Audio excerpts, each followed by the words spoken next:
In the once majestic Rose Castle, now reduced to a smoldering ruin, the air is filled with screams and the stench of blood. The proud Ragnar clan's members, servants, and workers lie scattered, slaughtered mercilessly. Amid this chaos, a lone figure stands, Theo, the young lord of the Ragnar clan. He fights desperately, trying to fend off the mysterious faction responsible for this devastation, unaware of which rival house has betrayed his family. Before we dive deeper into this brutal battle, let's take a step back. The Ragnar clan is no ordinary family. For over 1,000 years, they've served as the Empire's northern shield, protecting its borders at the edge of the continent. This family's strength comes from their unique lineage, rumored to descend from dragons. Every Ragnar is born with extraordinary magical powers, stamina, and unmatched swordsmanship. That is, every Ragnar but one. Our protagonist, Theo, the so-called bastard heir of the Ragnar clan. Unlike his kin, Theo was not blessed with the talents that define his family. But that doesn't stop him from giving his all. And now, in the ruins of his ancestral home, Theo's opponent stands before him, a man cloaked in betrayal. This traitor is none other than his own swordsman tutor, the person he trusted most, Master Rendon. Theo's eyes widen in disbelief as Rendon pulls off his mask, revealing the face of his betrayer.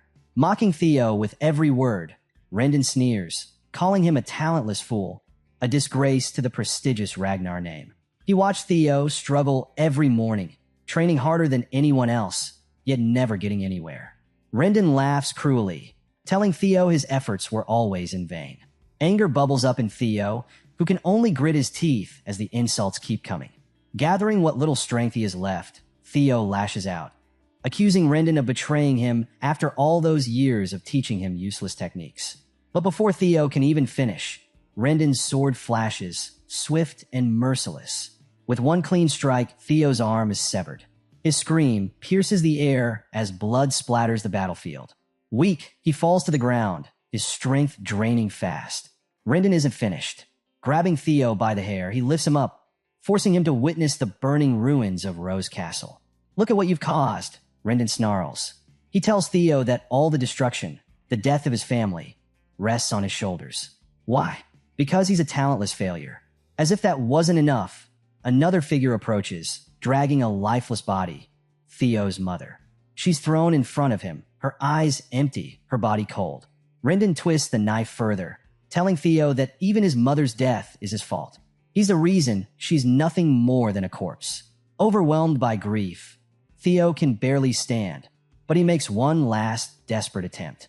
With all the strength he has left, he grabs his sword and charges at Rendon, his mind filled with rage. But before he can reach him, a sword whizzes through the air and pierces Theo's gut, launching him several meters away. The one who threw the sword, another enemy, looks annoyed. "Just finish him off already," he grumbles. Rendon, chuckling, apologizes to his companion. "I was just taking my disciple for a stroll down memory lane," he says with a grin. As Theo lies bleeding out, his vision begins to blur. The world around him starts to fade, and with his final thoughts, he reflects on his pitiful death. He regrets not having the talent to protect his family, to save his mother, to live up to the Ragnar name. Everything he fought for, gone. Darkness consumes him. But this isn't the end.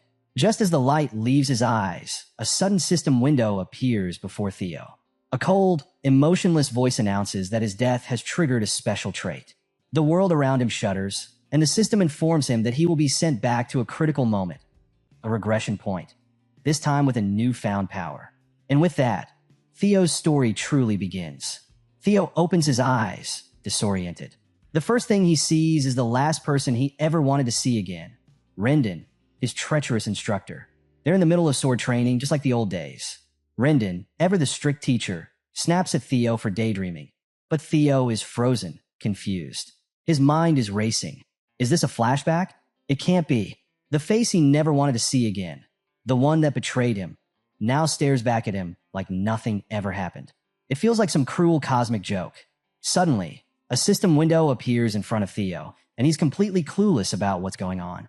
The message? Punch Rendon in the face, part of a tutorial quest. Theo has no idea why or how this is happening, and what's weirder is that Rendon can't see the system window. With a mix of disbelief and irritation, Theo decides he's not going to question it.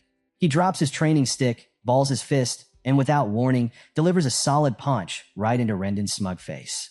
To Theo's surprise, Rendon barely reacts, his face completely blank as if Theo's punch was nothing more than a joke. Our boy, though, is inwardly smirking, thinking about how real this so-called flashback feels. But his satisfaction is short-lived. Rendon, now angry, retaliates with a vicious strike, sending Theo crashing to the ground. As the pain floods his senses, Theo is annoyed. Do I seriously have to endure pain in my flashbacks too? Rendon sighs, completely missing the point of Theo's outburst. He assumes it's all because Theo is frustrated about the upcoming Awakening ceremony, a huge event where the members of the Ragnar clan unlock their true power.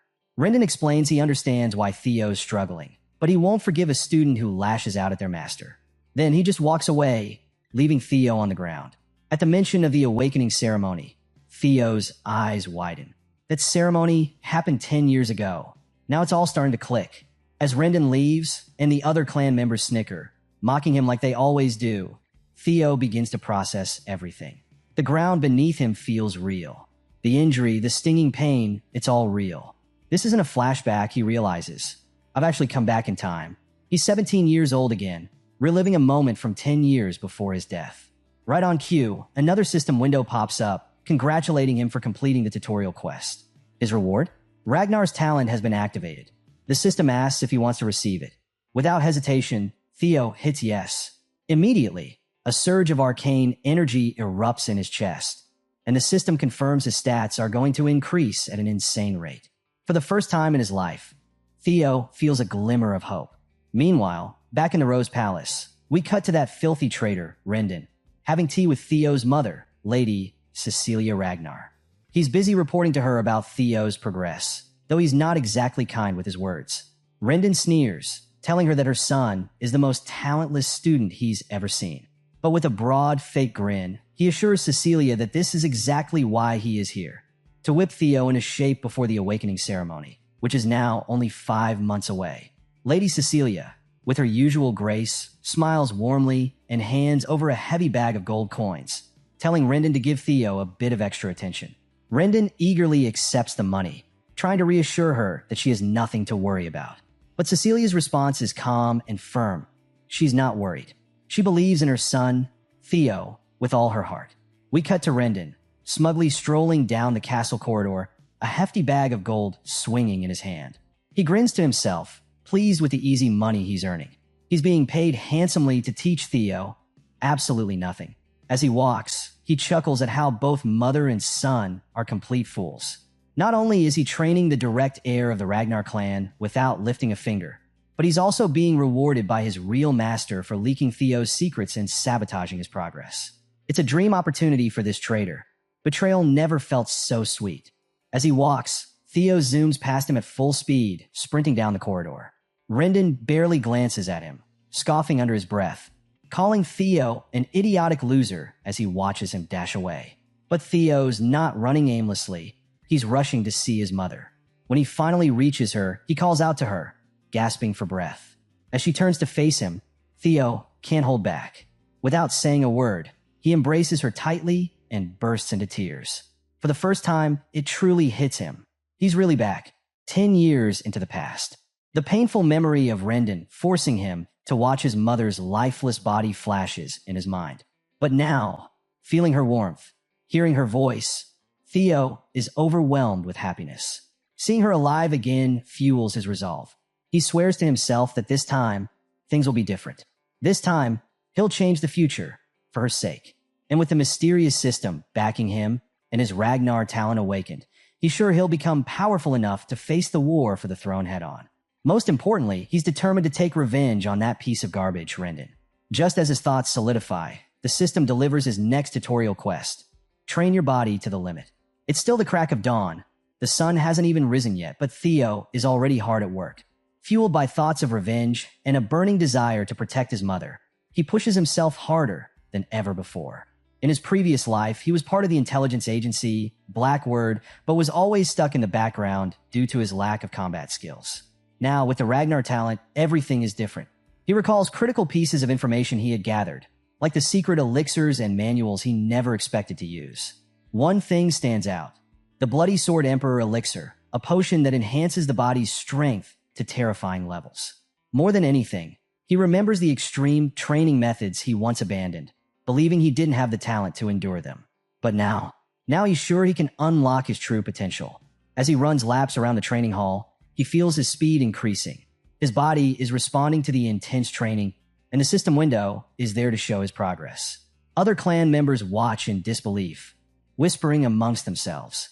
Has Theo always been this fit? Every day, he swings his sword faster and stronger than the day before. His confidence grows with each passing hour. A few days later, we find Theo training late into the night, long after everyone else has gone to bed. He's been pushing his body relentlessly with barely any sleep.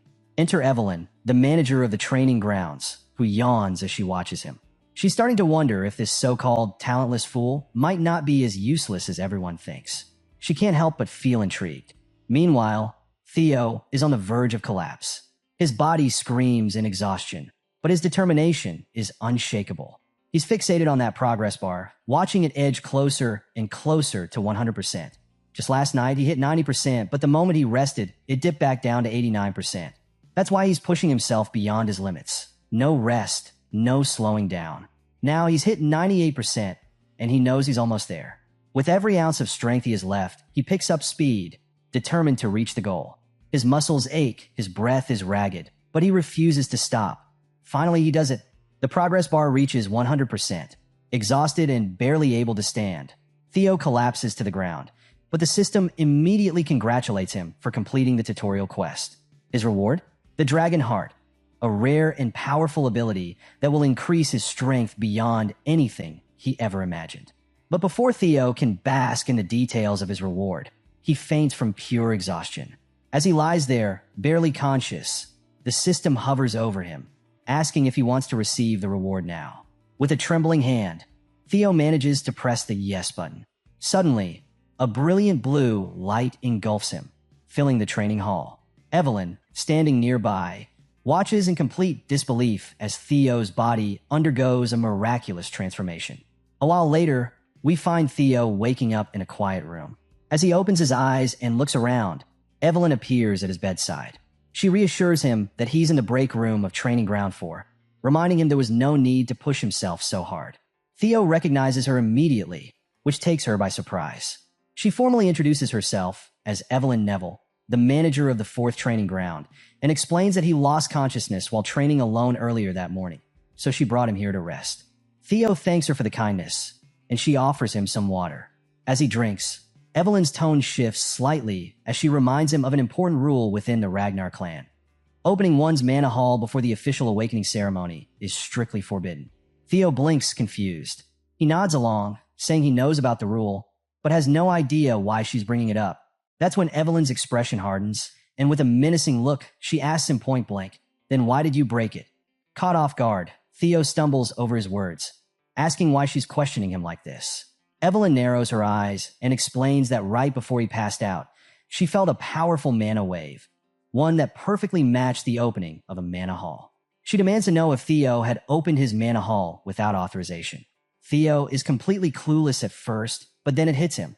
He remembers the moment just before he collapsed, the reward he received from the system for completing his tutorial quest. He had been granted a Dragon Heart, along with the magic power of 10 past lives. He's at a total loss for words. A Dragon Heart is no ordinary prize. You see, a Dragon Heart is incredibly special because it allows a mana hall, the core of a warrior's power, to be placed directly inside it. Normally, humans place their mana halls in their lower abdomen because the heart can't handle that kind of raw energy. But with a Dragon Heart, the mana hall can operate far more efficiently, granting overwhelming power. In the Ragnar clan, every warrior dreams of obtaining a Dragon Heart, as it's the fastest way to ascend to immense strength. But no human has ever overcome the natural limitations of their heart to use one, until now.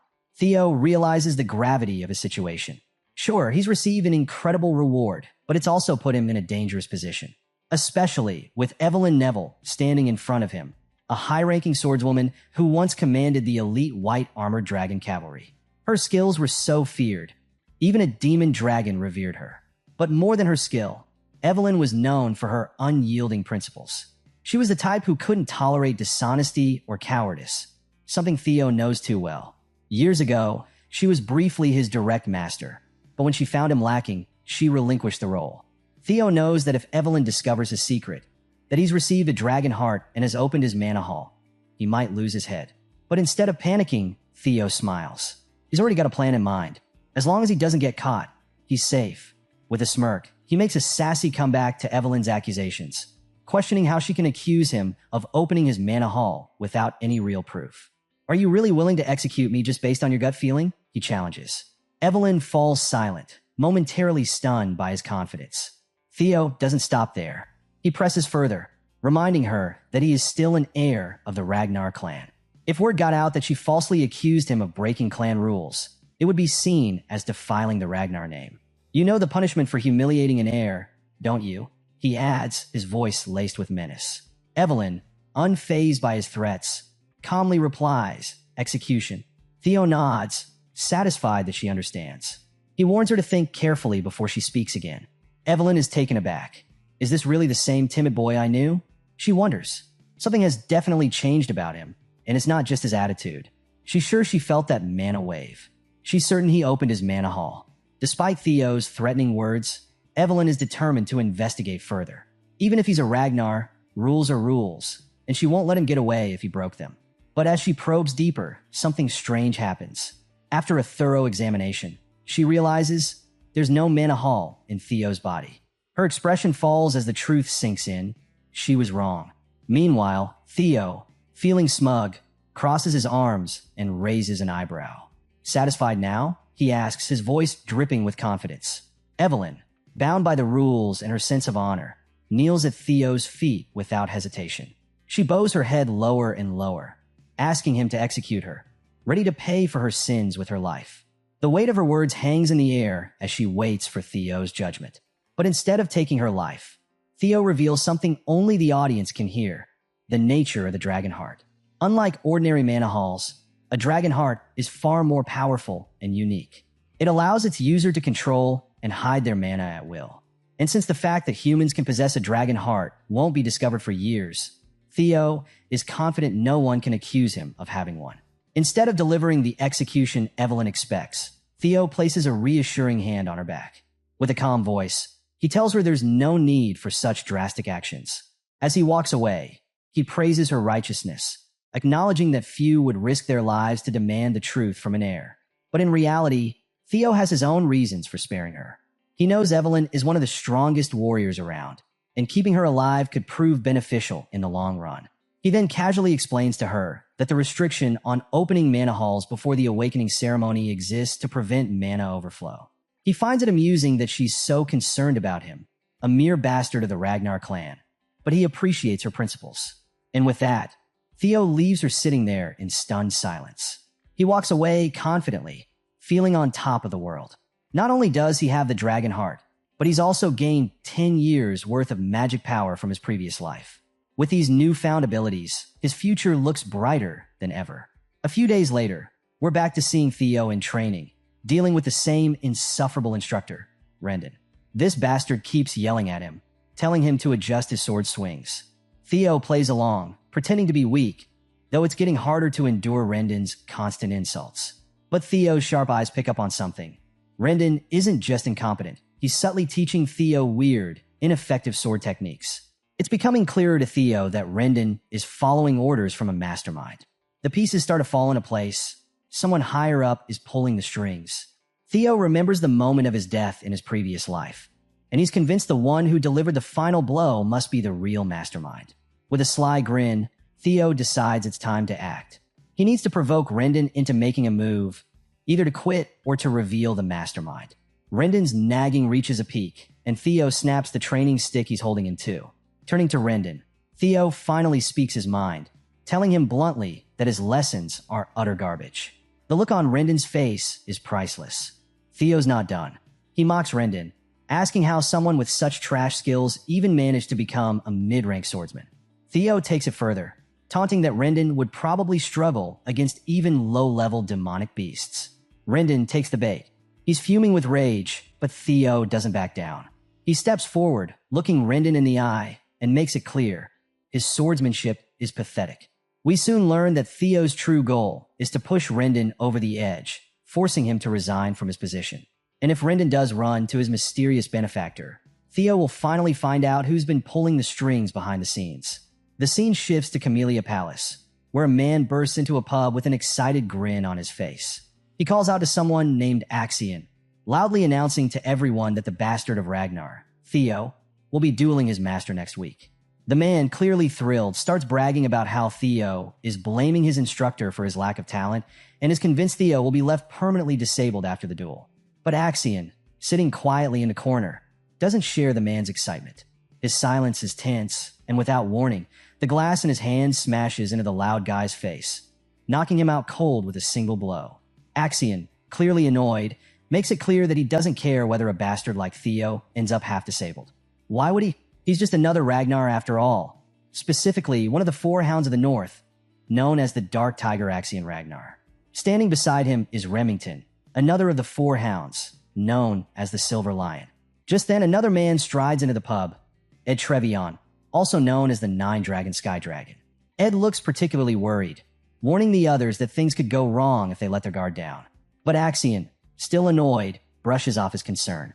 That's true only for people with talent, he says coldly. We don't need to worry about Theo. He's just a muddle-headed nobody. D, ever cautious, points out that with the Ragnar clan, even the slightest possibility can lead to something unprecedented. Axion dismisses the concern, believing that Theo messing with Rendon is actually a good thing. His instructor should be more than capable of handling the so-called bastard. But a week later, the situation escalates far beyond anyone's expectations. At Training Ground 4, the atmosphere is tense. It's not just the usual clan members in attendance. Big shots from across the region have gathered to witness this unexpected duel. Theo stands in the middle of the arena, visibly anxious under the piercing gazes of hundreds of spectators. He curses himself, recalling how he just wanted to get Rendon fired after being humiliated, but things spiraled out of control fast. Still, he isn't too worried. This was bound to happen eventually, and he's fired up to take revenge on Rendon. The system notification confirms his next task, third tutorial quest: fight Rendon and win. As Theo takes a deep breath, the memory of how this duel was set into motion flashes through his mind. We cut to the moment when Theo confronted Rendon, calling out his pathetic swordsmanship and bluntly firing him. You're done. Get lost, Theo had said, but Rendon, desperate, protested that his contract wasn't over yet. Theo shot back, reminding him that since he was fired by the employer, Theo himself, there was nothing left to discuss. Theo would have loved to punch Rendon right then and there, but doubts still lingered in his mind about his ability to take this guy down. For Rendon, this was a disaster. He couldn't afford to be fired. He hadn't completed his true mission yet. As he stepped closer to Theo, trying to convince him otherwise, a system window flashed before Theo's eyes. Fight and win against Rendon. It caught Theo completely off guard. Before he could react, Evelyn Neville stepped in, suggesting they settle this the Ragnar way, through a sword match, letting strength decide the outcome. A duel would eliminate the need for any tribunal. Everything would be decided by the sword, following the will of the victor. Sensing an opportunity, Rendon quickly agreed to the duel, eager to resolve things on his terms. Theo, meanwhile, was left unsure. He wasn't ready to face Rendon in a real fight, but with the pressure mounting and Evelyn insisting it was the best course of action, Theo found himself with no choice but to agree. Now, standing face to face with Rendon, Theo could hear the whispers of the crowd. They mocked him, smirking as they gossiped about how pathetic the bastard of the Ragnar clan was. They were convinced he didn't even know how to properly swing a sword and fully expected him to leave the arena crippled. To them, there was no way Theo, an apprentice swordsman, could possibly defeat a mid-ranked fighter like Rendon. Rendon, brimming with arrogance, tells Theo that if he apologizes now, he'll pretend nothing happened. There's no need to throw your life away over your pride, he sneers.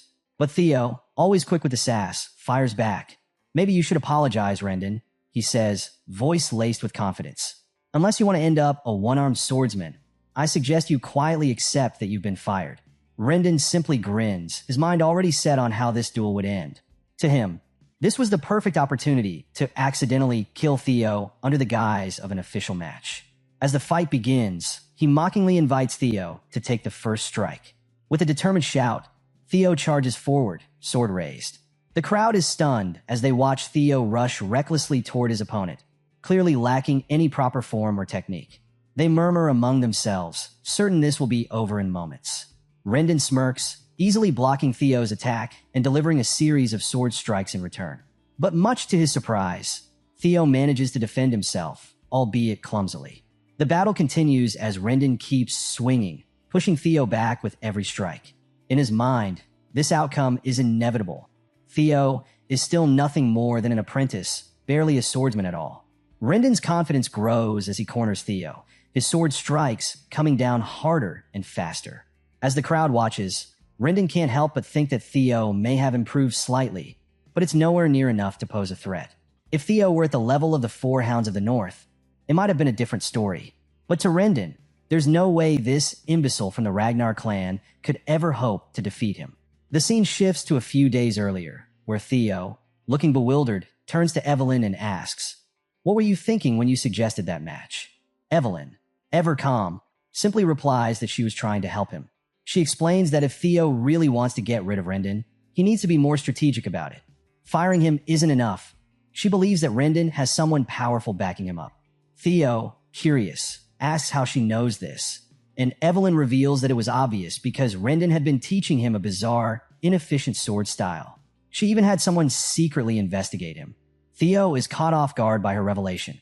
In his past life, Evelyn never bothered to expose Rendon, but now she's digging into the mystery, just because he piqued her interest after the whole Mana Hall incident. Evelyn's investigation uncovered that all of Rendon's actions trace back to Camellia Palace. While this isn't entirely surprising to Theo, it irritates him to realize that all this chaos is yet another part of the miserable war for the throne. Quickly brushing aside his annoyance, Theo remarks, "I'm surprised you figured this much out." He confesses that with his current skills, he's not confident he can beat Rendon yet. Evelyn, however, offers him a smirk and reassures him. "You can beat him. Stop underestimating yourself," she says with unwavering confidence. Back in the present, the duel rages on. Rendon, relentless, throws blow after blow, but Theo blocks and counters each one effortlessly, as if it's nothing. The tables have completely turned. Rendon, once sure of his dominance, is now the one struggling. As the fight continues, he starts to question what's happening. This isn't the same Theo Ragnar he knew. Something has drastically changed. The crowd, too, senses it. Whispers ripple through the spectators as they watch, stunned by Theo's unexpected prowess. Meanwhile, off to the side, Remington watches from beneath his hood, while Evelyn, watching with pride, enjoys the spectacle. We flash back to the week before the duel, and it's revealed that Evelyn is the one who personally trained Theo. It turns out she bent the rules to help him, even though technically it's forbidden. But she didn't care. Rendon wasn't fit to be a teacher anyway. Theo can't help but smirk at this revelation, feeling a rush of excitement and satisfaction. Having Evelyn in his debt was proving to be worth it after all. However, one thing nags at him. Why is she going so far to help him? He asks her outright, wondering if it's all because of what happened with the Mana Hall incident. Evelyn admits that played a part, but there's more to it. She mentions there's someone she knows who would be interested in Theo, someone obsessed with collecting talented individuals. Theo takes note of that, filing it away for later. Back in the present, the battle intensifies. Rendon, growing desperate, starts to wonder if Theo has been faking his weakness all this time, acting like a fool just to lower everyone's expectations. Mid-fight, Theo suddenly asks, "Who's backing you?" Rendon freezes, his face twisting in confusion and anger. "What are you talking about?" he snaps. But Theo presses on, casually reminding him that he knows Rendon has been teaching him useless sword techniques on purpose. He finally gets blunt, asking if Rendon is working with Camellia Palace. The moment of silence that follows confirms Theo's suspicions. The truth is written all over the old man's face. Seizing the opportunity, Theo swings his sword, and in a flash, he slices through Rendon's hand. The severed hand flies through the air, and the crowd gasps, completely stunned. Rendon lets out a howl of pain, clutching the stump where his hand used to be. He stumbles, cursing under his breath, while blood splatters across the arena. Theo, feeling a surge of confidence, strides toward his defeated foe. As he stands over Rendon, Theo recalls the painful words this man once said to him in his previous life. That Theo was a weak, talentless fool, and that everything was his fault. Now, with a menacing swing of his sword, Theo throws those same words back in Rendon's face. "You're the weakest one here," he growls, reminding Rendon that in the Ragnar clan, the rule of the strong is absolute. Someone as weak as you shouldn't have come here in the first place. With one final, powerful strike, Theo's sword comes down, severing Rendon's head clean from his body. The crowd watches in shock as Rendon's head rolls across the ground, blood pooling beneath him. The arena falls into a stunned silence as everyone processes what just happened. And then, just as expected, a system window pops up, congratulating Theo for successfully completing Tutorial Quest 3. Not only did he win the fight, but he exceeded the objective, earning a bonus reward. The system asks if he'd like to receive his reward now, and without hesitation, Theo hits yes. The crowd? Yeah, they've officially lost it. It's mind-blowing to see our boy, a total apprentice swordsman, just slice through a mid-tier swordsman like it's nothing. Meanwhile, our guy, yeah, the one you're rooting for, he's standing there completely underwhelmed like this old bastard. This is the guy I was sweating over in my past life. He's embarrassed, feeling like he shouldn't have ever been scared of this dude. But hey, life's different this time around, right? Then the system drops the bombshell. It announces that the ability called Observation has been activated as a reward. Oh, and to sweeten the deal, he's also gained a year's worth of magic power. That's when things go from crazy to absolute chaos. Boom! Suddenly, a guy crashes down from the sky like a goddamn meteor, slamming into the ground with enough force to wreck the place.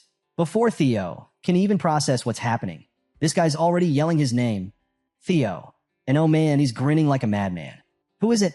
None other than Julius Ragnar, the demon dragon and commander of the White Armored Dragon Cavalry. Yeah, that Julius Ragnar. Theo is stunned, completely frozen. He can't believe it. How long has this guy been watching him? Meanwhile, the crowd, they're going absolutely insane, trying to figure out why someone of Julius' rank is even here. They're like, isn't this the dude Evelyn mentioned? The one who's obsessed with collecting talent. And speaking of Evelyn, oh man, she's devastated. The commander has literally destroyed the floor with his landing, and she's standing there like, what just happened to my life?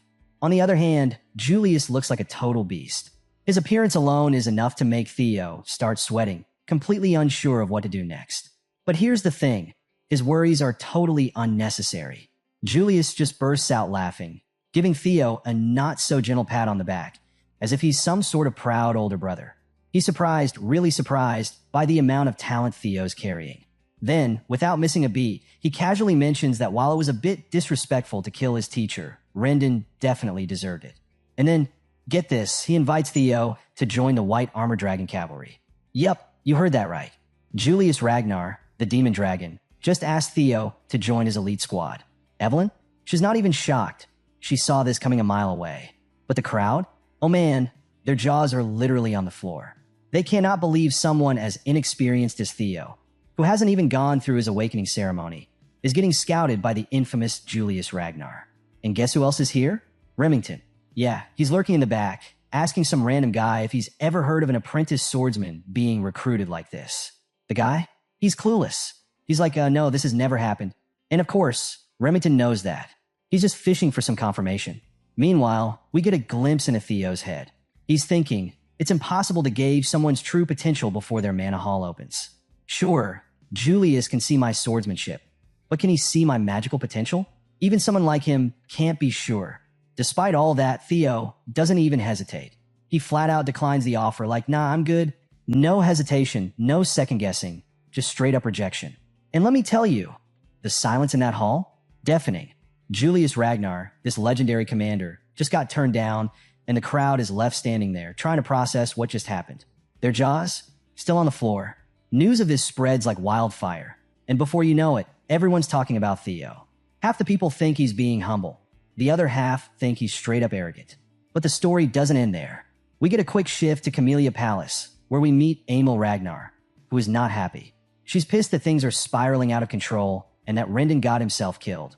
But one of her men reassures her, reminding her that Rendon was a complete noob anyway, assigned to his position because, frankly, he wasn't good enough for anything else. Emil brushes it off, not too concerned about his death because, let's be honest, he wasn't much of a loss. So we switch scenes and catch up with Emil Ragnar, who's talking to her brother, the Sky Dragon, Ed Troyven. You might remember him from the pub scene earlier. She's not happy. Emil explains that the demon dragon Julius reached out to Theo personally, which in itself is troubling. But what's even worse? Rumors are flying that Evelyn was behind this whole thing. This means they can't interfere anymore by assigning Theo a new master. If Theo starts making waves, their plan to take control of Rose Palace will get a lot more complicated. And that's when Axion enters the scene, super casual, like nothing's wrong. He asks why they're even stressing over this. According to him, there's no chance the clan head will get involved, so their plan can keep moving forward without any issues. But Emile isn't having it. She makes it clear that for their plan to work, taking control of Rose Palace without offending the clan leader, Theo needs to stay powerless. Axion just nods, acting like he's totally in control. He says he's sure Theo is still powerless. I mean, how much could someone like Theo really have changed, right? He figures that Evelyn and Julius just have a soft spot for underdogs, so there's no reason to freak out. But Ed Troyven? He's not vibing with his nephew's laid-back attitude. He warns Axion to take the situation seriously. That's when Axion pulls out a letter and, with a sly grin, tells them that since they're both so worried, he'll just mess with Theo a little to remind him of his place. What could go wrong, right? Next scene, we're at the training grounds where Evelyn is watching Theo wrap up a training session. She's impressed with how far he's come. Theo thanks her, admitting that it's definitely different learning from a proper master like her. Then, Evelyn drops the question we've all been wondering about. She asks why he didn't join the White Armor Dragon Cavalry. Theo pauses, thinking to himself. And here's where it gets interesting. He admits he's got a tiny bit of regret. After all, in his past life, joining them was his dream. But now, things are different. He knows that joining the cavalry too early would limit his potential. He's aiming higher. He's got his eyes on the top, and the awakening ceremony is the key. So he smiles and tells Evelyn he didn't want any special privileges. And besides, he still feels like he's not quite ready. For now, he's happy just training with her, focusing on the awakening ceremony. Evelyn seems to buy it, but she reminds him that Julius will probably be disappointed after getting turned down like that. Big yikes, right? But Theo just shrugs it off. He's got bigger plans. Then something cool happens. Theo decides to use his new observation skill for the first time. He scans Evelyn's stats, and whoa, she's a high-ranking swordwoman, no question about it. But that's not all. He also learns that Evelyn admires his humility and character. Training him has brought her a sense of purpose she hasn't felt in a long time. And here's the kicker. She misses her time in the White Armored Dragon Cavalry. Theo's surprised by this little revelation, and he files it away for later. But before he can think too much about it, a new guy walks in, introducing himself as Sybil Dree. He's from the Southern Inspection Post and says he's got something important to discuss with Theo. And let's just say, Theo's not feeling good about this. Sybil's got a serious, intimidating vibe that instantly makes Theo sweat. Naturally, Theo uses his observation skill again, and he discovers that Sybil's got a strong desire to spar with him. Yup, this guy isn't here for casual chit-chat. Theo's anxiety kicks into overdrive, and he's terrified at the thought of going up against this guy. Right on cue, the system notification pops up with Theo's next tutorial quest. His goal is to shed the title of Imbecile of Ragnar. He's already made some progress, but he's still got a long way to go. Sybil, on the other hand, is blunt about his intentions. He straight up says he wants to follow Theo. He confesses that he was one of those people who used to ignore Theo, writing him off as Ragnar's imbecile. He admits he thought that title was a perfect fit for Theo. And yeah, Theo appreciates the honesty, but he can't help but feel a bit pissed off. I mean, Sybil's practically bad-mouthing him to his face, without even realizing it. But Sybil's change of heart came when he saw something that blew him away. Theo's insane dedication. Every morning, the young master was out there training harder than anyone else. And the results? Oh man, Sybil was thrilled watching Theo take down that fraud, Rendon, in that epic fight. He still couldn't forget the sight of Rendon's head flying through the air and seeing Demon Dragon Julius Ragnar personally invite Theo to join the White Armored Dragon Cavalry. From that moment on, Theo became Sybil's idol. Sybil explains that he had pretty much given up on himself, always being called the idiot of the Southern Inspection Office. But Theo's rise inspired him to change. All Sybil wanted now was the chance to clash swords with his hero, the guy who gave him hope. Theo's surprised by the young man's straightforwardness. Normally, he'd be skeptical of someone's intentions, but thanks to his observation skill, he can tell that Sybil is genuine. The guy's respect for Theo is real, and all he truly wants is a sparring match. At this point, Theo's starting to realize something big. After taking down Rendon, and now with rumors swirling about Lord Julius's attention, he expected people with massive inferiority complexes to swarm him, looking to test his strength. But instead, people are starting to admire and even follow him. That means some still have Ragnar pride in their veins, and Theo could use that. After all, if he wants to become head of the Ragnar clan, he's going to need loyal subordinates. Plus, this could help him progress on his final tutorial quest, getting rid of that humiliating title, Ragnar's Imbecile, for good. Something he was never able to shake off in his past life. Determined to take full advantage of this opportunity, Theo turns to Evelyn and asks for permission to spar with Sybil. His master? She's all for it. Evelyn encourages him to show off what he's learned. With that, Theo formally introduces himself as Theo Ragnar, apprentice swordsman of the Rose Palace, awaiting the awakening ceremony under the guidance of Master Evelyn. Evelyn, the one-armed sword master, smiles with approval. Sybil's clumsy but earnest as he salutes back, introducing himself as an apprentice swordsman of the Southern Inspection Post, specializing in Kurai clan swordsmanship, all about speed and precision. And with that, the sparring match kicks off. Sybil blasts off the ground like a madman, going for the kill right from the start. But Theo's ready. He blocks the first attack, and their blades clash, sparks flying. The dude might be known as the idiot of the Southern Inspection Post, but man, his speed is no joke. Sybil's confidence in his quick strikes is obvious. From the first exchange alone, he can already tell Theo's skill is the real deal. Meanwhile, Theo's wondering why this guy even has the nickname Idiot in the first place. If this were his previous life, Theo knows he would have struggled to keep up with someone this fast. But this isn't the same Theo anymore. He's come a long way. With a swift, powerful move, Theo goes on the offensive, and with one solid strike, he sends Sybil flying like a ragdoll. The force is so strong, poor Sybil loses his grip on his sword, and he crashes into the stands of the training area. Sybil? Barely standing. He's almost throwing up from the sheer impact to his solar plexus, but he manages to get up, clearly overwhelmed. Despite the brutal loss, Sybil praises Theo's mastery of the sword and concedes defeat with gratitude. Theo, ever the graceful victor, salutes Sybil, telling him it was a good fight. As he holds his sword up in salute, he catches a glimpse of his reflection in the blade and gets an idea. Could he use his observation skill on himself? Turns out he can. Activating the skill, Theo sees all his talents and stats laid out in front of him. It's a game changer. He's officially a level 1 swordsman with balanced stats and a whopping 190 points in magic power, way higher than he expected. He realizes that with his talents now fully visible, he can keep unlocking more as he progresses through quests. He's got 4 more locked slots to fill. So, after using his observation skill on himself, Theo's pumped about his ability to check his stats whenever he wants. And let me tell you, he's got some serious magic power, thanks to his past life's magic and that dragon heart beating in his chest. But there's one stat that's got him seriously annoyed, his luck. It's sitting at a brutal negative 49 points. Theo wonders if he's cursed or something. Maybe all the misfortunes from his previous life were because of this ridiculously low luck stat. Either way, he knows one thing for sure. He's got to fix this fast. But Theo's so focused on the sparring session with Sybil and checking his stats that he doesn't even notice the crowd of young swordsmen gathering around the arena. They've practically formed a circle, watching him closely, and their intentions? Completely unknown. Theo figures that after beheading Rendon and gaining the respect of Commander Julius Ragnar, this kind of attention was only natural.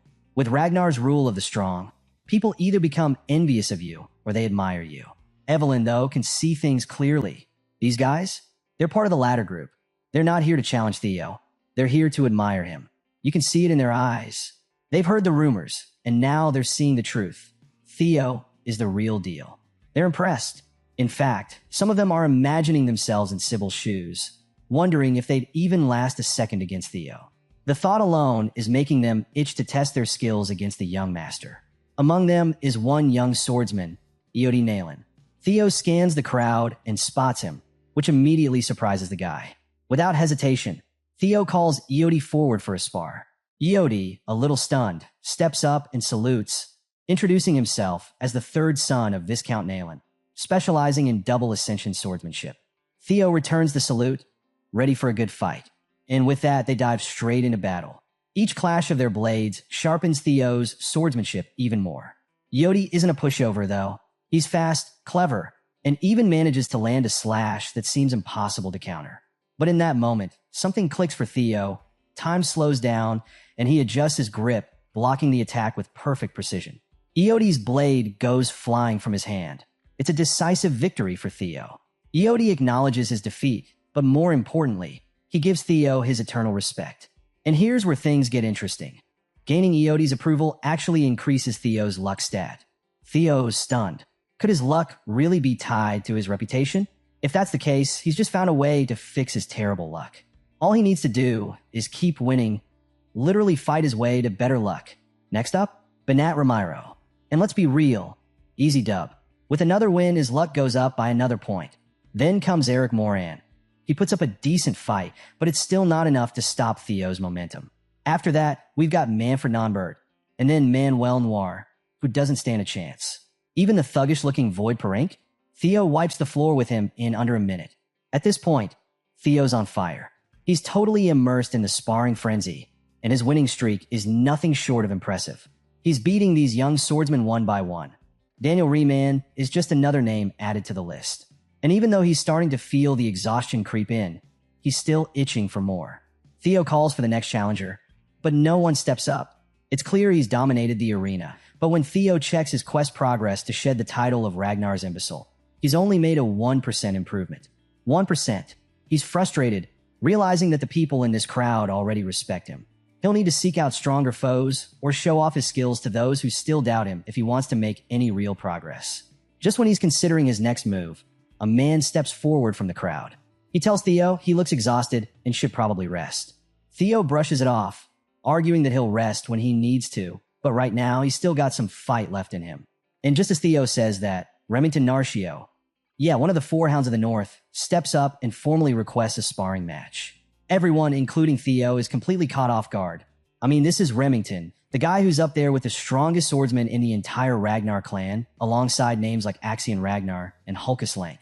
Remington says he came early to observe Theo's swordsmanship before the Awakening ceremony, and with a calm smile, he salutes Theo, thanking him for honoring his request. He's a genius swordsman, known for his keen senses and unmatched work ethic, but right now, he's just excited. He wasn't expecting to find such a worthy rival in the form of Theo. Theo, standing tall, salutes back with pride. This time, he introduces himself as the 31st son of the great guardian of the North, Kyle Ragnar. Theo's in awe. He never expected to spar with a legend like Remington, someone he respected even in his past life. He means it when he says it's an honor to cross blades with such a renowned figure. The arena is buzzing, and Theo is fired up. He's ready to show Remington just how far he's come. Both fighters lock eyes, and the tension is palpable. The Silver Lion, as Remington is called, unleashes his aura. It's terrifying. Theo wonders for a second if he can actually defeat someone this strong, but there's no turning back now. And then it begins. They charge forward, their blades colliding with such force that sparks fly across the arena. Each clash is so powerful that it literally shakes the stage. Theo's eyes are laser-focused, while shards of steel rain down around them. Remington? He's smiling, loving every moment of this intense duel. But then, something happens. After a relentless series of strikes, one of their swords gives out. The blade shatters, and the arena goes deathly silent. The only sound is the clanging of the broken blade hitting the ground. It's Theo's sword. In a single, powerful clash, Remington had sliced Theo's blade clean in half. His sword stops just inches from Theo's neck. The result is clear. Theo has lost. The crowd is stunned. Theo had been dominant all day, but no matter how much he's improved, going up against one of the four hounds is a whole different level. Sybil. Remember him? Can't believe it. He refuses to accept that his idol, Theo, would lose so quickly. But even he has to face reality. Remington is on a whole other plane. And just when everyone is about to write off the duel, Remington does something unexpected. He declares that the duel is actually his loss. The crowd? Shocked. Remington salutes Theo with impeccable form, thanking him for the spar and explaining that Theo's sword was already worn out from all his earlier fights. Plus, Theo was fighting while exhausted. Remington says that in a more ideal setting, with both of them at full strength, the outcome could have been very different. But Theo, ever the pragmatist, insists that on the battlefield, no one offers such considerations. As soon as he lost his blade, he accepted the defeat. Remington just nods, smiling in understanding. And in that moment, something profound happens. Mutual respect is forged between them. The White Lion and the former imbecile shake hands, and the crowd watches in awe. One of the four hounds of the North had just publicly acknowledged Theo. This wasn't just a sparring match. This was a game changer for Theo. Not only did his quest progress shoot up to 35%, but his luck stat jumped by 10 points and his reputation skyrocketed. The young swordsmen in the arena who had doubted him, they're starting to realize that Theo is built different. From the sidelines, Evelyn lets out a sigh of relief. Things couldn't have gone more perfectly. Theo now understands just how strong the Four Hounds are, thanks to this duel. Despite all his progress, he's still got a lot to work on. The moment he crossed blades with Remington, he felt true power. A reminder that even though he's grown stronger, there's still a long road ahead. It's a shame the duel ended early due to his worn-out condition, but Theo gained so much from that brief exchange. Now, with a clearer picture of what he's up against, Theo knows he needs to actively seek out more ways to grow, both in strength and reputation. His quest to shake off the title of Ragnar's imbecile is still far from over, and he's going to need to find new challenges, stronger foes, to push himself further. After the intense duel, Remington confesses that he didn't just show up for a simple sparring match. He had another purpose. He hands Theo a letter, an invitation to the prestigious Scaled Dragon Society. Now, just hearing that name sends shockwaves through the crowd of young swordmen watching. The Scaled Dragon Society isn't just any group, it's a high society club with a brutal selection process. For a rising star like Theo, getting invited is a huge deal. Theo, always modest, asks if he's really qualified for something like this. But Remington quickly assures him that Theo is more than deserving of the invite. He downplays the whole thing, saying the society is really just a place for their peers to gather and socialize while waiting for the upcoming awakening ceremony. Nothing too serious, at least that's what Remington says. But Theo isn't sure if Remington has ulterior motives. You see, Theo knows the Scaled Dragon Society is centered around none other than his half-brother, Axion. It's basically a nest of snakes who look at Theo with contempt and ridicule. But Theo realizes this is the perfect opportunity. Not only could it help him progress in his quest, but it's also the ideal chance to do some recon on Axion and Camellia Palace. Knowing there's more to gain than to lose, Theo takes the letter of invitation and thanks Remington, promising to participate and step into the den of his enemies. Remington, thrilled to have reeled in another rising star, shakes Theo's hand, happy to offer any help he can. He tells Theo the meeting will be in 2 weeks, so he's got just enough time to prepare and come up with a plan. As Remington leaves, Evelyn, cool as ever, takes a drag from her cigarette, looking a bit worried about her new disciple stepping into this dangerous game. Meanwhile, word travels fast, and soon, news of Theo's invite to this high society gathering reaches Rose Palace. Theo's mom, Cecilia, practically bursts into his room, beaming with excitement. She was about to deliver the news herself, but well, Theo already knows. Cecilia's overjoyed. This is the first time Theo's been invited to something so significant, and she's not about to let her son show up unprepared. Without missing a beat, Cecilia's already gathered the palace's grooming team. She knows that everything from Theo's appearance to his composure will be under close scrutiny. The Scaled Dragon Society features Axion, the son of the cunning Emil, and other brilliant talents like Remington, so every detail matters. Cecilia immediately grabs a tape measure and starts taking Theo's sizes, all while giving him advice on attire and demeanor. She's confident that Theo can handle himself when it comes to etiquette, but the finer aspects of high society? That's where she can help. After all, she used to be a successful actress, so if anyone knows how to navigate this world of appearances, it's her. Theo knows that, deep down, his mother has always carried the burden of having an illegitimate child with a commoner concubine status. It wasn't her fault, but in the cutthroat Ragnar clan, where strength is everything, Theo can only imagine how hard it's been for her. She raised him while living under the shadow of his weak reputation in his past life. But this time, things are different. Cecilia might be all smiles and excitement on the outside, but Theo knows she's just a worried mother, concerned for her son's well-being. She wraps him in a tight embrace, assuring Theo that no matter what, she believes in him, that he can achieve anything. And for the first time, Theo lets the warmth of his mother's embrace melt the coldness in his heart.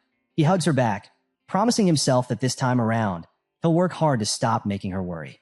But while Cecilia's thoughts are on Theo joining the Scaled Dragon Society and making a good impression, Theo's mind is already on something else. All he can think about is destroying this nest of snakes. He knows that the society is filled with enemies, and if he's going to survive, thrive, he's going to have to pulverize every last one of them. It's been 2 weeks since Theo's invite to the Scaled Dragon Society, and tonight's the night of the banquet. Remington, ever the gentleman, rolls up to Rose Palace in a lavish carriage to pick up Theo. But the moment he sees him, Remington has to do a double take. Theo? This isn't the same guy who spent days in training clothes. Thanks to his mother and the palace staff, Theo's rocking some seriously exquisite drip. He looks less like a warrior and more like an aristocrat, and Remington's genuinely impressed. Theo tries to brush it off as a joke, but Remington isn't kidding. He's blown away by the transformation. And to be fair, Theo has changed a lot in just 2 weeks. He's taller, his muscles are more defined, and it's all thanks to his relentless training. Interestingly enough, Remington had joined him every day for those 2 weeks, and they've gotten pretty close. Theo also built quite the following during this time. Sybil and the other young swordsmen now practically idolize him. Poor Evelyn has been stuck training what's become a whole battalion of Theo fanatics. Let's just say it's been a lively 2 weeks. But now, Theo's heading into his first formal banquet, and while he's still recovering from dealing with all his overeager followers, he's ready. Remington assures him there's no need to be nervous, but he leaves him with a single warning. His friend, Axion, can be very mischievous. In fact, it was Axion who extended the invitation to Theo, wanting to meet the new rising star. And here's the kicker. The entire banquet was organized for Theo's sake. That changes everything, doesn't it? But not in a bad way. Theo's actually looking forward to it. He's mentally preparing to be insulted left and right, but that's fine. This is exactly the kind of situation he can use to turn the tables.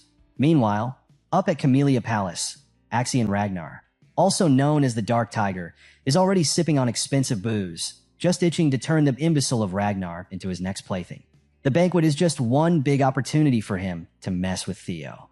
The carriage pulls up in front of the lavish palace, the banquet venue. Theo steps out, immediately scanning the area. This is Camellia Palace, the home turf of the same people who destroyed his life in his past. Axion and his crew. They're the ones who ruined him, his mother, and everything tied to Rose Palace. His mind flashes to thoughts of vengeance, but Remington interrupts, reminding him that Axion will personally greet them at the entrance. Theo knows exactly why Axion invited him. The guy probably thinks it's up to him to stop Theo's growing momentum. But Theo didn't come into this snake's nest without a plan of his own. He's ready to show Axion just who he's dealing with. As they approach the palace, something catches Theo's eye. Up on one of the higher floors of the palace, he spots a strange blue light, the kind that only appears for a system quest. He's momentarily distracted by the possible quest inside, and that's when it happens. Out of nowhere, something comes plummeting from above, aimed right at Theo. Remington tries to act fast, but before he can even get close, it explodes, a cloud of white smog billowing out. Remington, panicked, calls out for Theo, but thankfully, it's not as bad as it looked. Theo's fine. Turns out it was just a sack of flour launched from above, a childish prank. Remington is furious at the prank, while Theo, he's annoyed. He admits that he wouldn't have been able to dodge it, and worse, the outfit his mom painstakingly prepared would have been completely ruined. After the childish flour prank, Theo had a moment of reflection. If this had been his past life, he might have suspected Remington was in on the joke.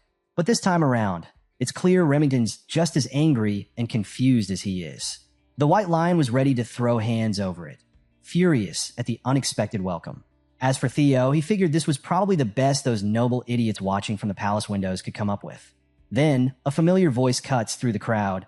It's none other than Axion Ragnar, finally showing his smug face. He brushes off the incident as a little greeting between brothers, claiming it's just a simple courtesy. But Remington wasn't buying it.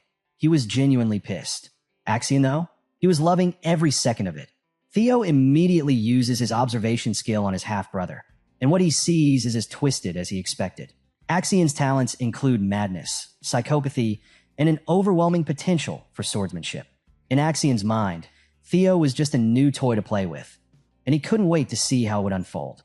But instead of snapping back, Theo just smiles and thanks him. Thanks him for the warm welcome. This confuses his psychopathic brother, but Theo keeps up the act, saying that with how welcoming Axion's been, he's really grateful and looking forward to the party. Axion's confusion quickly turns to elation. To him, it seems like Theo's finally becoming interesting, and he's loving it. Finally, they enter the banquet hall, where the Scaled Dragon Society is gathered. It's an exclusive event. Only the most promising nobles are invited to wine, dine, and talk shop. But tonight, everyone's focused on the special invitee, Theo Ragnar. And let's just say, the reaction is far from welcoming. Most of the nobles can't wrap their heads around why Axion would invite someone like Theo, the so-called imbecile of Ragnar. Sure, he's got Ragnar blood, but his reputation as a failure hangs over him like a cloud. Even though he's decked out in some seriously cold drip, credit to his mom and the palace staff, they still see him as trash. The nobles, smug as ever, don't even bother lowering their voices. They openly talk about how Axion must be playing with his new toy, snickering at Theo's expense. Remington, feeling embarrassed by the crowd's rudeness, apologizes to Theo, explaining that these events usually aren't this scandalous. But Theo? He's completely unfazed. He lets them talk trash. In fact, the more they badmouth him, the sweeter it'll be when he crushes them later. While all this is going on, Theo notices the blue quest light he saw earlier. It's nearby. He's pretty sure it's significant, but right now, he can't approach it without raising suspicion. At that moment, Axion, the host of this twisted party, descends the stairs with a smirk, asking his brother if he's enjoying the event. Theo forces himself to stay calm, sticking to the plan. He smiles and thanks Axion again for the invitation, playing along. Axion, grinning like the manipulative snake he is, sarcastically apologizes for the flower incident, admitting that maybe he went a little too far. Then, in a flash, he's right in front of Theo, closing the distance in the blink of an eye. He grabs Theo's shoulders tightly, putting on a show for everyone as he demands that Theo accept his apology in front of the entire hall. Remington wants to intervene, but before he can, Theo steps in. He calmly insists that Axion has nothing to apologize for. Using Axion's own words, Theo calls it a simple greeting between brothers. The psycho's at a loss for words. Theo's composure is unshakable. He's too calm, too collected for Axion's mind games to work. After a brief pause, Axion laughs, patting Theo on the back like a proud older brother. He's honestly impressed. Theo's changed so much since they were kids, and now he's becoming fun. The nobles watching this exchange, they're eating it up. They mockingly call Theo Axion's lapdog, whispering about his illegitimate lineage. In their eyes, even though Theo and Axion share Ragnar blood, they're on completely different levels. Theo's mother, Cecilia, was a commoner concubine, while Axion hails from the powerful Troivan clan, a swordsmanship powerhouse from the east. To these nobles, Theo is little more than a nobody, a far cry from Axion's noble, prestigious bloodline. Theo's been taking it all in. The insults, the sneers, the outright disrespect. And instead of getting flustered, he's been letting it fuel the fire inside. But there's one thing that's confusing these snickering nobles. Remington's closeness with the so-called imbecile of Ragnar. As they start throwing insults Remington's way, even going so far as to question his lineage as an illegitimate son of the Narcio family, the White Lion is ready to snap. Theo can tell that Remington is about 2 seconds away from stealing the spotlight, but that won't do. Before Axion can lead Theo upstairs, Theo takes control. He calmly asserts that, since he's just arrived, he should greet his new friends. And with that, he walks straight over to the table where the nobles had been running their mouths. Every pair of eyes in the room is now fixed on him, on the imbecile of Ragnar. Theo quietly grabs a bottle of wine from the table, walking over to the noble who'd been smearing Remington's name. He makes a motion to pour the guy a drink, and the noble, smug as ever, smiles and asks if he said something wrong. That's when Theo shifts his grip on the bottle and smashes it over the guy's head without mercy. Boom. The entire hall goes dead silent. Even Remington, and yes, even Axion, who's usually unfazed by chaos, are stunned by the sudden brutal move. The noble, now bleeding from his head, grabs at his hair in agony as blood stains his blonde locks. Theo stands over him, still holding the broken, bloody bottle, while the noble spits out curses, furious at being humiliated in front of everyone. Before Blondie can finish his rant, Theo sends a brutal kick that breaks the noble's jaw, cutting off his yapping with a sickening crack. Theo's plan has officially begun. His eyes turn cold, almost crazy, as he calmly explains that he was just giving Blondie a little greeting, only to get such a hurtful response in return. The other nobles? Frozen in place, too scared and too confused to process what's happening. Meanwhile, Theo's quest progress quietly ticks up to 43%. Remington, watching this unfold, can't help but wonder if Theo's doing this for his sake. After all, he spent the last 2 weeks training with Theo and knows he's not the type to be a hot-headed thug. But now, as Blondie bleeds on the palace floor, Theo insists this is just his form of welcome. Theo steps on the noble's arm, pinning him to the floor as he begins to apply pressure, the tension building in the room. He leans in, his voice deadly calm, and says, "Since I've sent my hellos, I guess it's time for goodbyes now." Blondie, now desperate, starts shouting for Theo to stop, but it's too late. Theo stomps down hard, and the sound of bones shattering echoes through the banquet hall. The other nobles, who were talking trash just minutes ago, are now utterly tongue-tied, stunned into silence by the sheer ruthlessness of Theo's actions. Blondie, jaw broken and arm shattered, passes out from the pain, his drool mixing with blood on the palace carpet. Theo discards his limp body like the trash it is and turns to the rest of the crowd, casually asking if anyone else wants to say hello. The tension in the room is palpable, and Theo's quest progress jumps again, this time to 66%. Suddenly, knights who had been hiding in the shadows burst into the hall, surrounding Theo on all sides. Their blades drawn, they're ready to neutralize the threat, for swords hover around Theo, trapping him in place. These knights want payback for the insult to their young master and declare that the punishment for such vile actions must be death. But Theo? He smiles. This is exactly what he wanted. His plan is working perfectly. He casually asks the knights who their young master is, and they proudly respond, Ian Hanabi, the third young master of the Hanabi clan. Theo chuckles to himself. The Hanabi clan, one of the 6 snow clans that support Ragnar. It's all falling into place. Theo knew that the bodyguards of these spoiled nobles wouldn't just stand by and watch. They were always the type to look down on the imbecile of Ragnar, waiting for any excuse to put him in his place. But Theo has them right where he wants them. With a voice full of pride, he asks the knights, "So, what's the problem if I roughed up your young master?" The knights, full of self-righteous fury, demand his death. But Theo, undeterred, leans in, eyes gleaming with intensity. He coldly asks if the dogs of one of Ragnar's bannerman clans dare to threaten the life of a direct bloodline of Ragnar. And then he drops the bomb. Kyle Ragnar, his father, isn't exactly known for tolerating disrespect to his family. The knights falter, realizing the gravity of their situation. It's one thing to defend their master, but threatening Kyle Ragnar's bloodline? That's a death sentence for them. The knights, who were so confident just a moment ago, felt the weight of Theo's threat sink in. Their grip on their swords loosened, and the rage they felt for their young master's humiliation was quickly replaced by fear. The kind of fear that only the Ragnar clan could command. Theo wasn't the same imbecile they had mocked for years. The oppressive aura he now exuded was suffocating, a stark reminder that Theo, as a direct bloodline of Ragnar, was untouchable. These knights weren't dealing with just anyone. They were dealing with the blood of the dragon, and declaring death upon him could mean the destruction of their entire snow clan. And Ragnar wasn't just any lord.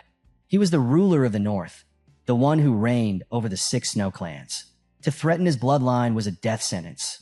For so long, people had forgotten that Theo, too, carried this protection and prestige, mainly because he had been seen as a useless descendant.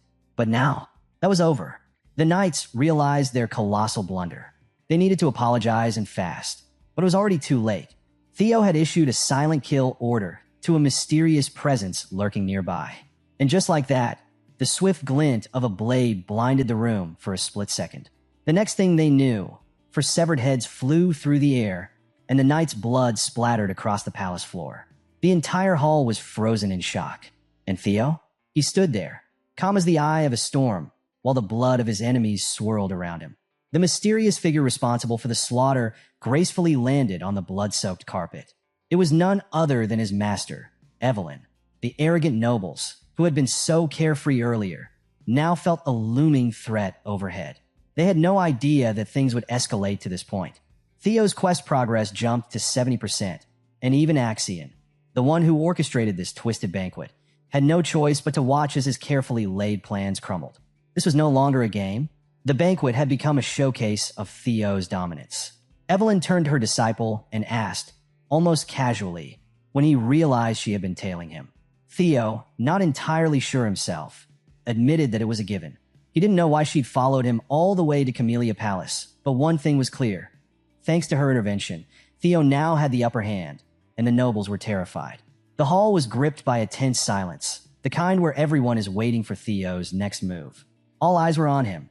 Moments ago, these nobles had ridiculed him, but now they were scared to even speak. But let's rewind for a second, because this wasn't a random act. The night before the banquet, Commander Julius had paid Evelyn a secret visit.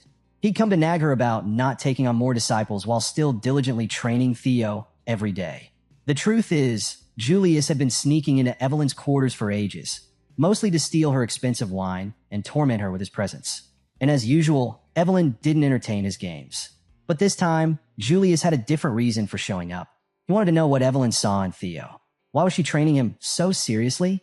What was it about this kid? After all, even Axion had trained under Evelyn. So saying that Theo was beyond expectations was a bold claim. Julius was curious. Evelyn didn't hold back. She told Julius that Theo was different. His attitude, his work ethic, and his talent were unlike any she had ever seen. In fact, she said Theo had more potential than Axion himself. That's no small statement. Julius, who trusted Evelyn's judgment when it came to talent, after all, she had 2 eyes while he only had 1, admitted that something about Theo didn't add up. How could someone change so drastically overnight? The most logical explanation, he thought, was that Theo had been hiding his strength all along. But why? Why keep his power hidden for so long, only to unleash it now? Evelyn had her own theory. She believed that people who move too fast, who rush their steps, are destined to trip and fall. But with Theo, it was different. It felt like he was being chased by something intangible, like he was pushing himself out of fear. That's why she was worried about him attending the Scaled Dragon Society banquet. Julius, finishing off another bottle of wine, agreed that Axion was indeed someone to worry about. But that's not why he'd suggested Evelyn follow Theo tonight. Julius had a gut feeling that something big was going to happen at the banquet. And here's why. Being a Ragnar himself, Julius knew firsthand that when wolf cubs hungry for blood gather in one place, they'll do anything to establish a hierarchy. Commander Julius had paid a visit to Evelyn, trying once again to convince her to rejoin the white armored dragon cavalry. He wasn't just interested in Theo, he wanted Evelyn back in the ranks too. Julius refused to accept that Evelyn had retired just because she couldn't ride a dragon anymore. Before he left, he laid out a pristine uniform on her table, hoping it would tempt her to come back. And honestly, maybe it worked. Sure, Evelyn lost an expensive bottle of wine that night, but in return, it seems like she's found her purpose again. Back to the present. Inside the blood-soaked banquet hall, Evelyn begins to piece together what's really going on. She realizes that Theo probably noticed her following him from the start and had orchestrated this entire situation on purpose. Maybe he joined the Scaled Dragon Society with this very scenario in mind. Her worries? Unnecessary. She starts wondering, at what point did Theo realize she was tailing him? Turns out, Theo sensed Evelyn's presence the moment he got into the carriage. Thanks to his dragon heart, he can extend his energy perception like a sixth sense. But right now, that doesn't matter. What matters is that Theo's plan for revenge is in full motion. Turning to Evelyn, Theo asks the room a chilling question. What is the punishment for nobles who show blatant disrespect to a successor candidate of the Ragnar clan? The guilty nobles almost faint on the spot. They know what's coming. And Evelyn, ever the rule follower, calmly states that according to clan law, the punishment can be as extreme as immediate execution. Theo grins. He set the stage perfectly. But instead of calling for their heads, he says he's feeling merciful. These nobles are just children after all. Theo announces that he'll settle for taking 1 arm from each noble involved. The guilty parties start panicking, but it's too late. Evelyn moves like lightning, an unstoppable force. She slices through the room like a deadly machine, aiming at the bratty nobles who dared to insult Theo. The second son of the Byron clan tries to dodge. His right arm is severed cleanly. The first son of the red and white mercenary corps screams as blood pours from his stump. The dainty fourth daughter of the Ceres merchant guild loses her arm in one swift motion. The third son of the Clark clan attempts to flee, only to be caught and cut down in seconds. Even the first daughter of the Howard clan becomes another victim, reduced to a one-armed mess on the banquet floor. Theo's quest progress surges to 79%. One noble, too terrified to think straight, crawls toward Axion, begging for help. But Axion? He simply repeats Theo's words, telling the crawling noble that this is just another greeting between brothers. And as the noble whimpers at Axion's feet, a glint of steel flashes in his peripheral vision before his arm is sliced clean off, his blood nearly splattering Axion's clothes. The first son of the Parank family twists in agony, while Axion, surprisingly, just watches. He and Evelyn exchange glances, a silent acknowledgement passing between former student and master. Even Axion hadn't expected to see his old trainer in action here, but he nods as Evelyn salutes with her bloodstained blade. Axion finally realizes This banquet isn't about him anymore. It's become Theo's show of dominance. Evelyn had only targeted those who insulted the Ragnar bloodline, meaning even as a fellow successor, Axion has no authority to stop what's happening. Theo's revenge is unfolding perfectly. In just a matter of minutes, Evelyn had severed the right arms of 14 nobles. Their status as swordsmen? Ruined. Sure, they can take their arms to a priest and get them reattached, but their reputation is shattered. And with it, Theo's quest progress hits 79%. Everything is going according to plan. Meanwhile, Axion's thoughts shift. He's more curious than angry, wondering how in the world Theo, the imbecile of the Rose Palace, managed to get both Remington and Evelyn on his side. This brother of his? He's evolved into something terrifying. But that's the psycho in Axion talking. Deep down, he's thrilled. He wants to crush this new version of Theo under his boot more than ever. As Theo finishes what he came to do, he calls for Evelyn and Remington to leave with him. Together, they make their way out of the palace, leaving the frightened stares of the remaining nobles fixed on Theo. But before they exit, Theo and Axion lock eyes. Brother to brother, successor to successor. No words are spoken, but the tension between them is electric. Theo pauses for just a second, grabs Axion's arm, and tightens his grip, enough to wrinkle Axion's suit. After a beat, Theo lets go and waves goodbye with a sly grin, telling Axion he had a ton of fun at this bloody banquet. As they walk away, the final system notification pops up. Theo's tutorial quest to escape the title of Imbecile of Ragnar is finally complete. Axion, he's absolutely fuming. After watching his perfect plan blow up in his face, he storms out of his own palace, screaming Theo's name at the top of his lungs. As much as he wants to make a move right then and there, Axion knows it wouldn't be wise. Not yet. Meanwhile, Theo, he's riding high. With all the tutorial quests completed, no one in their right mind would dare call him the imbecile of the family anymore. His public perception has completely shifted, and his reward for pulling off this transformation? An experience elixir, a tonic that instantly raises your level by 5 if you're below level 30. This is just the beginning. The tutorial might be over, but Theo's true revenge is only getting started. News of the bloodshed spreads fast. Everyone across the palaces is shocked to hear what went down. Axion's prestigious scale dragon society, torn limb from limb, both literally and figuratively. But Theo? He's in a celebratory mood. His subordinates take him to a pub to celebrate his flashy and gory high society debut. Everyone is there. Even Evelyn shows up for a drink. Theo can't help but wonder how the Scaled Dragon Society feels now after being humiliated by the man they used to call an imbecile. Meanwhile, back at Camellia Palace, things are tense. Amel Ragnar, Axion's mother, is in disbelief. She's heard about what happened, and she's shocked. Not only did they give Theo justification for his actions, but he also chopped off everyone's arms right in front of Axion. Amel is furious, and she lets her son know it. She had warned Axion not to take Theo lightly, but now they've handed him complete authority to go wild. Axion, trying to defend himself, insists that once Theo gains more recognition, it'll be harder to take over the Rose Palace. He assures his mother not to worry, but Amel isn't having it. She points out his mistakes, frustrated that their great plan has almost fallen apart because of his arrogance. Axion, realizing he's not getting through, backs down and leaves the room. As Axion walks away, Amel reflects on how her son could be so obnoxious. Her brother, Ed Troyven, chimes in, joking that Axion is just like she was when she was younger. But Amel isn't in the mood for jokes. Ed quickly apologizes, then tries to calm her down. He reassures her that this incident, while chaotic, might not be worth worrying about as much as she thinks. Ed explains that while the Rose Palace has been outside of the clan leader's interest for a while, it's still a part of the clan head's harem, meaning it's hard to take ownership of it. Even though it's known as a place where riffraff gather, it still holds the support of the clan leader himself. He reveals his plan. Thanks to Theo's recent chaos at the banquet, they now have enough justification to suppress him through legal procedures. Amel, hearing this, starts to calm down. She realizes that the reason she feared Theo becoming stronger was because she thought his power and influence would expand over time. But now, thanks to Ed's strategy, they can use Theo's own actions against him to keep him in check. She starts to see the bigger picture. The Camellia Palace can legally suppress Theo, and the Rose Palace will have no choice but to bow to them. Ed assures her that everything is already in motion and that by tomorrow morning, she'll hear some great news. He suggests she take the night to relax. even mentioning that he's prepared an aromatic candle from the southern volcanic region for her bath. Emil finally decides to trust in her brother's plan and expresses her gratitude before retreating to her quarters.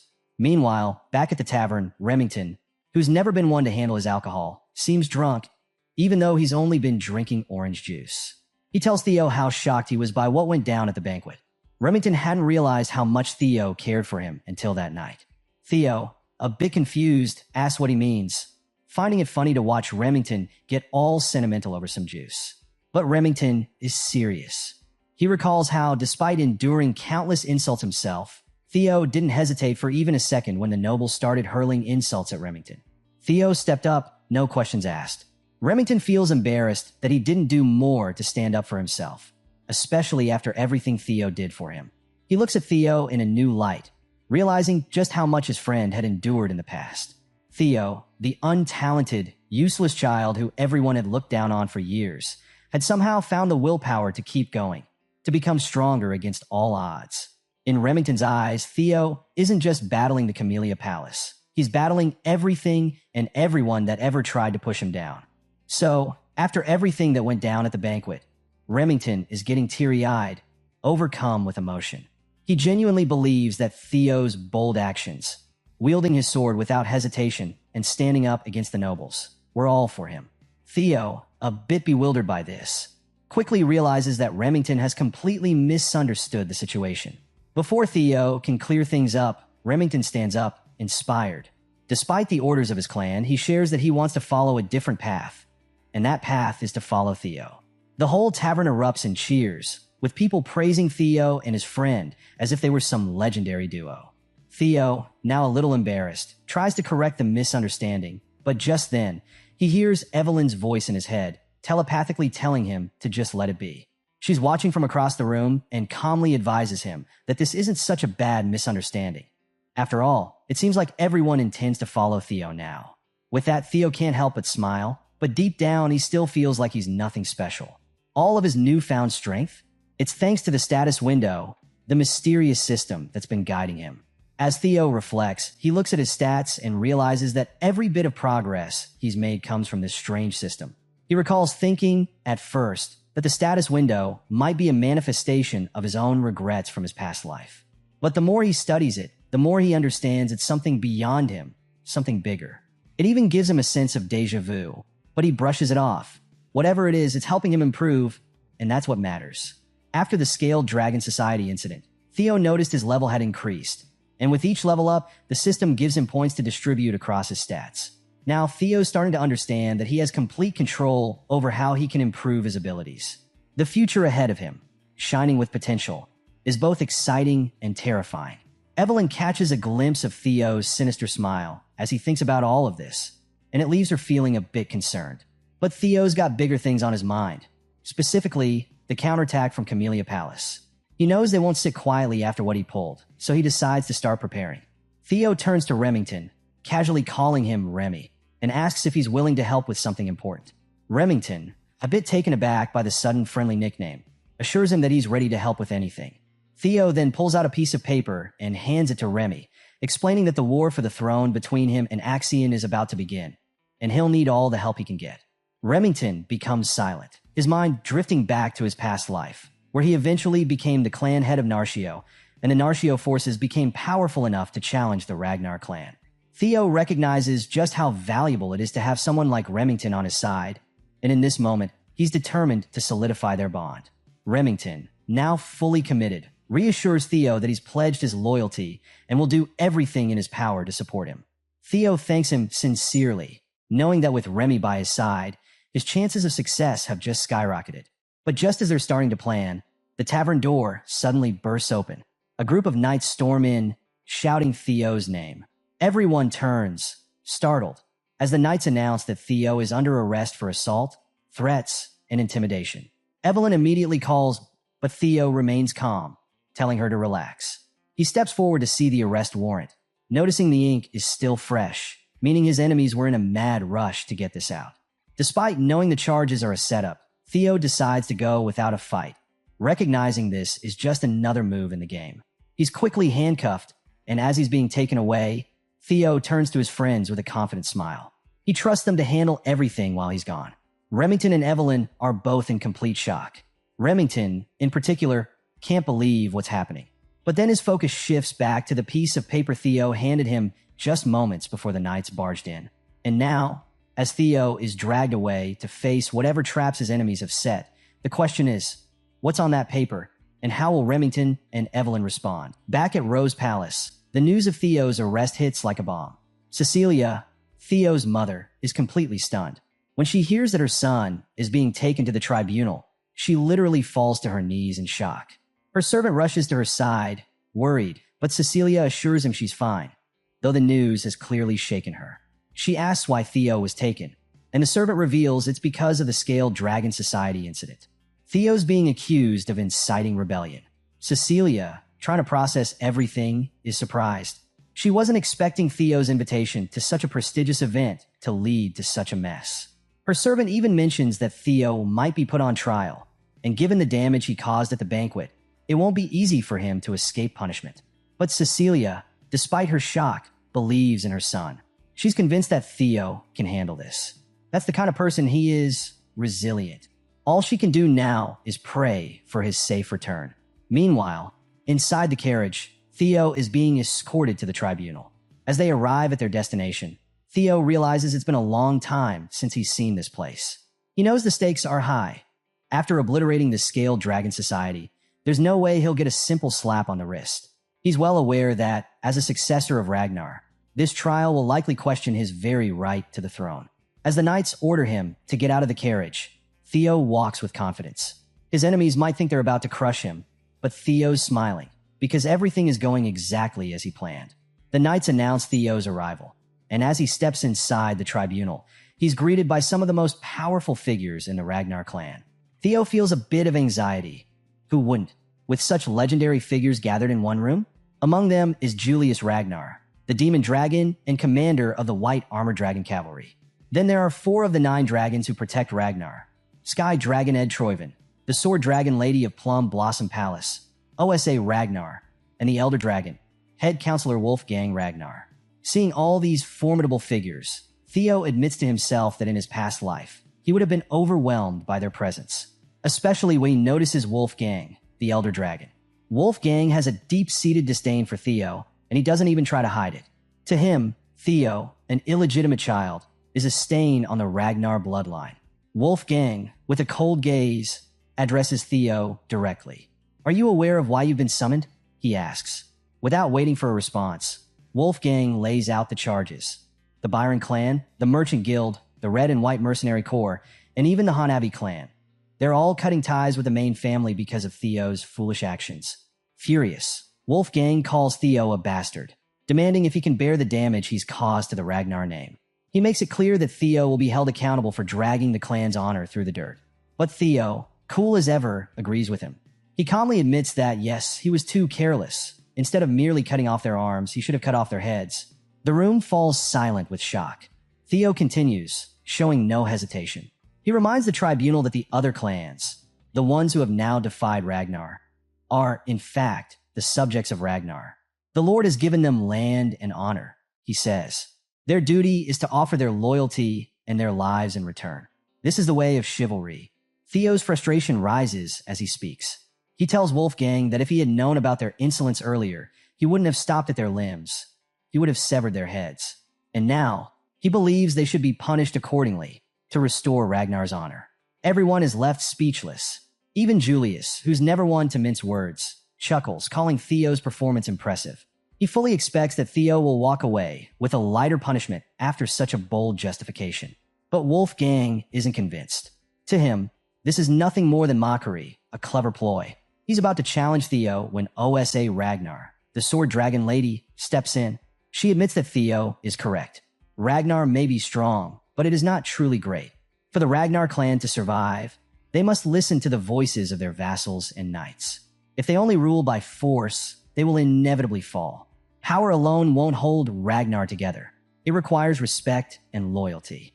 Wolfgang, clearly surprised that OSA is taking Theo's side, falls silent. He wasn't expecting this turn of events, but OSA's words hit hard. She understands that power isn't enough to rule the world. It's about more than just strength.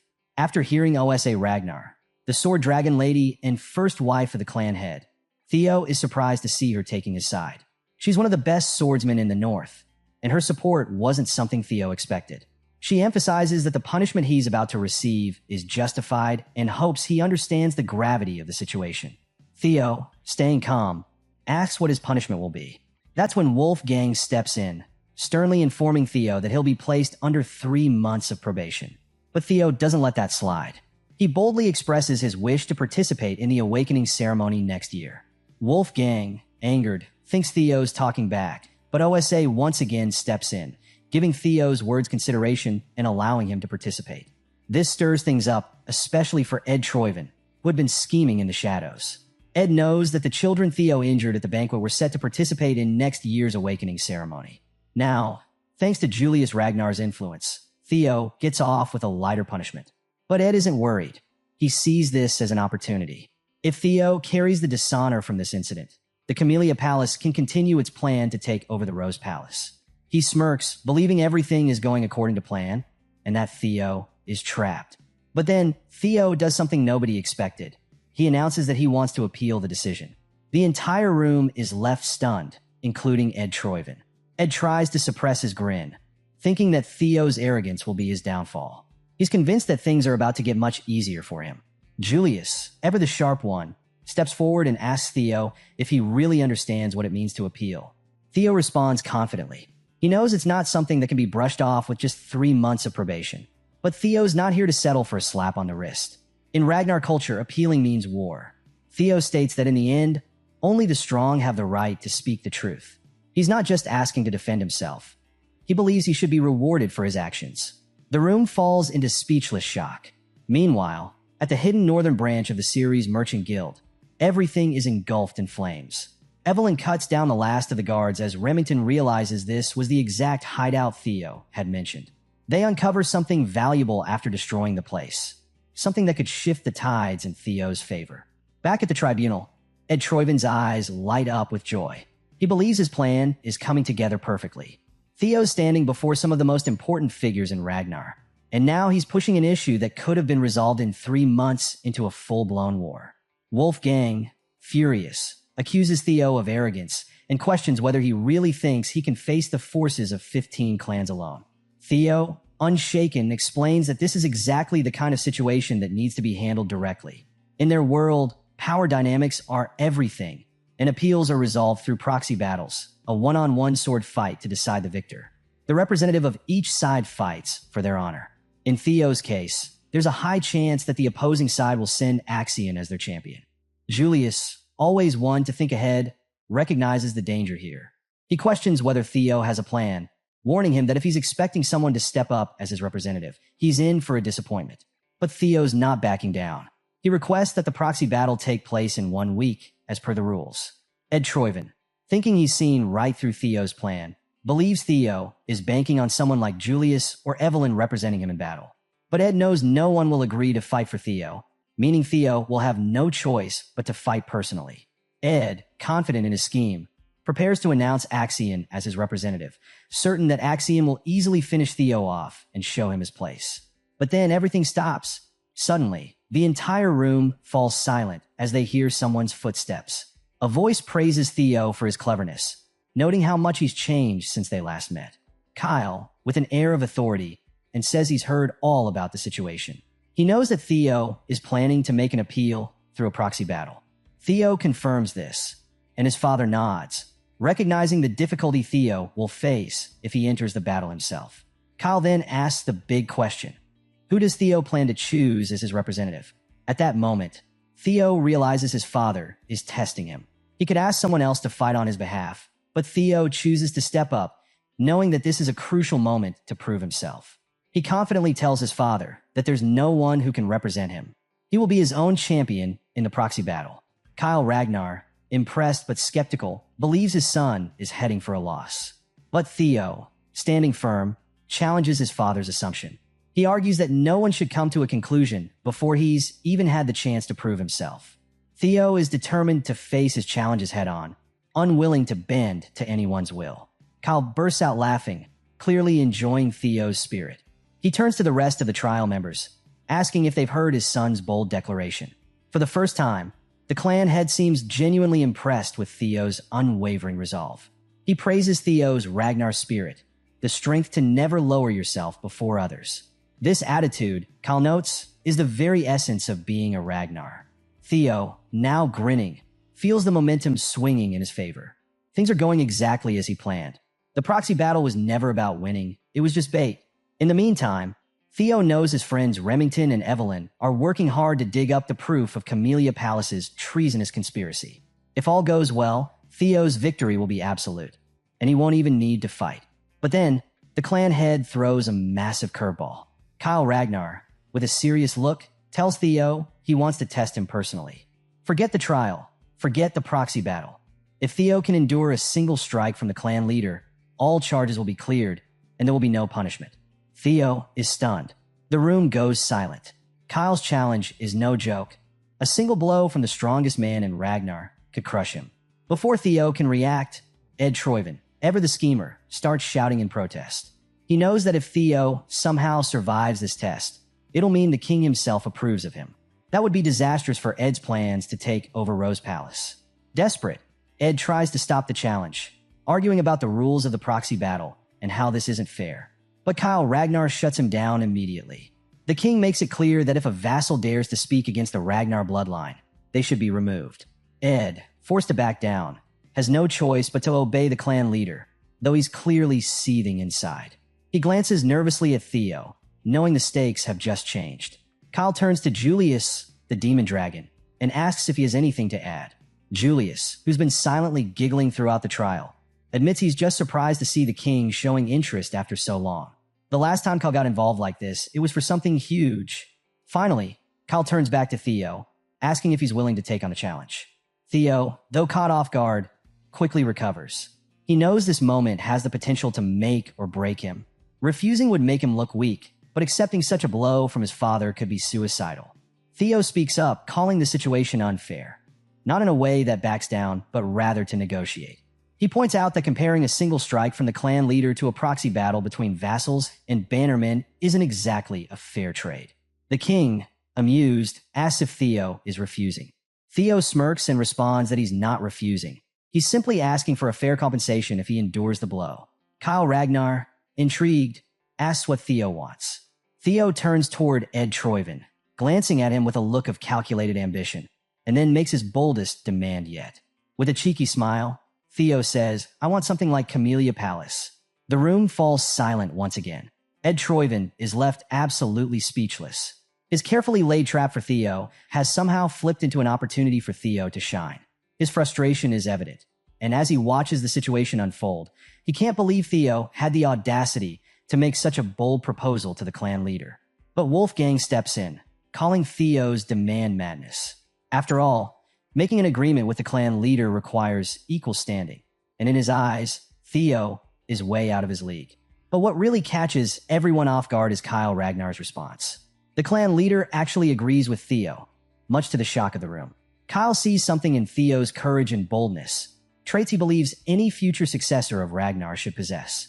He then turns to the Sky Dragon, Ed Troyven, asking if he has any objections.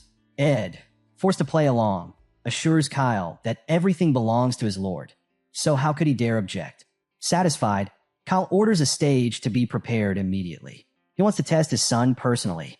Theo's nerves start to kick in as he faces his father, while the other vassals and bannermen gather on the sidelines to watch this intense showdown. Ed Troyven, although frustrated, tries to stay calm. He's convinced that even with Theo's newfound strength, there's no way he can withstand a single strike from the clan leader. After all, not even high-ranking swordsmen can survive such a feat in Ed's mind. Theo's overconfidence will be his downfall. But Theo knows something Ed doesn't. Thanks to the experience elixir he earned after finishing the tutorial, Theo's strength has tripled, and he's confident he can survive his father's attack. The clan leader quickly notices this change in his son and wonders if Theo consumed an elixir, but even that wouldn't explain such a drastic transformation. Still, Kyle Ragnar decides it doesn't matter. What matters is the test at hand. Kyle turns to Theo and asks if he's warmed up. Theo replies confidently, even though the pressure is mounting. The clan leader comments that, normally, he'd use his great sword in battle, But since Theo hasn't learned to use mana yet, Kyle will go easy on him by using a rusty steel sword. He asks Theo if he has any objections, but Theo, determined, says he's ready. And then the fight begins. As Kyle Ragnar's aura flares, the room becomes thick with pressure. Theo feels the sheer power of his father's fighting spirit, and it nearly overwhelms him. But Theo stands his ground. Kyle, impressed that his son hasn't buckled under the weight of his aura, acknowledges that there's something more to Theo than meets the eye. Inside, Theo is focused. He knows his strength has grown exponentially since using the experience elixir. After gaining 5 levels, he poured all his points into strength, and now he feels like he's finally escaped the realm of the weak and entered the domain of the extraordinary. He's confident he can survive at least a single strike from his father, and that's all that matters. When Kyle Ragnar finally throws his attack, it's like a red beam of light, a massive strike that destroys the entire stage, sending shockwaves through the air. Everyone watches in horror as the dust settles. Ed Troyven is sure that Theo must be dead, but when the smoke clears, there stands Theo, still alive, though barely. The room falls in a stunned silence. Kyle Ragnar, with a wide grin, is impressed. He's finally found a worthy son. Theo, standing tall after surviving the blow, has proven his innocence through his sheer willpower and determination. The trial concludes, and the system window pops up, revealing that Theo has successfully completed the sudden quest, single strike from Kyle Ragnar. As a reward, Theo receives a mysterious blue key and a new inventory slot. But there's no time to focus on that just yet. Later, Theo wakes up, groggy and unsure of where he is. His mother, Cecilia, is by his side, overwhelmed with relief. She holds his hand and, with tears in her eyes, tells him how worried she was when she learned that the clan leader himself challenged Theo. She asks if he's hurt, offering to call a physician if there are any fractures or injuries. But Theo reassures her that he's fine, though he still doesn't recognize his surroundings. Just then, Julius, the demon dragon, enters the room. He shares some shocking news. By order of the clan leader, Camellia Palace has been vacated. Amelie, Axion, and all their loyalists have been removed. Theo is grinning ear to ear as he realizes he's inside Camellia Palace, now fully under his control. The system window updates him, showing that all he needs to do now is uncover the palace's hidden secret to complete the next part of his quest. He's come far, and things are finally falling into place. Meanwhile, in the garden of Camellia Palace, Amel Ragnar, Axion's mother, is causing a scene. Furious at being forced to vacate her own property, she shouts at the servants, who are desperately trying to calm her down. But there's no calming her anger. This is a major loss of power, and she knows it. Watching all of this unfold, Ed Troyven, who's seething with frustration, quietly gives an order to Axion. He tells him to kill Theo once and for all. Axion, who had been planning something for the awakening ceremony, is taken aback by the sudden command, but Ed's intense desire for revenge is burning. He's not willing to wait any longer. Theo has to be eliminated now. Axion sees the rage in Ed's eyes and knows there's no arguing with him. Back in the palace, after things settle down, Theo is reflecting on the unexpected success of his plan. Even though there were plenty of obstacles, he's managed to secure Camellia Palace without using his trump card, and now he holds even more authority than before. He opens his inventory and casually pulls out an apple. The perks of having this magical system at his disposal never fail to surprise him. He munches on it, marveling at how useful the system has been so far. But there's something more pressing. Theo pulls out the blue key he recently acquired and can't shake the feeling that it's connected to something important.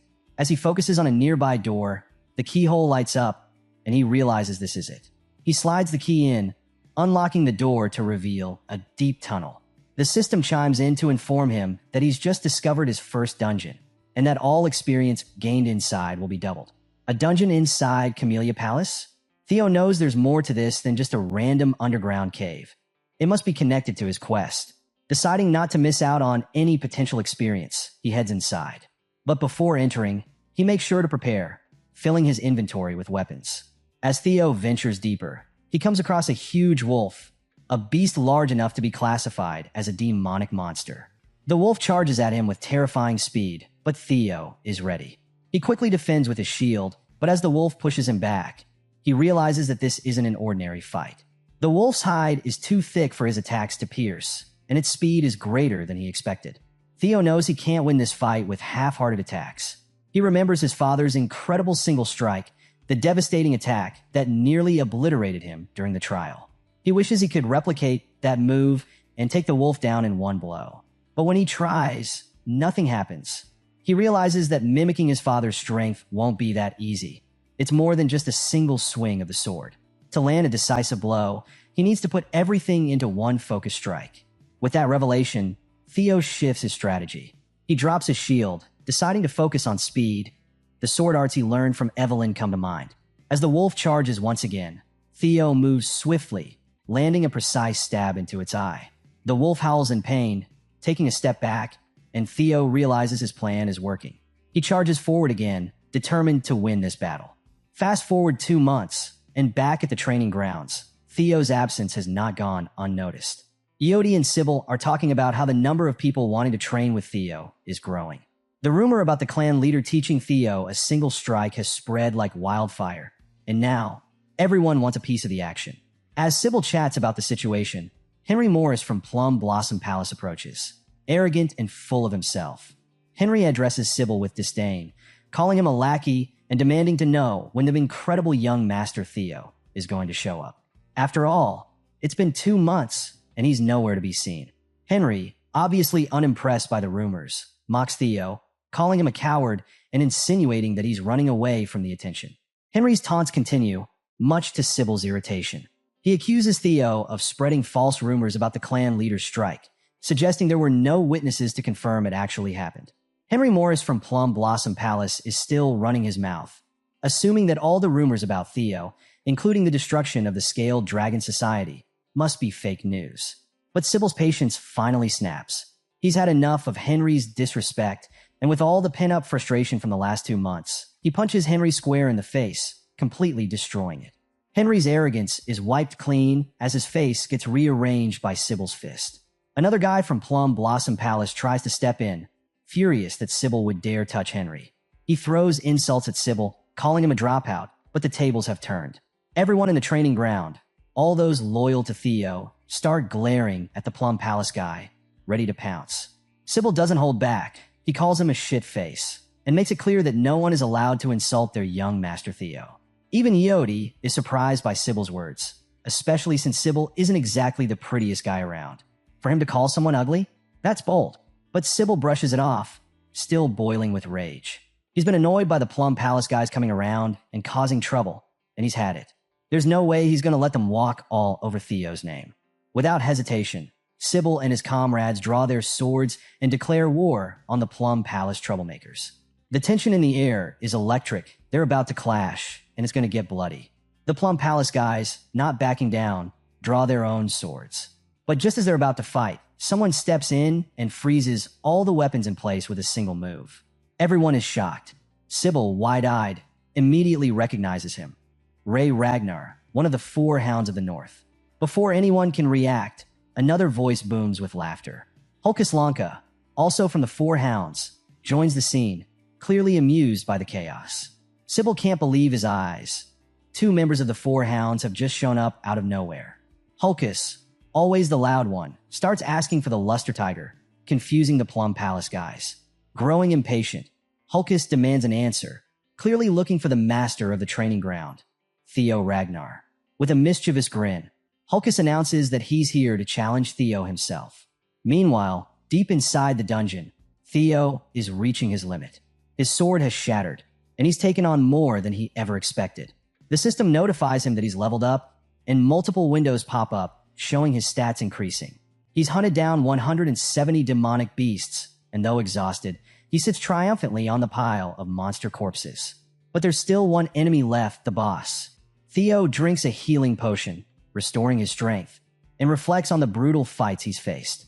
There were many moments when he almost died, but each time, the healing potions saved him. At first, the beast seemed impossible to defeat, but as he leveled up, things got easier. What surprises him the most is how fast time flew by. He's already spent 2 months inside the dungeon, and it's all come down to this. The system informs him that the final boss is waiting. Theo's sure it's going to be a powerful monster as he spots some stairs leading to the final level. He walks forward, ready to face whatever's waiting for him. But as he looks down at his shattered sword, he knows it won't be of any use. He opens his inventory and pulls out another blade. It's his last sword, one his mother gave him as a birthday present. As Theo grips the ceremonial sword, memories of his past life flood his mind. He remembers how, back then, he had a lot of friction with his mother. Leading up to the awakening ceremony, he had tossed the sword aside, thinking it was useless. He had been too focused on his bloodline, convinced that no amount of fancy equipment would change who he was. He had told his mother to leave him alone, but looking back now, he regrets how he treated her. Not this time. Theo vows not to repeat the mistakes of his previous life. With the ceremonial sword in hand, Theo heads for the boss room. The system warns him to be cautious. A strong demonic beast lies ahead. When Theo opens the door, he's surprised to find a dragon taking a nap. His initial shock fades when he realizes it's just a lesser drake. Still, the sight of a draconic creature makes him wonder. The Ragnars are said to be descendants of dragons. Is this just a coincidence? But there's no time for speculation. Theo knows he has to defeat the boss to complete the dungeon and get out of there. Inside the dungeon, the system flashes Theo the quest details. One more monster to defeat. The Lesser Drake, the final boss, is a kind of dragon, and it's no easy opponent. Theo steels himself for the fight, but even with his strength, he questions if he can really take down a dragon, even if it's a lesser one. Drawing on his training, Theo focuses on using his technique, the single flash. The movie's practiced endlessly against the wolves in the dungeon. Although it's nowhere near the level of his father's legendary dragon flash, Theo believes that if he uses his dragon heart to the max, he might just land a serious hit. With all his might, Theo charges toward the lesser drake, aiming for its eye. His sword pierces through, and the monster lets out a deafening scream of pain. Theo feels a brief moment of triumph, but it doesn't last. The drake's tail lashes out in retaliation, forcing Theo to dodge. He quickly realizes that his strike wasn't enough. The attack didn't reach the brain. The drake is hurt, but far from defeated. The drake roars, its massive form thrashing, and Theo can sense the mounting danger. The beast is preparing to kill him, but Theo, never one to back down, sees the possibilities in the fight. His confidence fuels him as he charges in again, landing several quick blows. It's not enough to take the monster down, but he's looking for its weak point, the reverse scales that all dragons have. Suddenly, the lesser drake lets out another piercing scream, but this time, the battlefield shifts. The overwhelming fear that radiates from the drake locks Theo's body in place. He tries to move, but fear grips him tightly, paralyzing him. He can see the drake's attack coming, but he's frozen, only able to block it with his sword at the last moment. The impact sends him flying, crashing into a rock wall. Pain shoots through his body, and he knows he can't keep this up for long. Struggling to his feet, Theo spots the drake preparing to strike again. He knows the key to winning lies in hitting the reverse scales, but he needs to be fast and precise. As the monster charges, Theo leaps onto its massive body, dodging its vicious attacks. With a powerful thrust, he pierces the reverse scales. Blood gushes out, and the drake howls in agony. Theo presses the attack, striking the weak spot again and again, confident his plan is working. But the drake doesn't fall. It's still standing, and Theo's surprise is written all over his face. The beast isn't going down without a fight. Meanwhile, back at the training grounds, the tension between the four hounds is reaching a breaking point. Hulkus Lanka, fiery as ever, is furious at Ray Ragnar. Hulkus demands the chance to fight Theo Ragnar, but Ray isn't having it. She mocks Hulkus, calling him a loser, reminding him that he lost 3 years ago. Hulkus defends himself, insisting that he's improved since then. He spent every day honing his skills to close the gap, but Ray isn't impressed. She brushes him off, calling him a loser again, which only fuels Hulkus's anger. He challenges her to a duel, declaring that the winner will get the chance to fight Theo. Their weapons clash, and Hulkus swings his massive weapon at Ray, but she blocks it effortlessly, unfazed. The spectators, Sybil and Henry, watch in shock. They don't understand how these two could be so strong. But seeing two members of the Four Hounds go head-to-head is terrifying enough. Just as they're about to get serious, Remington appears. Remington steps between them, making it clear that this is the domain of young Master Theo, and he won't tolerate any trouble here. Hulkus, ever the warrior, is excited to see Remington and even suggests fighting him. But Remington stays firm, asking Hulkus to respect his words. Then suddenly, everyone feels it. An immense, menacing pressure washes over the training grounds. It's a killing intent so powerful, it makes everyone pause. They all turn to see the source of the energy, and their eyes land on Theo. He's finally arrived, and the air is thick with his overwhelming presence. Even Remington, who knows Theo well, is surprised. He can't help but wonder what happened during Theo's seclusion. Where did this intense pressure come from?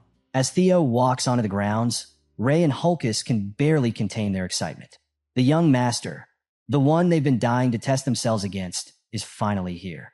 The entire training ground falls silent as Theo steps into view, dominating the atmosphere with the same fear he learned from the Lesser Drake inside the dungeon.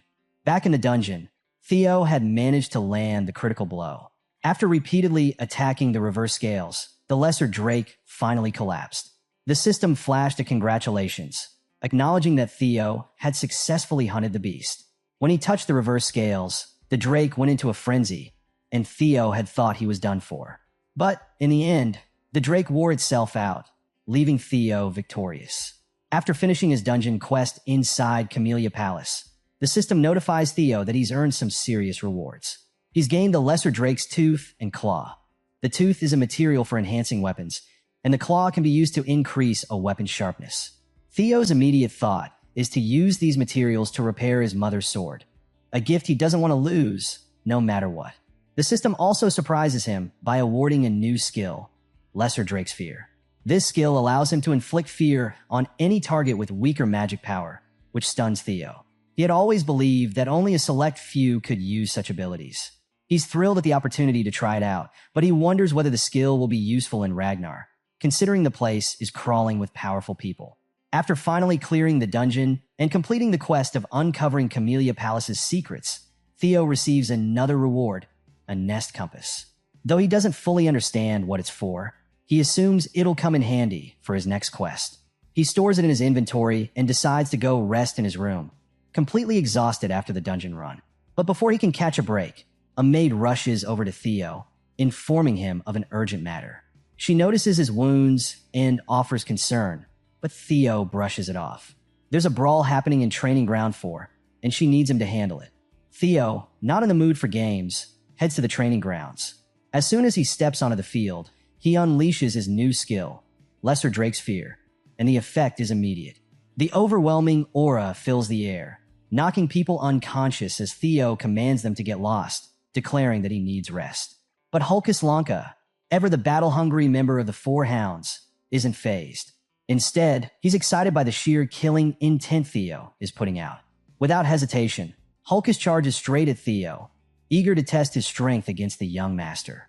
Hulkus swings his massive sword, but Theo, fresh from his dungeon training, easily overpowers him with just a single strike.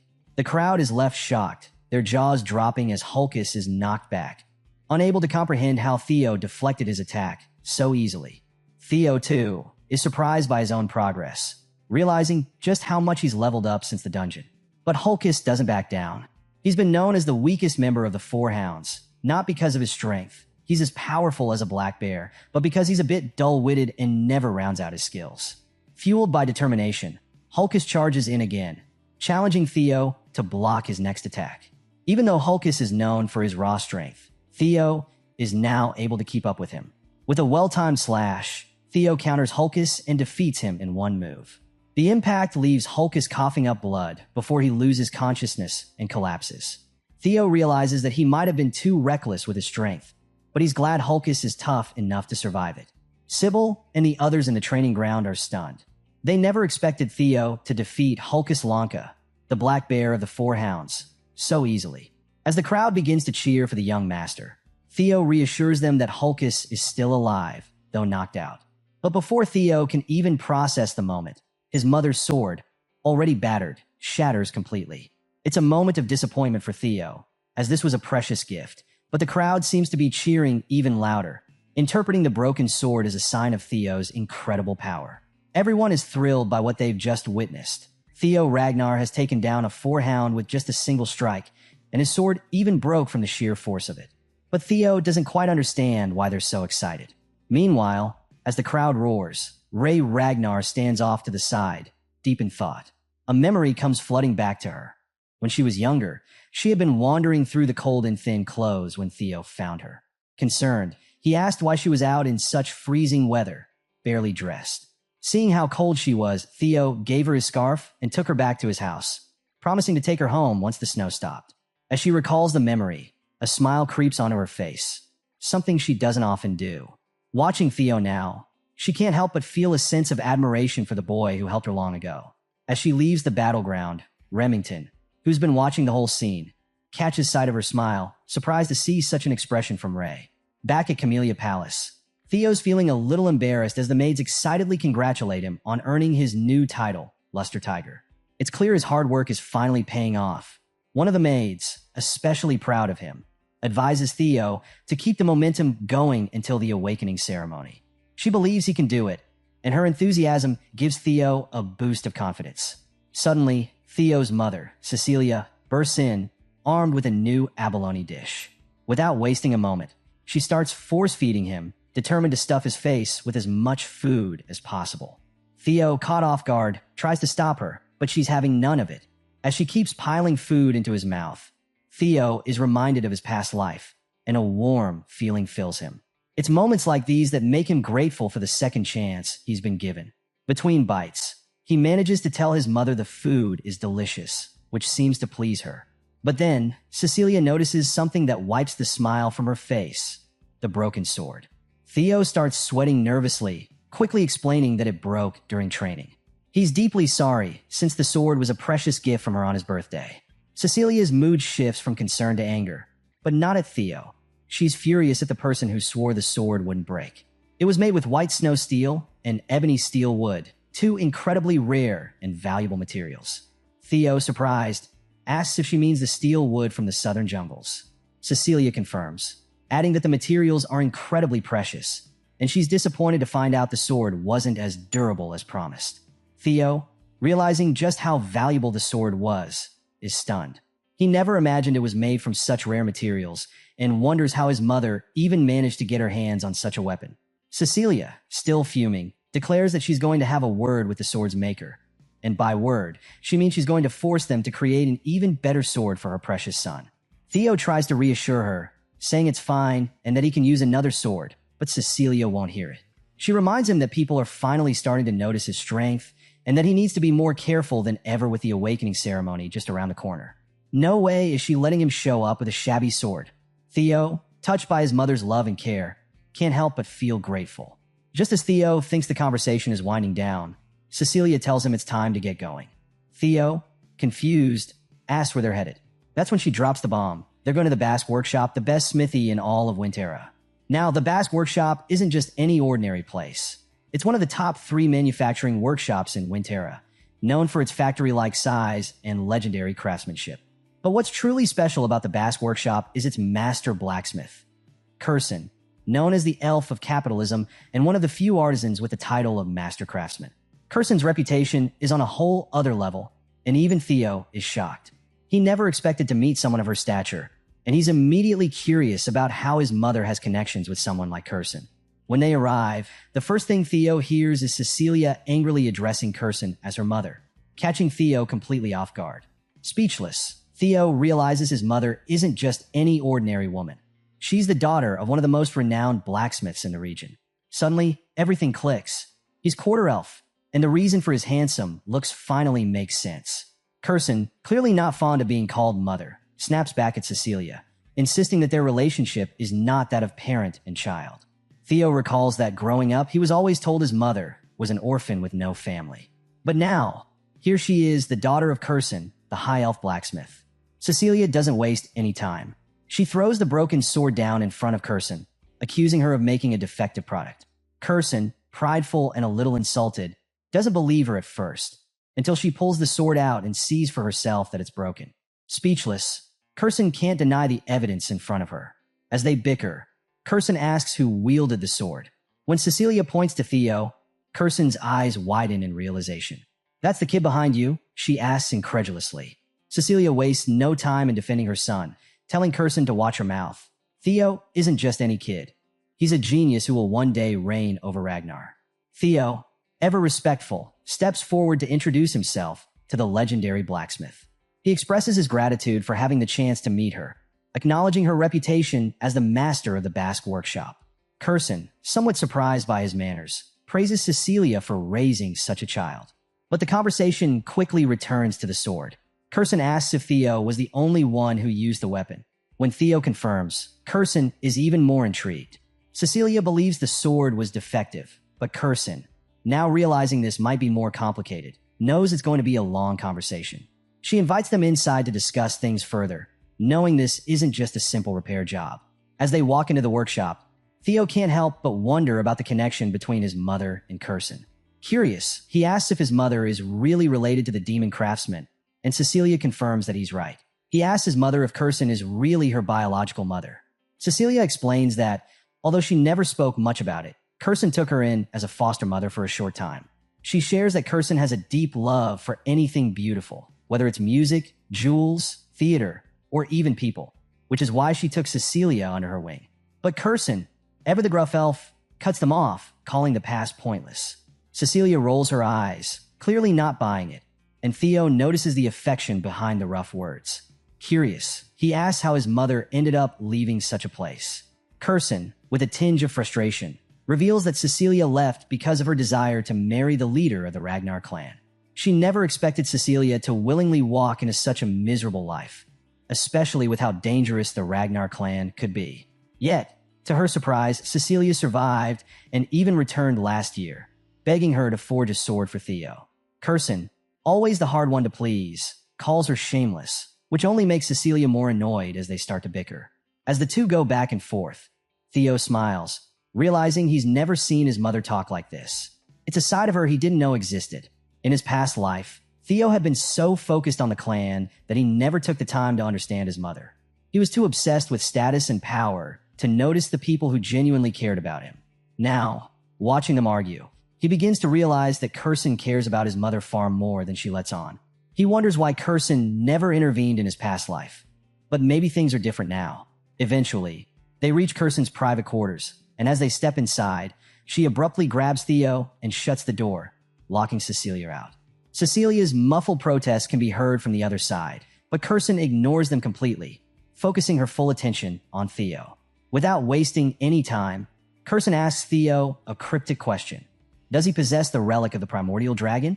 Theo, confused, asks if she's talking about the ancestor of the guardian dragon that protects the Ragnar clan.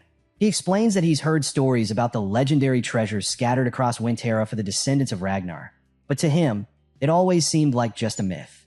Curson cuts him off, making it clear that the relics are not a legend. She's frustrated, almost on the verge of tears, as she examines the broken sword. It's a piece she had poured her heart and soul into, and it shouldn't have broken, unless it came into contact with something as powerful as a relic. She can't believe the sword failed so easily, and she's convinced that only a relic could have caused such damage. Theo, feeling guilty, apologizes, explaining that the sword broke while he was fighting a lesser drake. He doesn't know anything about relics, but before he can say more, Curson decides to show him instead of explaining. She pulls out a casket, sealed tight with chains, and asks if Theo notices anything unusual. Suddenly, Theo's system lights up, showing the familiar blue glow he saw before, just like the door to the dungeon in Camellia Palace. Realizing it's the same energy, Theo asks if it's part of a quest. Curson, who can't see the glow herself, notes his reaction and realizes that he's sensing something. She explains that inside the casket is a relic of the primordial dragon. She's tried countless times to open the casket, but every attempt has failed. Placing the heavy casket down, she tells Theo the story of the primordial dragon, a being so powerful that it removed one of its own fangs and had it forged into a weapon. This weapon is known as the White Moonlight Blade, a sword said to possess unimaginable power. Curson then drops a bombshell. If Theo can break the seal on a casket and claim the relic, the White Moonlight Blade will be his. But there's a catch. If he fails, the consequences could be fatal. The process could end his life, and there are no guarantees. She asks him if he's still willing to take the risk. Theo's reaction is immediate. He's smiling, his heart pounding with excitement. The danger, the risk, the legendary sword, it's all part of the challenge, and Theo can't back down now. With a confident grin, he tells Curson that the sword is as good as his. The system immediately pops up, revealing the next scenario quest. Be chosen by the primordial dragon's relic, the White Moonlight Blade. As Theo faces the sealed casket in Curson's workshop, the pieces of the puzzle start falling into place. The White Moonlight Blade isn't just any relic. It's the sword of the Black Dragon, one of the 9 dragons. Theo remembers the legendary Black Snow leader, someone who commands fear across Winterra, known as the Black Dragon. Very few know the truth about this sword, and those who've even spoken about it have either vanished or met a grisly fate. Flashes of his past hit him hard. He remembers running into the Black Dragon 4 years ago, and to this day, he doesn't understand why the Black Dragon let him live. It was sheer coincidence that he even saw the true form of the sword back then. Now, standing before the very relic he once glimpsed, Theo is in shock. How could Curson have been in possession of the primordial dragon's relic this whole time? Curson snaps him back to reality, asking if he's ready to open the casket. Theo, fueled by the desire to claim this legendary weapon, smiles, determined to make the sword his own. As he examines the casket more closely, he realizes its design is eerily similar to the dungeon door he unlocked in Camellia Palace. Trusting his instincts, he pulls out the blue key from his inventory and, to Curson's confusion, unlocks the casket. As the chains fall away, a strange, ominous light begins to shine from the casket, and suddenly, Curson's face turns from intrigue to concern. Before Theo can react, a mysterious black fog emerges, wrapping itself around him and pulling him inside the casket's depths. Theo struggles to break free, but the fog is relentless, dragging him into a mysterious world. When he opens his eyes, Theo finds himself in a place he recognizes but can't explain, Rose Palace engulfed in flames. His memories rush back, and he's shaken by the reminder of how weak he used to be. The fire, the destruction, everything he tried to forget is now right in front of him. His desire for power overwhelms him, and the vision of Rendon and his enemies resurfaces. He knows he needs to become stronger, strong enough to crush the Camellia Palace once and for all. But then, something strange happens. Out of the flames, a griffin emerges, its piercing eyes locked on Theo. The creature seems to be playing with his mind, feeding on his desire for power, twisting his thoughts. The griffin attacks, ready to devour him whole. Theo, caught off guard, grabs the griffin's beak just in time, realizing that the monster is trying to take over his mind by exploiting his darkest desires. That's when it hits him. This isn't just a regular monster. It's the essence of the Moonlight Sword, a beast meant to test whoever dares claim it. The griffin's voice echoes, calling Theo insolent for trying to challenge its power. But Theo, unfazed, declares that he's already conquered the despair the creature is trying to show him. He's been through too much to be tempted by false promises of power. As Theo struggles, he notices something odd. The griffin is smaller than he remembers. In his memories, the beast stood at least 10 meters tall, but now they're the same height. Theo smirks, realizing that perhaps the griffin's power has waned from being trapped for so long. With a surge of confidence, he tells the monster that the Moonlight Sword is his now. The griffin thrashes, trying to break free from Theo's grip, but it's too late. Theo's willpower is unshakable, and as he prepares to finish the creature off with a punch, a wicked grin crosses his face. He's already passed the test. Meanwhile, back in Curson's room, things are getting tense. Cecilia, who's been watching all this unfold, is panicking. Seeing her son unconscious, she frantically tries to wake him up, but nothing seems to work. Tears stream down her face as she begs her mother for answers. Why is Theo like this? Why isn't he waking up? Curson, for once, is speechless. She didn't expect things to go this far and admits that she's never seen or heard of anything like this before. She can sense a monster's energy intertwined with Theo's bloodstream, but she doesn't understand how or why. What she does know is that Theo possesses something powerful, another relic, and this is affecting the process in ways she couldn't predict. Cecilia, devastated, warns her mother that if anything happens to Theo, she'll never forgive her. The room is heavy with tension, Cecilia's cries filling the air as she desperately holds her son. Then, out of nowhere, a mysterious light begins to form around Theo's chest. Curson and Cecilia both stop, eyes wide in shock. The Moonlight Sword begins to pulse with energy as Theo's hand instinctively reaches out to grab it. The light grows stronger, enveloping his entire body. Cecilia rushes to her son, trying to wake him up, and when Theo finally opens his eyes, she hugs him tightly, tears streaming down her face. She was terrified something had gone wrong, but Theo, ever calm and collected, reassures her, telling her not to worry. He's completely fine. Meanwhile, the system congratulates Theo for defeating the Griffin and finishing the quest. His reward? Becoming the owner of the legendary white Moonlight Sword. Theo reflects on how lucky he was, the griffin, freshly unsealed, wasn't at its full strength, and its psychological attacks couldn't sway him. It was just a matter of timing. The system then alerts him to something even more shocking. By absorbing the monster energy of the sword, Theo's magic power has skyrocketed, now surpassing 200 points and pushing him to the level of a high-ranking swordsman. His body begins to glow with newfound power, but there's a catch. He can't fully use this magic until after the awakening ceremony. Curson, visibly impressed by what she's witnessed, congratulates Theo on successfully claiming the sword. But Theo, always the practical one, asks if she's going to keep her promise. Curson, with an air of pride, assures him that elves don't lie. However, Theo can't help but notice that the sword seems a bit rebellious. It hasn't fully acknowledged him as its master yet, and this makes him uneasy. Curson, ever the sharp observer, explains that the sword's behavior is to be expected. After being trapped for 400 years, the Moonlight Sword is like a caged beast. It's ready to let loose. Theo, a little hesitant, wonders if the sword will ever calm down. Curson suggests he take a swing at the wall to let the sword vent some of its pent-up frustration. Theo isn't too sure about the idea, but Curson mocks him a little, saying that even with a legendary sword, someone as inexperienced as him couldn't possibly damage the Basque workshop. Feeling a bit unnerved by the challenge, Theo decides to give it a try. After all, this is a chance to test out his dragon heart ability in a controlled way. He gets into position, readying the Moonlight Sword as its rebellious energy hums through him. As Theo excuses himself and prepares for the strike, Curson watches with mild curiosity until things take a drastic turn. With a swing powered by all of his magic, Theo lets loose an attack called Single Flash. The result? Complete destruction. The wall of the workshop, 10 feet thick, splits in half, sending rubble crashing down. Cecilia stands frozen in astonishment, while Curson's eyes fill with anxious tears. Contrary to what she thought, Theo didn't just dent the wall. He literally cut the building in two with one swing. And he wasn't even trying to destroy it. Curson, watching the devastation, sinks into despair. She's just witnessed yet another costly loss at Theo's hands. First, he broke the sword she crafted, and now he's leveled part of her workshop. Even Theo himself is stunned by the sheer power of the sword, realizing that it drained almost all of his magic in that single, devastating slash. Before he can fully process what happened, Curson dashes toward him with alarming speed.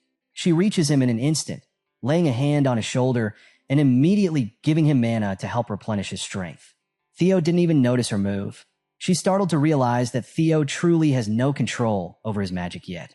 But after seeing what he did to the wall, she's also struck by his raw potential. This kid is something else, a true genius. A sly grin spreads across her face as she places her hand on Theo's shoulder. She proudly declares that she'll be his patron from now on, telling him to spread his wings and show the world his incredible abilities. Of course, Curson isn't just being kind. She's got dollar signs flashing in her eyes.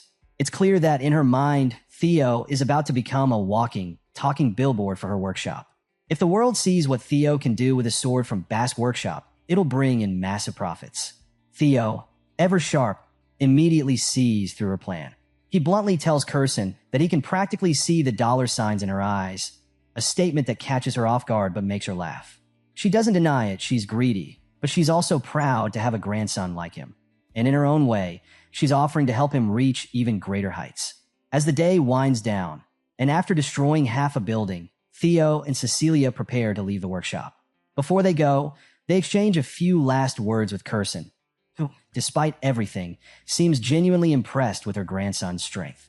It also turns out Theo handed over Drake Fangs to Curson as wall repair funds after that accidental destruction of the Basque workshop. Curson, being the business-savvy elf she is thrilled to have this rare material. She's not only impressed with the fangs Theo snagged from his battle with the lesser Drake, but also swelling with pride at how her daughter, Cecilia, raised such an incredible son. Just as she's basking in that motherly pride, a familiar voice echoes in the workshop, addressing her by her infamous title, Demon Craftsman. Curson freezes, recognizing the voice.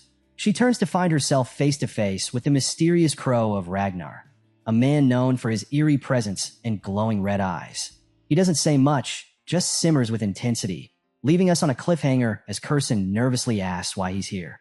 Fast forward 5 days. The much-anticipated awakening ceremony has finally arrived. We find Theo in the middle of yet another sparring session with Evelyn. his one-armed sword master. And while they're exchanging blows, it's clear to her that Theo has leveled up. His speed, strength, and precision have all improved significantly. Even the onlookers who've been following Theo's journey are watching in awe and sweating profusely as they realize just how far ahead of them he's gotten. After a solid bout, Evelyn can't help but praise Theo, admitting that he's pushing her back during their spar. Theo, grinning like the cat that got the cream, humbly accepts the compliment, though you can tell he's soaking it up. He never thought he'd hear such high praise from someone like Evelyn, and he's secretly loving every second of it. Evelyn, ever the calm mentor, tells him he's done well and even hints that he might just be able to become valedictorian of the awakening ceremony. Theo, with a cocky smirk, thanks her and jokingly says that if he does make valedictorian, he'll be sure to mention her name in his victory speech in front of everyone. Evelyn gives him a look, a mix of amusement and exhaustion, wondering if that's even necessary. But Theo's fans? Oh, they're all in. His comrades rush over, eagerly asking him to shout out their names during his speech too. Theo, soaking in the attention, can't help but feel a little proud of his newfound popularity, thinking to himself that maybe being adored by everyone isn't such a bad problem to have. But Evelyn just stands there, giving him a creeped out look, thinking the fame is getting to his head a little too fast. The scene transitions to the central headquarters, where the awakening ceremony is about to begin. Theo walks in, confidently introducing himself as Theo Ragnar of the Camellia Palace. As he enters, he notices the large crowd gathered for this prestigious event. The awakening ceremony is the annual event for the Ragnar clan, where young swordsmen finally get the chance to prove themselves and earn recognition, not just among their peers, but in front of the entire clan. Everyone who's anyone is here. Big names like the Nine Dragons, and even the former clan head from 2 generations ago, Hilda Ragnar. Theo spots Hilda and is relieved to see she's still attending these events, even though she's supposedly over 150 years old. She certainly doesn't look it, though, and her presence only adds to the weight of the moment. Suddenly, a drum sounds, signaling the start of the ceremony. The conductor, Vanna Ragnar, steps forward, a Dragon Gate swordsman and judge of the event. His booming voice commands everyone's attention as he explains the rules for the preliminary examination. The test is simple but brutal. Grab a sword and make a mark on the steel wall in front of them. Of course, this isn't just any wall. It's forged from a blend of white snow steel, a material so strong that ordinary swords can't even scratch it. But there's a catch. If the participants can open their mana halls and channel their magic into their swords, they'll have a chance to cut through the wall. To help with this, Vanna hands out a special soma pill to each participant. This elixir contains the power of 10 years worth of magic, designed to open their mana halls and unlock their true potential. The deeper the cut they leave on the wall, the higher their score. Then, Vanna calls out the first participant, Theo Ragnar. Theo steps forward, taking the soma pill and reflecting on how, in his previous life, his half-brother Axion was the one who took the title of valedictorian. But this time, not today. This is Theo's moment, and he's ready to rewrite his fate. With renewed determination, Theo grabs a sword and heads toward the white snow steel wall, all eyes on him. He knows this is his chance to prove that he's not the same weakling from his past life. As Theo walks toward the white snow steel wall, a system window suddenly pops up, giving him a new quest: become the valedictorian of the awakening ceremony. With a smirk, Theo knows this is his moment. No more second chances, no more hiding his power. This time, he's here to dominate. Meanwhile, high above the ceremony, Hilda Ragnar, the 150-year-old former clan head, watches with interest. She turns to Kyle Ragnar, the current clan leader, and asks if this is the boy he's spoken of before. Kyle confirms with a slight nod, and Hilda, intrigued by the story she's heard, admits she's curious to see if Theo truly has what it takes to live up to his potential. Back on the ground, Theo, feeling the weight of everyone's eyes on him, stretches his shoulders, trying to shake off the nervousness. The judge, Vanna Ragnar, steps forward and reminds Theo to swallow the soma pill, which will help unlock his mana hall. Theo pops the pill into his mouth, but he's not the same kid from his past life. Last time, he couldn't control the soma's power, and it severely injured his dantian. But not today. As soon as he swallows the pill, Theo feels an explosion of energy within him. The mana surges through his body, scattering in waves. Vanna is stunned, watching this brat cause a mana wave of this size. He's concerned too much mana can overload a person's system, especially someone with a powerful dragon heart like Theo. But just as quickly as the mana erupts, Theo stabilizes it with ease. Feeling a rush of confidence and power, Theo can't help but smile. It's almost too easy this time compared to his past life. Now, with his mana hall open and the vast power of his dragon heart at his disposal, he's officially unlocked his full potential. No more holding back. Theo gathers himself, leaping into the air, ready to unleash his first true attack. He channels every ounce of magic into his sword, and in a single, powerful flash, a massive dragon made of mana surges forward, slamming into the steel wall. The impact is devastating. A giant crack runs through the wall, leaving the entire arena in awe. Vanna, the judge, is completely boggled by what he's just seen. He announces with absolute certainty, Theo Ragnar has passed. The crowd, bamboozled, doesn't even begin to cover it. Theo's display of power was nothing short of monstrous. A system window pops up in front of Theo, announcing that the curse of bad luck that has plagued him for so long has finally ended. His fame is beginning to spread throughout the world. A wide, genuine smile spreads across his face. He's finally reached the same starting point as everyone else. He's no longer the outcast. As the system continues to update him, it reveals that Theo has caught the attention of some of the biggest names in the Ragnar clan. OSA Ragnar, the sword dragon, wants to take him on as a disciple. Julius Ragnar, the demon dragon, seems a bit frustrated with all the attention Theo is getting, while Rober Ragnar stays cautious. But most importantly, even Hilda Ragnar, the former clan head with the heart of Garuda, has shown interest in him.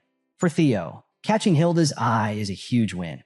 He knows how powerful she is, and secretly, he's already dreaming of obtaining that Garuda heart one day. Things are looking better than ever. But the ceremony isn't over yet. Other participants try their luck with the wall too. One guy manages to leave only a tiny scratch, no more than a thin hairline, and can't help but cry out in frustration, realizing how far behind he is compared to Theo. Next up, we've got Ray Ragnar, Hulkus Lanka, and Remington. Each of them puts in a solid effort, leaving impressive marks on the wall, but none of them come close to matching the massive cut that Theo left. Even the crowd can't believe it. These are some of the strongest contenders, but Theo's results have left everyone in the dust. Finally, it's time for Axion Ragnar, Theo's half-brother and the one who stole the title of valedictorian in Theo's past life. As Axion steps forward, the crowd begins to murmur. People are already buzzing with anticipation, wondering if this year's contest will come down to the Luster Tiger, Theo, and the Dark Tiger, Axion. Axion is furious at the idea that people are comparing him to Theo. It's clear that the crowd's excitement is getting under his skin. Swallowing his Soma pill, Axion's mana surges, and a massive red dragon bursts forth, slashing at the wall with devastating power. The crack it leaves behind is just as large as Theo's, stunning the audience into silence. Even Vanna, the seasoned judge, is left speechless for the umpteenth time today. He announces that Axion Ragnar has passed as well, and the crowd erupts into cheers. Axion Slash was equally impressive, leaving everyone wondering who will come out on top. Now, the final score will come down to precision.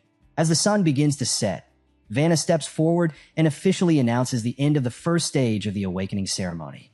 This year, the results are particularly impressive. There are several participants who have significantly improved their scores. However, the crowd is buzzing with excitement over the big question: who will be named valedictorian? Stay tuned, because with the first round over, things are about to get even more intense as the Ragnar clan's best and brightest continue to clash. Will Theo claim the title of valedictorian, or will Axion strike back? Either way, it's going to be an epic showdown. As the scene kicks off, we hear this booming announcement. The first stage of the Awakening ceremony is officially wrapped, and the results are about to drop. The camera zooms in on Theo Ragnar and his cousin Axion Ragnar, both standing among the participants, waiting with anticipation. Suddenly, the announcer calls out, "Theo Ragnar." The crowd gasps, and Theo himself? Completely floored. Nobody, and I mean nobody, saw this coming. Theo has been declared the valedictorian of the first stage. The entire place is in shock. And it doesn't end there. The announcer elaborates that Theo scored a perfect 10 out of 10. Every part of his performance, from mastery and technique to magic control and speed, was absolutely flawless. They're calling him Flash Tiger now, and you can hear people murmuring. Did he really beat Axion? They ask. Axion was supposed to be the unbeatable one. But here's the kicker. Theo's sword mark? Nearly identical to the legendary Thorkel Ragnar's record. The crowd is in awe. Now we switch scenes for a moment. somewhere in the snowy mountains, we see a lone figure walking. That's Thorkel Ragnar himself, one of the top contenders for the clan succession. This guy's a big deal, and you can tell he's going to be a key player in this whole thing. Back to the ceremony. The announcer calls out Axion Ragnar's name for second place. That's right, Axion, who also scored perfectly, gets second because his sword mark was just a little shorter than Theo's. And he is not happy. The crowd goes silent as he lifts his head, eyes blazing. The tension is real. While the announcer keeps naming other winners, the focus stays on Axion, simmering in rage. Eventually, the announcer congratulates everyone and drops a heads up. The second stage of the Awakening ceremony will be in 3 days, up in the Winter Mountains, and the 87 examinees who pass better be ready. The scene shifts, and we're now in this cozy little wooden cabin, blanketed in snow. Inside, Theo is celebrating with Remington and a few others, all congratulating him on snagging first place. Theo's grateful, but he reminds everyone that the fight's far from over. The next goal is to ace the second stage together. Theo places a hand on Remington's shoulder, reassuring him. Remington smiles, but you can tell he feels a bit down, maybe even ashamed of his own performance. Theo brushes it off, calling his own win luck and reminding Remington that, as friends, things like that don't matter. It's a touching moment, and Remington feels a spark of determination, joining Theo in a toast to their next stage. Now we cut to the snowy mountains again. Theo is standing alone, reflecting on his victory. Scoring first place, he would have never thought that possible in his past life. But he knows this isn't the end. Winning the first stage over Axion was just a fluke. It wasn't a real battle. His fist clenches as he remembers his true enemies, Axion and Sky Dragon. This is only the beginning. Theo pulls out a strange-looking compass, and a system notification pops up. It's the nest compass, which guides him to the direction of the nest. The compass points toward the Winter Mountains, and Theo realizes there's something more to the second stage. Maybe it's going to reveal where this nest really is. Just then, Theo feels someone behind him. In an instant, he vanishes and reappears with his sword at the stranger's throat. The man raises his hands, introduces himself as Gets by Jotun from the Gale Sword Unit, and says his captain was impressed by Theo's performance. They're offering him a shot at taking the entrance test for their elite squad. Theo's a little suspicious and asks why he has to take a test if they're interested in him. Gets by explains that even being invited to take the test is a rare honor. Before they can talk further, a voice cuts through the tension, calling Gets by and his group Sword Platoon fools. Enter Ian So Sorry, Vice Commander of the Black Iron Cavalry, aka the Fire Goblin. She wastes no time, offering Theo a spot in her unit and claiming her offer is way better than what the Gale Sword Unit can give.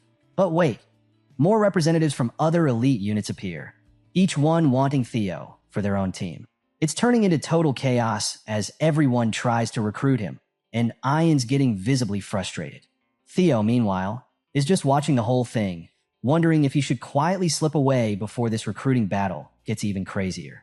Right when he's about to leave, another voice echoes through the air. This one's calm and commanding, and everyone goes silent. Flower petals drift around as Prunus Ragnar, the lady of the Plum Blossom Palace, steps forward. Everyone is shocked to see her. She just smiles, saying she's here for the same reason as everyone else, to see Theo Ragnar.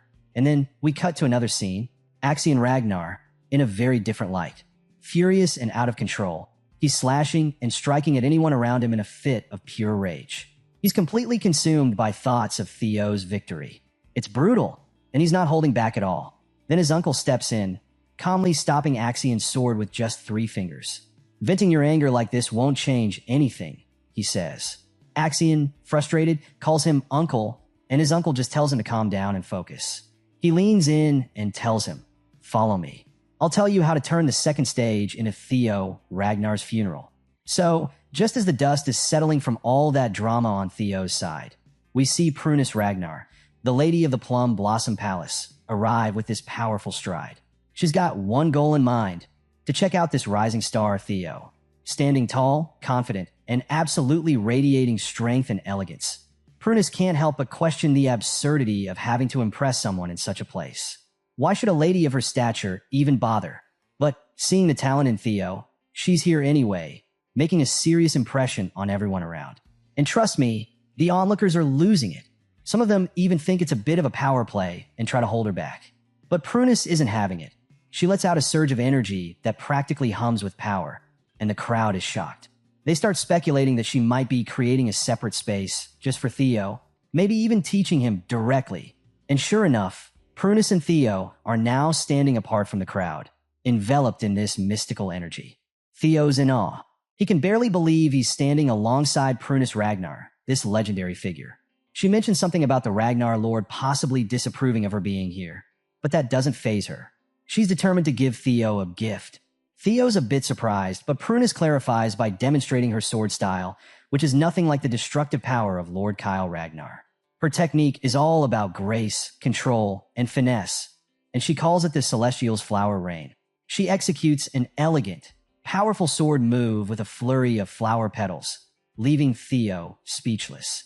Theo's blown away, soaking in every bit of the technique he just witnessed. But as Prunus finishes, she reassures him that he doesn't need to master it all just yet. What's important is that he's learned something from her. She leaves him with a powerful burst of energy, inviting him to find her after the ceremony for more lessons. Theo, now encouraged and feeling the weight of her gift, reflects on its significance and the responsibility it brings. 3 days pass, and now we're at the Winter Mountains near the northern Great Wall. The landscape is massive, stretching as far as the eye can see, and it's no ordinary mountain range. The Ragnar clan has protected humanity from the horrors beyond these walls for over 1,000 years. This is where the second stage is set to begin. Jackie Ragnar, the ceremony supervisor, steps up to address the participants. He emphasizes that the Ragnar clan has been humanity's shield against the Demon Sea, a cursed land filled with monstrous creatures, and that one day these apprentices will bear that responsibility. For this test, though, they must stay within the Great Wall. Anything beyond is far too dangerous. The objective? Simple. Hunt down beasts, collect the bells around their necks, and survive in the Winter Mountains for 15 days. The bells vary in color, with the higher ones indicating tougher challenges. Oh, and there's a catch. Jackie mentions a beast so formidable that no one here could take it down alone. That's right, it's worth major points, but teamwork will be essential. Participants are allowed to go all out, meaning they can steal bells from others. It's survival of the fittest, the Ragnar way. Jackie also shows them a totem for safe zones where they can rest and resupply. As soon as Jackie announces the start, everyone takes off into the mountains. Theo's allies are quick to head into the forest, aiming to secure supplies and help Theo as best they can. Meanwhile, we see a pair of red-haired siblings, Hulkus Lank and his sister, brimming with excitement and ready to jump into the action. And then there's Axion. He's already speeding through the mountains, dead focused, remembering his uncle Ed Troyven's words. This test could be Theo's final stage. Axion's face is serious, determined to make this mountain Theo's grave. Just behind him is Ray Ragnar, one of the clan's 4 hounds, watching Axion carefully. Back to Theo. He's about to dive into the forest when someone calls his name. It's Remington, and he's got a lot on his mind. He reminds Theo of their friendship, and after days of thinking, he's decided he considers Theo not just a friend, but a rival. He's determined to surpass Theo, and Theo can see that competitive fire in his eyes. Theo smiles, welcoming the challenge, and admits that he feels the same way. They're friends and rivals. Remington's relieved Theo doesn't take offense, and he vows to give his all in this second stage, disappearing into the forest with newfound resolve. Left alone, Theo is feeling pumped, the thrill of the competition sparking a fire inside him. He takes a deep breath, setting his emotions aside to focus on the task ahead.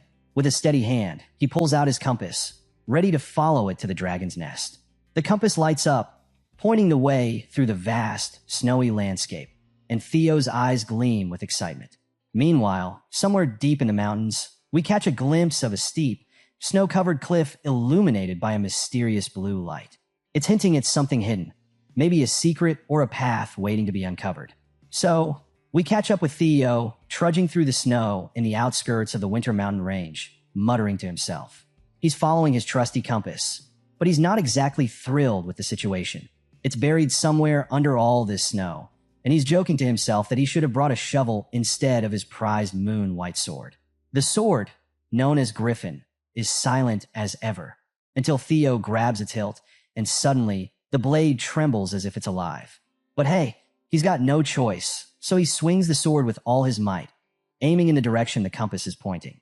With a flash of blue energy, snow goes flying everywhere, clearing a path and revealing a hidden trail beneath. As the last of the snow settles, Theo senses someone watching him from the trees. Without missing a beat, he calls out, daring them to show themselves. From behind a tree, a man chuckles and steps forward, asking Theo when he noticed them since they've been tailing him for quite a while. Theo turns, eyeing the three figures holding swords. One of them, a fat guy, points at his friend, blaming him for being too loud, while the bald one mutters that they're doomed because Theo's even stronger than they expected. The leader of the group smirks and greets Theo, calling him first place in a mocking tone. And Theo recognizes these guys instantly. They're Hai Chao and Loon, known as the Roughnecks of Book Mountain. These aren't just your average thugs. In his past life, Theo uncovered their dirty deeds while working under Hyuxiol. They'd used their missions as a cover to slaughter innocent civilians, leaving behind a bloody trail of carnage. The whole massacre left over 700 dead, with bodies so mangled and heads so crushed that no one could even identify them. Theo had cleaned up the aftermath, and he'd never forgotten that horrifying scene. Remembering this, Theo immediately realizes he'll have to deal with these three sooner or later. He just hadn't expected it would be today. He asks if Axion sent them after him, but the fat guy just stares while the leader scoffs, saying they don't take orders from someone their own age. Theo squints at them, suspicious, and demands to know who did send them. The three thugs move in closer, taunting Theo, saying he couldn't even imagine who's pulling the strings. Then suddenly it clicks for Theo. These guys were sent by the Senate. His guest catches them off guard, and the leader lets out a sly grin, complimenting Theo's intuition. The fat guy, looking a little nervous, asks if they're in over their heads. But the leader sneers, brushing it off. After all, who's going to know once they've finished Theo off? Smirking, he draws his weapon and taunts Theo, mocking him about ruining his handsome face. But Theo? He's not rattled. He just calmly draws his own sword, and in a flash, a blue dragon of energy surges from his blade, roaring as it charges straight at the Roughnecks. They barely have time to react before a powerful slash tears through the leader. In an instant, Theo unleashes three quick slashes that slice through them like a dragon's claw. Blood splatters across the snow as the three thugs are split in half, their bodies collapsing in a bloody heap. Theo's eyes flash crimson as he gazes down at the severed heads. "I don't want to be like you guys," he mutters, leaving their heads intact as a message. Standing amidst the carnage, Theo thinks back to his past life and realizes that maybe these three weren't as strong now as they were back then.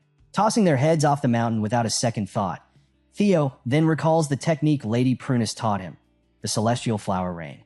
He's managed to replicate it 3 times, but he's still far from mastering it the way Prunus can, executing it with over 100 strikes in a single breath.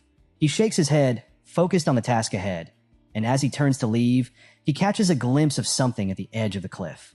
Peering over, he notices a hidden staircase carved into the rock below, partially concealed. And just then, the system pings with a hidden quest. Find the invisible staircase and explore the blue cave. Without a second thought, Theo leaps down, following the staircase that spirals deep into the mountainside. Meanwhile, back in the monitoring room, things are heating up. A man is holding a scroll and providing updates on the second round, announcing that Axion Ragnar is currently in first place, followed closely by Ray Ragnar. Julius, who's sitting around a large round table, is quick to ask about Theo's progress. The announcer hesitates before revealing that Theo has yet to score any kills or ally himself with anyone. Julius raises an eyebrow, surprised, while the announcer speculates that Theo might be hiding or setting up an ambush.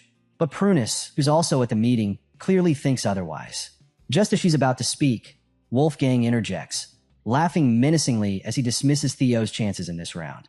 Just because he stood out in the first round doesn't mean he'll stand out here. Wolfgang sneers, calling Theo a coward with 0 real-world battle experience. He even goes as far as to mock Theo as an illegitimate child, grinning as he thinks about the roughnecks he sent after him, confident they've already taken care of Theo. Ed Troyven, sitting across from Wolfgang, narrows his eyes, growing suspicious. He telepathically asks Wolfgang if he had anything to do with Theo's situation, and Wolfgang just chuckles, admitting he hadn't bothered to give Ed a heads up. Ed's jaw clenches in frustration, thinking Wolfgang's crazy for acting without consulting him. Inwardly, Ed fumes. Ever since Theo took control of the Camellia Palace, he and his allies had been forced to relocate to the Rose Palace. It had given Ed an opportunity to search through it, but despite all his efforts, he still hadn't found the ancient dragon artifact. He now suspects Theo might hold the key to finding it, and he's willing to do whatever it takes to get it from him. Turning to his subordinate, Ed gives a silent, telepathic order to find Axion and tell him to hurry up with a plan to eliminate Theo. Meanwhile, Prunus warns Julius that the Senate must be plotting something in the background and suggests they set up a backup plan. But Julius brushes it off, confident in Theo's resilience. He believes Theo wouldn't just back down, and there must be a reason for his apparent inactivity. Turning to Prunus, he adds, "Besides, I haven't forgotten you met Theo behind my back." But Prunus just laughs, brushing him off, saying that what Theo thinks is what really matters here. Now we're back with Theo, who's made his way inside a dark cave filled with skeletal remains. Bones and skulls are scattered everywhere, and as he moves through, the skeletons almost seem to come alive, letting out eerie roars, trying to intimidate him. But Theo's mental stats are sky high, and he's unfazed by these mental traps, barely sparing them a second glance. With a sigh, he places a hand on the cold cave wall and activates his skill, sensory perception. A surge of awareness spreads through the cave as his senses extend, mapping out the paths ahead. And there it is, a glowing path within the cave. Theo's lips curl into a smirk. This must be the hatchling's nest. He recalls a memory from his past life, remembering how Hyuxiol was rumored to have found a legendary item here years later. But this time, Theo's determined to beat him to it. Following the path, he soon approaches a massive, ancient-looking door. Standing in front of it, he can't help but feel a slight twinge of pity for Hyuxiol. After all, Theo is about to claim the prize before he ever gets the chance.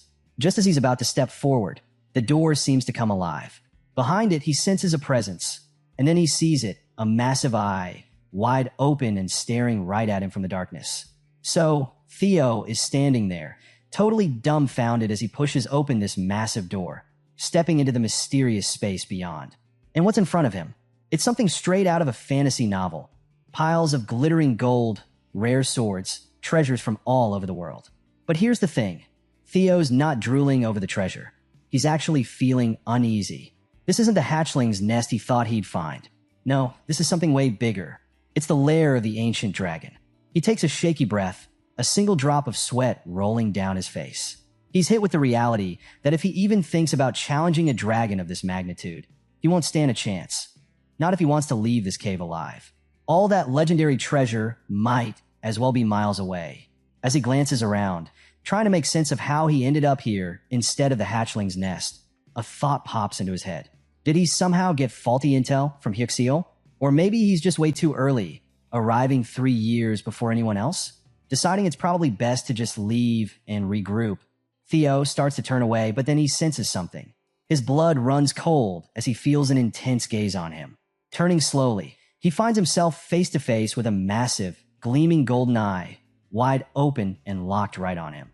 The dragon's awake. Theo stands frozen in place, heart pounding, as the dragon speaks in a voice that resonates through the entire cave, carrying an air of ancient authority. "You are the first selector in a very long time," it says. The dragon, lounging calmly atop the mountain of gold, watches Theo intently. Theo can hardly breathe as the dragon goes on, introducing itself as Roadbroke, the very being the Ragnar clan reveres as the guardian dragon and the ruler of Winter Mountain. Theo's mind is racing as he realizes who he's dealing with, and overwhelmed by the honor, he drops to his knees, bowing deeply and greeting Roadbroke as his ancestor. Roadbroke, a little amused, tilts its head, echoing, "Ancestor," with a raised brow. Theo quickly explains, recalling his clan's history. Wasn't the guardian dragon the lifelong companion of their great ancestor Sigurd, the progenitor of their bloodline? And wasn't it also the mother of the famed dragon Friedrich? The dragon lets out a snort, almost sounding amused, and clears up a few things. "It seems that bastard Sigurd spread some nonsense," it says. Roadbroke explains that while it's true Sigurd and the dragon were companions, it was more a bond of respect rather than blood. There was a contract between them, a deep pact, but no romance or family lineage like the tales suggest. After all, a human and a dragon. That's not exactly a compatible mix. Theo feels his cheeks go red at the implication, but he presses on, asking if that means all the Ragnar families talk about having dragon's blood is just propaganda. With a nod, Robro confirms that it's a bit of a myth, but not entirely wrong either. The contract did result in Sigurd carrying traces of the dragon's power, though it was more symbolic than anything, getting a little more comfortable, Theo realizes he's been given a rare opportunity, something that doesn't require any fighting. He could actually get some answers here, answers that could help him in his quest to rise to the top of the Ragnar clan. Sensing Theo's excitement, Roadbroke sighs and says that as the guardian dragon, it's bound by an ancient covenant. To any worthy selector who passes its test, it grants the right to ask 3 questions. Theo is practically buzzing now, realizing just how rare this chance is. The scene shifts, and we cut over to Axion Ragnar. He's busy taking down a fierce beast with a powerful technique known as Thousand Dragons Roar. With one strike, he brings down a tiger-like creature, which falls instantly at his feet.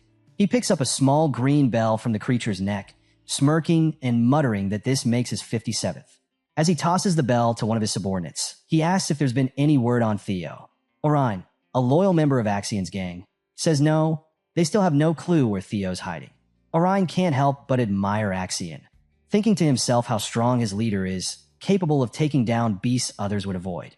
In his admiration, he mutters something about Theo's intelligence, but that quickly proves to be a mistake. Axion's expression darkens, and before Orion can react, Axion grabs him by the throat, lifting him off the ground. With a deadly glare, Axion tightens his grip and growls that true strength knows no fear. Orion, gasping for air, manages to stammer an apology just as another messenger arrives. The new arrival reports that the Central Intelligence Bureau has sent orders to speed things up. Axion releases Orion, still clearly fuming, and brushes off the news, telling the messenger to let the Bureau know that no one wants Theo dead more than he does. His body is practically vibrating with bloodlust, making his intentions very, very clear. We return to Theo, who's deep in thought, carefully planning his questions for Roadbroke. He knows each one has to count, so after a moment, he takes a deep breath and finally speaks, starting with what's likely on everyone's mind. Why are you here? Roadbroke's eye gleams with approval at Theo's choice. Good question, it says with a chuckle. Roadbroke explains that a creature lies far beyond the edges of the known world, a monster called the Nameless Monarch. For thousands of years, it's been the dragon's mission to protect the world from this entity. Winter Mountain, as grand as it is merely an outpost, a strategic point in a much larger battle. Theo feels a shiver as he realizes that even this ancient dragon, one of the most powerful beings in existence, harbors a deep-seated fear of this nameless monarch. But he steels himself, pushing his fear aside to ask his second question. What is the ancient dragon's relic? Roadbroke nods approvingly, impressed by Theo's curiosity. The dragon explains that there are 3 such relics, each one a powerful artifact connected to the dragon's soul. But Roadbroke adds with a hint of mystery. It seems Theo's already in possession of 2 of them. Theo's jaw drops. 3 relics? He quickly recalls that one of these relics is the dungeon in Camellia Palace, while another is his white moonlight blade. But what could the 3rd relic be? Roadbroke reveals that the 3rd relic is named Papnir, a result of the ancient dragon soul being split into 31 pieces, each one entrusted to humans to help them guard against the nameless monarch. The relics, Roadbroke explains, can take any form, an item, a weapon, or even a strange occurrence. Theo's mind is racing now, recalling his impossible return to the past, where he'd lived a full 20 years, only to return to his 17-year-old self. Could his strange regression have been caused by Papnir? The revelation stuns him, making him wonder about the significance of these relics and his own miraculous return to this point in time. After a moment, Theo gathers his courage to ask his 3rd and final question. Why was I chosen? Inwardly, he's wondering what makes someone like him, who was once talentless, worthy of facing the nameless monarch instead of others who might be stronger or more gifted. Roadbroke meets his gaze with a knowing look and asks why Theo thinks he's the only one chosen. Theo's eyes widen in shock, his mind racing as he realizes what the dragon's hinting at. Others must have been selected by the relics too. He thinks of figures like Ed Troyven, Curson, and even the Black Dragon. Did they know about the relics? Did they experience regression as well? Theo feels like he's on the brink of uncovering a much bigger truth.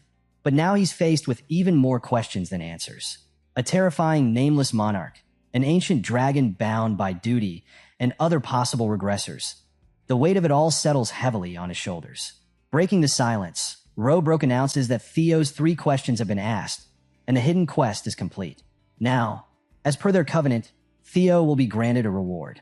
Theo thinks to himself that he came here hoping for Amon's relic. but maybe he can gain something even greater. A system window appears, congratulating him on completing the hidden quest and offering him the opportunity to claim a treasure. Roadbroke gestures toward the treasure surrounding him, saying Theo can choose whatever he wants: gems, relics, elixirs, skill books, or armaments. Anything he picks will be beyond ordinary imagination. With excitement, Theo's gaze sweeps over the treasures, and with a bold smile, he finally says what's on his mind, surprising even himself. "I want you, Roadbroke." Roadbroke is stunned into silence, completely bewildered. And that's where we leave it. Roadbroke froze, visibly stunned, as Theo's unexpected request sank in. Her initial confusion gave way to a booming laugh, her voice echoing through the cavern like a rumble of thunder. She called his claim an amusing jest, remarking that her popularity must truly be eternal if someone dared make such a bold request. But her amusement didn't last long. Her tone sharpened like a blade as she demanded to know what he really wanted. Theo stood silent for a moment, his gaze steady. Then, with a cryptic glint in his eye, he hinted that she was standing atop the very treasure he sought. Roadbroke's laughter died instantly. Her golden eyes narrowed, irritation flickering like embers beneath her composed exterior. Her voice dropped, heavy with suspicion. "That wasn't a joke, was it?" Theo confirmed her suspicions with unshaken confidence, his tone calm yet resolute. Roadbroke's massive wings unfurled, their movement stirring a powerful gust that swept through the cavern. The force nearly sent Theo tumbling backward, but he braced himself.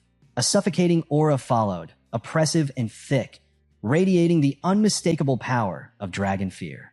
Her voice boomed with unrelenting authority. "Do you mean to claim all my treasure? My knowledge? Everything that is mine?" The weight of her presence pressed down on Theo like an avalanche, but he stood firm. Despite blood trickling from his eyes and mouth, he refused to falter. Summoning his will, he conjured the lair Drake's fear, an ethereal blue smoke emanating from his body. Roadbroke sneered, unimpressed. "How foolish," she mocked. "Do you truly believe such a minor fear can stand against me?" Theo remained undeterred. His voice, though strained, carried the boldness of his conviction. He reminded her of her own promise, that he could claim any treasure within her nest without limitation. And with a daring twist of logic, he declared that she herself, the heart of the Horde, could be considered a treasure. The air grew tense as Roadbroke studied him, her fiery gaze unyielding. Theo, his life hanging by a thread, clenched his jaw and pressed forward. He understood the stakes, but he also knew the unparalleled significance of his claim. Roadbroke, the legendary guardian dragon who had once forged a pact with Sigurd, the progenitor of the Ragnar clan, represented the ultimate prize. Summoning every ounce of his determination, he demanded she honor her promise, declaring her as his choice and vowing to stand by her side. For a moment, silence reigned. Roadbroke's eyes flickered with something unspoken, a flicker of recognition, a memory of another stubborn, unyielding soul centuries ago. Slowly, her fiery aura began to recede. Her wings lowered, and she exhaled, her voice tinged with both amusement and nostalgia. "Very well," she said at last. "I accept your request." Theo stood frozen, stunned by her words. Before he could fully process her agreement, a thick fog enveloped her colossal form. Golden light shimmered within the mist, glowing with an ancient, otherworldly brilliance. As the fog began to clear, her shape transformed. From the cloud emerged a humanoid figure, stepping out from the mound of treasure. The mist dissipated entirely, revealing a breathtakingly beautiful woman. Her horns curled gracefully atop her head. Her eyes shone with a golden hue, and an aura of ancient majesty clung to her every movement. Roadbroke chuckled softly as she noticed Theo's astonished expression. "Captivated, are we?" she teased, her voice carrying a playful lilt. But her tones soon turned somber. She revealed her age, over 2,000 years, and spoke of the loss she suffered 50 years prior. Without her heart, her life was nearing its end. Bound to her nest, she had only 3 years left to live. Extending a hand toward Theo, she asked, her voice soft yet firm, "Even knowing this, do you still choose me as your reward?" Theo's resolve did not waver. His smile, though bloodied, was unwavering. "My answer remains the same," he said. "I choose you, Roadbroke." A system notification appeared before him, confirming his choice. Ragnar's guardian dragon, Roadbroke, has been selected as your reward. She shook her head, a blend of amusement and exasperation in her expression. "You're a fool," she said, though her words carried a hint of approval. "But such stubbornness suits a chosen one." The system chimed again, granting Theo 2 new titles: Guardian Dragon, Significant Other, and Descendant of the Progenitor Sigurd. Bloody but victorious, Theo stood tall, his fierce determination lighting his eyes. He vowed to grow stronger and seek out relics of the primordial dragons, determined to find a substitute for Rodbrok's lost heart. His voice, filled with conviction, promised that he would uncover a way to save her. Another system notification flashed before him. "A soul link has been established between you and Guardian Dragon, Rodbrok." His level increased as experience points flooded in, marking a tangible reward for his resolve. "I must accomplish this," Theo declared firmly, "to be worthy of the title Guardian Dragon's Significant Other." Rodbrok smirked, her expression laced with both pride and amusement. "Then take care of me in your new role, my chosen partner," she replied. She warned, however, that her condition would soon force her into hibernation, bound to her nest until a solution could be found. Before retreating to rest, she produced a glowing blue book from the treasure hoard. In an instant, she appeared directly before Theo, pressing the book against his chest. "This will awaken your mind gate," she explained. "Only then will our soul link become true. Use this time wisely." She gestured toward the cavern, noting the abundance of food near the nest, and encouraged him to study carefully. A system notification lit up before Theo's eyes, announcing that he had acquired the Grimoire of Amon. For a moment, he was stunned, his gaze fixed on the glowing book in his hands. The system elaborated, describing the tome as a mystical artifact tied to the sound that resonated at the dawn of creation, a holy resonance embodying universal truths. The weight of the revelation left Theo awestruck. This wasn't just a treasure, it was a link to the origins of existence itself. Marveling at his fortune, Theo turned to Rodbrok, his voice carrying a mix of curiosity and urgency. He inquired how long it would take to awaken his mind gate. Perched gracefully on a treasure chest, her golden eyes gleaming with amusement, Rodbrok explained that the initial process would take roughly a month. Theo's expression darkened as the gravity of her words settled in. He recalled the pressing urgency of his current predicament. The second stage of the awakening ceremony was in full swing, and only 15 days remained to complete the trial. Anxiety crept into his voice as he asked if he could return to her nest after finishing the exam. Rodbrok's response came with a teasing smirk, but her tone carried an unyielding authority. "I won't permit you to leave until you've opened your mind gate." Theo froze. She wasn't joking. The realization hit him hard. He now had just 13 days to achieve something others required a month to accomplish, all while his competitors continued their hunt, gathering bells and battling for dominance. The pressure was suffocating, but there was no way to back down now. 3 days earlier, the grounds of the Central Intelligence Bureau lay buried beneath a thick blanket of snow. The frigid air wasn't the only thing chilling the atmosphere. Axion's uncle stood nearby, his malicious grin radiating a sinister energy far colder than the winter frost. Axion watched silently as his uncle rummaged through a container, eventually pulling out what appeared to be an innocent marble. But in this world, appearances were deceiving. With a theatrical flair befitting a villain in a dark fable, Axion's uncle began explaining the marble's purpose. It wasn't merely decorative. It enhanced the energy of fiends trapped within, creating an anti-field zone to repel other fiends. Demonstrating its power, he crushed the marble in his hand. A haze of black and purple miasma swirled out, twisting and condensing into a fiendish creature with a gaping maw large enough to devour Axion whole. Before Axion could react, shadows erupted from his uncle's feet. They coiled and surged upward, forming the shape of a massive dragon. With a single devastating strike, the shadowy dragon obliterated the fiend in an instant. Axion stood frozen, caught between awe and unease. The spectacle was a grim reminder of the monstrous legacy he'd inherited. His uncle, unbothered by Axion's inner turmoil, moved on, detailing the next stage of their plan. The second stage of the trial was straightforward: kill fiends and earn points. But for Axion, the mission carried a far more vindictive twist. His task was to lure Theo out into the open using the marbles. Axion, never one for subtlety, proposed torturing Theo to extract every ounce of information about the Rose Palace relic. His uncle, however, shot down the idea, warning that Theo was not someone to be underestimated. Restraint has never been your forte, he chided, earning a sharp glare from Axion. Instead, the plan was to exploit Theo's emotional ties, targeting his followers from the training grounds to provoke a reaction. Back in the present, Axion's scheme was unraveling. Despite the bait laid out, Theo remained elusive, refusing to participate in fiend hunting like the other competitors. It was as though he had vanished entirely. With only 12 hours left on the clock, Axion brooded in frustration. His rank, 860 points, was a poor consolation.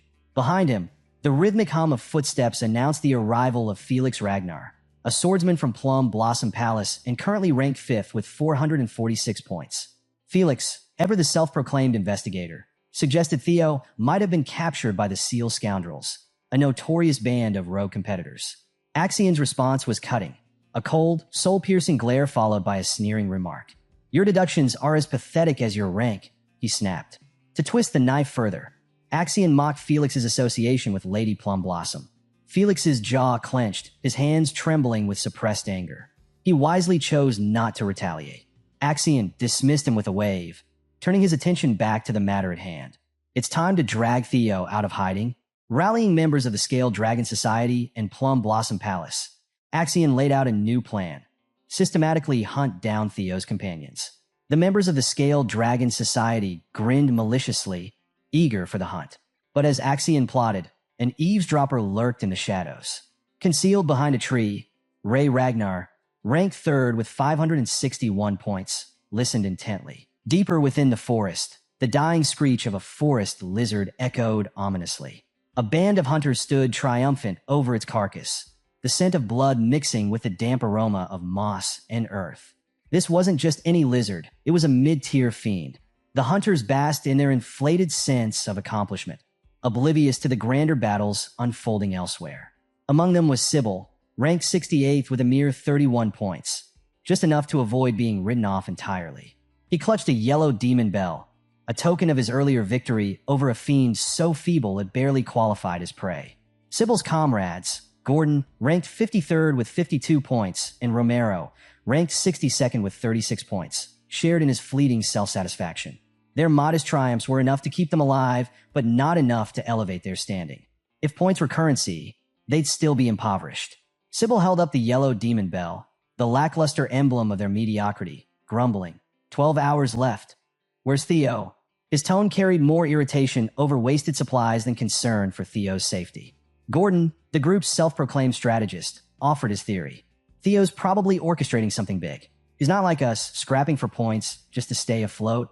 Romero, the group's resident optimist, chimed in with a spark of excitement. What if he takes the top spot again?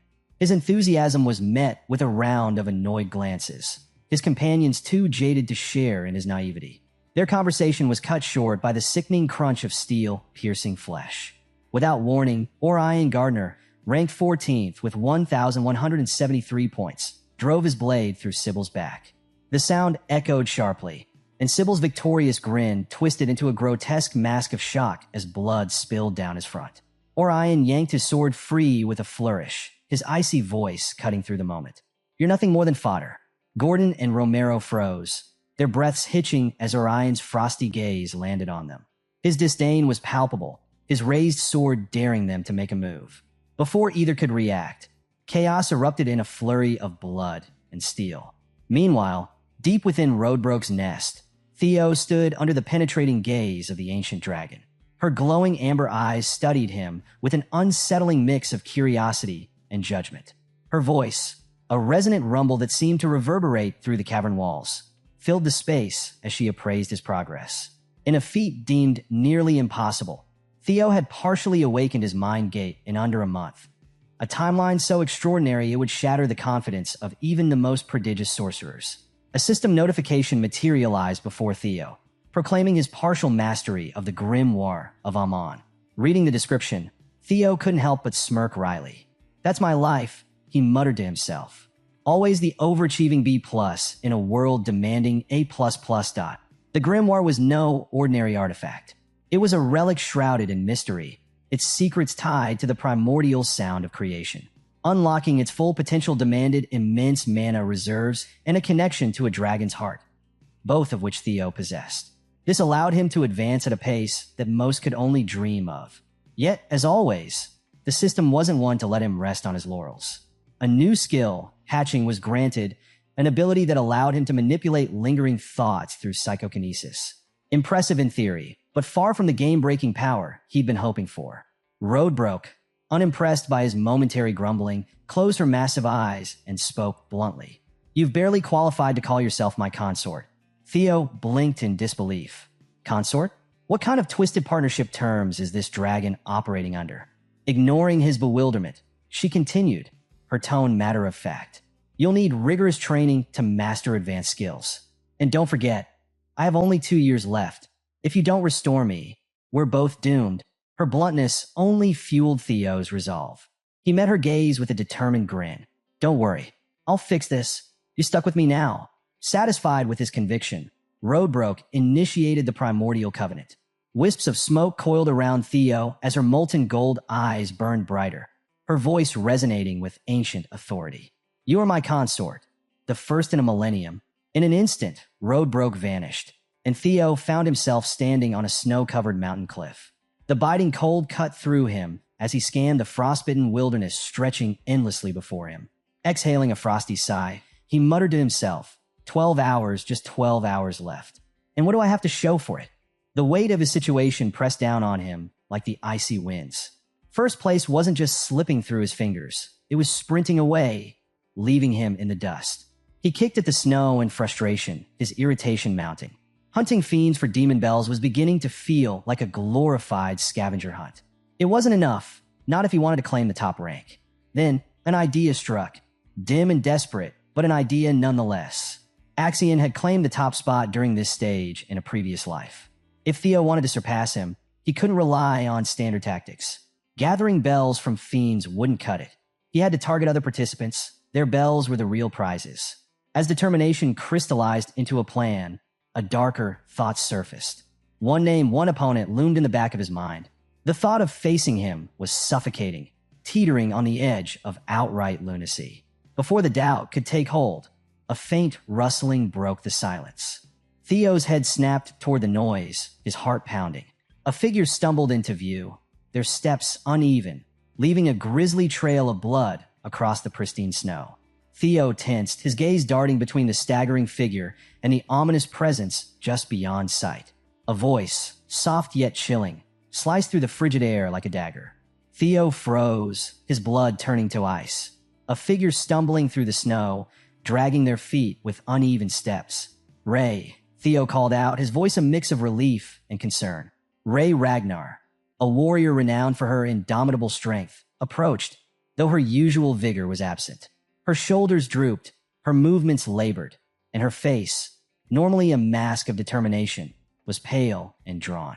Sweat glistened on her brow, an odd sight in the biting cold. As she came closer, Theo noticed her hands trembling, one clutching the hilt of her sword with a grip that spoke of desperation. "Ray, what happened to you?" Theo hurried toward her, his eyes scanning for injuries. "Were you attacked by beasts?" Ray didn't answer immediately. Her breathing was shallow, her chest heaving with exertion. Theo's sharp eyes quickly caught the dark stains spreading across her side. A wound, fresh and jagged, leaking crimson onto the snow. A chill ran down his spine, colder than the winter air. "This wasn't a monster," he muttered, his voice tinged with unease. "Ray, did someone ambush you?" She tried to steady herself, but her knees buckled.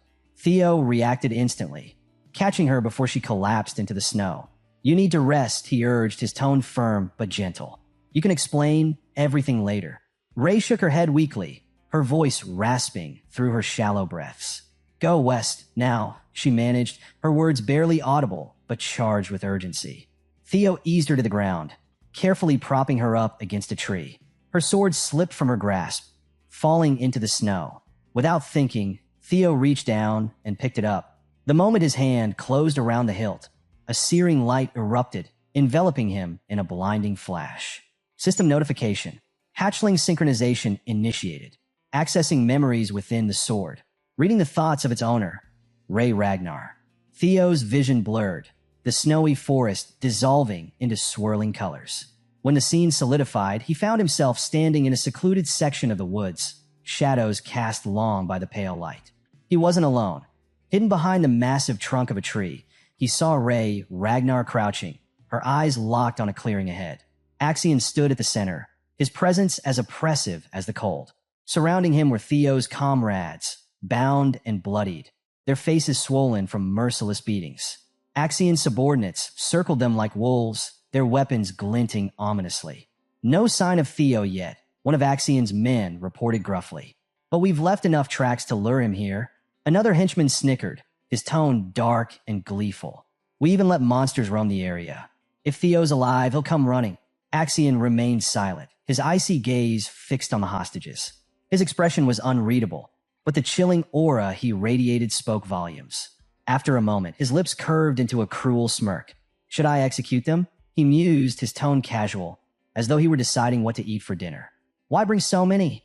2 or 3 would have sufficed. A subordinate shrugged, his blade already raised. Why not start now? It'll make the message clear. The blade descended, gleaming in the faint light.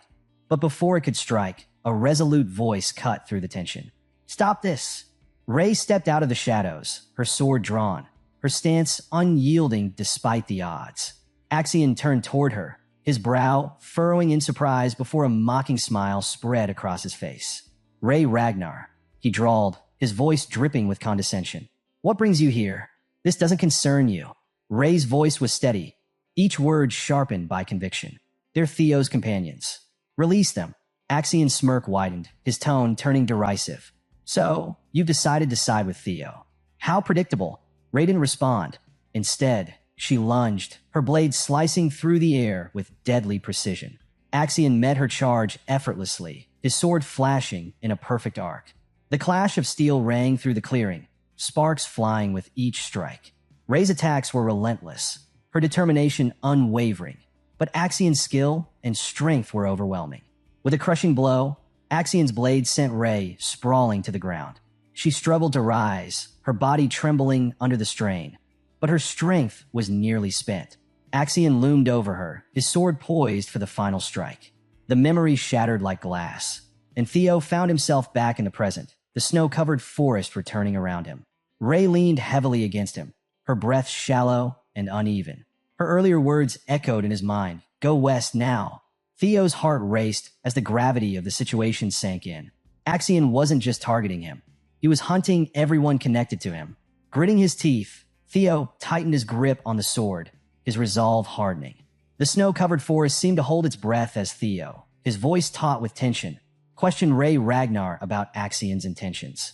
The weight of the situation was palpable as Ray hesitated, guilt casting a shadow over her features. She admitted quietly that Axion had taken Theo's comrades to draw him out, a desperate attempt to force his hand after Theo had remained elusive.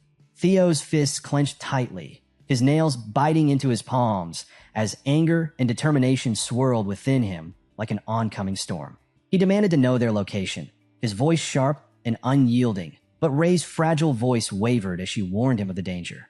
The Central Intelligence Bureau supervisors, she revealed, were backing Axion, a force even Theo couldn't hope to confront alone. Her words fell on deaf ears as Theo's jaw tightened, his resolve solidifying like iron. To him, every moment spent deliberating was another moment his comrades remained in peril. He declared that this was no longer a trial. It was something far more critical. Ray's voice cracked with emotion as she shouted that this was a carefully orchestrated trap designed to eliminate him. She pleaded with him to regroup, rally support, and strategize, but Theo's fiery determination blazed brighter. He barked that there was no time to waste and that he would not stand idly by while those he cared for suffered. Ray's frustration boiled over, her voice trembling as she voiced her fears. She couldn't bear the thought of losing anyone else. But Theo's reply erupted like thunder, a declaration of his own anguish. He had already lost more than he could endure, and he refused to let history repeat itself. Elsewhere, in a secluded grove, Axion stood among Theo's captured allies. The once pristine snow was stained crimson, a grim reminder of the violence that had unfolded. One of Axion's subordinates approached cautiously, reporting that Theo had been sighted near the northern cliffs, in communication with Ray Ragnar. A wicked smirk spread across Axion's face as he relished the news. This was the moment he had been waiting for, the opportunity to make Theo pay for defying him. A guttural voice resonated in Axian's ear, a cold whisper that only he could hear. The voice reminded him that a direct confrontation wasn't necessary. Their priority was extracting information about the relics, leaving the task of dealing with Theo to more capable hands. Axian's expression darkened as he acknowledged the directive, though he fully intended to make Theo suffer before handing him over. The voice suggested using the summoning orb to distract the supervisors, a diversion to keep them occupied. Meanwhile, in another part of the forest, 3 figures stumbled upon a grim scene. Supplies lay scattered across the snow, and faint streaks of blood trailed into the distance. Remington, ranked second in the competition, knelt to examine a bloodstained box. His expression turned grim as he recognized the provisions. They had belonged to Theo's team. He called to his companions, Hulkus and Erica, urging them to act swiftly before it was too late. The tension between the 3 was palpable as they prepared to investigate further. The forest trembled as a massive white beast charged toward Theo, its weapon raised high above its head. Theo's eyes narrowed, every muscle in his body poised for action. The ground cracked beneath the creature's weight as its weapon swung down with tremendous force. Theo sidestepped at the last possible moment, narrowly avoiding the devastating blow. Dust and debris erupted around him as the ground splintered under the impact. Breathing heavily, Theo tightened his grip on his sword. He couldn't afford to hesitate. In a single fluid motion, he lunged forward, his blade cutting through the air with precision.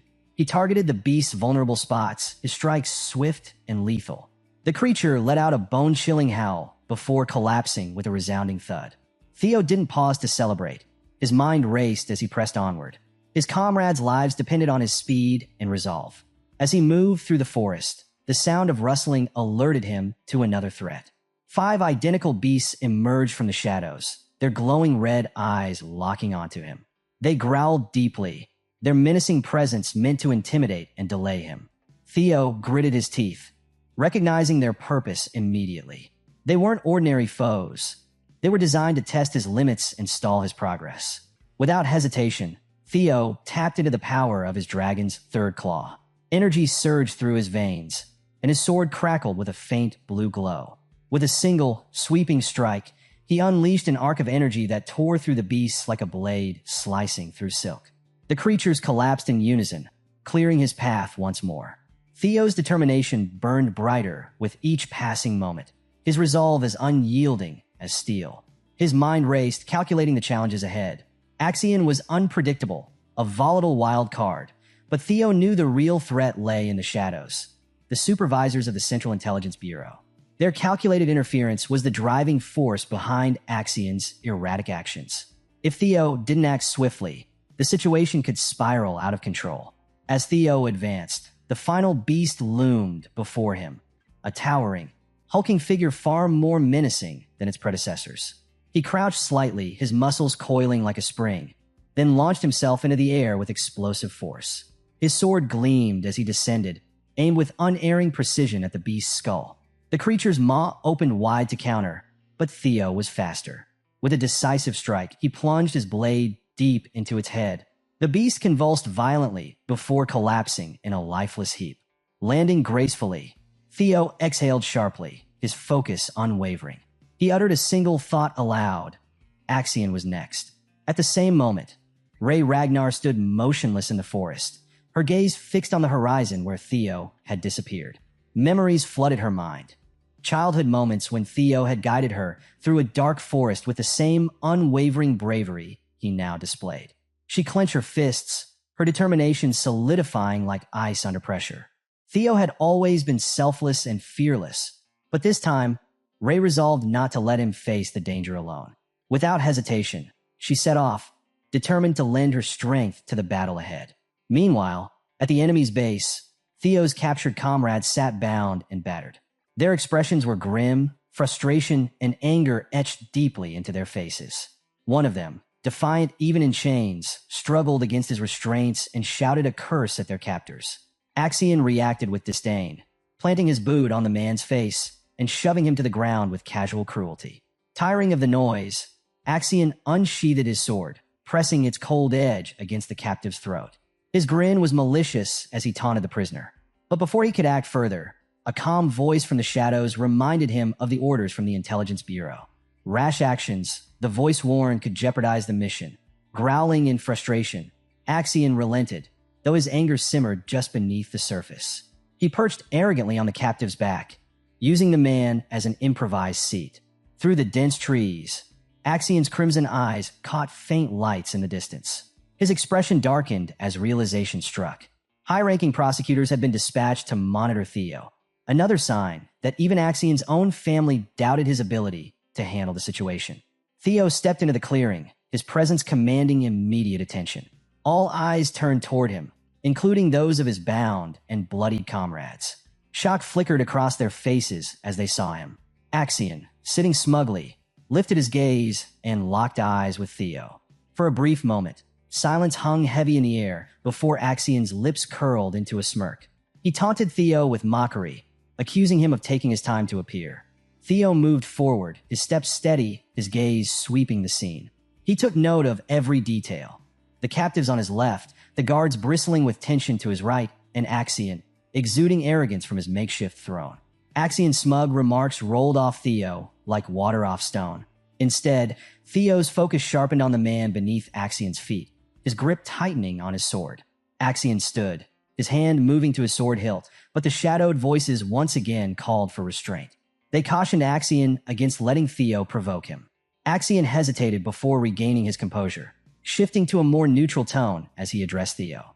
He urged Theo to see reason, attempting to frame their confrontation as inevitable. Theo interrupted coldly, asking if Axion was afraid. His words were sharp and unrelenting, driving straight to the heart of Axion's insecurities. He mocked the lengths Axion had gone to, hostages, guards, and an elaborate setup, to lure him out, framing it as an act of fear rather than strategy. The accusation struck a nerve, and Axion's composure cracked.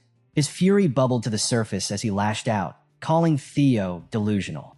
Theo pressed on, raising his sword and challenging Axion directly. He demanded a duel, invoking Ragnar pride and questioning whether Axion had abandoned it entirely. Enraged, Axion finally snapped. He declared his acceptance of the challenge, vowing to end Theo once and for all. Above, hidden among the treetops, spies observed the escalating situation. One murmured about the tension rising, while another reminded their companions to stick to the plan, prepared to intervene if Axion lost control. Back on the ground, Axion barked orders at his subordinates, ensuring no one interfered. This, he claimed, was a matter of honor, a duel of pride. He assured that the hostages would remain untouched until the fight concluded. Theo moved first, his speed startling. Axion barely managed to block the initial strike, stumbling slightly as his mind raced to catch up. Theo's taunting smirk only stoked the fire of Axion's anger. In retaliation, Axion unleashed his ultimate technique, Thousand Dragons Roar. A massive red dragon materialized, its jaws snapping at Theo with terrifying force. For a brief moment, Theo stood frozen, awed by the sheer power of the attack. But his hesitation was fleeting. Summoning his blue sword, Theo countered with Dragon's third claw, the blade glowing brilliantly as it cleaved through the roaring dragon's energy, nullifying the attack instantly. Axion stared in disbelief as his ultimate technique was dismantled with ease. Theo stood tall, his confidence unshaken, his sword gleaming in the pale light. A smirk tugged at his lips as he leveled a cold remark at Axion, questioning whether the Elder Ragnar had anything of value to teach him. And that's where we'll leave it for now. Axion, driven by fury, and Theo, standing tall with unshakable resolve. The clash of Ragnar pride is about to reach its peak, but who will emerge victorious? Don't miss the next episode as the stakes rise, secrets unravel, and destinies collide. If you enjoyed this recap, don't forget to like, subscribe, and hit that bell icon to stay tuned for more epic battles and gripping twists. See you in the next one. Orion Gardner, the 14th ranked executive of the Scaled Dragon Society, erupts with rage. His face twists in fury, veins bulging as he roars. Damn it all. This isn't going as planned. Across a treacherous, snow-covered chasm, Theo battles his opponent, and Orion watches from a distance. At first skeptical, unease now gnaws at him. Theo is far more powerful than Orion anticipated. How strong is he? The thought tightens a coil of dread in his chest. A bead of cold sweat slides down his temple. His jaw clenches. This fight has grown far more complicated than he'd predicted. To Orion's shock, Axion, arrogant, overconfident Axion, is losing. A dangerous idea sparks in his mind. Should I betray Axion? Throw my support behind Theo? After all, Axion has always been an insufferably cocky son of a. Orion's thoughts swirl. His expression becomes unreadable as he weighs risks against rewards. The idea of betrayal flickers, but resolve quickly hardens in his eyes. He mutters to himself, too late to switch sides now. The Bureau's proctors are here. They'll handle Theo. My priority is creating a diversion. Raising his voice above the icy silence, Orion commands, Scaled Dragon Society, disperse. Now! The order cuts through the frosty air, echoing among the snow-laden trees. Like shadows in the blizzard, his men vanish into the dense forest. We need to get out of here, one hisses urgently. This fight is beyond us. Axion's on his own. Their whispers fade as they disappear into the storm. The scene shifts abruptly. A young Axion stands in a grand, opulent room. His childlike innocence contrasts sharply with the ornate knife clutched tightly in his hands. A voice laden with authority echoes through the chamber. Axion, Emil, draped in a flowing dark gown, stands beside Ed Troyven. Both gaze down at the boy with a mix of grief and determination.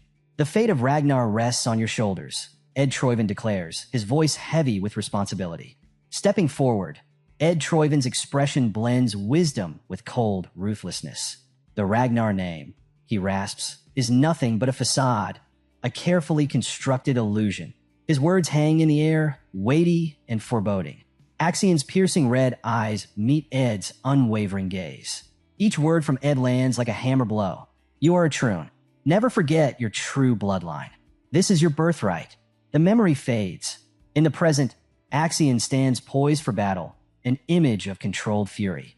Observing from his vantage point, Orion feels a grudging respect. He's become quite the warrior, Orion admits quietly, a flicker of apprehension crossing his features. Suddenly, with a burst of speed, Theo closes the gap. He launches himself across the chasm, landing with a thunderous impact. His sword arcs toward Axion in a blinding strike. Theo Ragnar. Axion roars, meeting the attack head-on. The clash of their swords reverberates through the frozen air, a sharp metallic clang underscoring their deadly duel. Axion retaliates with a relentless flurry of strikes, his blade glowing with an ominous red aura. Every swing crackles with raw power and fury. Theo matches him blow for blow, their blades colliding in an explosion of sparks. The sheer force of their strikes shakes the ground beneath them. Snow flies in all directions as their duel rages on, a whirlwind of steel and determination in the heart of the blizzard. The air crackles with tension as Axion and Theo lock eyes, their grim expressions mirroring one another's determination. Each move is a calculated step in their deadly dance, both vying for dominance. Hidden among the snow-laden branches, Theo smirks inwardly. Everything is proceeding according to plan, he thinks, his satisfaction chilling. Elsewhere, within the confines of a shadowy chamber, figures gather around a massive circular table. The room is silent, save for the voice of a man delivering his report. Theo Ragnar has made his move, he announces. He's currently locked in combat with Axion Ragnar. The news ripples through the room, sparking murmurs of anticipation. Julius throws back his head and laughs, his voice booming. About time, Theo's finally making his move. His excitement is contagious. Wolfgang, however, frowns in confusion. He wasn't eliminated? I thought our men dealt with him. He mutters, uncertainty lacing his tone. At the head of the table, Ed Troon exhales softly, a subtle sigh of relief. He lives, he says, his smooth voice tinged with satisfaction. Excellent. Now the final phase can commence. A sinister smirk stretches across Ed's face. Once Axion has served his purpose and retrieved the information we need, he trails off, his tone dripping with menace. My hand-picked swordsman will be waiting to cut him down. Like a ripe fruit falling from a tree, two guards in ornate golden armor approach the table. One bows respectfully. Lord Troyven, we've received new intel, he says solemnly. What is it? Ed asks, his voice low. The guard hesitates before continuing. Axion and Theo are now in the midst of a duel. Ed mutters under his breath. What in the... Back at the duel, Theo's movements blur as he unleashes a dizzying display of speed and skill. His jester's footwork technique turns his swordplay into a whirlwind of relentless strikes, each aimed with deadly precision. Axion struggles to defend himself, barely managing to parry the onslaught. Theo's blade arcs like a flashing streak of light, singing through the air with every near miss. The relentless barrage pushes Axion to the brink, leaving him breathless and fighting for his life. Gritting his teeth, Axion feels his muscles scream in protest. Through his struggle, a grudging respect blooms in his chest. He's strong, Axion admits, his voice tight with strain. A lot stronger than I thought. Yet, amidst Theo's ferocity, Axion's sharp eyes catch a pattern. A flicker of hope ignites in his chest. He's powerful, but he's not that fast. Focusing intently on Theo's sword hand, Axion analyzes every twitch, every subtle movement. Slowly, he begins to unravel the rhythm of Theo's attacks, predicting the strikes before they land. Axion's confidence grows. With precision, he parries a strike that would have ended him, a smug grin spreading across his face. "I've got you figured out," he taunts, his voice brimming with confidence. Every single move. Suddenly, a projectile whizzes past Axion's ear, embedding itself deep into the snow behind him. Startled, Axion freezes. His eyes widen as he stares at the weapon lodged in the ground. "What the hell?" he whispers, his earlier confidence shaken. "A throwing technique?" Axion exclaims, surprise flickering in his voice. "Where did that come from?" Nearby, for trainees from the Scaled Dragon Society gasp, their faces pale. The sudden appearance of the thrown sword has shaken them to the core, rattling their confidence. The memory surges through Theo's mind, his past encounter with a thrown sword. It feels like a ghost from another life. Axion lands lightly on the snow, his movements precise and graceful. The swirling flakes form a shroud around him, an unspoken warning of his lethal intent. His cold, piercing eyes lock onto Theo, sharp as shards of ice. "There's a fundamental flaw in your strategy," Axion says, his voice dripping with disdain. Theo glares, but Axion continues, his tone carrying the weight of a chilling lecture. "Relying on flashy, predetermined sequences only telegraphs your next move," Axion says, smirking faintly. "You're making it far too easy for me to anticipate every action." A single drop of blood falls from Axion's blade, splattering onto the pristine snow. The stark red against white is a brutal reminder of the duel's deadly stakes, the fragility of life etched in violence. Nearby, the snow beneath a fallen man is rapidly turning crimson. The silence is deafening, broken only by the howling wind. Theo's eyes narrow, his gaze fixed on the lifeless figure. Recognition dawns like a blade slicing through his thoughts. The uniform, the insignia, it all falls into place. "It was you all along," Theo whispers, his voice trembling with realization. Memories flood back. Theo sees the cloaked figure from his final moments before regression. The realization sends a chill down his spine.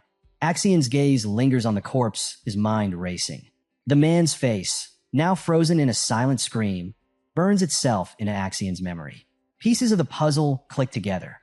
Above them, the cloaked figure pulls his hood further down, shrouding his face in shadow.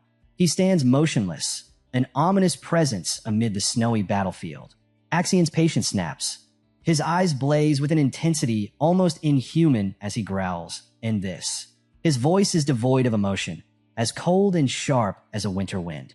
A wave of rage washes over Theo, his face twisting into a mask of grief and fury. Memories claw at him, raw and unrelenting. The burning palace, the screams, the overwhelming sense of loss. "The monster who did this. I'll make you pay," Theo growls, his voice thick with venom. The scene shifts again, plunging into Theo's memories. The magnificent Rose Palace is engulfed in flames, its proud spires collapsing into a crumbling inferno. "The day I died." Theo's voice echoes in the memory, heavy with pain and regret. He remembers sprinting through the burning halls, smoke and desperation clawing at his throat. "I was meant to die that day," he thinks bitterly. "I never even knew who was responsible for this atrocity." A single tear rolls down Theo's cheek, stark against the fiery backdrop.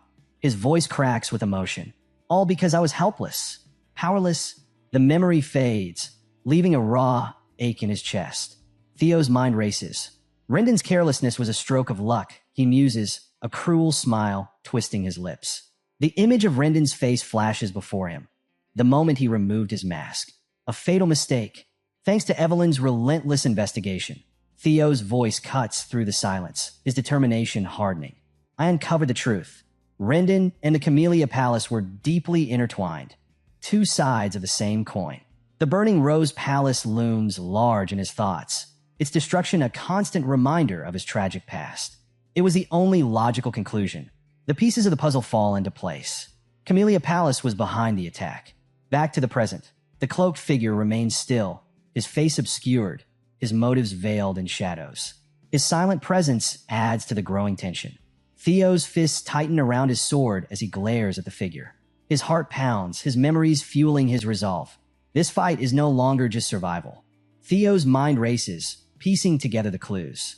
There's one detail he can't ignore, a unique fighting style that stands out among the Troan. His voice takes on a sharp edge as the realization strikes him like a bolt of lightning. Among all the Troan, he mutters, only one person uses the sword-throwing technique. The name echoes in his mind, dripping with betrayal and destruction. Axion Ragnar. Theo whispers, the name tasting like ash in his mouth. He studies Axion's fighting style, his mind sharp and calculating. Throwing a sword is reckless, a high-risk gamble, Theo thinks. Only someone arrogant, someone blinded by their own sense of invincibility, would use such a tactic. The last remnants of doubt vanish from Theo's mind. His eyes harden with cold certainty. I wasn't sure at first, he admits, his voice steady and filled with conviction. But now, there's no denying the truth. Theo's bloodied fingers tighten around the shattered remains of his sword. The fractured metal bites into his skin, but the pain doesn't register. The sound of the breaking blade echoes in the air, a mirror of Theo's shattering illusions. The sword finally splits into two useless pieces, falling apart in his grasp. Theo growls, his voice low and raw. What is it with you people? Why are you so hellbent on ending my life? Axion stares, stunned. His eyes widen in disbelief as he processes what he just witnessed. He just broke a sword with his bare hand. Axion stammers, his voice betraying a mix of awe and shock. Theo lets the broken pieces fall to the ground, his expression unyielding. He glances down at his bloodied hand, then back at Axion. This isn't like before, Theo declares, his voice unwavering. I won't make the same mistakes again.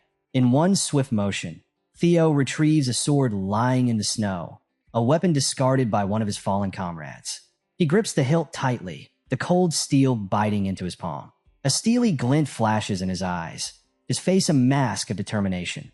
I will survive, Theo vows, his voice brimming with strength. And I will protect those I fight alongside. With a sudden surge of power, Theo throws one half of the broken sword at Axion. Axion scoffs, unimpressed. What was that pathetic display? He sneers, his tone dripping with contempt. A pale imitation of my technique. You're a fool. But as the words leave his mouth, something shifts. Axion's eyes narrow, a flicker of recognition sparking in their depths. His expression falters. Theo's movements blur. His speed accelerates exponentially, catching Axion off guard. Axion struggles to follow the sudden shift in tempo, his senses overwhelmed. What in the world is this speed? Axion thinks, his mind spinning as he tries to process the impossible. A chilling premonition washes over him, the hairs on the back of his neck standing on end. He finally recognizes the aura surrounding Theo, a raw, unbridled power radiating from him. This isn't just killing intent, Axion whispers, his voice shaking. This is something far more sinister. Theo's mana surges, an overwhelming wave of raw energy exploding outward. The air itself seems to warp under the pressure, suffocating and oppressive. Axion staggers, his breath hitching, his body instinctively recoiling under the crushing weight of Theo's power. How? Axion's thoughts spiral in panic. How can his mana levels be this high? A horrifying realization dawns, his blood running cold. Could Theo have been holding back this entire time? Was this all part of his plan? Why was he hiding his power? Axion mutters, his voice trembling. But he doesn't have time to finish the thought. Theo launches a devastating attack, his sword radiating an almost otherworldly light. A wave of pure energy tears through the forest, splintering trees and shaking the earth itself. The ground cracks, the air crackles, and the world becomes a maelstrom of destruction. With a cry, Theo raises his sword high and brings it down with ferocious speed, aiming for Axion's head. Desperate, Axion raises his own blade, barely managing to block the strike. Sparks erupt as steel clashes against steel, the impact sending violent tremors up Axion's arms. Fueled by adrenaline and rage, Axion retaliates with a series of frenzied attacks. Each swing is a desperate attempt to regain control. Every ounce of strength and skill pushed to its limits. One of Axion's wild strikes connects, slicing into Theo's arm. Blood sprays onto the snow, a vivid reminder of the brutal reality of their duel. Theo stumbles but doesn't falter. Instead, a cruel smile twists his lips as he presses his advantage. So, Theo taunts, his voice dripping with sarcasm. Is this the extent of your mighty power? I must say, I'm disappointed. Axion's face contorts with fury. He snarls, his voice a guttural growl. You'll pay for that. In a bold move, Axion grabs Theo's hand, catching him completely off guard. Theo stumbles, his balance thrown, his eyes widening in shock. Axion seizes the moment. His blade arcs toward Theo's head with deadly precision. A sharp cry tears from Theo's throat as he narrowly avoids the strike, jumping back just in time. But Axion isn't finished. He rolls to his feet, countering one of Theo's lightning-fast kicks. The force of the blow staggers Axion, his arms trembling as he blocks. The battle becomes a brutal, relentless exchange of blows.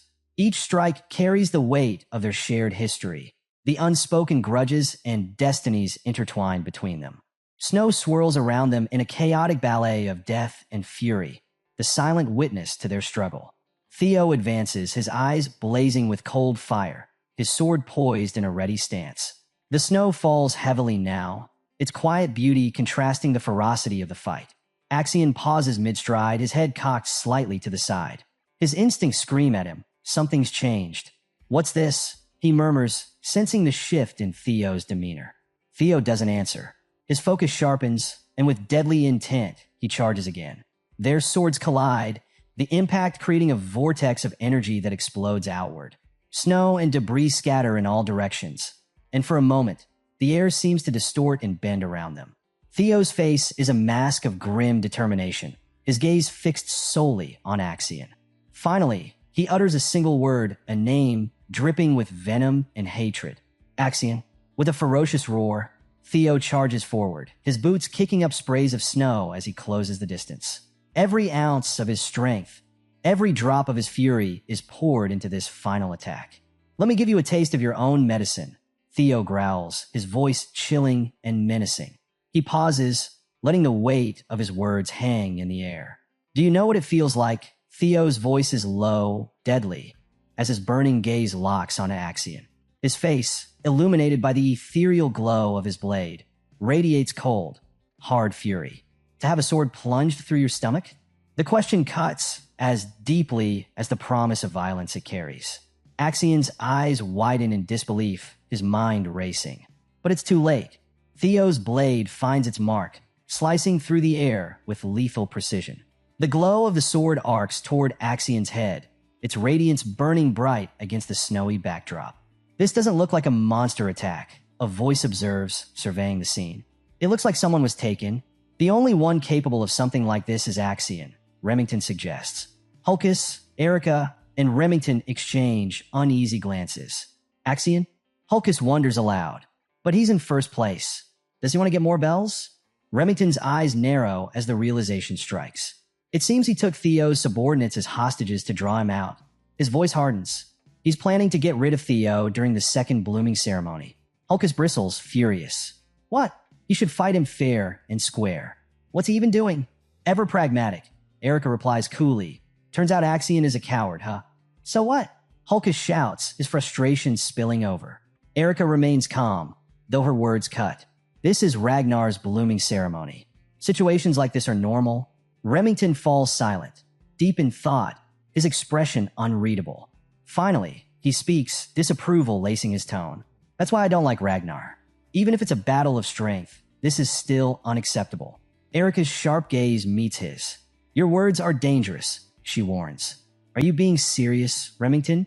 With newfound resolve, Remington declares, I must save his subordinates. If it were Theo, he would do the same. Hulkus turns to Erica, urgency in his voice. If you come with me, you'd be a great help, he pleads. We must go. Nuna, you're coming with us, right? Erica's response is blunt. No, I'm not interested. She elaborates, her tone cold. I only followed you because I thought I'd meet Theo Ragnar. But I don't see him. Her disdain is palpable. And I really hate weak men. I don't want to save them. Hulkus stares at her aghast. Nuna, are you trash? What? You punk. Erica snaps back. Remington interjects, stepping forward. Erica, he says knowingly.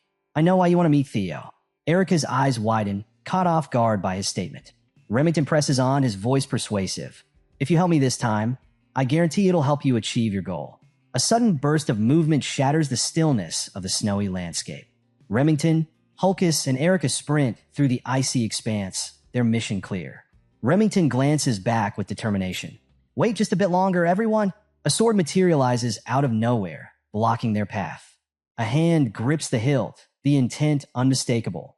Stop, the sword's owner commands, stepping forward to bar their way. In the distance, a group of figures emerges from the shadows, swords drawn. They form an imposing barrier. Remington's eyes widen in recognition. Scaled Dragon Society. Orion steps forward, a smirk playing on his lips. It's been a while, Remington, he says, his voice dripping with sarcasm. I can't believe you threw us away to team up with some dumbass. Orion's smirk deepens as he continues. And now you're hanging out with those stupid bear ranks? Hulkus explodes, fists clenched. What are you saying? That we're just dumb bears who use muscles for brains? Feigning innocence, Orion shrugs. I didn't say all that. Remington's voice cuts through the tension like steel. Move, Orion. I don't want to fight an old friend. Orion's smirk fades. I refuse. Remington's gaze hardens, his grip tightening on his sword. If you won't move, Remington says, his voice laced with menace, then I'll have no choice. The sword swings with deadly force, its intent clear. But to get rid of you... Meanwhile, on the battlefield, Sybil's eyes widen in a mixture of shock and pain as blood splatters across the pristine snow, a stark contrast to the white landscape. Desperately, he struggles to untie himself using Axion's broken sword, which landed nearby after Theo's throw missed its mark. This is my chance, Sybil thinks, determination blazing in his eyes. Young Master Theo gave me this opportunity. I have to cut it off. As Sybil works on the bindings, his gaze shifts toward the battle. Between Theo and Axion, a hooded figure intervenes, their sword clashing with Theo's in a shower of sparks. The echoing clash slices through the stillness of the forest. Theo, clad in his white uniform, parries a fierce blow from his dark-haired opponent. His eyes briefly soften as he watches the unfolding chaos, a single tear slipping down his cheek. He's finally stepping forward, Theo whispers, his voice filled with an odd mixture of sorrow and resolve. Liam Troyven. He murmurs, recognition settling heavily over him. Liam's grim expression offers a somber apology. Forgive me, young Master Axion, Liam says, his voice weighted with resignation. I'll accept my punishment after the blooming ceremony. The battle intensifies. Theo and Liam's swords clash with deadly precision, their movements a whirlwind of grace and lethality. Escort the young master, Liam barks to his men. Behind them, Axion watches the events unfold silently, his expression unreadable. Liam's forces move swiftly, surrounding Axion with their swords poised, ready to protect him. You've done enough, young Master Axion. Liam addresses him firmly, but respectfully. Let us handle the rest. One of Liam's subordinates approaches, presenting Axion's sword. We've retrieved this for you. Axion's hand closes around the hilt, his grip tightening. He stares ahead, his eyes sharp, a hint of seriousness betraying his otherwise stoic expression. Liam's next attack is brutal, his sword cutting through the air with lethal intent. The blade hurtles toward Theo, their swords clashing once more. The impact reverberates through the forest like a thunderclap. Theo grits his teeth, deflecting the powerful blow. His quick parry throws Liam off balance, leaving him momentarily exposed. Theo seizes the opportunity, preparing to counter. But Liam's sword doesn't stop. It continues its deadly arc, aiming directly at Theo's exposed position. Theo braces himself, his eyes blazing with a mixture of determination and defiance. Liam's face is cold and calculating, his mind racing as he commits to the final blow. I have no choice, Liam admits to himself, his thoughts a storm of regret and resolve. He won't be pushed back, not by Axion, nor by the senior prosecutors I brought today. His resolve hardens. We're not at the same level. This is the only chance to kill him without the supervisors nearby. For a moment, regret flickers in Liam's eyes. It's a waste to kill someone this talented, but everything must be for Troyven. With a steely resolve, Liam brings his sword down in a deadly arc. "Goodbye, Theo Ragnar," he mutters. Suddenly, Theo's eyes blaze with an eerie red light. The intensity of his glowing gaze freezes Liam in place. A close-up captures Theo's terrifyingly sharp, blood-red eyes as they pierce through the tension. The battlefield erupts with a sickening sound. Blood splatters violently as a blade pierces through Liam's chest. Liam recoils, clutching his chest in agony. His cry of pain echoes through the snowy forest. "Young master," Liam stammers, his voice trembling with shock and disbelief. Axion, standing nearby, stares at Theo, his own eyes wide with horror. "What is this?" Axion whispers, unable to tear his gaze away from the chilling spectacle before him. Axion's voice, distorted and seething with rage, cuts through the chaos.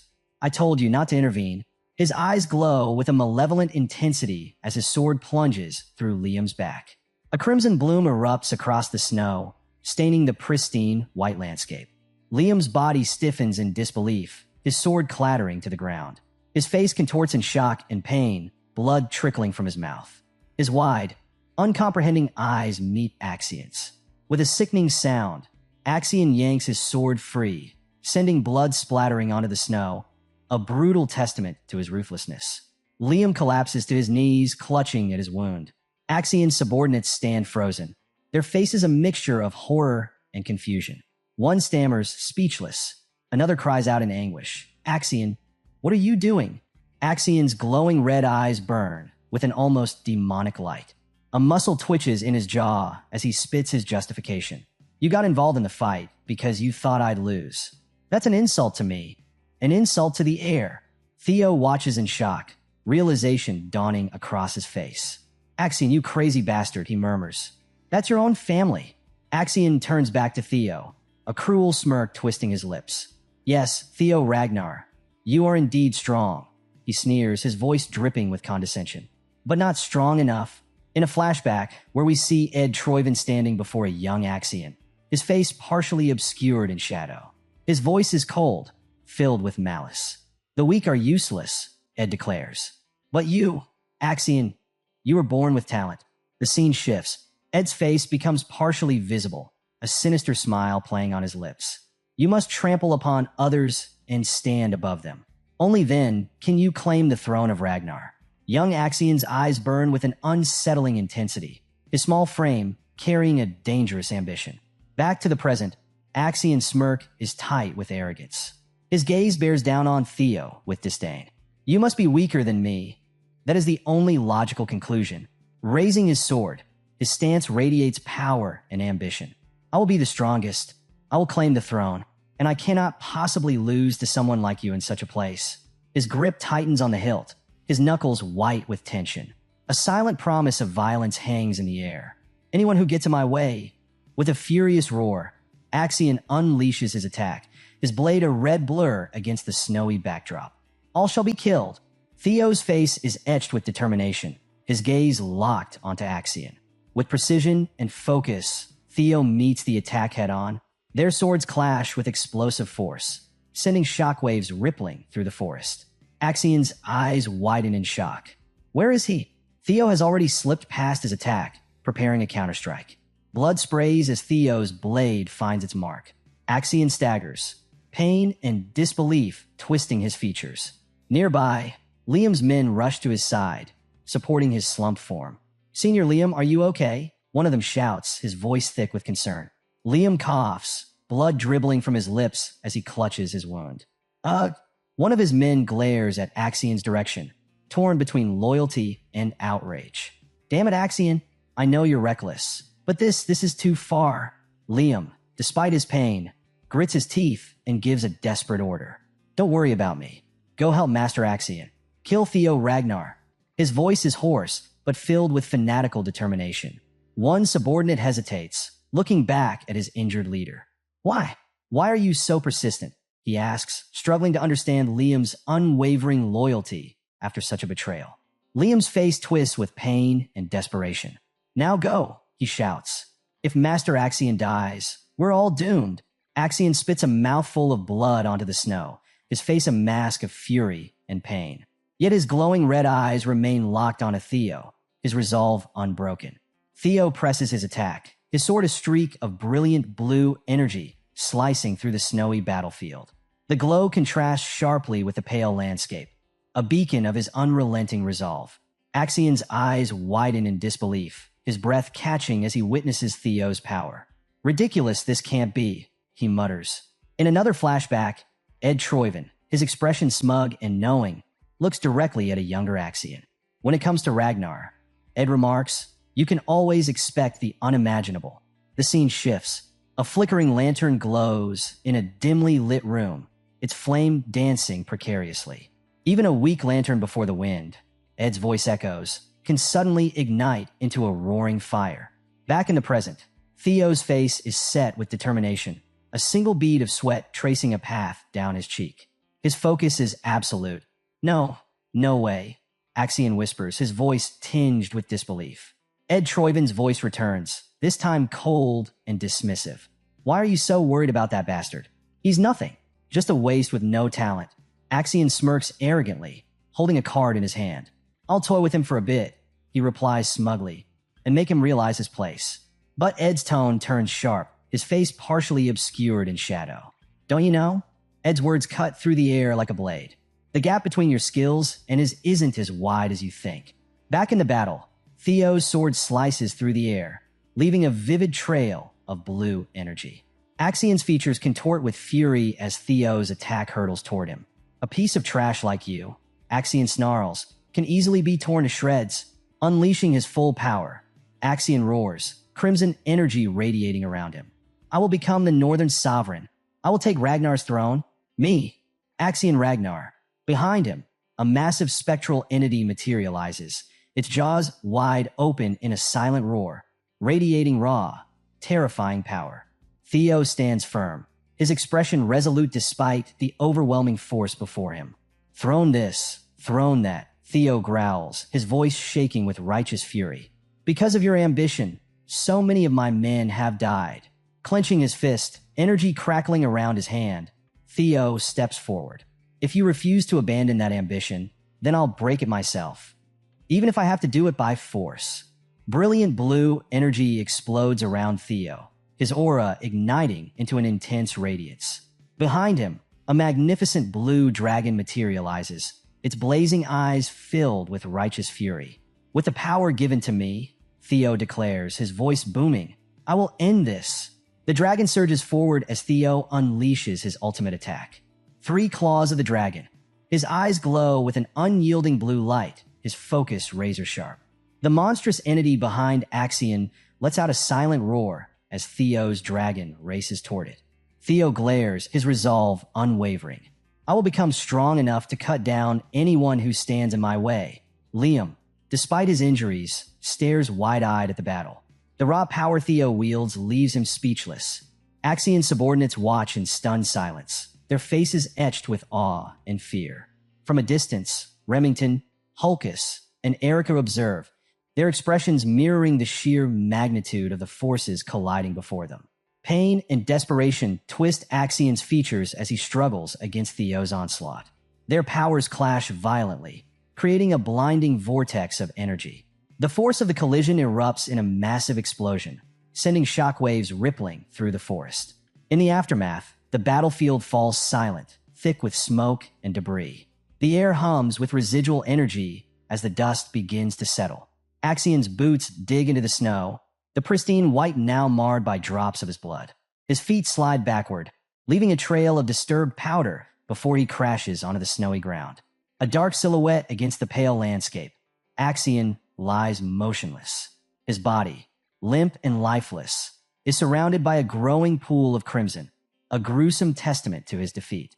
Theo stands over Axian's fallen form, his sword lowered but still radiating power. His silhouette is imposing against the pale sky. Weariness and grim satisfaction mark his features as he gazes down at his defeated opponent. Liam stares in disbelief, his face pale with horror. His voice is barely a whisper, trembling with denial. Master Axian, the cold, sharp steel of Theo's blade hung in the air like a morbid pendulum, dripping crimson onto the pristine snow below. Axian lay sprawled on the ground, his lifeless eyes staring blankly at the unforgiving sky. A chilling silence descended upon the battlefield, broken only by the ragged breaths of the surviving combatants. Liam's subordinates, their faces a mixture of shock and horror, stammered. Young Master Axion. Despite his grievous wounds, Liam struggled to rise, his gaze fixed on Axion's fallen form. Kill, he rasped, his voice a ragged whisper. Kill him. Kill that bastard. Theo stood amidst the carnage, his once white coat now stained crimson with blood. His sword, lowered but still dripping, bore the evidence of his victory. The faces of Liam's subordinates, barely visible beneath their dark hoods, betrayed their inner turmoil. Though weary and wounded, Theo held his ground, his sharp gaze sweeping over the remaining members of the Central Intelligence Bureau. His mind raced. I'm in trouble. He assessed the situation grimly. Even if I were at full strength, going against 4 senior proctors would be a gamble. In my current state, it's impossible.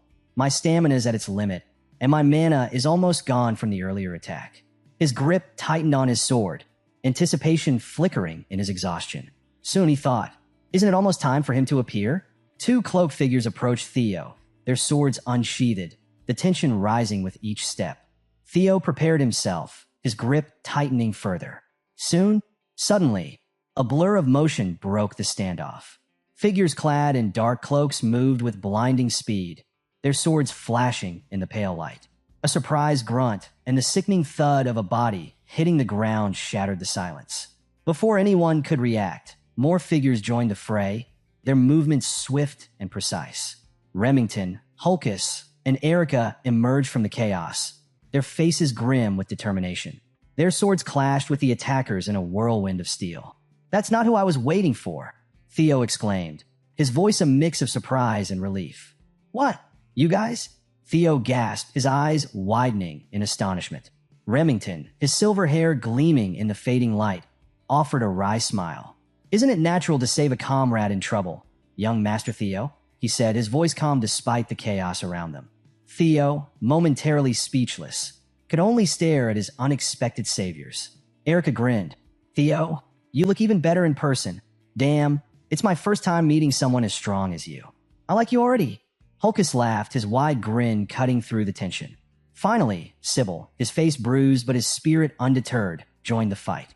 We sincerely want to assist young Master Theo, he declared, his voice ringing with unwavering loyalty. We can't just run away after causing so much trouble. Despite the intervention of the supervisors being strictly forbidden, they stood with Theo, their resolve unshaken. You do know that directly involving yourself with a candidate is a serious offense, right? Remington shouted, his voice laced with irony. The question hung in the air, heavy with unspoken defiance. The tide of battle shifted. The remaining members of the Central Intelligence Bureau, overwhelmed and outmatched, found themselves on the defensive. Liam's face contorted with pain and frustration as he watched his carefully laid plans unravel before his eyes. Sir Liam, what should we do? One of his subordinates pleaded, his voice trembling with fear. Things have gotten too big. Should we get rid of all these guys too? Another supervisor, panic etched into his face, begged, please, give us your decision. But Liam, defeated and desperate, could only mutter, we're doomed. His thoughts spiraled. We failed. We couldn't uncover anything about Rose Palace's artifacts. We couldn't kill Theo. Even Master Axion, he's dead. His mind reeled, bitter realization settling in. And now we've been caught breaking the rules. Liam felt a cold dread washing over him, the precariousness of their position sinking in. He clenched his fists, his mind racing. There's no way, he began, but then his lips twisted into a sinister smile. Make it up, he declared, his eyes gleaming with newfound resolve. Sir Liam, there's no time, one of his subordinates urged, panic lacing his voice. Liam ignored him, his smile widening. Then the best way is, he paused, letting the tension build. Kill everyone. His calm, chilling voice sent a shiver through his men. Liam's gaze swept over the carnage. What if an internal outbreak occurred? He mused. An extermination of all examinees on site? Disguising this as an accident would erase all traces of Tren's involvement. He pulled out several dark orbs, their sinister energy radiating ominously in the cold air. These fifth-grade monsters are enough to make it look like an accident. Understand? His gaze bore into his men, daring them to disobey. One hesitated, but eventually stammered, yes, sir. Just as Liam prepared to unleash the monsters, a voice cut through the tense atmosphere. What is going on here? Liam froze, his breath hitching as a sudden, sharp pain shot through him. A choked gasp escaped his lips, and his sinister smile faltered. 3 supervisors had arrived, their imposing presence halting the chaos. The representatives of the White Dragon Clan, Plum Blossom Palace, and Daffodil Palace, Selford Gardner, Sally Gardner, Natasha Koppel, and Aaron Backus, stood with expressions of concern and suspicion. Their gazes swept over the battlefield, taking in the devastation. What's going on here? Selford demanded, his firm, authoritative voice breaking the silence. Natasha's eyes narrowed as her gaze fell on Liam's fallen form. Sir Liam, she exclaimed, rushing to his side. The other supervisors moved swiftly, intercepting the remaining members of the Central Intelligence Bureau. You 3 stop, one commanded, his tone brooking no argument. Follow us if you want to save your lives. If you want to end up like Liam, then stay where you are. A tense standoff ensued, the air thick with unspoken threats. Amidst the turmoil, Theo stood silently, his gaze fixed on the unfolding events. He had survived against impossible odds, but the cost had been immense. Supervisors, Theo said, his voice tinged with relief. Thank goodness you arrived. Remington nodded, gratitude evident in his expression. You came just in time, he added, his voice a mix of exhaustion and appreciation.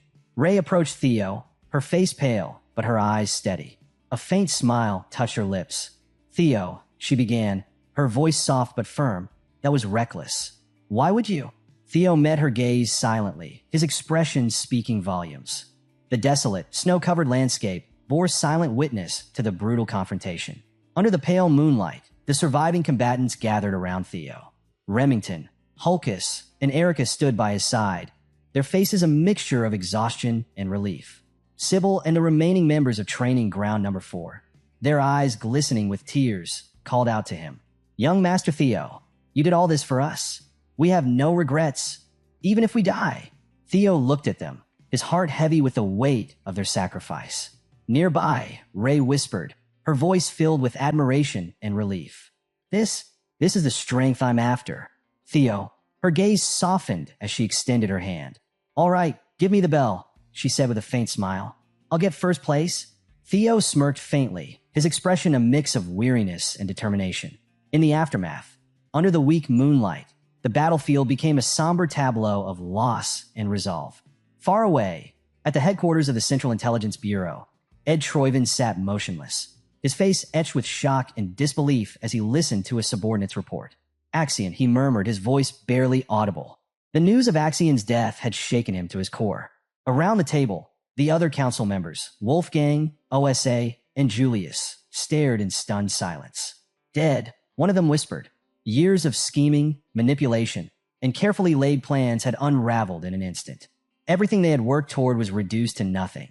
The announcement echoed through the snowy forest clearing, a formal declaration that hung in the air like a solemn decree. The second round of the blooming ceremony has concluded. The gathered figures, their faces marked with exhaustion and hardship, exchanged shocked glances. Murmurs rippled through the crowd, uncertainty and anticipation crackling like static. The scene panned downward, focusing on the deliberate steps of the examiner as he moved forward. His boots left firm impressions in the snow, each step punctuating the tense stillness. A deep, resonant voice cut through the murmurs. Everyone has worked hard, it announced. Pharaoh Ragnar, the Ascendant Dragon, stood tall at the center of the clearing. His long white beard framed a face etched with authority and wisdom. His crimson eyes glimmered faintly, his presence alone commanding respect. Pharaoh's voice carried over the crowd. 45 out of 87 candidates passed. The crowd reacted instantly, disbelief, confusion, and murmured questions. I can't believe the Ascendant Dragon himself is here, someone exclaimed. Why would someone who rarely shows up come now? Another whispered. Unfazed by their reactions, Pharaoh continued, his tone steady. The survival rate is not bad. It must be true that this year's talents are the best we've seen in generations. The atmosphere shifted. The air seemed to hum with unseen power as Pharaoh's words carried weight. And the highest score this round is surprising, he added, his crimson eyes gleaming ominously. Pharaoh's gaze swept across the crowd. As you all know, everyone who passed the second round of the blooming ceremony will be promoted from apprentice to entry level. The weight of his declaration sank into the assembled candidates. You are allowed to be proud of yourselves, Pharaoh stated. His solemn tone softened slightly, tinged with a note of acknowledgement. Because now, you are qualified to serve as Ragnar's inspectors. In the crowd, Remington and Sybil stood side by side, their expressions unreadable. Everyone here is qualified, Remington muttered, his calm tone betraying a hint of contemplation. Pharaoh's voice resumed, commanding the crowd's attention. Now, I will announce the scores of the second round of the blooming ceremony. His red eyes glimmered again, a subtle reminder of his unyielding authority. The results: first place, Theo Ragnar, 1,121 points. The reaction was immediate. Gasps and whispers spread like wildfire. As expected, it's Theo Ragnar again, someone exclaimed. 1,000 points? How is that possible? He didn't even have any points until the last minute. What happened? Another voice joined the growing chatter. Didn't you hear? Axion.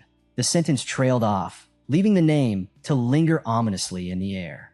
Pharaoh continued, unperturbed by the crowd's reactions.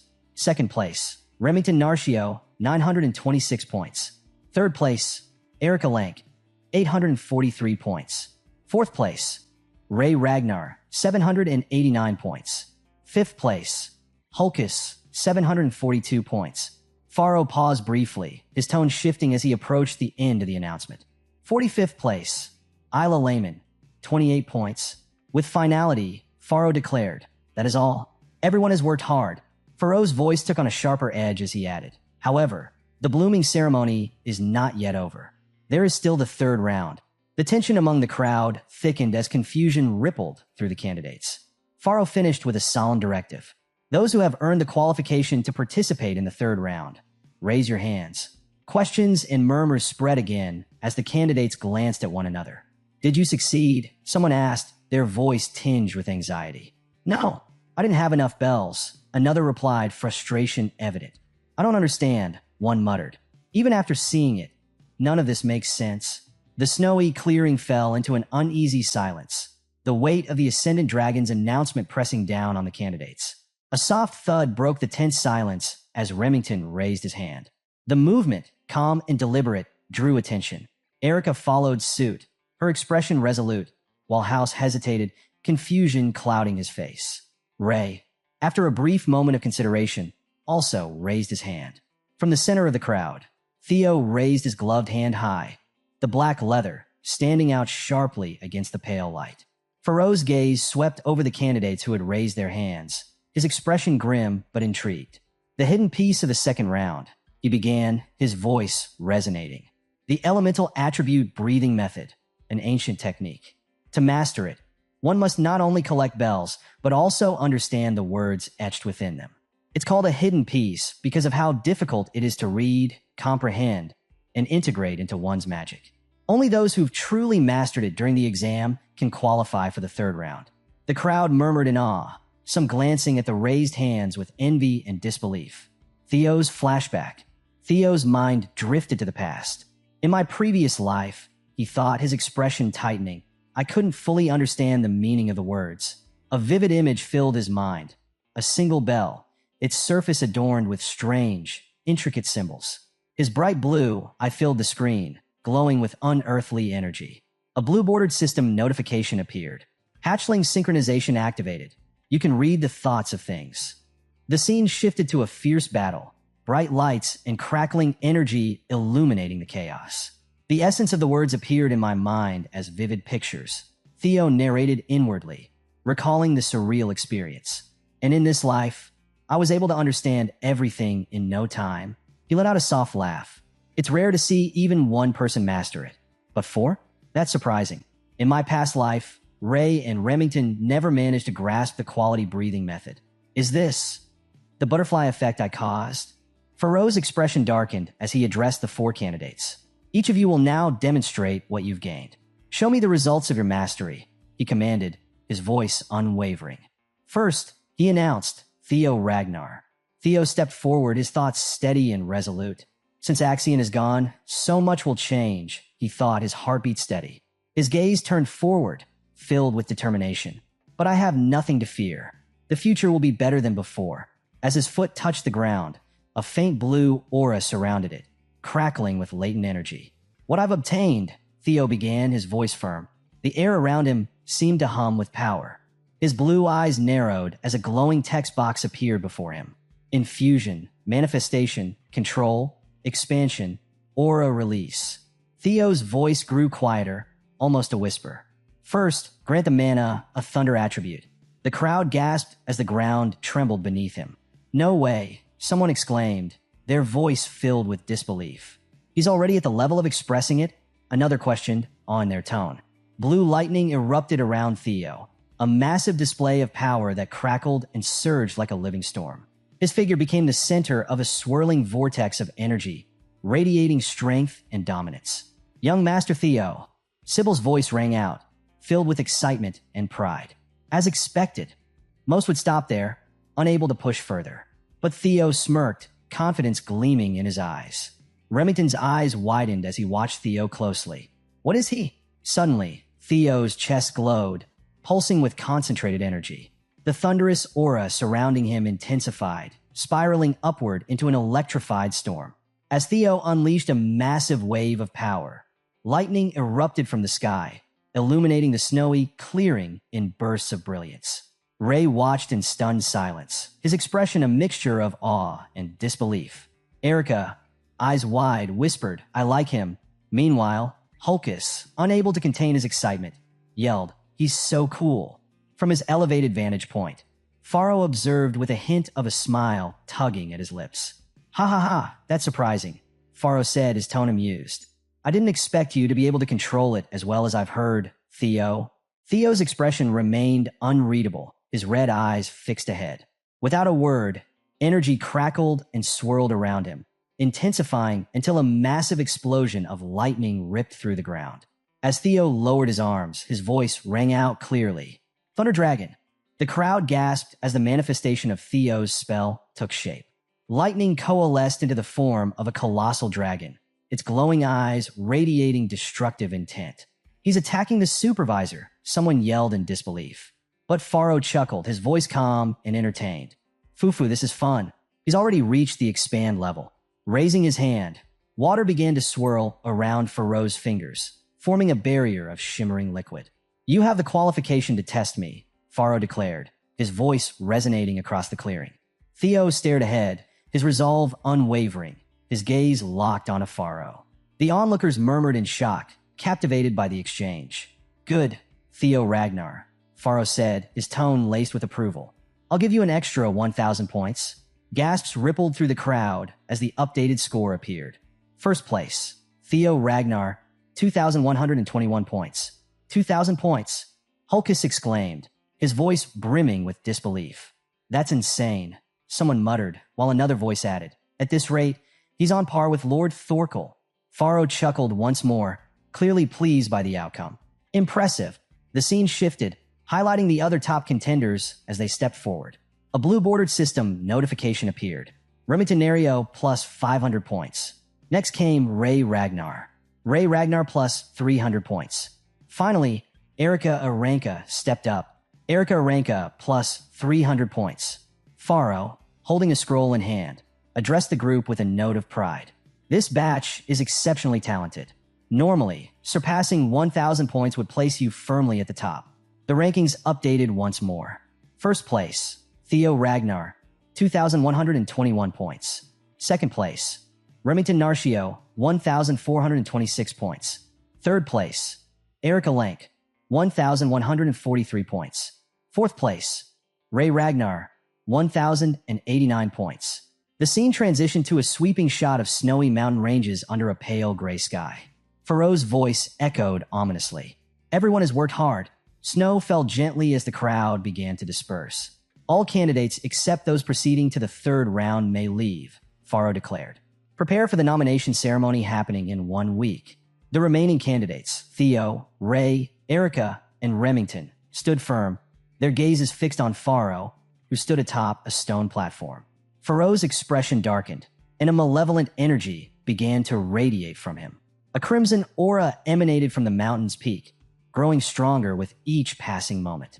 Suddenly, a burst of raw energy rippled outward, shaking the ground. The 4 candidates stumbled, crying out in surprise. Faro's voice, now laced with a strange, dark energy, boomed across the clearing. Shall we start the third round? Theo's eyes widened as he felt an overwhelming surge of power course through him. His vision blurred as a massive dragon shape began to take form in his mind. What is this? Theo murmured, his voice tinged with shock. How?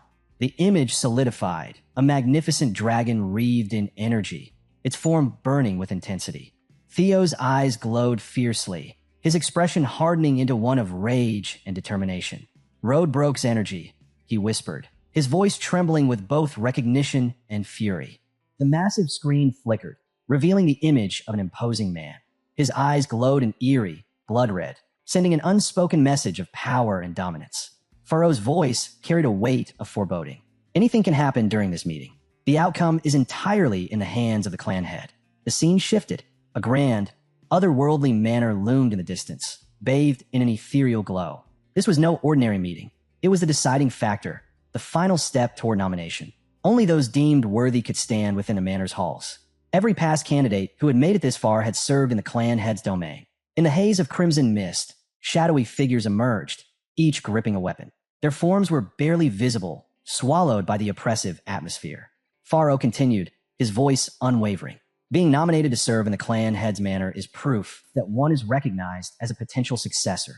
Theo's gaze sharpened, a flicker of unease passing through him. So, the one waiting for us at the top is the clan head, he murmured. His eyes darted around, scanning the area, until a bead of sweat traced a slow path down his temple.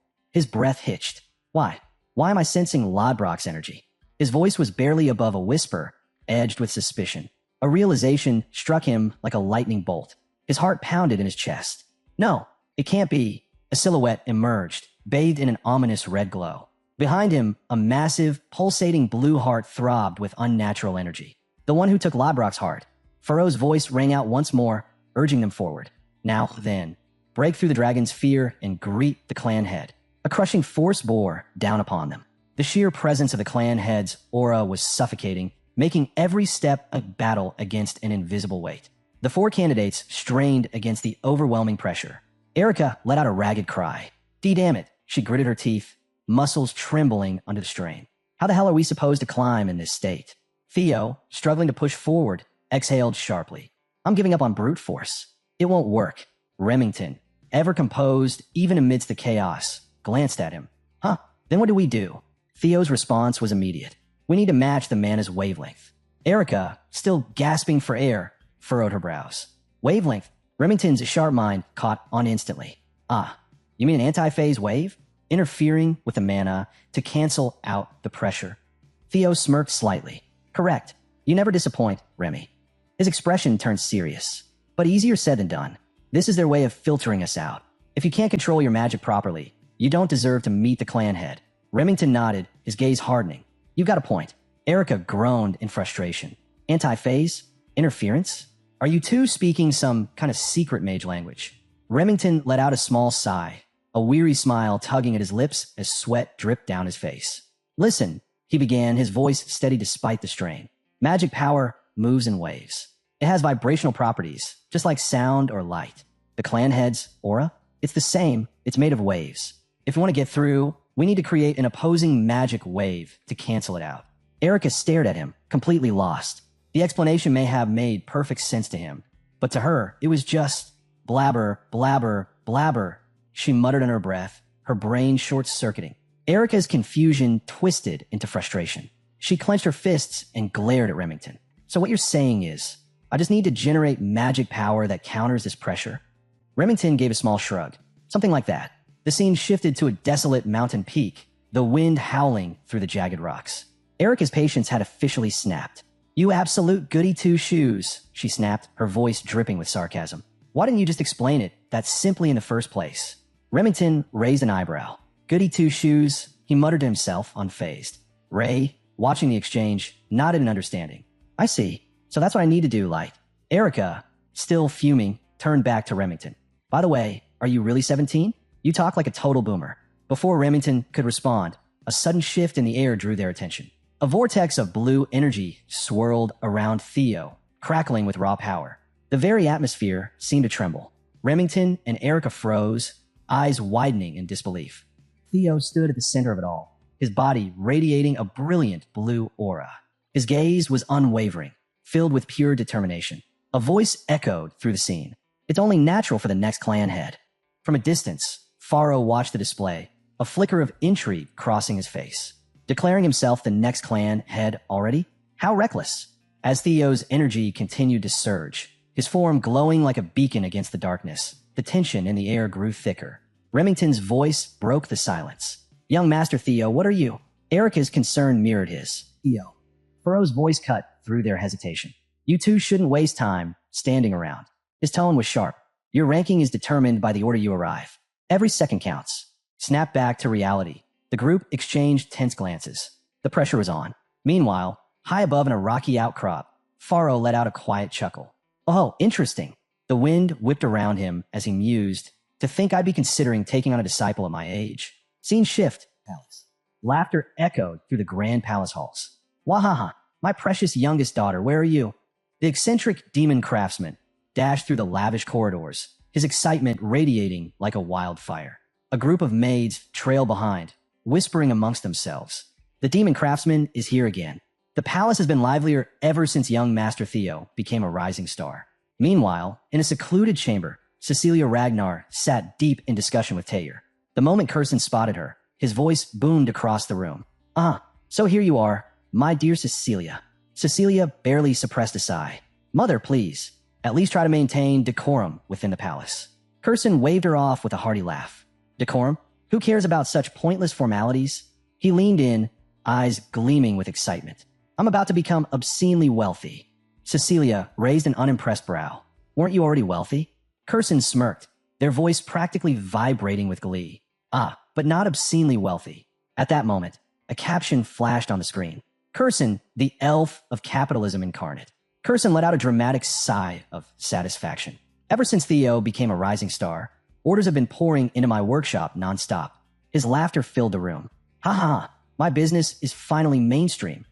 His expression turned momentarily serious, his eyes burning with ambition. This is just the beginning. Cecilia offered Kirsten a simple smile, but behind that calm facade, her thoughts churned.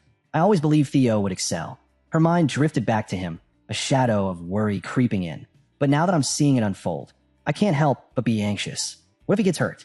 What if the pressure becomes too much? She clenched her fists, frustration bubbling to the surface. All I could do is stand by and watch. I hate this feeling. I wish I could do more.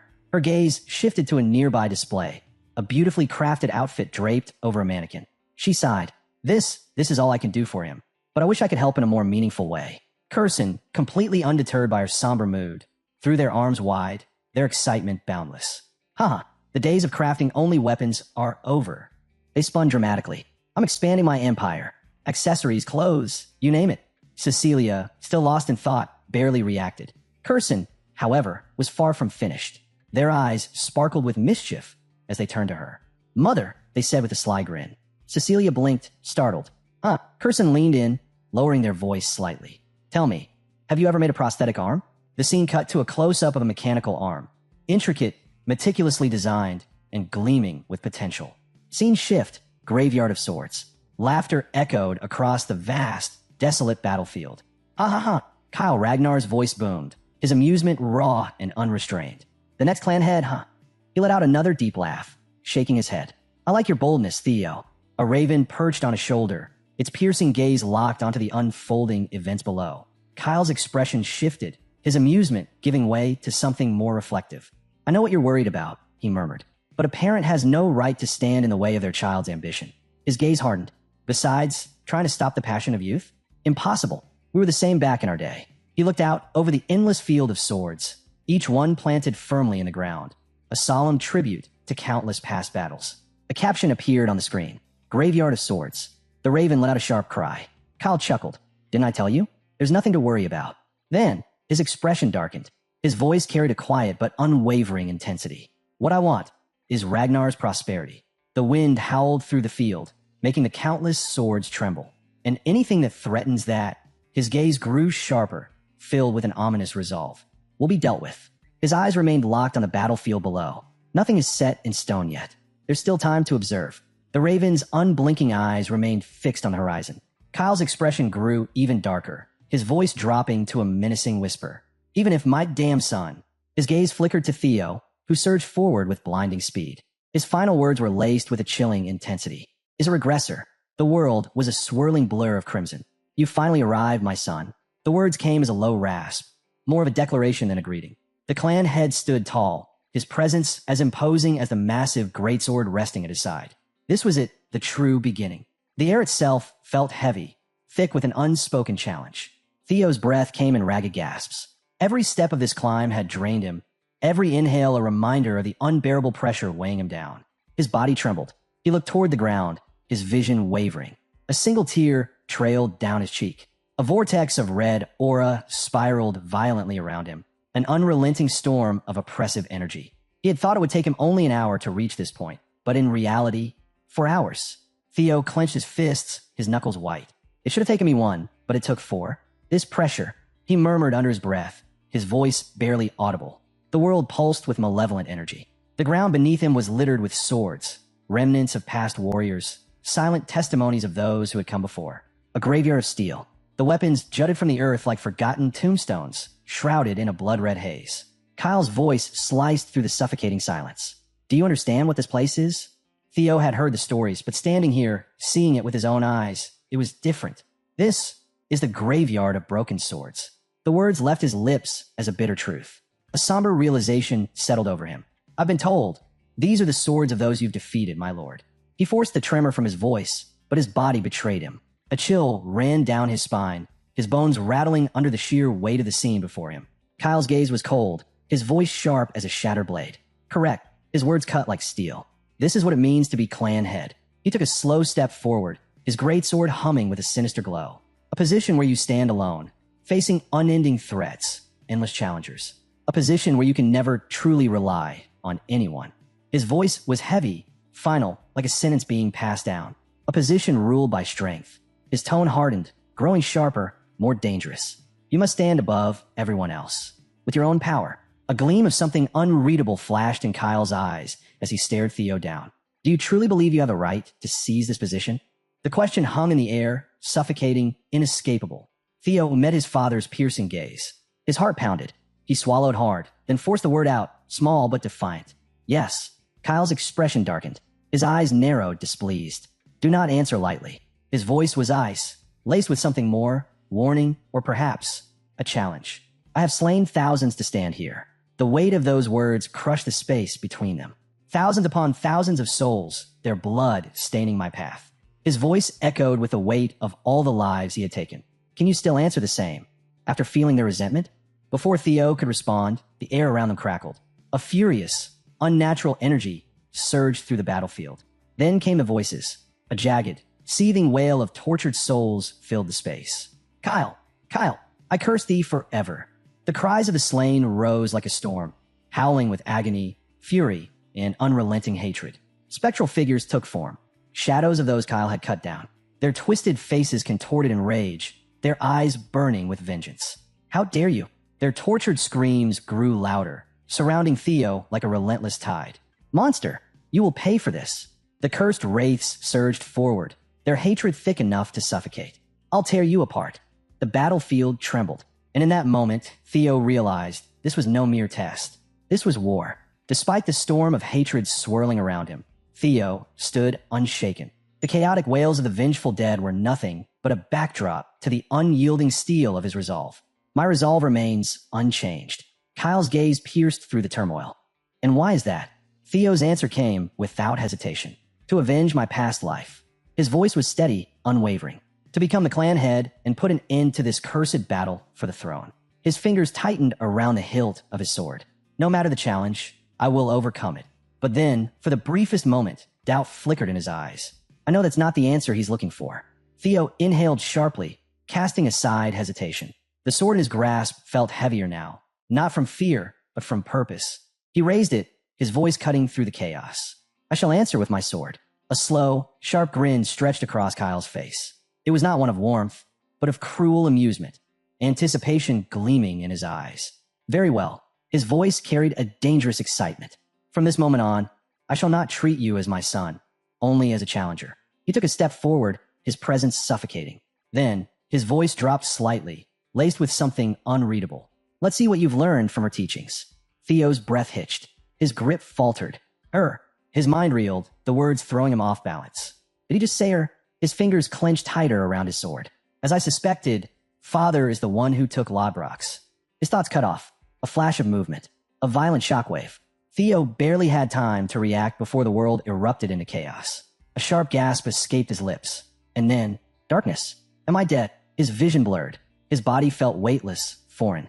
It was as if he was no longer part of himself, detached from everything. Then a sudden, explosive force tore through the void. His heart soared. A terrifying surge of power ripped through the battlefield as Kyle unleashed his next strike. His once amused expression had dulled into something almost bored. A black bird fluttered down, perching beside him, its glowing eyes fixated on the unfolding scene. Kyle barely glanced at it. Are you worried our little prodigy might die? He mused. The bird chirped twice. Kyle exhaled through his nose, acknowledging the response with a flicker of seriousness. You're right, he admitted. Only those with an unbreakable will can escape the heart sword. His tone held an unusual mix of pride and doubt. But his voice darkened, turning to ice. It's a cruel trial for a greenhorn, especially in the middle of an awakening ceremony. His fingers curled into a fist. His next words were cold, calculated. If his resolve is weak, if he hesitates even for a second, his gaze hardened. Then it's better if he dies here. His voice was as unforgiving as steel. I have no need for a regressor who will bring only harm to the clan. The world around Theo darkened further, a suffocating blackness seeping into his very soul. I'm dead. The realization settled over him like an inevitability. Makes sense. I was cut down by Father, after all. His consciousness drifted, a strange peace washing over him. I have no regrets. His mind detached, observing his own demise as if watching the final act of a play. I did everything I could. Images flickered before him, a replay of his past deeds, his sins, his victories, his failures. I stole Camellia Palace. I killed Rendon and Axion. And now, the curtain was closing, or so he thought. Theo's mind was heavy with the weight of his past, his crimes, his victories, his regrets. It was all just luck. The realization struck him like a blow, cold and undeniable. His life flashed before his eyes, yet instead of fear, a strange calm settled over him. Compared to my past life, this one was happy. A faint smile tugged at his lips, a rare moment of tranquility. That's right, it's time for me to go. His thoughts faded, slipping further and further into the abyss. Rest peacefully. The words echoed, distant and hollow, as his consciousness dissolved into nothingness. The darkness swirled, consuming everything. And then, a voice. Harsh, guttural, unyielding. Hey now. It wasn't gentle. It wasn't comforting. It wasn't even meant for him. A monstrous presence emerged from the void. A magnificent beast, its form shifting between shadow and light. Enough already. Get up. Its voice rumbled like thunder.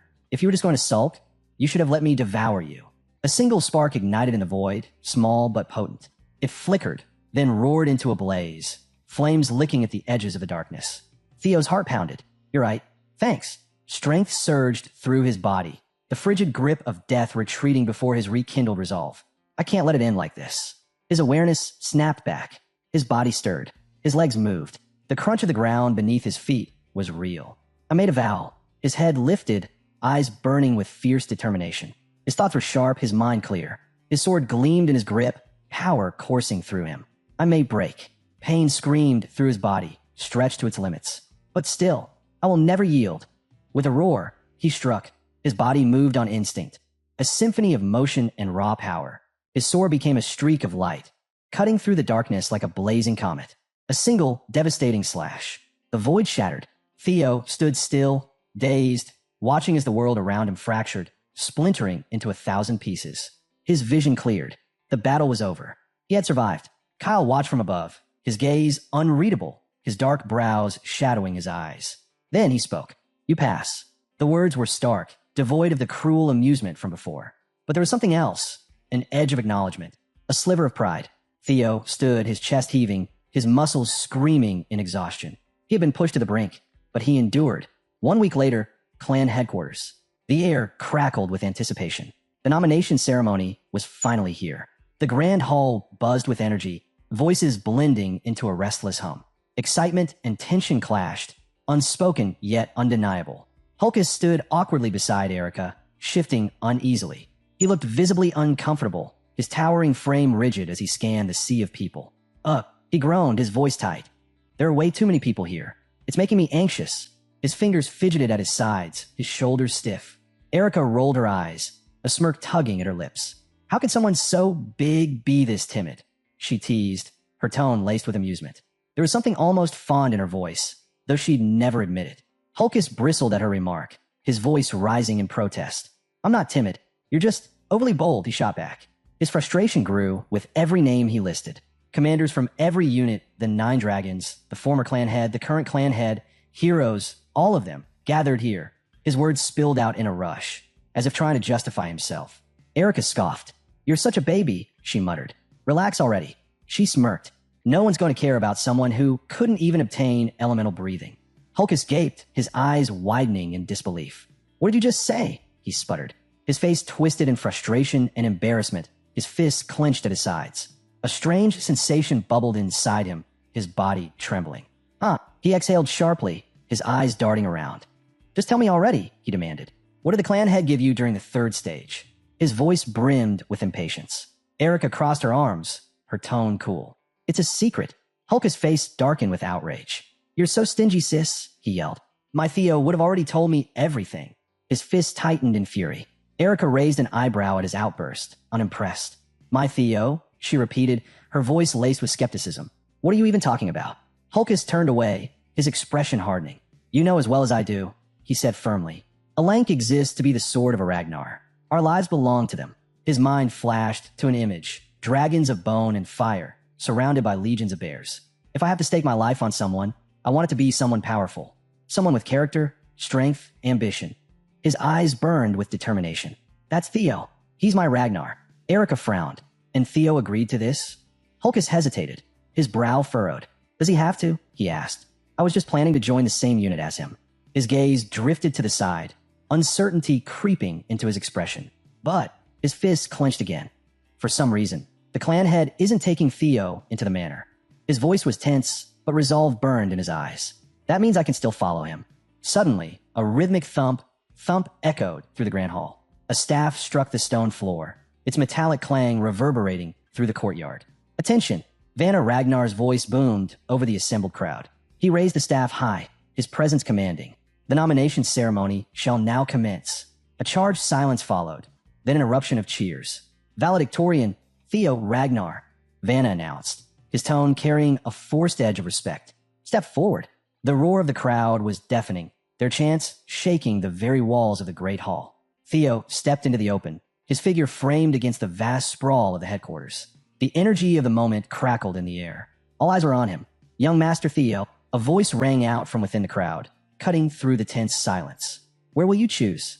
The question lingered in the air, a challenge, a plea. Evelyn watched from the sidelines, her gaze fixed on Theo, a strange longing flickering in her eyes. I'd love for him to join our white armored dragon cavalry, she mused silently. But that's just a selfish dream. Standing alone in the courtyard's center, Theo faced the sea of expectant faces. Vanna Ragnar's voice carried over the assembly. Congratulations on being named the overall valedictorian, Theo Ragnar, he announced, his tone filled with weight. Your excellence in every category was truly awe-inspiring. He paused. Now, then, a sharp sound rang out. Movement. The crowd instinctively turned toward the source. Vanna's face twisted in shock, his eyes widening. A figure stepped into view, Ed Troyven, director of the Central Intelligence Bureau. His eyes were concealed in the shadows, his presence sending a ripple of unease through the gathered elites. The Sky Dragon, the Central Intelligence Bureau's director, Ed Troyven. Murmurs spread like wildfire. What the? Is he here to avenge Axion? Someone whispered. No way. Another muttered.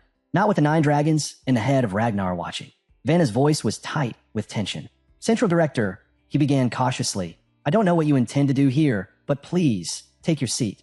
His words carried a firm command, but unease crept beneath them. Ed ignored him. Instead, he turned his gaze on Theo. Theo Ragnar, he called out, his voice ringing clear in the stunned silence. Theo's thoughts raced. The Central Intelligence Bureau. He knew of the Sky Dragon. Is he still reeling from Axion's death? No. Even he wouldn't be reckless enough to disrupt the nomination ceremony over personal vengeance. Ed took another step forward. Then, to everyone's astonishment, he extended a hand. A faint, disarming smile played on his lips. I'd like to offer you the position of Deputy Director, he announced. The words sent another wave of shock through the crowd. Theo's eyes narrowed. His expression remained unreadable, but suspicion coiled within him. He didn't trust this. Not one bit. Theo's title as valedictorian carried a weight unlike any before him. A Ragnar, starting from nothing at the lowest rank. An image flickered in his mind. A cracked, dark egg resting in a nest of brittle twigs. A fragile beginning, overlooked and dismissed. Yet now he had risen. The vision shifted. A dragon, powerful and majestic, soaring against the endless sky. Whispers rippled through the crowd. I knew he'd gotten strong. But to think he actually killed Axion? Someone muttered. Another voice chimed in, hushed but urgent. I heard he almost took out a Proctor too. Would have finished the job if he hadn't been stopped. Theo's story, his climb from rock bottom to the very top, struck a deep chord among the apprentice swordsmen. The sneers and mockery from before had vanished. The disdain once attached to his name was gone. The imbecile of Ragnar no longer existed. A notification flashed before Theo's eyes.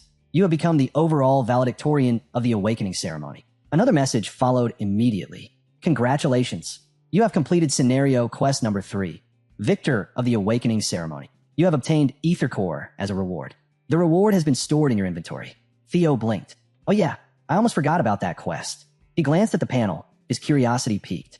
Ether Core? Considering the effort this quest took, the reward had to be something significant. His gaze drifted toward Ed Troyven, who remained poised among the gathered elites. The Central Intelligence Bureau. Theo's eyes sharpened. Ed Troyven stepped forward, his smile warm yet unreadable. He extended a hand toward Theo. I'd like to offer you the position of Deputy Director, he announced. Silence fell. Theo didn't move. His expression remained impassive, but his focus locked onto the man before him. With a subtle flicker of intent, he activated his skill. Observing Ed Troyven. The results flashed before him. Ed Troyven, age 46. Title, Sky Dragon. Talent, wolf in sheep's clothing. Status, aims to take Theo Ragnar under his wing and use him as a pawn to uncover the secrets of the relics of the primordial dragon. Theo's eyes narrowed slightly. So that's his game. He's after the relics, which means he probably knows I already have one. His fingers curled into a fist. Too bad for you, Ed Troyven. Nothing will ever go your way again. The Troyvens will be crushed by my hands. The tension was shattered by a sharp voice. What is the meaning of this, Central Director? Julius Ragnar's demand rang out across the courtyard. Ed remained composed, his tone smooth. I'm merely extending an offer to a talented individual in accordance with nomination ceremony procedures. Is something wrong? Julius's expression twisted with fury. Don't insult our intelligence, he snapped. Everyone can see this for what it is. A pathetic excuse to avenge your nephew. The crowd buzzed once more, the air thick with unspoken tension. All eyes turned to Theo. Would he accept? Or would he shatter their expectations once again? Ed chuckled softly, shaking his head. Ah, I can see why you'd think that. He mused, a sly smile creeping onto his lips. But you're mistaken. His voice was smooth, almost disarming. As an individual, I may hold my own grievances. But as the Central Director, my only priority is recruiting the best talent. This snake. Theo's gaze darkened. Even after his nephew's death, his only concern is completing his objective? Stop. Vanna Ragnar stepped forward, raising a hand. I understand your desire for skilled personnel, Director, but we haven't even formally begun the proceedings. He shot at a pointed look. Hold your horses. Turning to Theo, Vanna's expression steadied. Now, Theo Ragnar, have you made up your mind? Or do you need more time to decide? Theo met his gaze. Truth be told, I haven't decided yet. Vanna's features softened slightly. That's why. Theo continued, his lips curving into the faintest smirk. I'd like to hear what offers are on the table first. His eyes swept across the grand hall. A movement caught his attention. A delicate hand raised, fingers adorned with a gleaming ring. OSA Ragnar Plunus stepped forward. OSA Ragnar Plunus. Offer Theo Ragnar more than just mentorship, she declared. I will take him as my personal disciple and grant him the title of Junior Lord of Plum Blossom Palace. The hall erupted in stunned murmurs. Did she just say Junior Lord? Someone gasped. Lady Plum Blossom has no children of her own. Another whispered, eyes wide. That's basically an adoption proposal. A third voice added, filled with awe. Theo studied her, the successor of the Sword Dragon. Across the hall, someone murmured, 2 of the 9 dragons have already stepped up. Remington grinned. You really are something, young Master Theo. Amazing, Hulkus exclaimed, eyes gleaming with excitement. Most commanders and directors won't be able to compete with these offers, Erica added, her arms crossed. Then the air shifted. A lone figure stood atop the balcony, a bird circling overhead. I like to throw my hat in the ring as well. A powerful force crashed down, shaking the very foundations of the hall. Crash! A dark, shrouded form descended from above, shadows rippling around him like living energy. As the dust settled, the figure emerged, long white hair flowing, his face partially obscured by a dark mask. A collective gasp spread through the crowd. The Black Dragon, the head of the Black Snow, Robert Ragnar. Stunned voices filled the hall. Even he's joining in. Robert Ragnar's piercing gaze locked onto Theo. The hall fell into silence. Another powerful contender had entered the fray. Theo Ragnar. Robert Ragnar's voice carried through the hall, steady and unreadable. I've been watching you throughout the awakening ceremony. Theo met his gaze. He's been observing me this whole time. Come to Black Snow, Robert invited. I'll grant you the rank of Null Snow. Murmurs rippled through the crowd.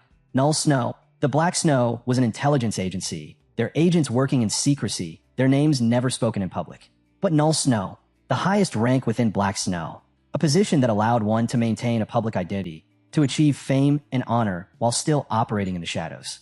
Theo's mind flashed back to his past life. When I was in Black Snow, there were only 8 Null Snow agents. He had strived for that rank, pushed himself to his limits, yet it had always remained just beyond his reach. To think I could obtain it so easily this time.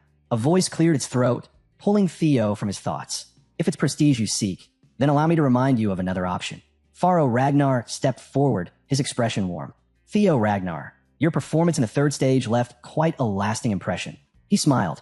I hope you haven't forgotten about Zenith Academy. Gasps erupted throughout the hall. Zenith Dragon, the master of Zenith Academy, the proctor who had once saved Theo, couldn't contain his shock.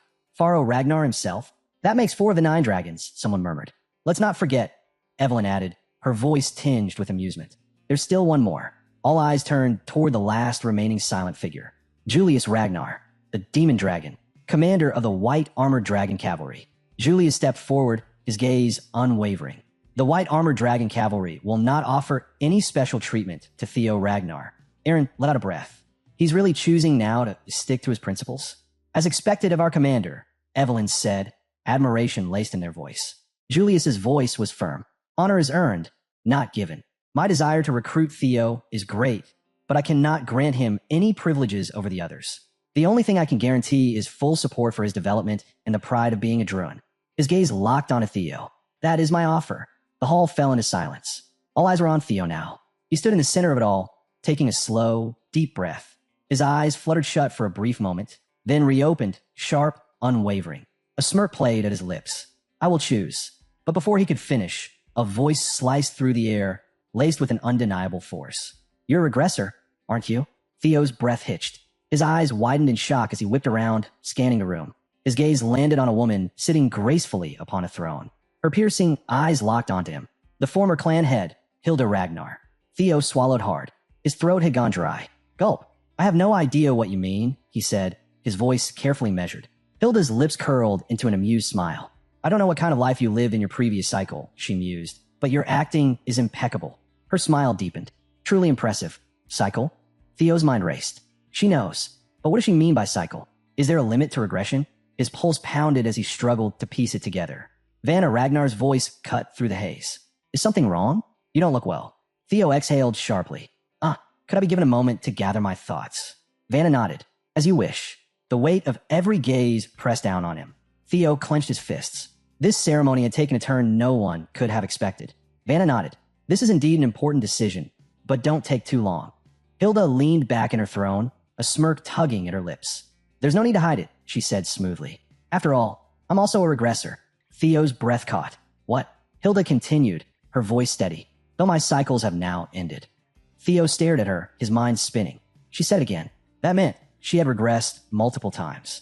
His eyes narrowed, thoughts racing. But how? Could there be more aggressors? If so, how many? He exhaled sharply. There was no use dancing around it. She's a former clan head. If I want answers, it's faster to ask directly. By cycles, do you mean that one can regress multiple times? He asked. Hilda raised an eyebrow. Then, with a chuckle, she replied, Wait, you don't know? She sighed, shaking her head. Kyle must not have told you anything. Theo stiffened. Kyle? I suppose I shouldn't be surprised, Hilda mused. Kyle hates regressors. Theo's eyes darkened. Kyle hates regressors? He clenched his fists. So that's why he gave me such a brutal challenge. You seem confused, Hilda observed, amusement flickering in her gaze. But I'm afraid we don't have time for all your questions. Her smirk deepened. If you truly want to uncover the secrets of this world in our clan. Come find me. We'll finish this conversation then. Theo remained silent, his thoughts in turmoil. During the third stage of the awakening ceremony, his father had given him no answers, only the heart sword. He lowered his gaze, recalling this ceremony. So father hates regressors. Then what about Lodbrok's energy? He had sensed it from Kyle back then, and suddenly, a realization struck him. The stolen heart of Lodbrok. Was it really father who took it? His heartbeat quickened. Lodbrok was an ancient dragon that welcomed regressors. A human defeating an ancient dragon? Impossible. His gaze lifted, locking on a Kyle Ragnar, who sat upon his throne, silently watching him. But then again, father is called a demigod for a reason. Theo turned away, his decision solidified. I have no choice. If he wanted the truth, if he wanted to uncover the clan's secrets surrounding regression, he had to take action. Vanna Ragnar's voice pulled him back to the present.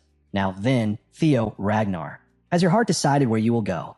Theo inhaled deeply. Then, raising his voice, he declared, I will. Yes, I've made my decision, Theo announced, his voice ringing through the Grand Plaza. He stood firm, facing the gathered dignitaries, his figure dwarfed by the palace's grandeur. But his resolve was unwavering. I will, he declared with certainty. Next was Remington's turn. He stepped forward, his choice clear. I select Zenith Academy, he announced. With that, Remington became the disciple of the Zenith Dragon, Furrow Ragnar. Theo wasn't surprised. He likely chose this path because they both used the water current breathing technique, he explained. In my past life, Remington had chosen differently. He returned to his Narshio clan to grow stronger. The scene shifted, bodies of fallen soldiers littered a desolate battlefield. Amidst the blood-stained ruins, Remington stood tall, his armor drenched in crimson, his presence commanding. Eventually, he led a rebellion against the Ragnar clan. But this time, things are different. The image changed again. Remington stood with power radiating from him, a spectral lion roaring behind him. This time, he did not leave the Ragnar clan. This is another change. Because of me, Theo realized. Remington stepped forward, extending a hand. This is just a temporary farewell. Theo grasped it firmly. Their bond was unspoken, but strong. Let's both grow stronger in our own paths and meet again, Remington said, his confidence steady. Theo nodded. Of course, young Master Remington. I'll be looking forward to it. A slight smile crossed Remington's lips, mirrored by Theo. In that moment, their determination was set. As expected, Ray returned to the Daffodil Palace, the place where her mother, the Ice Dragon, resided. A vision of the palace appeared, an imposing structure sculpted from ice and snow. Ray stood before it, her silhouette outlined against its frozen majesty. There's no better place for her, Theo murmured. Meanwhile, Sybil and the others from training ground number 4 had wanted to follow him. Their faces reflected a mix of disappointment and determination as they clutched their admission papers. Their grades weren't high enough, Theo noted. It was tough parting ways with comrades, but there was no other choice. The nomination ceremony is now concluded. A voice rang out across the plaza. Good work, everyone. You are dismissed. As Theo turned to leave, a familiar voice called out. Oh, hey, Theo. Theo turned at the familiar voice. Hulkus. He raised an eyebrow. Didn't think we'd end up in the same unit. Hulkus let out a booming laugh, waving a hand. Huh, what a coincidence, huh? Nearby, Erica crossed her arms, her usual sharp expression softening. A small smile tugged at her lips. Theo glanced at them both and then at the others standing beside them. Looks like I made some new allies, he thought. With an easy grin, he extended a hand. Hulkus, Erica, good to see you here. Thanks for what you did back at the second stage, Erica said, her cheeks tinged with the faintest flush. Then, with a playful smirk, she added, Don't forget, you owe me. Hulkus, barely able to contain his excitement, slapped Theo on the back. Damn it, Theo, I like you. He then echoed Erica's sentiment. Strong guys are the best. Theo chuckled to himself. Why is everyone suddenly swearing allegiance to me? Before he could dwell on it, a commanding voice cut through the moment. Attention, the commander is approaching. All eyes turned as a figure strode toward them, his presence alone demanding respect. Theo's expression turned serious.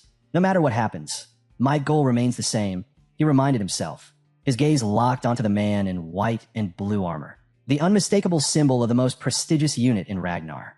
This is the perfect place to start my rise to become clan head. He took a steady breath.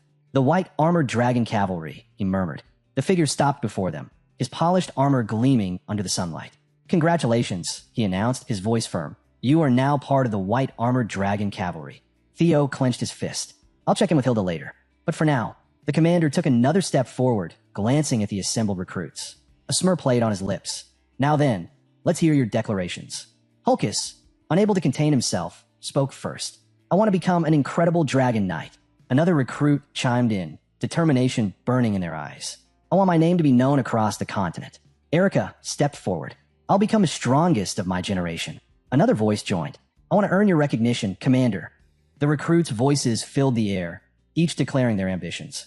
The commander listened, his gaze steady, but when it was Theo's turn, the energy shifted. Theo locked eyes with the commander. His mind flashed to a battlefield, lightning splitting the sky, warriors clashing, and in the distance, a massive shadowy dragon looming over the chaos. His voice rang out, unwavering. To prepare for the great war coming in 5 years, Theo declared. The crowd stilled. Then, a collective gasp. Aaron muttered under his breath, "This guy's got guts." Then he chuckled, saying that right to the commander's face. Bold. The commander, instead of reacting with surprise, let out a deep, booming laugh. Huh, now that's the kind of ambition I like. He turned, his cloak billowing behind him. Good dreams should be grand, he said. Then his gaze landed back on Theo. Very well, you've come to the right place. He walked past the recruits, his words hanging in the air. Whatever your reason for choosing our cavalry, prove you belong. The commander's gaze swept over the gathered recruits. There is only one thing you need to remember, he declared, his voice carrying across the ranks. He raised a fist, his stance unwavering. Every drop of blood and sweat you shed will be immortalized in the history of Ragnar. His eyes burned with intensity as he continued. Today's hardship will be tomorrow's pride. Our shield does not break. Our sword does not yield. The recruits, their determination ignited, echoed his words in unison. The commander's voice rang out once more. Your comrades will always have your back, and in turn, you will always have theirs. He let the weight of his words settle, his gaze steady. Then, with the faintest hint of a smile, he added, and waiting at the end of the road forged in blood and sweat. His eyes flickered to the horizon. His glory. He stood tall, radiating authority. Congratulations, he announced. From this moment on, you are part of the white armored dragon cavalry. At that moment, a colossal spectral dragon materialized behind him, its form pulsing with raw power. Its eyes gleamed with an eerie light before it unleashed a deafening roar, shaking the very air around them. A flying dragon. A recruit gasped in awe. That's the commander's partner, another whispered. The commander's expression was proud as he gestured toward the mighty beast. This is my partner, Gullah, he introduced. A flying dragon, the symbol of dragons. As if answering his words, more dragons appeared, their massive forms soaring effortlessly through the sky. One by one, they descended, their claws digging into the ground with thunderous impact. Then, the commander turned back to the recruits, his sharp gaze assessing them. Now, get on your seniors, dragons, he ordered, a knowing smirk playing on his lips. He strode toward his own dragon, mounting it with practiced ease. We will begin the admittance test, he declared. It's time for you to obtain your own partner. With that, he commanded, assemble at the nest. His dragon launched into the sky, its enormous wings cutting through the air with ease. Theo watched in silent awe. So this is a dragon knight. A thought flickered through his mind. Will I be able to get a flying dragon of my own? Just then, a familiar voice rang out. Let's go, young Master Theo. His eyes widened in surprise. He turned quickly toward the source of the voice. A dragon rider approached, her presence commanding even in midair. I see you've made it to the white armored dragon cavalry, she said, her tone teasing. Theo's eyes locked on her. Evelyn, he exclaimed. Why are you here? Have you returned to active duty? Evelyn smirked, a glint of mischief in her eyes. Yeah, something like that. But Theo's gaze had already fallen to her arm. His expression darkened. Evelyn, your arm, he muttered. She lifted it slightly, the metal glinting under the sunlight. The craftsmanship was flawless, intricate, precise, a masterpiece in itself. Evelyn simply smiled, her expression unreadable. I came to give my thanks, Cecilia Ragnar, Lady of the Camellia Palace, announced, her voice warm and sincere. She stood before Evelyn, placing a hand over her heart, a picture of graceful gratitude. Beside her, Curson observed the exchange, his expression filled with curiosity. Evelyn, her sword resting casually at her side, seemed momentarily caught off guard. Behind her, soldiers marched in perfect formation, their presence adding to the weight of the moment. Turning to face them fully, she asked, Lady of the Camellia Palace and Curson, if this is about young Master Theo, there's no need, Evelyn replied with a small, knowing smile. I believe he would have grown just as strong without my help. Her tone was light, almost dismissive, but there was a hint of something else beneath it. Humility. Cecilia and Curson exchanged a glance. That may be true, Cecilia admitted, but knowing that someone acknowledges him sincerely, supports him, her voice carried genuine emotion. and knowing that person is someone strong and reliable. That alone gives him strength. Evelyn's eyes widened slightly, a faint blush creeping onto her cheeks. Cecilia's words didn't stop there. She smiled softly. I heard you were that person for Theo. Evelyn's composure faltered. No, I'm just a retired, one-armed inspector, she mumbled, clearly flustered. Curson, ever practical, interjected. Please, don't diminish yourself like that. Cecilia's expression grew more resolute. There are times when the light that guides others doesn't realize how bright it shines. She took a small step closer. You are that light, Evelyn. Evelyn lowered her gaze, overwhelmed. A single tear slipped down her cheek. Cecilia's voice carried unwavering promise. And I will help you so that your light can spread across the world. Evelyn let out a quiet breath, touched beyond words. A small, genuine smile broke through. Thank you, she whispered. You took special care of it. A familiar voice spoke from behind her. Evelyn turned. Theo stood there, watching her with a quiet sincerity. A grateful smile spread across her face. Thanks to you, I've been able to return to the White Dragon Squad. Theo sighed, a flicker of regret in his expression. I should have taken care of it sooner. His gaze dropped slightly. Seems like my mother shifted the credit to me again. Cecilia chuckled knowingly. That's very much like her. Theo exhaled and murmured, Thank you, mother. His voice was filled with gratitude. Then, Evelyn stepped forward. With newfound resolve, she lifted her head, her pink hair catching the light. I, Evelyn, pledge myself to you, young Master Theo, she declared, her voice ringing with conviction. As your sword.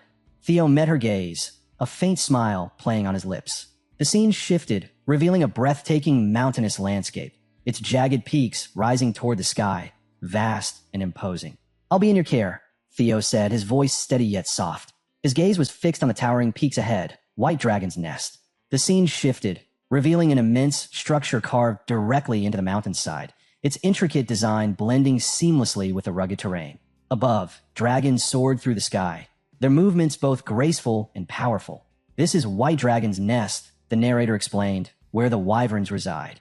Theo and Evelyn stood at the foot of the nest, their figures small against the vastness surrounding them. As you know, the White Dragon Squad operates with wyverns, Evelyn said. That's why the entrance ceremony is held here. Theo's brow furrowed. If I fail to find a partner, I can't join, right?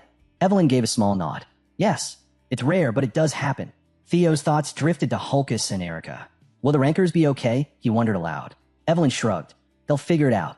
Theo, however, wasn't convinced. This kind of thing doesn't really suit their abilities. Evelyn waved a hand. First, just take a look around. She gestured toward the massive expanse of the nest. Usually, you'll feel a connection with a wyvern that's meant to be your partner. Suddenly, the ground trembled. A massive clawed foot slammed into view, followed by an enormous dragon covered in thick brown scales. A demon species, Opterex, Evelyn said. The narrator continued. A tyrant predator, reaching up to 15 meters in size, covered in tough brown scales. Above them, a sleek, dark purple dragon with an elongated serpentine body twisted through the air. A poisonous species, Aviarai, Evelyn introduced. This dragon releases a deadly purple venom mist and has a venomous needle at the tip of its tail. One strike is enough to end a life. Without warning, the earth beneath them shifted and a stocky, gray-scaled dragon emerged from underground. Its bladed tail gleamed dangerously. A blade dragon, Sigia, Evelyn stated. A docile herbivore most of the time, but it attacks from below when it senses a threat. Above them, several smaller, agile dragons darted through the sky, spitting bursts of fire as they maneuvered in tight formations. Speed dragon, Velociraptor, Evelyn said. Highly intelligent, small but fast, and known to hunt in coordinated packs. She turned back to Theo. The wyverns managed by the White Dragon Squad are generally divided into these 4 types. Then, with a curious look, she asked, So, have you felt a connection with any of them? Theo's gaze swept across the nest, his expression thoughtful. Something, he murmured, eyes narrowing. He paused, then added, I do feel a connection, but I can't see it clearly yet. Theo's voice carried through the scene, pulling the past into the present. 6 years after the Great War, a mutated wyvern infiltrated White Dragon's nest. A flashback unfolded. A massive, shadowy dragon with a demonic presence tore through the nest, its menacing form striking fear into all who witnessed it. It slaughtered hundreds of wyverns that had been carefully raised by the White Dragon Squad, Theo continued. The scene shifted, revealing the grim aftermath. Villages consumed by fire. Fallen inspectors lying motionless. That day, 8 villages burned, and dozens of inspectors lost their lives. The devastation forced Ragnar to take action. They classified the demonic shadow dragon as a second-degree disaster and launched an extermination order, Theo stated. Dark silhouettes appeared, the battle that followed. In the end, it was finally captured, but only after both the demon dragon and the sword dragon intervened. A shadowed figure of the demonic shadow dragon lingered in the vision, its eerie form flickering like a nightmare reborn. They called it the demonic shadow dragon because of its unique ability to hide within the darkness, Theo explained. His thoughts drifted. It would be incredible to have a partner with that much potential. A memory surfaced, the dragon from his past. He focused, his sharp gaze searching the distance. The characteristics, they match, he murmured. Then, a sleek, dark-scaled dragon with piercing blue eyes swooped down from the cliffs. Found it! Theo's voice broke with excitement. As the wyvern stirred in the nest, the scene shifted once more. The commander sat atop his own dragon, watching Theo with a knowing smile. Nearby, OSA noticed Julius's reaction. You look happy, she commented. The commander chuckled. Wouldn't it be weirder if I wasn't? His voice carried a hint of pride. Unexpectedly bringing a dragon under my wing. That's a good thing. OSA nodded with a small smile. I was just about to bring that up. Julius, his gaze unwavering, remained silent. OSA turned to him. Captain of the White Dragon Squad. You plan to make Theo the center of the unit in the future, don't you? The commander said nothing. OSA smirked. Just as I thought. You're always careful with your words. There was a hint of challenge in her voice. Words are the source of all trouble. Anyway, the commander finally replied, his tone calm but deliberate. OSA studied him, her expression thoughtful. You see the bigger picture, don't you? Julius's gaze softened, but his response was simple. I didn't say anything. At that moment, OSA approached the commander, the weight of unspoken intentions lingering in the air. OSA stepped forward, her expression firm. Don't worry, she said, her voice unwavering. I came to make an offer for that kid. The commander raised an eyebrow, intrigued. What are you thinking? He asked, studying her carefully. He thought to himself, Theo already chose the White Dragon Squad. He can't go to the Plum Blossom Palace. So what exactly is she offering? Just then, OSA leaned in, whispering, let's share him. The commander's eyes widened slightly in surprise. OSA smirked. What do you think? High above, several wyverns soared across the sky, their cries echoing over the vast landscape. Their forms a stunning array of colors and sizes. Evelyn's expression turned serious. They're doing it again, she muttered. Theo glanced at her. Do you know about that wyvern? Evelyn's gaze settled on a particular figure among the wyverns. That one has been an outcast for a long time, she said. I've tried to do something about it, but it's no use. Theo frowned. Why? Evelyn sighed. Because it's not a wyvern. Theo's eyes widened. Huh, what do you mean? She explained. It was born from a female wyvern and a male viper. Theo gasped. Wait, a biffer. A first-grade monster. A creature that lurked in the deepest parts of the sea. How is that even possible? He asked, his voice filled with disbelief. Evelyn shook her head. That's the mystery. The narrator's voice cut in, explaining the gravity of the situation. A first-grade monster is on the level of a natural disaster, like a typhoon or torrential rain. Even a single one crossing the barrier could cause massive destruction. The scene shifted, revealing the imposing image of a monstrous dragon, its presence alone enough to invoke terror.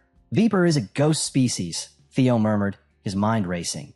A creature that dwells in the shadows of the forest. So the abilities of the demonic shadow dragon must have come from its father, a biffer.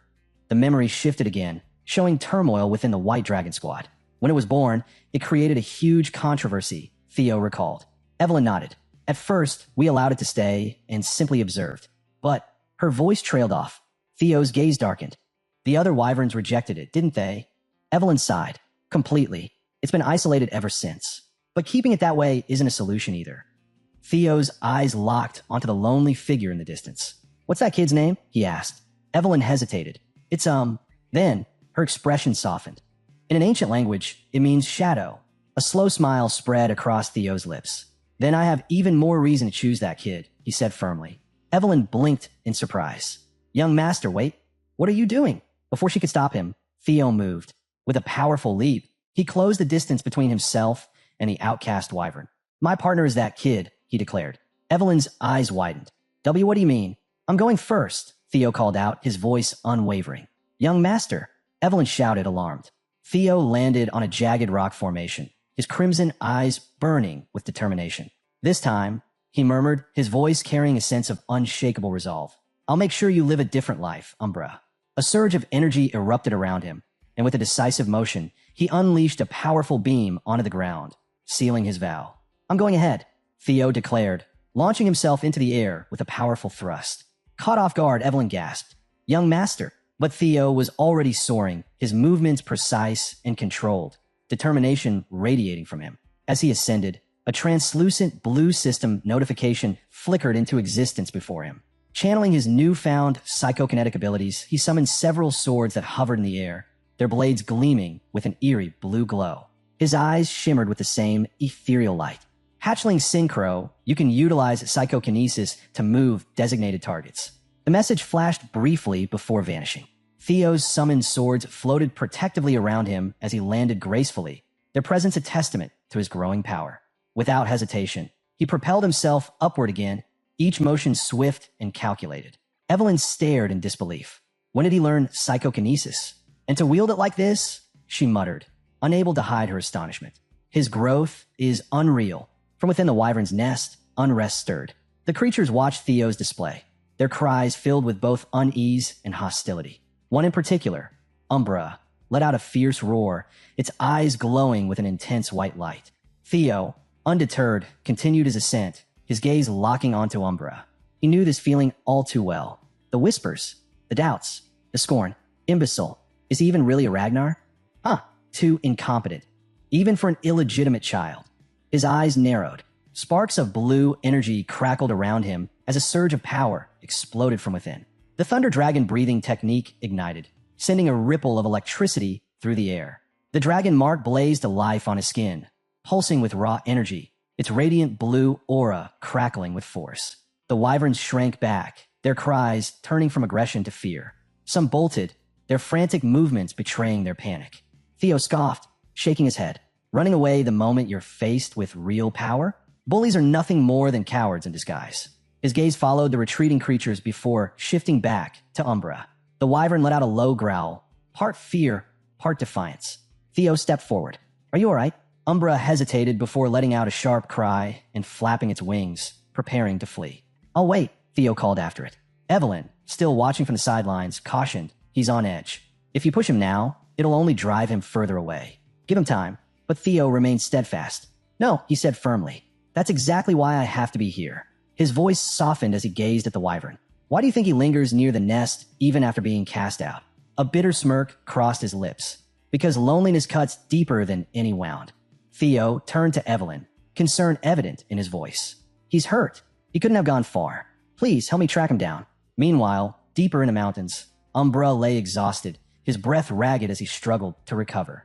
His body tensed at the slightest sound, his instincts on high alert. As Theo approached, a strange glow caught his eye, a luminous rock pulsing with energy. The moment his hand hovered near it, the light intensified.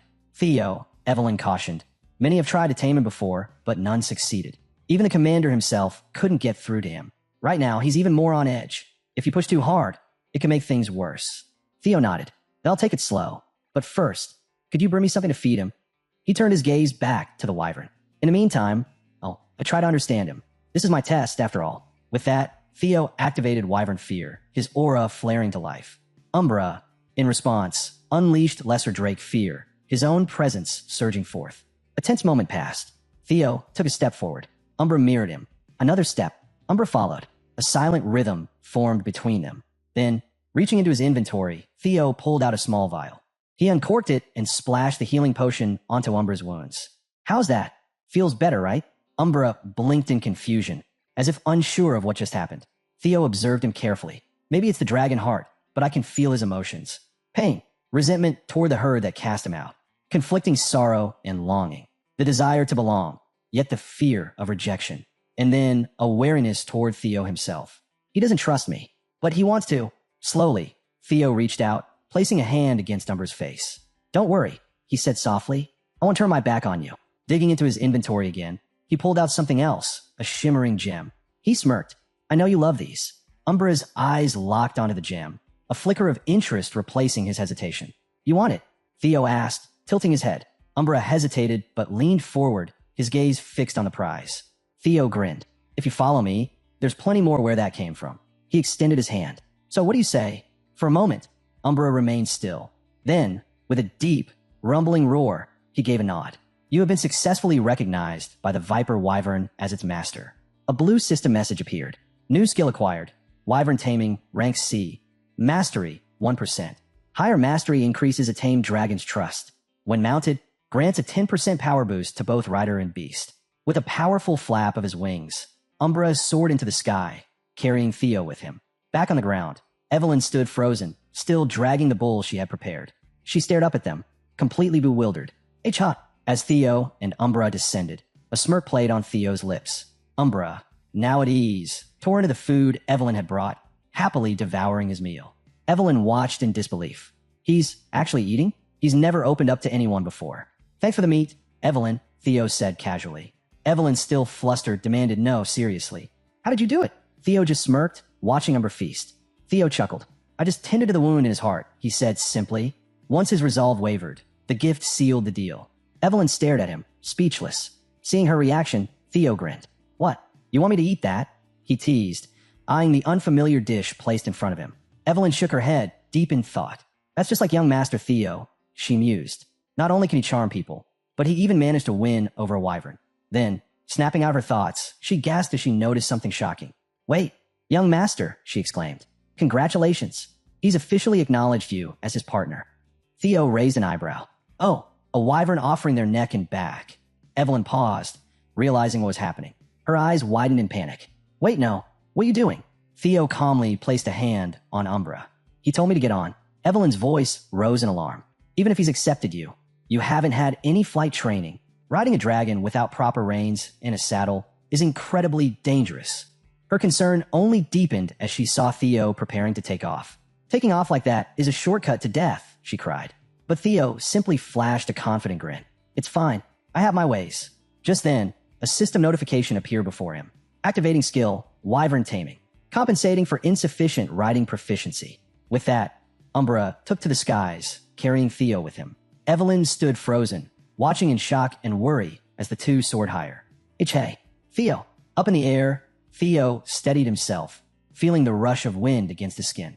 Umbra let out a deep cry, flying with newfound purpose. All right, Theo laughed. I get it. You want to show me something, right? He leaned forward slightly. Then let's go together. As they flew, Theo's expression darkened. A thought nagged at him. Something doesn't add up. He glanced down at Umbra. How would a pure-hearted dragon like him end up being labeled as the evil shadow dragon? Then, below them, a waterfall came into view. But something was wrong. Dark liquid seeped into the water, twisting and corrupting it. Theo's gaze sharpened. What is this? Far behind.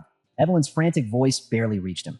Young Master Theo. But Theo and Umbra had already descended toward a hidden grotto. As they approached, a crystalline cavern shimmered behind the cascading water. I thought I knew every inch of the winter mountains after my time with the black snow. Theo muttered, dismounting. But I had no idea this cave was here. He turned to Umbra, eyes narrowing. You really like shiny things, huh? Umbra rumbled softly in response, his eyes gleaming. Theo stepped further inside, but something in the cave's depths made him pause. His gaze locked onto a cluster of strange purple flowers. So that's it, he murmured, realization dawning on him. This is how you became the evil shadow dragon. He knelt beside the flowers, examining them carefully. You've been eating these, haven't you? A system window appeared. Ghost Spirit Flower, a rare plant found only in the deepest reaches of the Demon Sea. Absorbs demonic energy under moonlight. A highly potent elixir for demonic fiends and demon kin. Theo's expression darkened. Demons and dragons are complete opposites, but you've been absorbing pure demonic energy. A surge of power radiated from the flowers, making the air around him feel heavy. This is dangerous, Theo muttered. I'll have to burn them all later. Umbra let out a low hiss, shifting uneasily beside him. Relax, I won't touch the crystals, Theo reassured him. But then, he noticed something. His gaze darted to the back of the cave, where a shadowy corner concealed something eerie. A skeletal corpse chained to the wall. The faint sound of agony echoed in the cave. Theo's breath slowed. A person. He stepped closer cautiously. No, it's a corpse. From a state of decay, it had been dead for at least a decade. But the body hasn't rotted much, Theo observed. The cold definitely helped, but his eyes narrowed. Whoever this was, they must have had overwhelming magic power. Circling the remains, Theo's expression hardened. A high-level martial expert dead, bound in a place like this? Something wasn't adding up. Theo shook his head. Something's not right. I'll have to come back later and investigate, he muttered. But first, he turned his attention back to the ghost spirit flowers. I need to deal with these before anything else. Suddenly, the corpse jerked forward, lunging at him. A bone-chilling shriek echoed through the cave as the skeletal figure moved with unnatural, jerky motions. Theo's instincts kicked in. He leaped back just in time, eyes wide in shock. Did it just say Kyle? Before he could process what was happening, Umbra let out a thunderous roar, stepping in to protect him. The corpse's eyes glowed an eerie red as it snarled. Kyle, Robert, I will never forgive you both. Theo's breath caught. I wasn't imagining it. He's saying my father's name, and Umbra's. Who is this? Before the undead could lunge again, Evelyn burst into the cave, wielding her blade with practiced precision. Blade barrage. A flurry of strikes rained down, slamming into the corpse and sending it sprawling across the cavern floor. Theo swayed, his vision blurring. Evelyn, he rasped before collapsing. Pain exploded through his chest. His entire body felt like it was on fire. He clutched at his torso, his breath ragged. What is this? The toxin. Evelyn's voice was tense. It's laced with demonic energy. Theo could barely register her words. His strength was fading fast. If we don't get an antidote soon, this will drain your life away, Evelyn said urgently. I'm taking you back to HQ now. She bent down, trying to lift him, but Umbra suddenly roared, blocking her path. What's your problem? Evelyn snapped. I'm trying to save him. Umbra nudged her insistently, his large golden eyes filled with urgency. Stop it, Umbra, Evelyn shouted. If you keep this up, even if you're his partner. Wait, Evelyn, Theo gasped, barely able to speak. His hazy gaze met Umbra's. You have a solution, don't you? Umbra let out a low whimper. Despite the pain racking his body, Theo managed a faint smile. All right, I'll trust you. Evelyn's eyes widened in alarm. Young Master Theo, this isn't just any poison. It's corpse toxin fused with demonic energy. Survival rates are less than 30%, even with treatment. Theo's voice was weak, but his resolve was firm.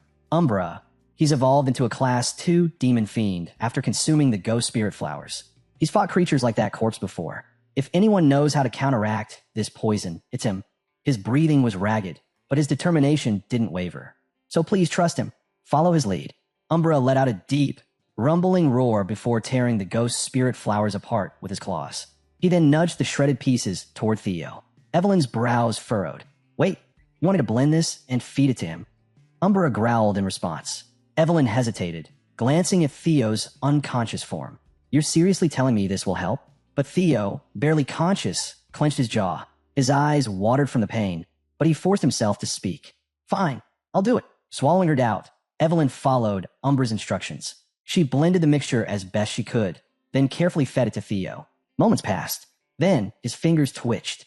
Umbra's gaze remained locked on him, his concern evident. Evelyn leaned in, holding her breath. Theo stirred, his breathing steadying. His dragon heart began to glow. Evelyn's eyes widened. What? The energy radiating from Theo intensified, filling the cave with an overwhelming force. Then he roared. A powerful dragon's roar erupted from deep within him, shaking the very walls around them. Evelyn staggered back, stunned. His magic power attribute. It's changing to black. That's impossible. Umbra, equally shocked, took a cautious step back. What's going on? Evelyn exclaimed. A blue system notification appeared in front of them. Commencing body cleansing. Purification in progress. Another message followed. Obtaining the trait of the evil shadow dragon. The scene shifts to Julius's office. Julius sat behind his desk. His fingers steepled as he processed the latest report. His gaze darkened. Has Black Snow verified this information? He asked. A subordinate stood before him, his expression grave. Yes, sir. After cross-checking the facts, they estimate an 89% chance that the intel is accurate. Julius's grip tightened around the report. His fury flared, and in an instant, his surroundings trembled under the weight of his anger. Damn it all. He exhaled sharply, trying to suppress the rage bubbling within him. I knew something would go wrong eventually, but his jaw clenched. This was beyond anything I could have predicted. A narrator's voice cut through the tension. Trainer Isvin, captain of Platoon 5 of the White Armored Dragon Cavalry, and the 15 men under his command have all perished in battle. A dark stream bled into the waterfall's rush, clouding the clear waters with shadow. Then came a blinding surge of light, radiant energy rippling outward. The ritual had begun. Ancient and sacred, this rite was crafted to purify the body and heighten mana control to impossible levels. Only a chosen few even knew it existed, and fewer still had the strength to survive it. It required unyielding power, relentless cooperation between master mana users, and the endurance to last days under its brutal strain. The scene shifted. There stood Theo, his body enveloped in pure energy, glowing, pulsing alive. But there was a catch. This ritual had only ever succeeded in children under 5. For someone like Theo to even attempt it, unthinkable. And yet, as the camera closed in, the mark of the phantom dragon spiraled across his skin in dark, twisting lines. What was happening to Theo wasn't luck. It was the perfect storm of events lining up. First came the venomous core poison, visualized as a red-eyed skeleton, its chains lashing out like death itself. Then, the years of ghost shade mana he'd absorbed, each one symbolized by eerie, blooming black-purple flowers. Umbra stood quietly in the background, surrounded by crystalline leaves and delicate petals, the very image of precise, fragile balance. Inside Theo's soul, light and dark clashed and danced. But instead of being consumed by the poison, he did the unthinkable. He absorbed it. And something changed. Something no one could have predicted. He evolved. The vortex slowed. Silence fell. Theo gasped, his breath ragged, caught between pain and awe. A new power surged through him. Wild, overwhelming, unreal. Evelyn was at his side in an instant. "Young master, are you all right?" Her voice was tight, her hands hovering hesitantly above him. Theo, a faint smile tugged at his lips. His voice barely carried. "Didn't mean to worry you." She blinked, stunned for a second, then visibly relaxed. And right then, a system window blinked into existence before him, outlined in cool blue light. Theo Ragnar, age, 17, gender, male. Title, Flash Tiger, the greatest prodigy in 1,000 years. Talents, Ragnar, player. He glanced around, eyes sharp. These crystals, they're pure energy. Diluted, their toxins actually healed me. He turned to Umbra and gave a nod of respect.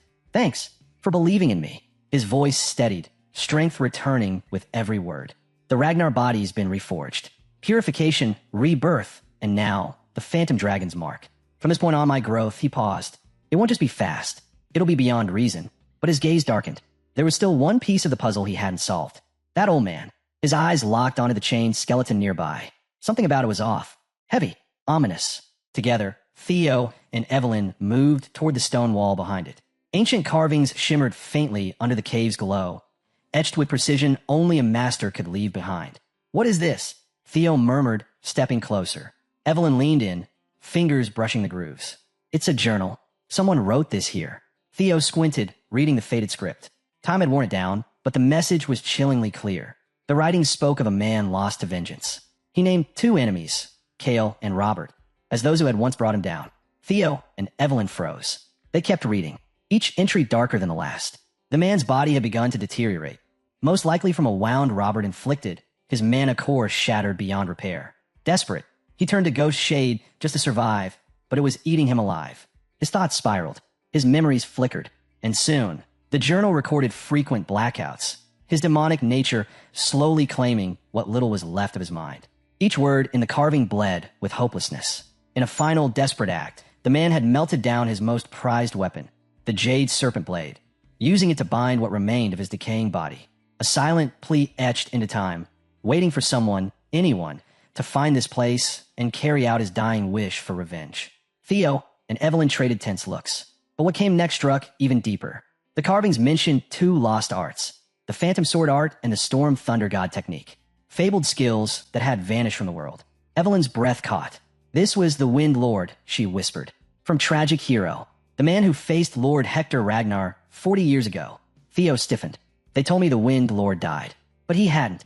Not really. He'd been left here, forgotten, shattered, chained to the dark. Evelyn sank to her knees. Her hands trembled. "I heard a rightful Ragnar heir. That's treason. The sentence is death." Theo's voice came sharp and steady. "Enough. That man wasn't Ragnar anymore. He was lost to madness. You saved me. There was no other choice." She tried to protest. The law was clear.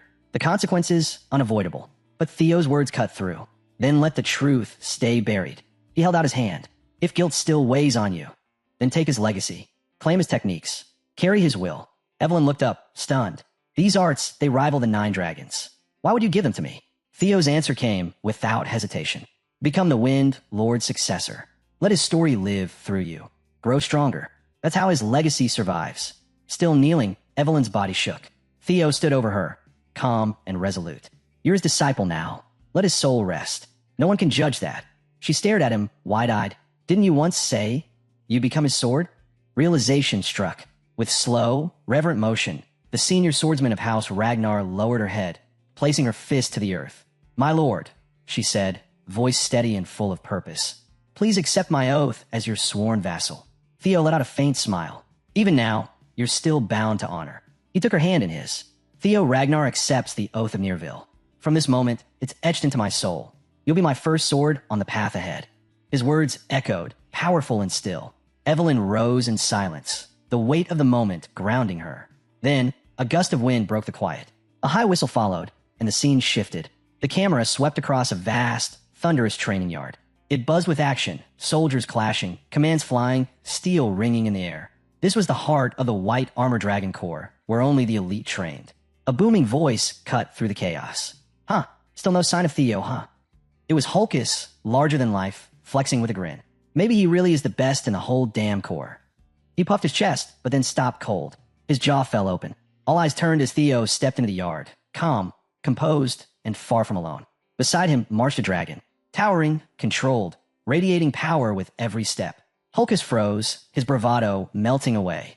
Theo stopped in front of him, nodding coolly. "I brought something back." Evelyn followed close behind. Around them, silence rippled through the recruits. "Wait, is that Umbra?" someone whispered, staring wide-eyed. "No way. That's the beast no one could tame. This guy, now I get it. Why they call him the greatest prodigy in 1,000 years. Even something like this is just raw talent? Unreal." One recruit finally stepped forward. Senior swordsman Evelyn. Junior swordsman Theo Ragnar. "Welcome back. We've logged your return from the aptitude trial. But where's the captain?"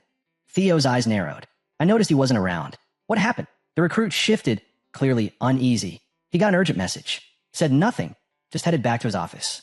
Evelyn's expression tightened.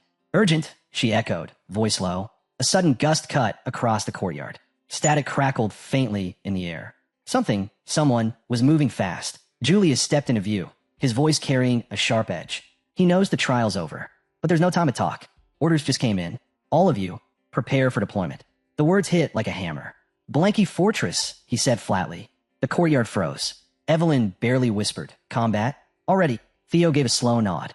"It starts now." A system screen flickered to life, displaying a jagged, monstrous maw locked tight around a blade. The dragon slaying sword. Strand of fate. Flames burst across the display. A dragon, roaring, wreathed in fire. This wasn't random. It wasn't an ambush. It was a strategic hit, an attempt to steal a weapon of legend. A rebellion in the making. Gasps rippled through the crowd. Unease turned into a murmur of panic. One recruit finally spoke. "Commander, what kind of mission skips training altogether?" Julius stood firm. His jaw was tight, his voice colder than steel. "Platoon 5, led by Captain Trainer Ispin and his 14 knights, is gone." Theo's stomach dropped. His pulse skipped. Trainer Ispin, the oldest knight in the White Armor Dragon Cavalry, the backbone of the Corps. A warrior even Julius looked up to. And now missing. Theo felt a chill spread through him. Was this because of him? A thought clawed at the back of his mind. Did I break something just by surviving? Julius continued. "Black Snow intel puts the probability at 89%. They're dead. If not, they're in no shape to fight." He scanned the recruits. "We're rebuilding Platoon 5. You'll carry out their mission." Then his gaze fixed on Evelyn. "You'll lead. You're the new captain. Deployment in 3 days. Train hard. We're not losing anyone else." His fists clenched tight. "I won't accept they're gone. Not without a fight." The next morning, Julius stood at the edge of the yard, eyes locked on the horizon. He didn't say much, just one line, quiet and resolute. "We'll bring them justice." Then he turned and walked away, each step heavy with purpose. The narrator's voice returned, peeling back the truth behind the headlines. To the outside world, the Black Skull Bandits' raid on the Sirius Merchant Guild was just an unfortunate, isolated incident. The White Armor Dragon Cavalry had acted fast, protected civilians, prevented disaster. But the reality ran far deeper. The real goal wasn't destruction. It was theft, specifically the smuggling of a mythic blade, the Dragon Slayer sword, Bamong. From the shadows, a single masked man had orchestrated the entire strike. Troyven, a master manipulator, he'd planted explosives and twisted the raid into cover for his coup. While the world looked one way, he moved behind the curtain. Back in the yard, Theo stood frozen in thought, brows furrowed, jaw tight. None of this happened in the original timeline. A bead of sweat rolled down his face. If this shift, this chain reaction, is because of me, then I need to see it through myself. Suddenly, a blue window lit up in front of him, crisp, glowing, alive with power. Hidden quest unlocked. The Dragon Slayer sword, Bamong. 3 days later, cloaked in heavy furs against the biting cold, the recruits stood at the foot of Fort Blanky's towering walls. I'll never get used to this frozen nightmare. One of them muttered, his breath puffing out in a misty cloud. Another tilted his head upward. Why does the moon look twisted?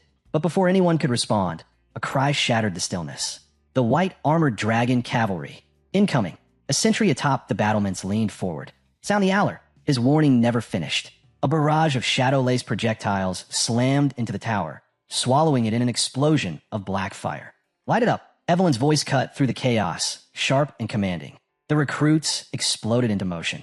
Spells surged. Blades flashed. Dragons roared overhead as magic clashed with steel, and shockwaves tore across the battlefield. The ground shook with each detonation. Every strike sang with fury, raw, violent, relentless. Inside, fall back. Don't die out here, someone shouted, trying to rally the defenders. The fortress, once a towering symbol of strength, was now a war zone. Dragons shrieked in the sky. Blood splattered the snow, staining it crimson. Theo moved like a shadow through the storm, flanked by his squad, every step lethal and precise. Crush them, Evelyn roared. Let them learn what it means to defy us. Under the onslaught, the mighty walls buckled. Fire devoured stone. Smoke curled into the sky. Screams echoed into the night. Amid the burning wreckage, a lone soldier crouched, pale-faced but alive. Another minute and I'd be toast, he muttered, wiping sweat from his brow. A grin tugged at his lips. Doesn't matter. I delivered it. Job's done. Time to... His words caught in his throat. From the smoke, a figure emerged. Cloak flowing, eyes glowing red like embers. The soldier froze, shaking, and slowly held out a long, carefully sealed object. The figure took it without hesitation. Good. This is the one. His voice was flat, cold, dead inside. We got what we came for. Phase 2, initiate. Yes, sir. Multiple voices answered at once. Emerging from the haze, his team, silent and synchronized like machines. The cloaked figure turned to a nearby group operating strange mechanical instruments. All that remains, he said quietly, is cleanup. Across the field, Theo stood among the wreckage, surveying the ruins with a smirk. Fort secure, he said. Too easy. He let out a short laugh. But Evelyn didn't join him. Her eyes swept the destruction, too calm, too focused. No, that's the problem. It was too easy. Theo's grin faded. Something twisted in his gut. Platoon 5 couldn't have fallen to this. No chance. Without a word, he triggered hatchling Synchro, his mind diving deep into the fallen enemy's memories, scanning for the truth. This one's aware Balmong was taken, but never saw it. Low-level fodder, he muttered. Even the commanders, they don't know where it went. Something's off. Evelyn glanced at him. Something bothering you? He shook it off. Just thinking. Not far away, Sword gave a casual smirk. Flash Tiger or not, even rookies feel it the first time out. Come on, admit it. You were nervous. He gestured to the hostages in the distance. They're safe. Let's link back with the others. Theo sighed. Yeah, let's just get out of here. Sword walked past, but something stopped Theo in his tracks. His nose wrinkled. He went still. Gunpowder. Theo's eyes narrowed. In a flash, he moved, blade drawn, every motion precise and fluid like a dance of instinct and training. What's his deal? Aaron asked, half laughing. Probably just sick of your stink, Sword quipped. But Theo wasn't listening. He moved again, hurling a volley of strikes that landed with surgical accuracy. I knew it, he muttered, a knot of dread forming in his chest. Aaron caught the change in his tone. What is it, Theo? Then she saw it. Rows of barrels, half buried and barely visible, each one humming with danger. The air stank of volatile magic and gunpowder. Her eyes widened. It's a trap. They were going to blow us to pieces. Everyone out. Now, Theo shouted, his voice cutting through the noise. Understood, came the sharp chorus. But it was already too late. The air bent, warping unnaturally. A vortex of swirling shadows tore open nearby. Theo's heart dropped. No, the word ripped from his throat, filled with panic and fury. And then it hit. A deafening blast tore through the fort. The sky lit up in blinding orange as the explosion erupted, ripping walls to shreds and hurling debris in every direction. Reload, came a cold, emotionless voice. The cloaked figure stepped from the smoke, untouched, indifferent. He reached into the swirling void again. Then another wave of destruction followed, shaking the ground like thunder. Erase them.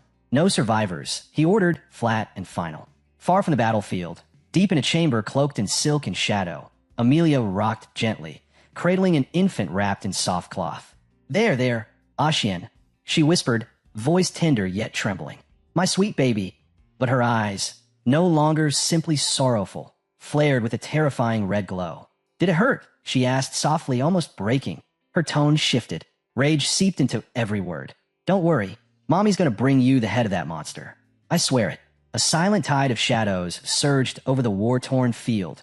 Figures of vengeance, moving with ghostly speed, striking without hesitation. Back at the smoldering remains of the fortress, Evelyn stood tall. Her sword was drawn, her gaze unflinching. No one escapes, she said. Her voice was steel. Yes, Captain. Her troops answered, ready to fight. They charged, battle cries ringing across the wasteland. Among them, Evelyn moved straight toward her double, the traitorous mimic. The fake's eyes widened in disbelief. The original 5th unit, wiped out by this supposedly green force? Impossible. No, this can't be, she whispered, staggering back. But fear crept in. Something was wrong. Deeply wrong. Then came fire. A storm of burning projectiles rained from the sky, lighting up the battlefield in a storm of chaos. Shockwaves slammed into the earth. Team leader, someone screamed, voice filled with raw fear. Evelyn reacted instantly, blade flashing, deflecting incoming blasts with ruthless precision. Damn it, she muttered, scanning for their attackers. Her eyes locked on the firestorm, closing in. It's a trap. Get to cover. But she was too late for one. A soldier was caught dead center. His scream pierced the night as he was launched skyward in flames. Evelyn reached out, but the explosion hurled him far. His body hit the ground with a dull, final thud. Lifeless. Theo and the others ducked behind cover, adrenaline surging. It's an ambush. Move now, the squad leader shouted. Theo scanned the carnage, making his call in seconds. We'll flank. Opposite direction of the blasts, go. Suddenly, a blue interface flickered into view before him. Mind gate activated. Cognitive restrictions lifted. His pupils dilated. Time slowed. Thoughts snapped into clarity. In a flash, Theo charted a precise escape route. Terrain, angles, risks, all processed instantly. As his awareness settled, he spotted Evelyn still frozen. What are you doing? He barked. We need to move now. Theo didn't hesitate. He grabbed Evelyn's hand and took off. What are you doing? She gasped, stumbling after him. We don't have time. We have to get back to the fortress. But he kept moving, dragging her as the structure behind them buckled and collapsed. I can't believe we're heading back there, she muttered. That place nearly killed us. Theo didn't slow. There are 21 people depending on you. He pushed forward. If we try to escape now, they'll rain down more explosives or catch us in another ambush. That's their plan. He explained fast. The enemy never expected anyone to seek refuge inside the wreckage. Eyes glowing, Theo activated hatchling synchronization. The fortress layout lit up in his vision, showing every hazard in vivid clarity. They think this place will finish us off, he said under his breath. His mind scanned the terrain, gunpowder buried to the left, a stack of cannonballs to the right. Only safe path is dead ahead. Take the stairs. The team bolted, but when they reached the top, they stopped short. Evelyn's eyes widened. It's a dead end. Frustration spread across the team. You told us to follow you. Evelyn snapped. And now we're boxed in. The fortress creaked and groaned, and then the floor gave way. The world spun. They crashed down in a storm of rubble, caught in the crumbling wreck. Theo landed hard beside Umbra and Hulkus, rolling as a wall of fire burst behind them. The cannonballs had gone off. From the shadows, a voice called out, low and venomous. This is for young Master Ashian. I don't care if he's in pieces. Bring me his head. Smoke thickened. Theo, lungs burning, felt the heat closing in. But instinct took over. Break the floor now, he shouted. They didn't argue. The ground splintered beneath their blows. Just as they gasped for breath, more enemies surged in. Theo's eyes widened. Black Skull, what are you doing here? One of them sneered. Wasn't for you. I can't cause this place has tougher foundations than the rest. Theo peered through a crack in the wall. Soldiers scattered across the area. But then he spotted something else. A man, chained and slumped in the shadows. His heart skipped. Trainer Ispin. Evelyn's eyes followed his gaze. You're alive, she breathed, rushing forward. But the moment she stepped into the room, her face twisted in shock. This is Ragnar's intelligence bureau, she whispered. The chains clattered to the floor as Ispin collapsed, weak but conscious. I knew a setup like this couldn't happen without help from inside, he said darkly. He stared up at them. But to turn your sword against your own people? One soldier growled, this is treason. We can't let this slide. We owe you everything, trainer. Ispin raised a hand. Hold it. Don't rush in. He scanned the wreckage. This whole thing was bait. They wanted us cornered. We're outnumbered. He looked toward the distant chaos. Our only move now is to make it out and report to the Black Pillar. Theo stepped forward, eyes firm. That's not going to work. He shook his head. If we haven't seen reinforcements yet, it means the Black Pillar was hit too. They're stuck, same as us. He looked at the fractured walls around them. That's why I brought us here. This wreck is our best shot. Theo's voice dropped, steady and calm. We can win this. They buried their own men in the blast. They're desperate to erase what happened here. They'll come back to confirm the kill. He looked each of them in the eye. When they do, we'll be waiting. A quiet fell over the room. Ispen turned to Theo, surprised. He's unlocked the mind gate, and at that age, a faint smile pulled at the corners of his mouth. I would have quit back then, but this group? We chose well. Ispen shot up to his feet. You're right. The White Dragon squad doesn't fold. He faced the others, eyes blazing. You heard him. Get ready. We fight. Location. A battlefield soaked in blood, under a sky the color of spilled wine. Honestly, I didn't expect my riders to drop the ball this hard. After this scene, fire half of them. Back on the field, enemy grunts combed the rubble for bodies, unaware they were marching into their graves. While sifting through the debris, they found one of their own, barely clinging to life. No rescue, no hesitation. That twisted, Barbie doll-looking commander drove a blade straight into the wounded man's chest. He turned, bored. Any signs of the bodies?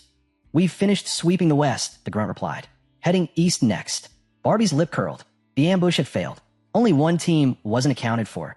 The white armored dragon cavalry, he muttered darkly. Then, out of nowhere, a blade whistled through the air, aimed right for his face.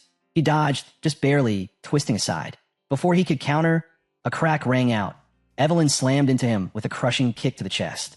She was already inside his guard, dodging his swing like it was nothing. Barbie staggered, snarling. It's them, the white armored dragon cavalry. Form up. Now. Too late. Half his squad had already been taken out by Theo's team, hitting hard from the shadows in a perfect ambush. Evelyn stepped forward, eyes locked on him. I was hoping this wasn't Central Intelligence, she said coldly. But now it's clear. Under Ragnar law, you'll be executed for treason. Steel met steel. Their blades collided in a storm of sparks.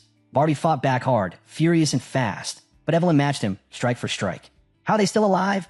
He growled. He roared, unleashing his full strength in one brutal strike, forcing Evelyn to slide back.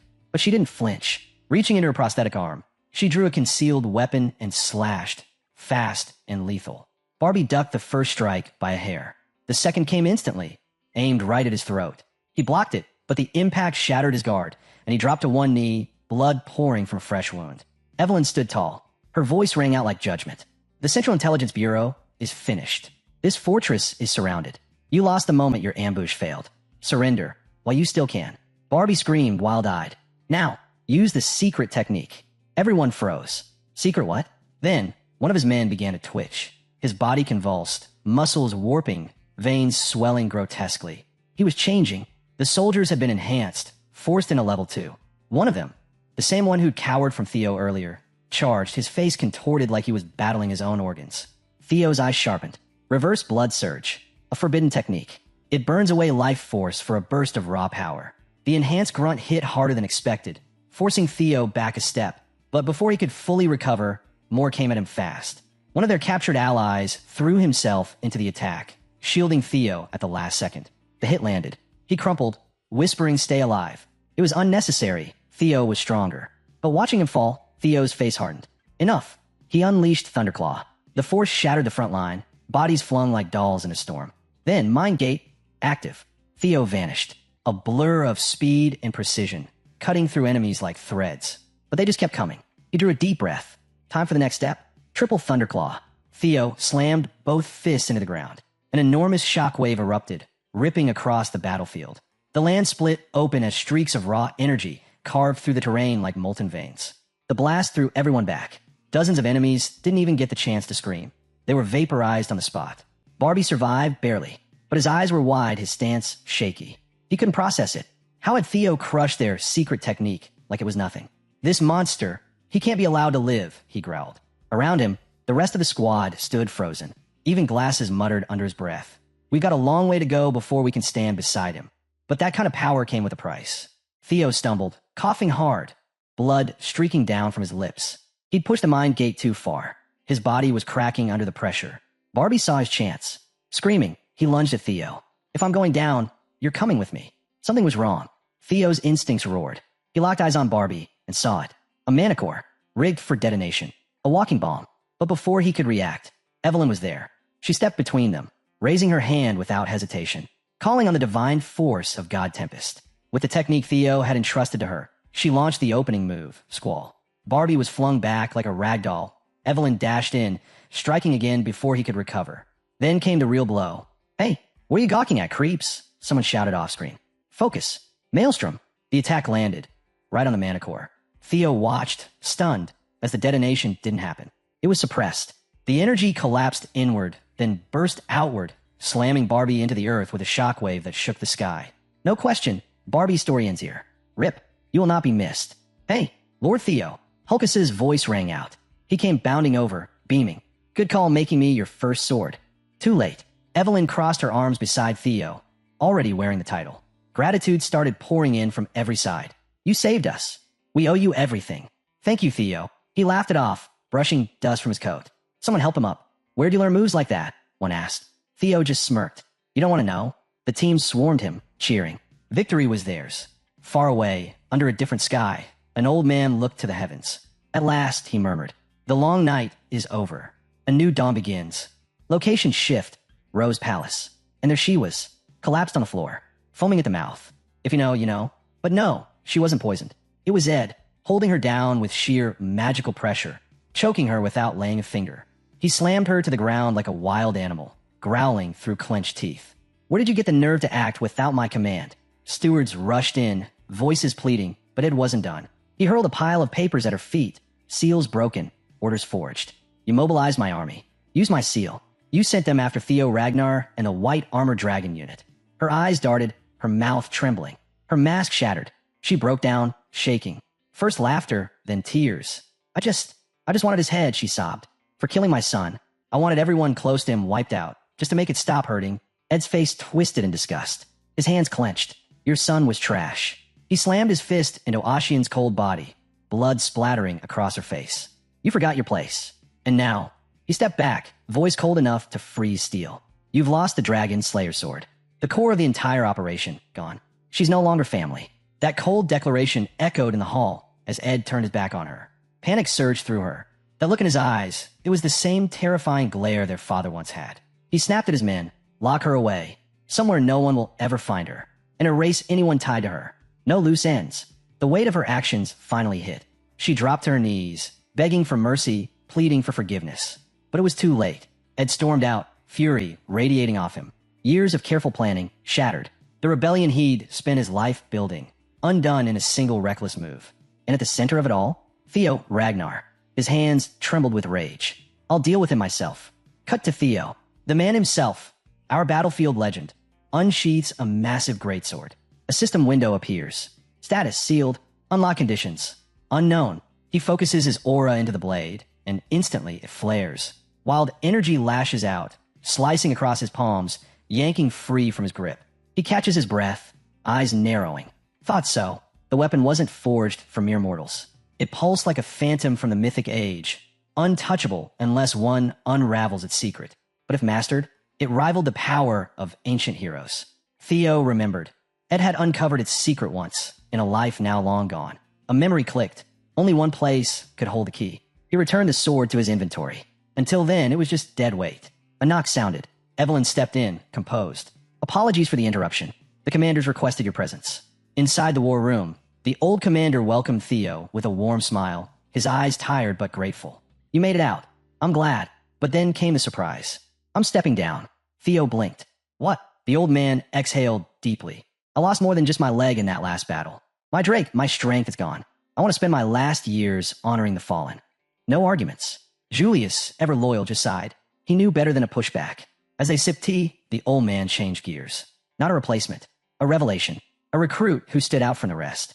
Theo Ragnar. Just 15, and he's already unlocked the Thunder Gate. Julius's eyes widened. That's the threshold.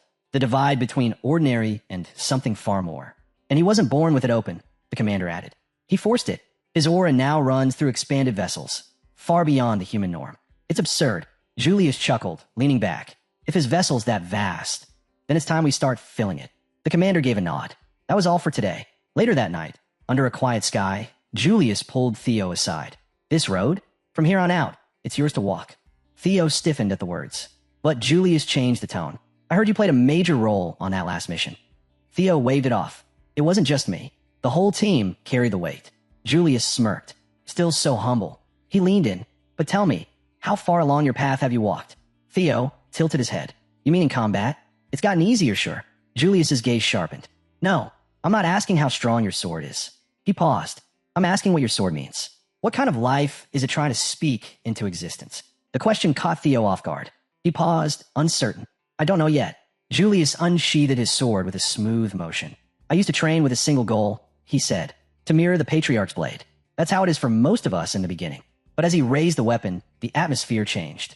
The sky above shifted, deepening to an eerie, luminous blue. Then it shattered, bleeding into a vivid red. This wasn't the Sword Dragon's realm from the Second Awakening. This was something else entirely. Theo's breath caught. The Magic Dragon's glass realm. A place shaped not by strength alone, but by the inner path of its wielder. The pressure in the air grew heavy. Julius's voice rang out. My sword walks the path of the demon. Before Theo, a massive blade materialized, towering, terrifying. Then Julius moved. With one strike, a rift tore open across space. The shockwave so violent it could have crushed entire armies. But in the next heartbeat, he brought the sword down. The storm froze in place. Absolute control. Julius turned calmly to Theo. Well, did you see it? The martial path of the Magic Dragon? Theo hesitated. I only saw raw force. Chaos. Destruction. But it felt feminine. Julius nodded. Exactly. The demon's path is instinct. Pure, untamed, unfiltered. It might burn out someday, but it tears through everything in its way. That's not just power. That's swordsmanship in its most primal form. Or maybe it's the essence of death. Then Julius shifted gears. What about the Plum Blossom Palace Lord's sword? He asked. Theo's answer came without hesitation. It was beautiful, elegant. Julius smiled faintly. Beautiful, huh? Makes sense. Her sword carries the essence of life. Like a seed, it grows, blooms. It never stays the same, but it never stops reaching forward. It's patient, soft, but relentless. As Theo listened, something clicked. This is what it means to walk the martial path. Even among the 9 dragons, no two blades were the same. Every master viewed the sword through their own lens. Julius chuckled, then threw him a deeper question. Do you think life and death are opposites? Theo blinked. Aren't they? But Julius didn't answer. Instead, he dissolved the realm with a wave of his hand and handed Theo a worn book. What's this? Theo asked, opening it, then froze. His eyes widened. It was a dialogue, a back-and-forth exchange between Julius and the Plum Blossom Palace Lord. A written conversation about the sword's true nature. This is real, Theo whispered. Julius nodded. Rare? Incredibly. But you're not just anyone. You're a shared disciple of both the Magic Dragon and the Sword Dragon. Theo stood speechless. His thoughts spun, trying to process what that meant. The scene shifted years earlier. A quiet grove, hidden from the world. Julius and the Plum Blossom Palace Lord sat together, deep in conversation. He grumbled, You're being greedy, trying to claim my student. She smirked, brushing off the jab. Don't be jealous. It's for Theo's sake. And truthfully, he couldn't argue. Theo's growth had already outpaced nearly everyone, even those once considered frontrunners for succession. But that kind of speed came with a price. One day, Theo would hit a wall. Hard. And when that time came, he needed this book. Julius exhaled. Fine. But what if one day, Theo turns against Ragnar? The question stopped her cold. She knew it wasn't far-fetched. Those who climb too fast often fall the hardest. History doesn't ask. It demands. She hadn't expected that kind of foresight from Julius. She always thought his love for Theo was blind, unshakable. But now she understood. He was the right one to entrust with the legacy. She handed over the manuals with a calm intensity in her eyes. Not yet, she said. These are only yours when you truly understand what it means to be a Ragnar, and when every step of your journey matters to you. Back in the present, Hi-Ha placed the manual in Theo's hands. Theo stared at it, stunned. 2 legends. The highest blades of the sword and demon dragon paths. And now he stood as their shared disciple. He looked up slowly, voice barely audible. Am I really worthy of this? Julius didn't hesitate. No need for false modesty. You've earned it. Theo stayed quiet. In his chest, a weight grew of gratitude, of responsibility. He knew he'd made it this far not because of talent alone, but because they believed in him, guided him, even when he had nothing to give in return. He took a breath. I've had help, he admitted. From the beginning. I'll pay it all back someday. His companion grinned and instantly unsheathed his blade. Then let's start right now. It had been a while since he took on a new disciple. He wasn't about to let Theo slack. The room's energy shifted. This was the start of real training. Realizing what was coming, Evelyn made her move. I'm not sticking around for this, she muttered, and bolted, slamming the door behind her. Evelyn, Theo called out. From the other side, her muffled voice came through. Sorry, you're on your own. She kept the door sealed tight. That night, Evelyn finally cracked the door open. She looked satisfied, stretching a little. What she saw made her blink. Theo slumped against the wall like a statue. Blank. Motionless. Meme-worthy. "You okay?" she asked cautiously. I mean, the commander might have gone a bit overboard. Theo let out a sigh. "No, that wasn't just overboard." Trying to shift the mood, Evelyn brought up something else. "By the way, I followed your orders. The prisoner's locked up in the underground cell." She hesitated. "But he's tough. Won't talk. Not even a word." Theo just nodded. "That's fine. Everything's going according to plan." He leaned closer, then whispered something in her ear. Evelyn's eyes widened. "Wait, what?" Scene change. Plum Blossom Palace, training grounds. Theo arrived, greeted by the palace lord herself. "I've been waiting," she said. "Did the little gift from the demon dragon and me serve you well?" Theo nodded. "More than you can imagine."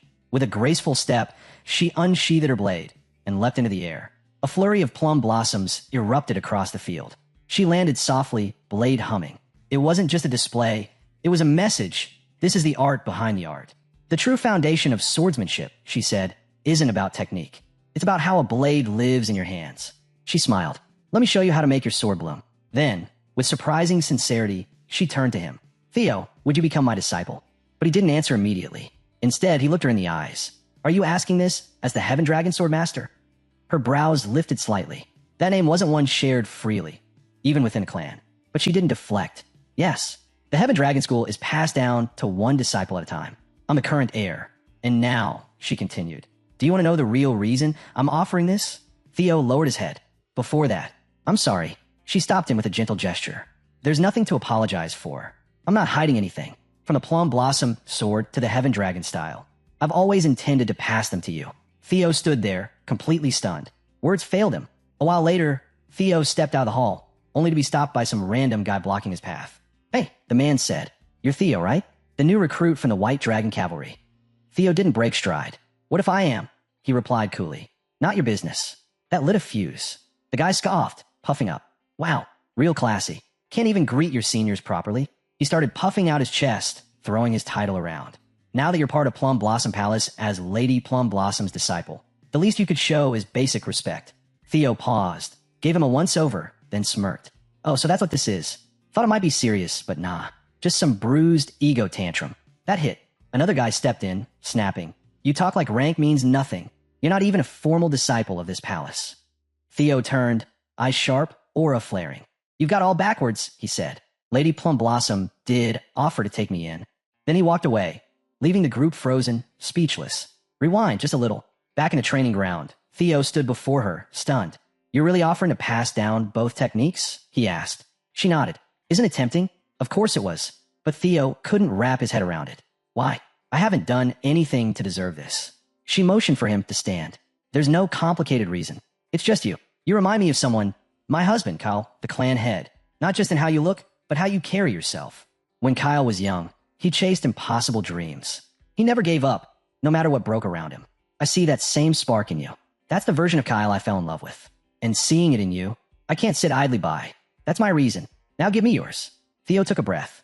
As incredible as this offer is, I have to decline. She didn't react, just calmly asked why. He met her eyes. "Because right now, I already have too many teachers. There's Demon Commander Julius. My teammates. My friends, Hulkus, Erica, even Ed, even Ashian." That one made her blink. "Ashian," she repeated. "And the Sky Dragon. I know our history's messy," Theo said. "But the pain they caused me, it helped shape me. My path, my sword, it was forged by the people who cared for me and the ones who didn't.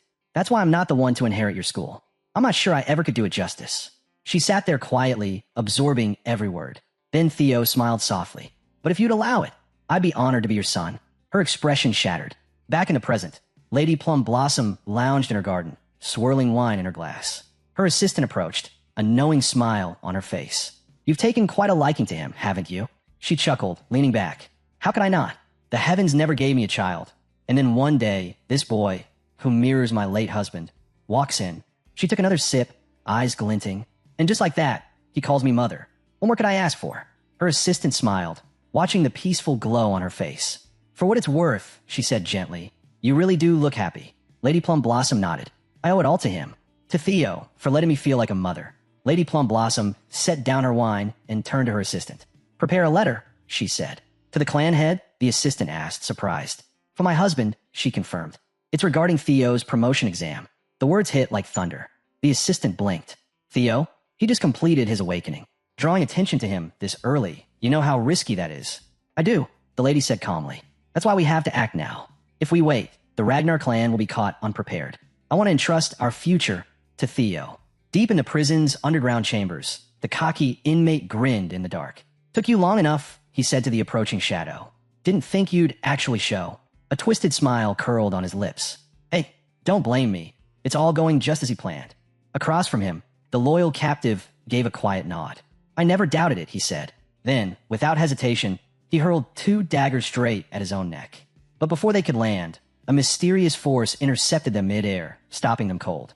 The clown-faced man froze, eyes wide. That wasn't part of the script. Then, boom, Evelyn dropped through the ceiling like lightning unleashed. The moment the intruder saw her, he realized he'd been played. This whole thing was a setup. Evelyn wasted no time. She dove in with a barrage of attacks, strike after strike with brutal precision.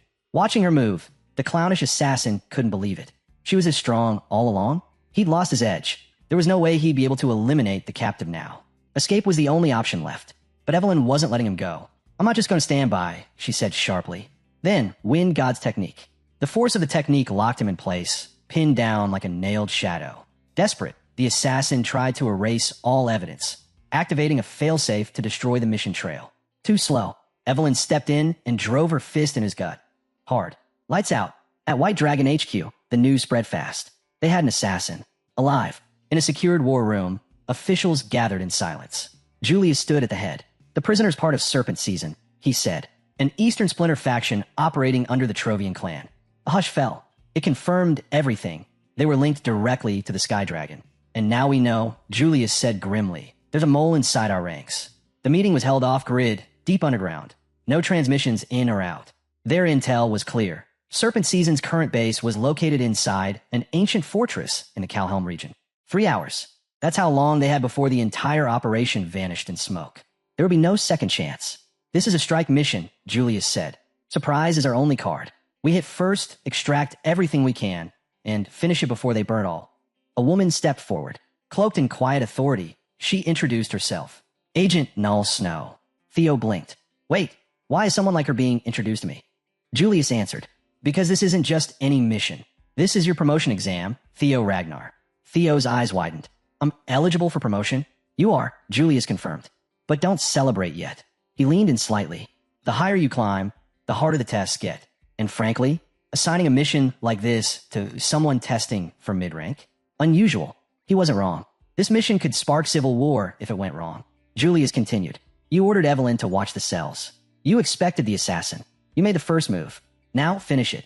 Theo bowed his head. I apologize. Planning without clearance was out of line, even as an heir. But I won't back out. I'll see it through. Across the room, one of the senior fighters stepped up, grinning. A true combat veteran. A Chad in every sense. You want solo mission rights? He said, cracking his knuckles. Then get promoted. Let's see what you're really made of. A blue system window flickered to life in front of Theo. Mission. Sever the entanglements of a past life. He stared at it. The meaning was vague, but something deep in his soul stirred. Whatever those entanglements were, he was about to face them. Null Snow turned to him. Any issues? Theo didn't hesitate. None. No matter what, I'll see it through.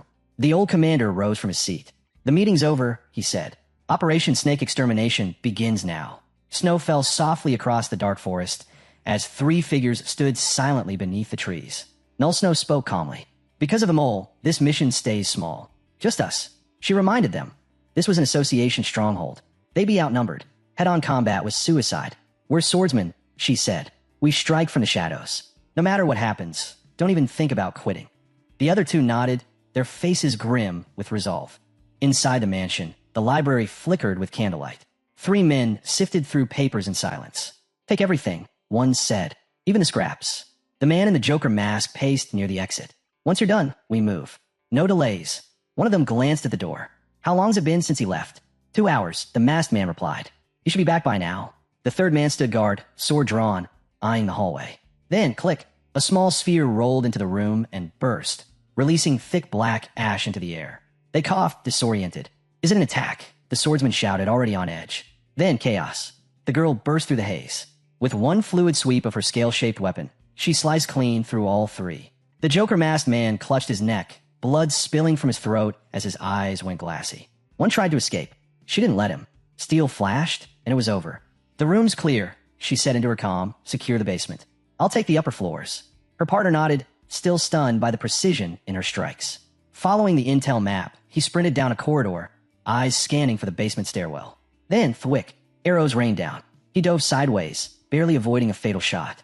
Heart pounding, he dropped to a knee and activated his skill, reading the terrain. Every trap lit up in his mind. Every hidden enemy marked. Theo sprang into motion, his sword gleaming as he launched into thunder dragon breathing. In an instant, he cut through the traps, then through the ambushers. Silent, lethal, unstoppable. When the dust settled, bodies littered the hallway. The Joker-masked man, once barking orders, now reduced to ash. Theo stood alone, eyes locked on the staircase below. The security was overkill. That meant only one thing. Whatever's hidden in the basement, it matters. He descended slowly, scanning every shadow. Blood painted the walls. Skulls were scattered across the floor like forgotten relics. And mounted on the far wall, one skull, jaw clamped tightly around sword. Below, while aura clung to the room like mold. The figure in the center didn't flinch. He stood surrounded by carnage, gazing at the mess with quiet contempt. "Couldn't even wait," he muttered. TCH. This was no ordinary hideout. This was the domain of the Holy Demon Church, a doomsday cult that twisted salvation into fuel for destruction, devoted to a warped prophecy of apocalypse and rebirth. They believed in a savior, a divine figure who would rise when the world ended. But they'd corrupted that belief into something far more terrifying. The cult twisted faith into fuel for cruelty. Theo remembered it was this very group that ignited the Great War, nearly bringing the Empire to ruin. From across the chamber, the man called out, asking if Theo remembered him. But Theo didn't answer. Instead, he activated his mana sight. What he saw made his stomach tighten. The man's body pulsed with blood energy, warped by what could only be a demonic eye. His mind, fractured, unstable, and from him, something impossible seeped into the air. A mana that didn't follow any natural laws. It had to be the so-called grace granted by the Blood Christ. The man smiled. Still doubting, he asked before folding his hands in prayer. Then he whispered that Theo would make a fine sacrifice. Suddenly, his body contorted, mutating into a monstrous form. He stepped forward slowly, telling Theo not to resist the god's blessing. Theo's eyes flicked to the creature's hand. Was it even human anymore? He didn't wait to find out. In a blur, Theo unleashed a storm of strikes in every direction. But then, the man caught his blade, just reached out and stopped it. Mid-swing, Theo threw his weight behind the weapon, but it didn't budge. Not even an inch. Before he could react, the man flung him across the room like a rag doll. The impact cratered the wall. Lying in the rubble, Theo stared up in shock. This man was only a blood priest, just a low-ranking cultist. Yet his power was beyond anything Theo had faced. His hands trembled. He thought about using the triple dragon's claw, but that would collapse the entire structure. He'd be crushed along with his enemy. Even a basic energy technique wouldn't be enough.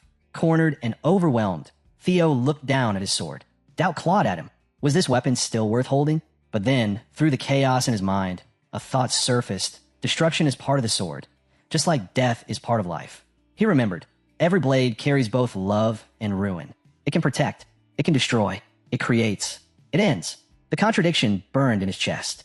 Theo gripped his sword tighter, whispering about the meeting of two blades, two truths. Across the room, the blood priest raised his hand like a preacher. "This young lamb spills his sacred blood," he chanted. Then he roared, "Accept this offering." With a scream, he charged. Theo dodged just barely, but his focus never broke. His enemy laughed, calling him stubborn. But Theo had changed. He wasn't just reacting anymore. Something deeper had awakened. His movements began to flow. Strike, stillness, strike again, like the rhythm of the sea. That's when the truth hit him. Life and death aren't enemies. They're parts of the same story. One leads to the other. Each gives meaning to its opposite. He no longer needed to choose. He'd wield both. Raising his sword, Theo stood tall. The priest sneered. "That blade won't save you." But Theo was calm now, centered. And then, dragon flash. A whirlwind of dark mana erupted around him, spiraling like a storm. At first, the priest didn't flinch, but then his expression shifted. His eyes widened, because in that strike, there wasn't just destruction. There was life. The impact launches Theo across the room, slamming him into the wall. He crashes down hard, blood spilling as he hits the floor. Gasping for breath, the man chokes out, "You hunt truth with violence. You're corruption itself." I won't let you defile my God's name. Theo steps forward, placing a hand over the man's face. The priest screams in agony as Theo taps into his memory reading skill, peeling back layers to find the source of the priest's strange power. Images flood Theo's mind, glimpses of the holy demon church's grip on the world. But then, something shifts. This isn't just a memory anymore. Theo feels himself being pulled somewhere else, deep into a place that isn't part of this world. Everything is warped, dark, unreal. A string of incomprehensible symbols flashes across his vision. Then, a warning. Flee. You've come into contact with a powerful entity. Theo steadies himself, eyes searching the void. A voice echoes from the emptiness. Who are you? Theo stands his ground. The better question, what are you? That's when he sees it. A vast pit opens before him, bottomless, endless. The weight of ancient, unseen eyes bears down on him like a curse. And from within that abyss, a voice rumbles. Why do you disturb my sweet slumber? Theo's thoughts race. Is this the one the church worships? Is this their so-called God? The abyss stares back. And in that gaze, Theo sees the truth. This isn't the grace itself. It's the thing behind it. With a steady voice, he speaks his name aloud. Theo Ragnar. The moment the entity repeats his name, something shifts. Theo's breath catches. This being knows him. It's been looking for him. For a long, long time. Roots, thick and black, rise from the darkness. They wrap around Theo, tightening like chains. The voice speaks again. You are the light of this world. The words send a chill through him. He struggles to process it, bound in place, mind spinning.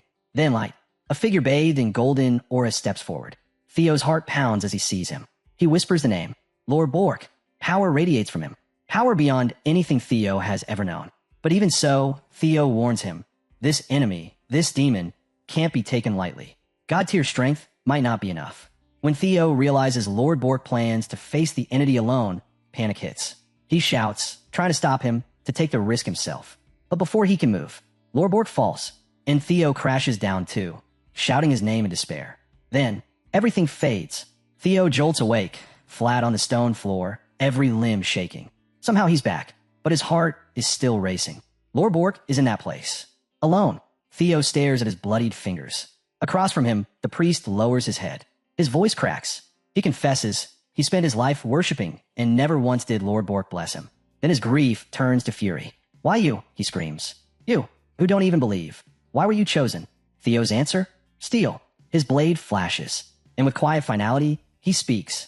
I want nothing to do with a god like yours. The name returns to him. The nameless sovereign. The true god behind the holy demon church. The one Lord Bork revealed. The one connected to why Theo was sealed away for. Theo remembers now. He was sealed away for thousands of years. All to keep the world safe from demons. But something's changed. Lord Bork, she's fading. Her heart's gone, and her time is running out. 3 years, that's all she has left. And yet, the war, the final clash between the Guardian Dragons and the Holy Demon Church, is 5 years away. It'll begin with a man named Ed Troyven. It's all lining up now. This isn't coincidence. Just as the puzzle pieces fall into place, his allies burst onto the scene. One of them steps forward with a soft smile. You've done well, Theo. She glances at the fallen blood priest, a mix of concern and relief on her face. Rushing in like that, against a blood priest of all people, she sighs, then looks back down at the body. Her expression shifts. She turns to Theo again, her voice firm. That was incredible. You've really proven yourself. The scene shifts. They're now in the library, documents spread across the table. The girl flips through the pages, frowning. The information is dangerous, explosive, even, but not complete. A lead, not a verdict. That's when Theo steps forward, holding out a sealed box. Everyone stops. One of the girls stares at it, eyes narrowing.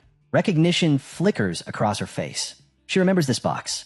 She handled it once, back before the weakening ceremony. Inside were the secret trade logs, proof linking the series Merchant Guild to the Troyven conspiracy. She turns to Theo, surprised. Why didn't you bring this up earlier? Maybe you already saw it coming. She opens the file, scans the documents, and freezes. Her eyes go wide. It's all there. Sales records, transactions, everything tied to Ed Troyven. Cold, hard evidence. She looks up impressed. You've really outdone yourself. With this, the picture is clear. The Holy Demon Church is involved, and Troyven is going down with them. She snaps the file shut. They got enough. The moment they file the report, the next move begins. Ceres Guild is finished. Theo stares at the ground, speaking more to himself than anyone else. So this is it, the start of Ed's downfall. Another cut, different guild. Julius, a man with one ruined eye, leans back, speaking with measured calm. I already know Ed Troyven's going to betray us.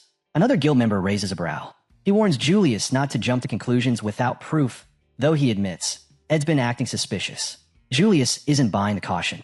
Any dealings with the Black Dragons should be enough to sound the alarm. Then a third voice. Smooth. Veiled. He suggests they stop speculating and start acting.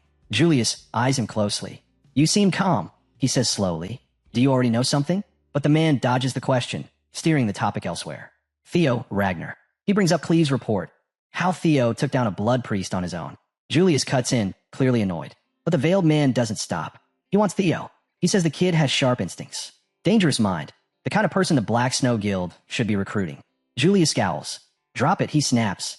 I've already contacted Deep. The message is clear. Theo is off limits. Elsewhere, the tone shifts. A boy laughs, teasing his older brother. He says they're all thieves. Him, OSA, Kyle. Nearby, a girl lifts her cup and smiles. It's been a while since you last reached out. Her mind drifts to the past. She remembers the day they became sworn siblings. To her, it still feels like yesterday. Julius cuts in, voice cold and clipped. Try poaching from my side again, he warns, and you'll regret it. But the veiled boy just smiles, calm, unreadable. You still don't get it, do you, Julius? He says quietly, almost teasing. Older siblings, they always end up learning something from the younger ones. Julius doesn't respond. For once, he's a loss. As the veiled boy turns to leave, he tosses a final parting shot over his shoulder. Next time, bring something with a little flair, yeah? The door clicks shut behind him. Julius shouts after him, voice laced with frustration, but the hallway's already empty. Outside, the boy's expression shifts. Alone now, his smirk fades into a quiet breath of relief. No spies. The white armored dragon cavity is clean, one of the last places untouched by the sky dragons. That give him room to move. He briefly considers walking away from the mission entirely. If he disappears now, no one would chase him. Not yet. Let the others deal with the Ceres Guild. They'll make their move soon. He chuckles to himself. One way or another, today's going to be interesting. The scene shifts. A grand wedding chapel, opulent and glowing beneath chandeliers. This is the heart of the Ceres Merchant Guild. A formal ceremony is in progress. A young man steps forward, introducing himself with practiced confidence. Naven, second son of the Bacchus clown family. Then comes Guild Master Quadric Ceres. Dressed in ceremonial splendor, he raises his voice so all can hear. He declares a new alliance, one sealed by blood. The Ceres family and the clowns join together. As part of the arrangement, Quadric presents his fourth daughter, Lily Ceres, as Naven's bride. The audience watches in silence as Quadric's voice echoes through the chapel. This marriage, he says, will unite two great houses. But behind the polished smile and grand words, Quadric's thoughts are far from romantic. Naven may be young, but his noble blood carries weight. That's leverage. With this union, Quadric tightens his grip on the future, on influence, and most of all, on the Ragnars. They'll be easier to control now, exactly as he planned.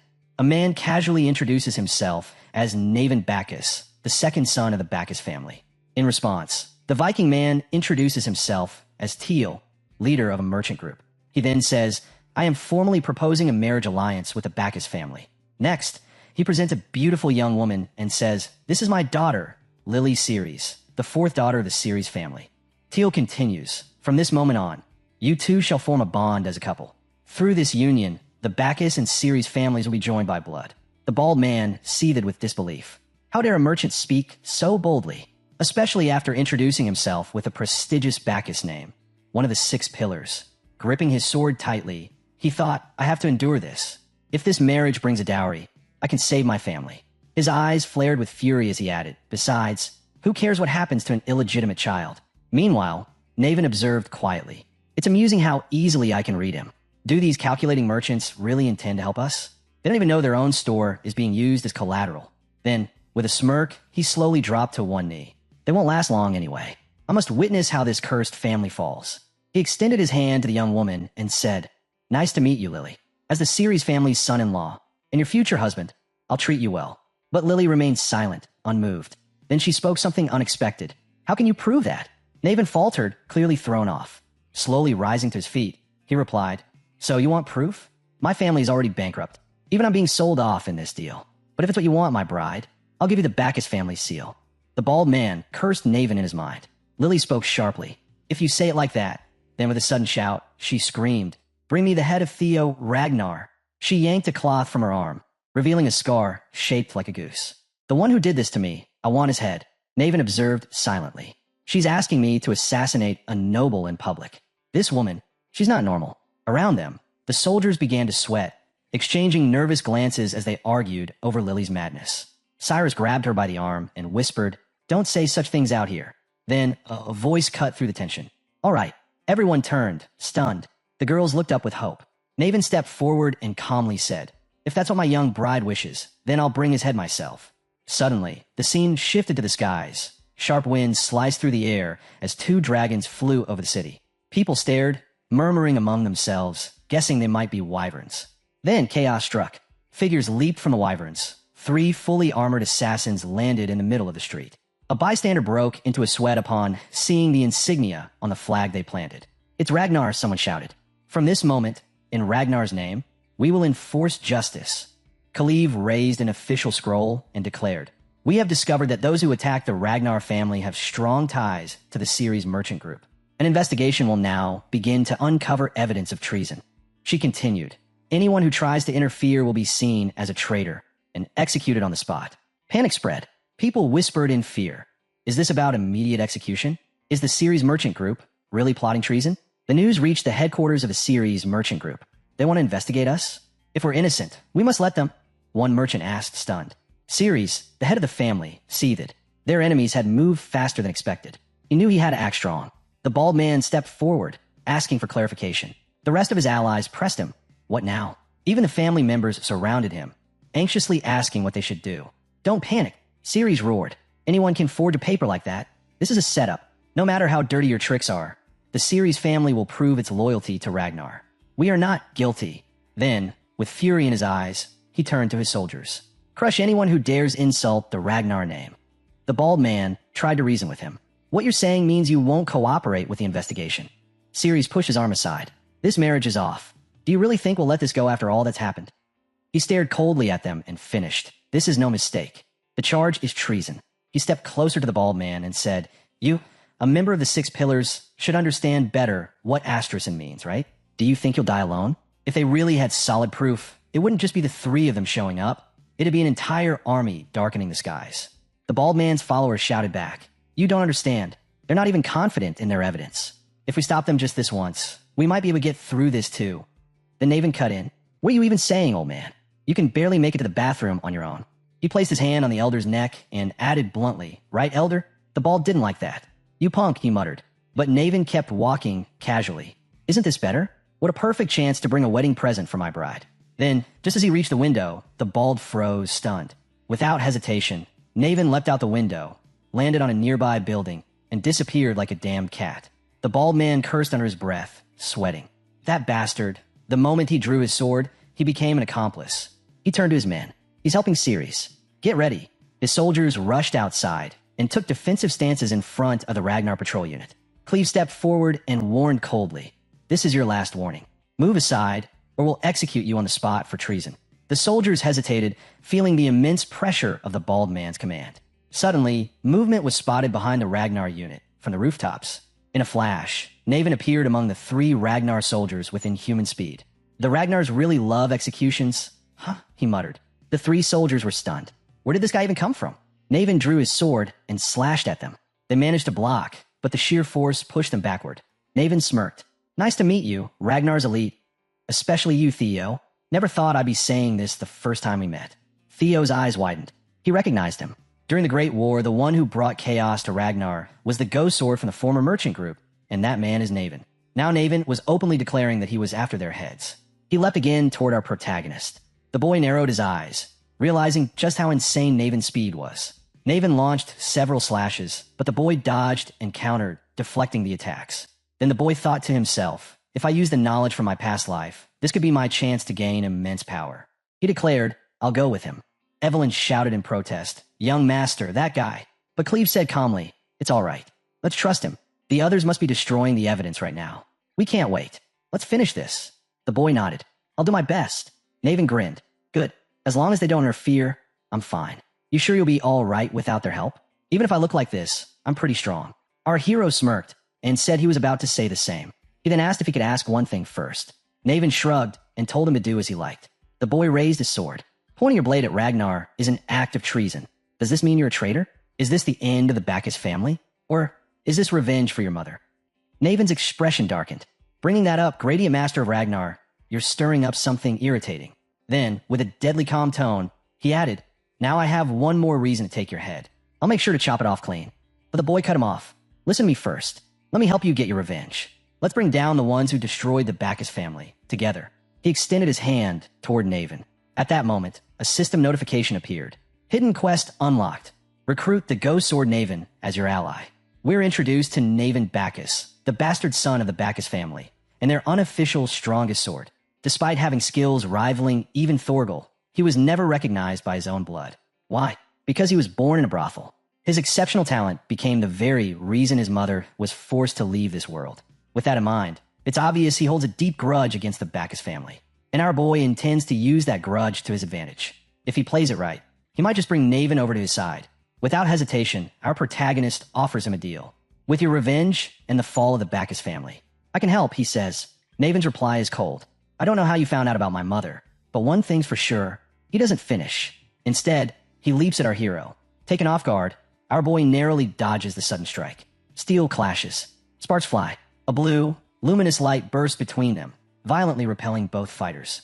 With his sword pointed at our boy, Naven growls, I have no reason to accept your offer. He makes it clear he doesn't need anyone's help. The Bacchus family is already doomed by their own treason. Our hero acknowledges it. You're right. The Bacchus family will fall. But without me, you're going down with them. Naven scoffs. That's a useless worry. I have no regrets. I don't mind dying with that cursed family. Our boy stares at him, calm but piercing. It's because of ether fever, right? He explains, it's an illness caused when a young body can't handle its own magical talent. If caught early, it's curable. But if not, it becomes fatal and drastically shortens your life. He pauses. The Bacchus family didn't treat you in time, did they? Naven already knows the answer. 5 years, he says flatly. Impressive. A noble young master doing dirty background checks. Then he suddenly charges again, roaring, but knowing that changes nothing. Today, right here, the Bacchus family dies, and so do I as Naven. Their swords collide once more. This time, they glow with a vibrant green aura, the sheer force shaking the ground. But amid the chaos, our hero speaks calmly. What if I told you? I could cure your disease. Naven doesn't believe it. He calls it nonsense, saying there's no known cure for ether fever. The battle rages on. Our boy is pushed back, forced to fight seriously. And he realizes, Naven's right. In his past life, the cure had been discovered just days after his death. It was something straight out of a sci-fi novel, like an Iron Man core. Ridiculous, but real. So now, he says firmly, you're wrong. There's a cure. Naven freezes. It's 100% curable, our hero insists. Just like you said, the Bacchus family will disappear, whether you join me or not. But if you take my hand, you can live. You can become a hero, the one who helped the Ragnar family. Trust me, just once. Now, Naven is soaking a bath, deep in thought, staring at our boy. Meanwhile, the scene shifts outside. Soldiers raise their weapons. Cannons are ready. Arrows whistle through the air, flying straight toward the two Ragnar soldiers. Evelyn grew irritated by the constant barrage of attacks without a single counterstrike. They're not even hitting back, she muttered. Cleve nodded. Yeah, I know. She glanced over at Theo, wondering if he was done yet. But from what she could see, they were still in discussion.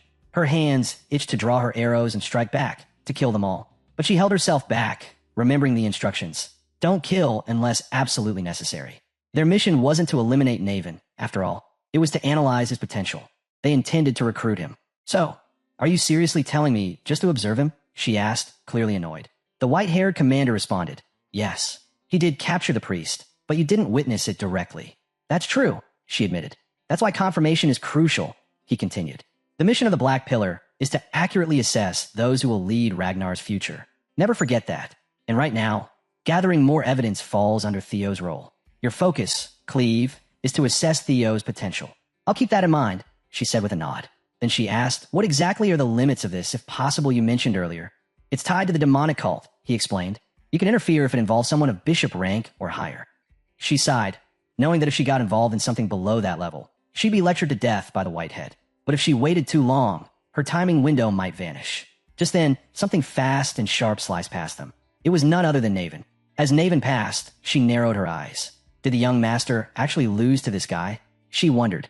But then she noticed Theo running behind him, looking excited. Naven swiftly passed Evelyn without making a move on her. Instead, He intercepted the incoming arrows that had been aimed at her. With swift, precise strikes, he redirected them and sent them flying back toward their attackers. "Pardon my earlier discourtesy, ladies," he said smoothly. "Will you forgive me with this? We're on the same side now." A hidden quest notification appeared. Ghost Sword Naven has become your ally. Suddenly, a massive explosion echoed in the distance. Someone screamed, "Stop Naven!" Multiple attackers tried to strike him, but Naven moved like a blur, dodging all of them with ease. "Stop him, no matter what," someone shouted again. But Naven had already leapt into the air, so high the soldiers believed they had a chance to hit him midair. They launched a barrage, thinking he couldn't possibly dodge. They were wrong. In the next moment, Naven landed atop the cannon, shattering it completely. Then he leapt to the others, cutting their bowstrings and rendering them useless in seconds. He didn't stop there. One by one, he destroyed them all. The soldiers just stared, frozen. And when they tried to move, their heads were already falling, cut down by Naven. A bald soldier shouted at him, furious. "How dare you betray the family that raised you? How could you turn your blade on your own?" But Naven didn't stop. He cut down more soldiers, blood splashing across his face. He drew his sword and walked toward the bald one. "Family," he said coldly, "for a filthy, illegitimate child like me." And with that, he slashed his sword, ending the man's life. Chaos erupted. Weapons were destroyed. Soldiers cried out in pain. The Ragnar warriors surged forward. Evelyn watched in awe. He really does live up to his reputation, being able to fight on par with young Lord Thorkel. "How did you convince him, young master?" Our hero smiled slightly. "I just gave him what he wanted. Now, let's not waste time. Follow him." They regrouped and began strategizing to eliminate Quadric Ceres, the guild's head. Meanwhile, Ceres watched the battlefield unfold in panic. His assistant approached. "Family head, our forces are getting pushed back." "You think I don't see that?" Ceres roared, eyes wide with rage. "There's no time. We must burn the documents, especially those related to Trovian, before they fall into enemy hands." But Ceres spun around and grabbed him by the collar. His voice was low and serious. "If we burn them, how do we get back the money we invested? You're saying we just abandon all that because of those bastards?" As the assistant struggled to respond, a voice interrupted them. "You mortals can't see far ahead, blinded by your greed." A dark figure stepped into the room. His aura was thick with demonic energy. Ceres went silent. The figure grinned. "Coincidentally, I need your help, and you've arrived just in time." Outside, the Ragnars continued their push, killing guards and storming the compound. Victory was within sight. "Let's keep pushing. We're almost there," someone shouted. Our hero cut down another wave of enemies and muttered, "Uninvited guests sure know how to cause a mess." As they reached the gate, it creaked open slowly. What stood beyond made our hero freeze. A demonic cult figure appeared, radiating dark power. "It's time," he said coldly. "Time to put everything you've learned into action." The demonic figure declared, "Oh, sentient being blinded by greed. You failed to see the bigger picture." He was clearly struggling. His manager stood speechless. After a moment of silence, the manager said, "I just happen to really need help right now. You came at the perfect time." At that moment, towering monster soldiers stood behind the demonic bishop. Ceres spoke up. "I knew God wouldn't let me die in vain. To think the Holy Demon Church sent their bishop.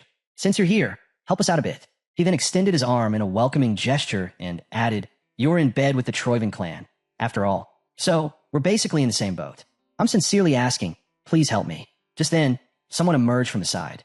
As he observed the situation, he said, "We will need you when Judgment Day comes. So, I will help. But before that, there are documents related to Troivan." Ceres asked, "Why are you looking for them?" "Of course, I've hidden them properly. They're my cash now." He struggled to continue speaking, but managed to say, "If they want money, they better do a good job this time." Before he could finish, the giant figure seized Ceres by the jaw, gripping it so tightly that he was silenced mid-sentence. The figure growled, "You're arrogant. Just another fool, huh? Are you trying to defile the Great Lord's grand plan?" Worthless non-believer. The bishop then turned to the soldier and said, "Whatever. Just kill him. We have people standing in queues to fund us anyway." Ceres tried to speak, struggling to free his jaw. He barely managed to get the words out, pleading for forgiveness. He said with sincerity, "My deepest apologies. I have committed a great sin. Please extend your courtesy towards the bishop. If you kill me now, Troivan will remain under suspicion." Upon hearing this, the bishop stood still in silence. Then he raised his hand. The soldiers responded by throwing Ceres down to the ground. As they walked away, one of them ordered, "Burn all documents related to Troivan right now." The bishop turned back, his tone deadly serious, and warned, "Don't even think about running. That will be best for you, because the Lord is watching everything. Make haste if you want to live." Ceres stood there, speechless and terrified, his jaw broken. As they left, he rushed to carry out their order. Meanwhile, outside, The Ragnars continued their assault toward the tower. They communicated that they would push forward to the entrance while slaying more soldiers. But just as they neared the gate, it creaked open, revealing a horde of demonic church figures looming ahead. The bishop gave his command to the demon cult army. This is your chance. Act now for the holy war. Our hero realized that the bishop had finally revealed himself. From afar, he could see the bishop's face clearly. It was indeed the leader of the holy demon church. The bishop raised his voice and instructed his minions. With our blood, the god shall descend. With our blood, the god shall descend. He kept shouting, rousing their spirits and warming their blood for war. He continued to praise and worship their lord. As the bishop's cries echoed, the demon church warriors, now fully fired up, charged toward the Ragnars. What followed next was a spray of blood. Our hero began cutting through them like vegetables. He thought to himself, he had already suspected the holy demon church might be hiding here, but he never expected someone as high-ranking as the bishop to show up. In his eyes, the monsters were chiming in for war. He sliced through them with ease, until something unexpected happened. One of them blocked his attack. Without missing a beat, he drew another sword and cut through their bodies in a split second. Meanwhile, Evelyn struggled to fend off 6 members of the demon army that had pounced on her. At that moment, our hero asked Cleve, if the enemy keeps attacking relentlessly like this, won't we be overwhelmed by sheer numbers? Cleve stood still, deep in thought. She looked toward the entrance, where countless enemies were storming toward her, and the bishop was standing silently at the window. She realized this would be a far bigger hassle than she had anticipated. Gripping her sword, she thought to herself, or maybe that's a good thing. As she drew out both of her blades, she concluded, after all, this is more than enough reason for me to step in. In the end, it felt like everything had returned to where it all began. Now, the trio stood together in a defensive stance. Suddenly, something struck with such force that blood splattered and enemy bodies were sent flying. In the next instant, we saw Cleve launch herself toward the enemy using a pole for momentum. She crashed into the center of their forces, causing a cloud of dust to rise and clearing out the enemies from that area. As she landed, she declared, I'll take point from now on. I won't let anyone standing in the Ragnar's way get away with it. I will annihilate them all, here and now. Just as she prepared to charge again, our hero shouted, wait, don't forget why we're here. We have to rescue the documents before they destroy them. She sighed and replied, Theo, it seems I overestimated you. But when he sliced his sword again, he said, now that the holy demon church has shown itself, we don't need any more evidence. She proceeded to cut down enemies with precise strikes. However, our hero didn't agree and ran forward. She remained silent in response. Then a voice echoed. In fact, since they're trying so hard to stop us now, it means those documents are more important than ever. Cleve understood his point and asked, then what are you planning to do? Either way, we need to get through here first before anything else. Our hero agreed, but argued. By then, they'll have already destroyed the evidence. As he cut through more enemies, he added, but I have a solution for that. Just then, a system notification popped up, expanding Hatchling Synchro Domain by connecting to the Mind Gate. A sudden burst overloaded his vision. Using Hatchling Synchro, he scanned the surrounding terrain. Now, our hero could see the entire area clearly. Cleve still doubted if Theo had any solid proof, but remembering what the Black Dragon had said, she decided to wait and watch while continuing to slay enemies. Suddenly, a giant demon soldier attacked from behind her, shouting, how dare you get distracted in front of me? In the very next moment, we witnessed hundreds of precise sword slashes. The enemy was brutally shredded, limb by limb. While attacking, she said, all right, I'll trust you just this once. We'll handle things here, so go and get the evidence. Our hero immediately leapt off the face of a demon soldier as the army swarmed to stop him. As he soared upward, something shocked him. The demon cult army had also launched upward in unison, blocking his path. Just then, something sped past him in a flash. It was Naven. He struck the cult's airborne formation with such brutal force that the entire structure crumbled under the impact. The damage he inflicted was devastating. Naven turned to our hero and said casually, my humble self has cleared the way for you. Go ahead, my lord. Our hero was stunned to hear that. He asked, since when did you start calling the young master lord? Then, with a surge of energy, they electrified their movements, racing forward at intense speed, running above the heads of the demon army. Our hero silently thanked his team for their assistance. Then, activating the Thunder Dragon breathing technique, he zigzagged at lightning speed across the sky above the massive enemy forces, swiftly reaching the entrance. Meanwhile, surveying the area, our hero thought to himself, there's no way they'd entrust the destruction of classified documents to just anyone. The only one suited for the task would be Quodrak Ceres, the Guildmaster. As he scanned the surroundings, his eyes locked onto Ceres, who was sprinting away with the keys. Our boy smirked. He had finally found him. At that moment, the system triggered a scenario quest. You now have the chance to confront and resolve all fated ties from your past life by stopping their evil scheme. Now, back to Naven and Evelyn, they didn't retreat or dodge the demon army. Instead, they stood firm at the center of the battlefield, cutting down enemies mercilessly and turning the area into a bloodbath. Naven introduced himself boldly as the Lord's first sword, Naven Bacchus. Evelyn, unimpressed, remarked that his sense of humor was a bit too much. Despite their casual banter, the two continued to slaughter the demon army like they were merely chopping vegetables. While fighting, Naven observed that, judging by Evelyn's movements, she had likely been the first to arrive, which meant he didn't have much to worry about. He glanced over at Cleve and added that if Evelyn was the first sword, he would gladly accept the title of second. Evelyn shot him a sharp look, questioning whether he truly believed he was better than her. Without hesitation, Naven stepped up confidently, raised his sword, and confirmed that he did. Then, with a single devastating slash, he cut down more demon cult soldiers than Evelyn had managed up to that point. Then he grinned, noting that it just so happened they were on the same side, but proposed they settle things right then and there. The one who defeated the most believers would earn the title of First Sword. Evelyn dismissed the idea, stating she was on a mission and had no time for such trivial nonsense. But Naven, wearing a teasing smirk, suggested she might be scared, afraid she would lose. That comment hit a nerve. Evelyn swiftly slipped behind his arms, and Naven smiled, realizing their challenge had now officially begun. Without holding back, Evelyn launched into action, her strikes slicing so sharply that the bodies flew above Naven's head. She dashed past him, determined to prove why she deserved the title of First Sword. Charging straight into the formation of demon believers, she gave a sharp mental warning not to regret provoking her. Naven, not one to be left behind, rushed in right after her, joining the chaos to back her up. The scene shifts inside to the bar. It's completely deserted. Every room it leads to is filled with pin-drop silence. Down a dim hallway, there's a hidden door. Here, Ceres quietly makes his entrance. He breaks the lock and, holding a light source, opens the door. Inside the room is a large drum. He heads to a secret box and pulls out the evidence related to the money collected from Troyven.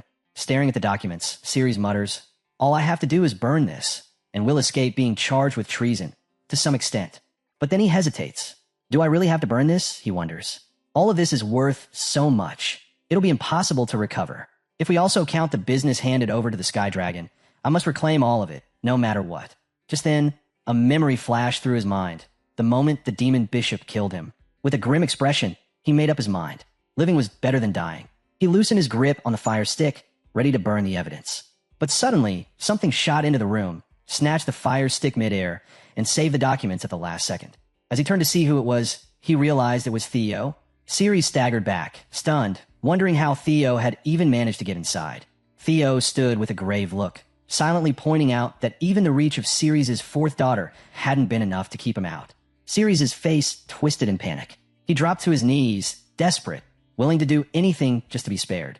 But there was no room for mercy. Our hero summoned his mana into a focused, powerful strike, declaring that anyone who rebelled against Ragnar must be executed. In a single, precise motion, he beheaded Ceres. A system notification appeared, marking the quest as completed. Now flipping through the recovered documents, the hero's thoughts turned cold. He questioned whether the demon cult had truly been worth mobilizing for something like this. He glanced at the secret ledger that had been handed to Cleve. That document alone was enough to bring down Ed Troyven. But the Sky Dragon still remained a loose end. He knew he had to eliminate not just the Sky Dragon, but Ed Troyven himself. As he studied the documents laid out before him, it became clear that each one was a vital piece of evidence. The sheer volume left him unsure of where to begin. His eyes swept across the library shelves until one book drew his attention. Something about it felt different. He reached out, picked it up, and read the title, Rose Palace Investigation Report. Reading the title, he stiffens. Inside, it warns, be cautious of the Black Dragon surveillance when attempting to retrieve relics. He keeps reading. Troyven's handwriting states, 2 relics have already been recovered. The remaining relics are likely hidden in the Rose Palace. A cold sweat starts to form on our boy's forehead. The mention of relics hidden in the Rose Palace raises more questions than answers. His mind spirals. Memories of discrimination, false accusations, and a tragic downfall in his past life come flooding back. He keeps reading. The plan clearly states that both Cecilia and Theo Ragnar must be eliminated. A shiver creeps down his spine as he realizes that everything may have happened just for the sake of relics that might not even exist. With clenched teeth, he rips out the pages, Ed Troyven's name echoing in his thoughts. Taking a deep breath, he slowly shuts the book. Reading this now won't change anything. Revenge must be taken one step at a time. He turns to the bookshelf with renewed determination. Every single relic stolen through lies and blood. He plans to take them all back. A system notification flashes across his vision. 2 relics of the ancient dragon have now been discovered. The scene shifted back to the Merchant Guild's headquarters. Naven and Evelyn stood firm.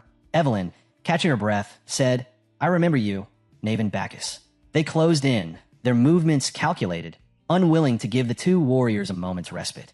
Evelyn, with a flash of her blade, dispatched another cult follower and, in a serious tone, added, 7 years ago, you placed second in the blooming ceremony, and then hid yourself, right?" Naven, his exhaustion evident, launched himself into another attack. He said, for a guy like me, it's an honor to be remembered." He charged again, cutting down 2 more cult members with brutal efficiency, but now's not the time to care about those things. With a flawless strike, he cleaved an enemy in 2. At this rate, he said through, he'll become the first sword, Evelyn. But before the words could fully leave his lips, a sudden surge of green energy exploded around them. Naven's eyes widened in surprise, swirling in a massive way. He turned to see Evelyn, her eyes glowing with determination as she unleashed her wind thunder god technique. As the whirlwind subsided and the energy faded, he glanced at Evelyn. Her eyes gleamed with a fierce green light, and she spoke, her voice steady and resolute. "With this, it's a tie." Naven, still catching his breath, by his own expression, filled with respect. "Yeah, I agree." But just as Naven let his guard down, something unexpected happened. The hulking man gripping his sword as he prepared to strike. Naven's eyes widened, but he quickly dodged as the giant's strike shattered the ground. The man rose, eyes glowing red with rage. He warned them not to celebrate yet, tightening his grip on the axe as he questioned whether punks like them could really disrupt the great god's plan. Naven smirked and said they would finish it with that man. Evelyn stepped forward with the same fire in her eyes, agreeing that they would decide the outcome with him.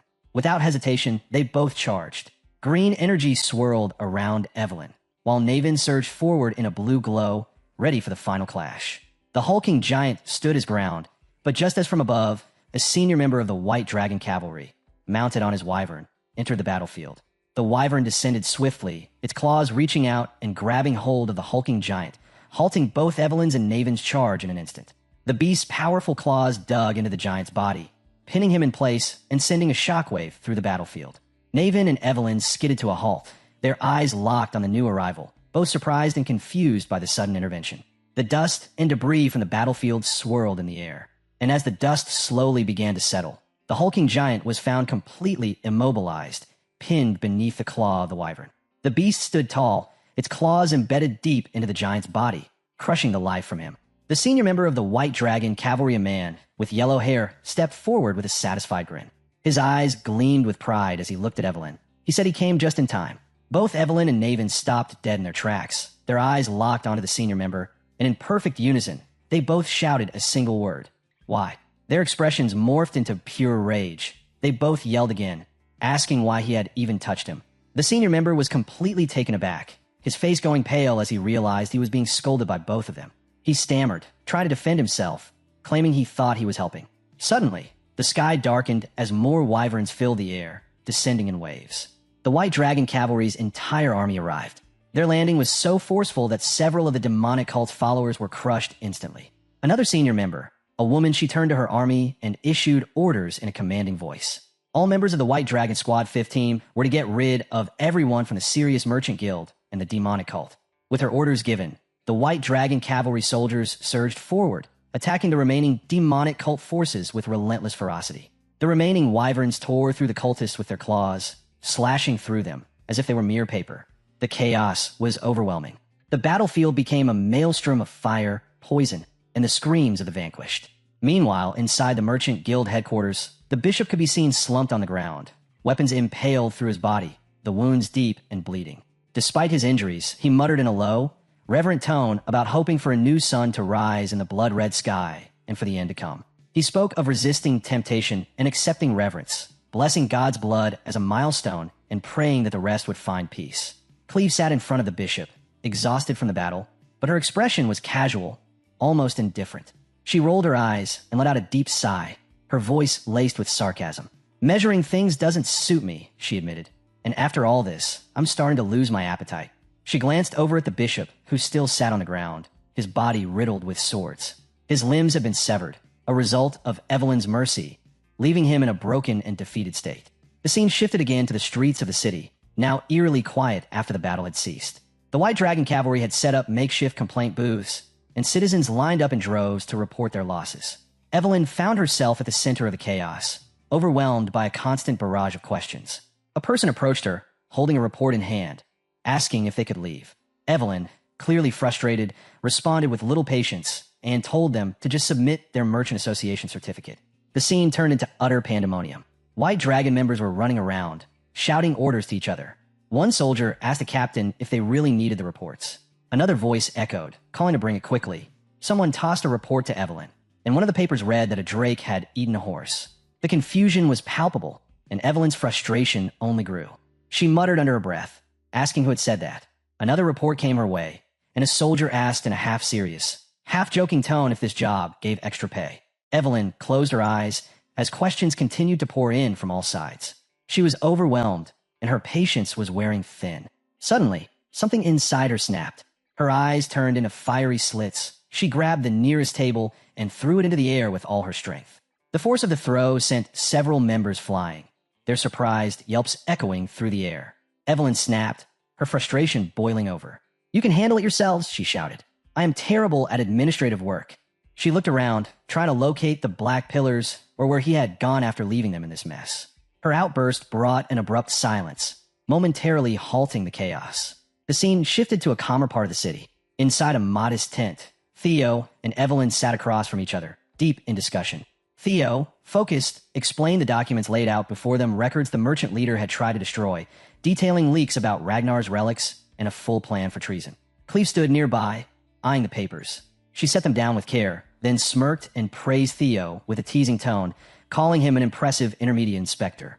Theo blinked, caught off guard. He hadn't expected that, especially not from her. He asked in disbelief if she really meant it. Cleve laughed at his reaction, but quickly turned serious. She admitted he'd done well for someone from the Black Pillar, then casually asked if he'd ever considered taking the Black Dragon's offer. Theo scratched his head, avoiding her gaze. His reply was vague and awkward. About that." Cleve sighed, her expression now a little more amused. She told Theo he didn't need to be so flustered, it was just a joke. Theo chuckled, shaking his head and remarking that a joke should be easy to distinguish. Cleve's playful smile faded slightly as she grew more serious. There was one more thing she needed to tell him good news. Actually, the operation to capture the Sky Dragon was ongoing. Her voice carried a tinge of excitement. The ledger from last time was enough to prove Sky Dragon's rebellion. She confirmed they had him. Theo's face lit up at her words, his eyes bright with a mix of relief and determination. Before he could finish, Cleve cut him off, her voice firm and confirming. Yes, the elite arrest team from the Black Pillar had stepped up. They should already be on their way to the capital. Just as they were processing the good news, the flap of the tent was thrown open. A member of the Black Pillar rushed in and said, "There's a big problem." Theo and Cleve turned toward the wounded operative, their expressions tightening. Struggling to stay on his feet, the man revealed that Ed Troyven the Sky Dragon had been hiding his true power. The revelation stunned them both. Suddenly, the atmosphere shifted. Ed Troyven erupted with fury, his blade cutting through the air with terrifying speed. One operative was killed instantly, his head severed in a single stroke. Ed's face remained grim as he surveyed the battlefield, bodies of Black Pillar elites lying motionless in the snow. He muttered about the mistake of revealing his full hand too early. A smirk formed as he walked past the corpses, his steps silent on the blood-stained snow. Ed mocked on Theo Ragnar with quiet contempt, his voice thick with sarcasm. Speaking more to himself than anyone else, he listed everything he had prepared Camellia Palace, the Axian Dragon Sword series. A dark laugh escaped him as he rubbed his forehead, blaming Theo for ruining it all. Then his mood shifted. Determination took over. The Torvin plan was still in motion.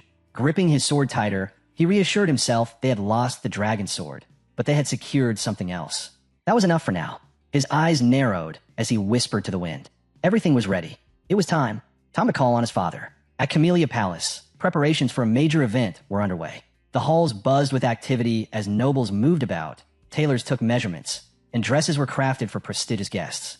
Amid the lively chatter, nobles discussed designs and fabric arrivals with growing anticipation. Across the hall stood the blacksmith, calm and detached, quietly observing the commotion as she smoked her pipe. Her gaze lingered on the frenzy, mildly amused by it all. Cecilio approached with a cheerful greeting. The blacksmith turned to her daughter, momentarily distracted, and asked about the garment cutters. Cecilio excitedly shared news of a new high-end brand launching soon, luxurious fabrics, jewels, everything top tier. The blacksmith stared at her, taken aback, trying to absorb it all. As Cecilio continued, a warm smile slowly appeared on her mother's face.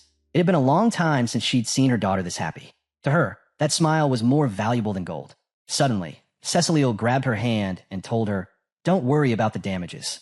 The blacksmith blinked, confused, having missed part of the conversation. When she asked, "What do you mean?" Cecilio looked puzzled and asked, "Wasn't that the reason you'd come?" The blacksmith chuckled and shook her head, saying Cecilio always jumped to conclusions. She hadn't come just for that, she had important news. It was about Rose Palace. Cecilio's face instantly shifted. Her eyes widened in fear, and sweat formed on her brow as she gripped her mother's arm.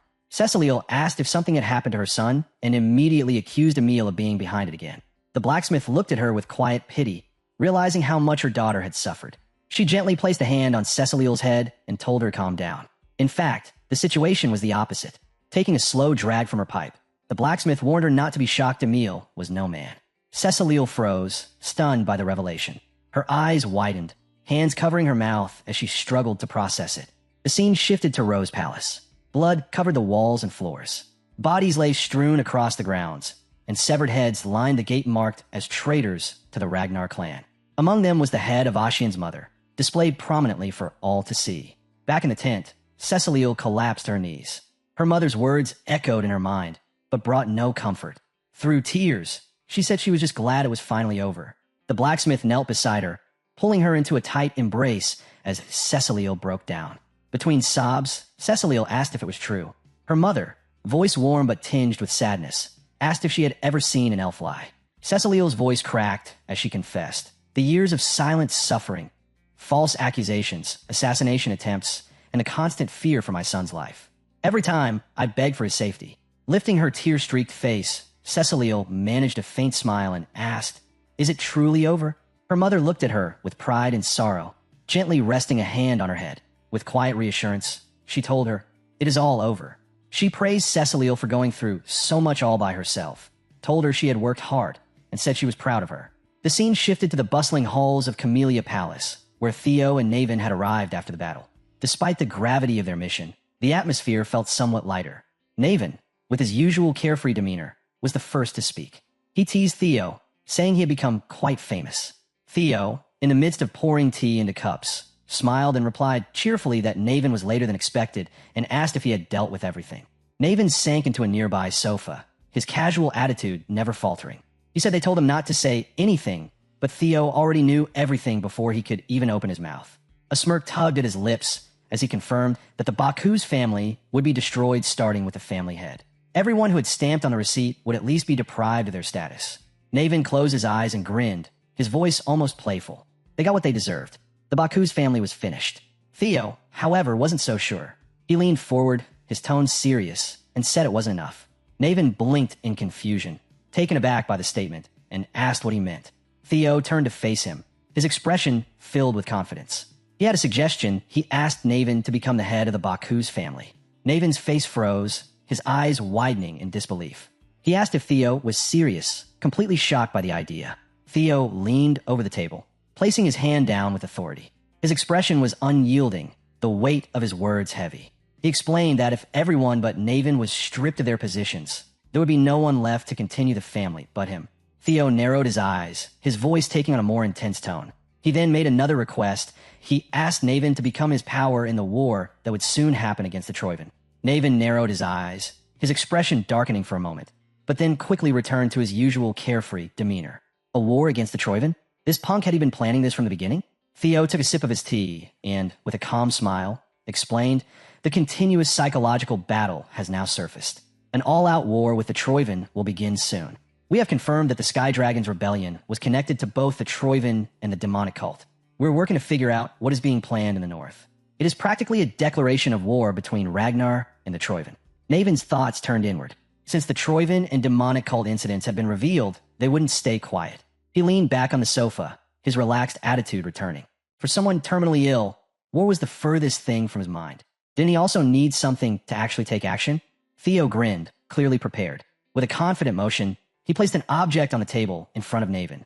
The gesture caught Naven completely off guard. He looked at the object in confusion and asked what it was. Theo, with his usual self-assured confidence, replied that he could cure Naven's illness. Naven stared, his surprise turning into disbelief. Theo continued, pulling out a piece of paper and handing it over. He explained that it was the recipe for treating ether fever. Then, pulling out a glowing core, he said this was the ether core, the key ingredient. Naven was utterly shocked. His mind raced as he processed the information. That was unexpected, he muttered, his eyes darting between Theo and the items on the table. He admitted he thought Theo would cure him just enough to keep him alive, using it as a leash. Theo blinked in confusion, his expression faltering for a moment. He asked what Naven meant, completely taken aback. Naven wasn't done. His voice turned serious as he asked what Theo would do if he gave him everything and he just ran away with it. Theo, regaining his usual composure, simply gestured with his hand. If Naven wanted to do that, he said he didn't care. Theo narrowed his eyes, setting his teacup down, his expression turning serious. He said there were a lot of problems that came from focusing only on power, just like Ragnar did. His voice filled with quiet resolve. He and Naven were both victims of that kind of culture. His eyes gleamed red as he took another sip of tea, his tone soft but firm. What he wanted was not to overpower others with strength. What he needed was trust. Naven's eyes widened in shock. He stared at Theo, finally understanding the depth of what he was saying. Theo leaned forward, smiling as he spoke about building relationships on trust rather than pressure. Naven paused, caught off guard by the sincerity. His usual carefree attitude slipped for a moment before he let out a short laugh, masking his thoughts with a familiar grin. He had underestimated Theo, thinking him just a kid, but he was clearly something else. Theo, confident, teased, "Do you want in or not?" Naven stared into his tea, considering the offer. After a long silence, he took a sip, set the cup down, and stood.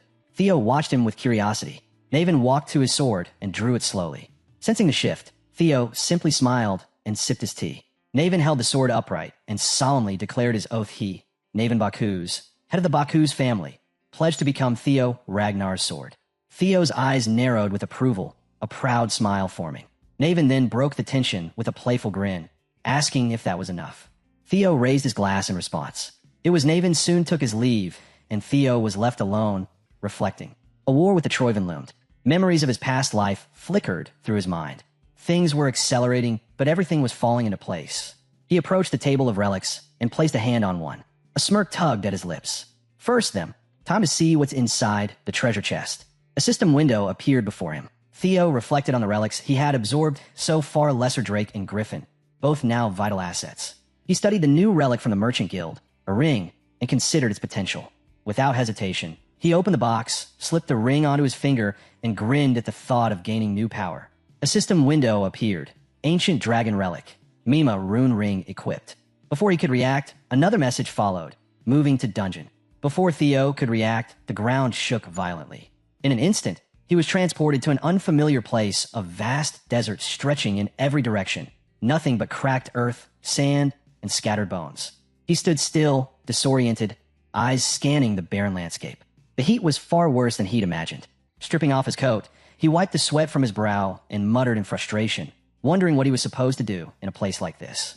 A new system window appeared. You have entered the Guardian's domain. Survive here for 72 hours. Theo blinked, stunned. 3 days in this unbearable heat? Before he could fully process it, the ground trembled again.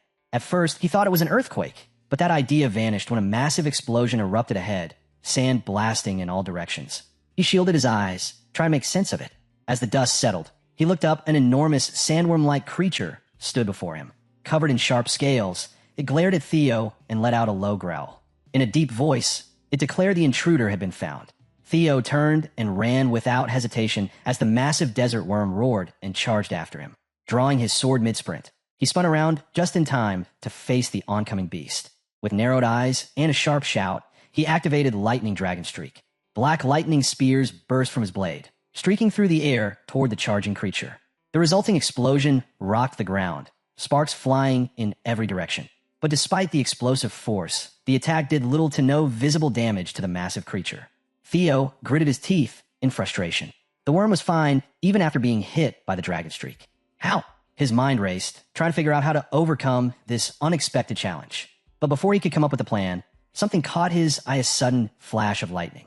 His eyes widened in horror as he realized that the desert worm was now enveloped in its own crackling aura of lightning and thunder. The beast's body crackled with energy, and it unleashed a violent bolt of lightning aimed directly at Theo. Theo's heart pounded as the electricity surged toward him. With a tense expression, he pushed himself harder, sprinting even faster to avoid the incoming attack. The worm roared again, its entire body shuddering with energy as it prepared for another devastating strike. Its massive form shuddered as thunderous energy crackled from it. Thunder properties, so it was fine because it shared the same properties as him. The massive creature, now fully charged with lightning, sent a surge of electricity hurtling toward Theo as it charged with killing intent. The desert worm bellowed, its voice a low rumble that vibrated through the sand. Theo, eyes wide with focus, sprinted away, dodging the oncoming attack as best he could. His heart pounded in his chest as he tried to maintain his pace. Just as he thought he had a moment of relief, the lightning struck the rocky hill ahead of him, shattering it. Massive chunks of rock came tumbling down toward him, blocking his path. What the hell? Theo cursed under his breath, momentarily halted by the rockfall. But before he could recover, the desert worm surged forward, its massive body lunging at him, mouth wide open and ready to crush him with full force. The ground beneath the worm tore apart as it charged, the sheer force of the beast's body ripping through the earth.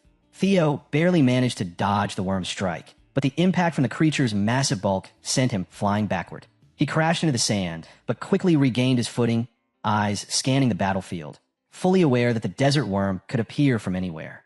Theo glanced at his system window, his eyes widening in shock as he saw the time. 5 minutes. Panic crept into his mind. He wouldn't last like this for long. The ground trembled again, the desert worm's thunderous energy building beneath the earth. Theo cursed to himself. It was already hard enough to attack since it moved underground.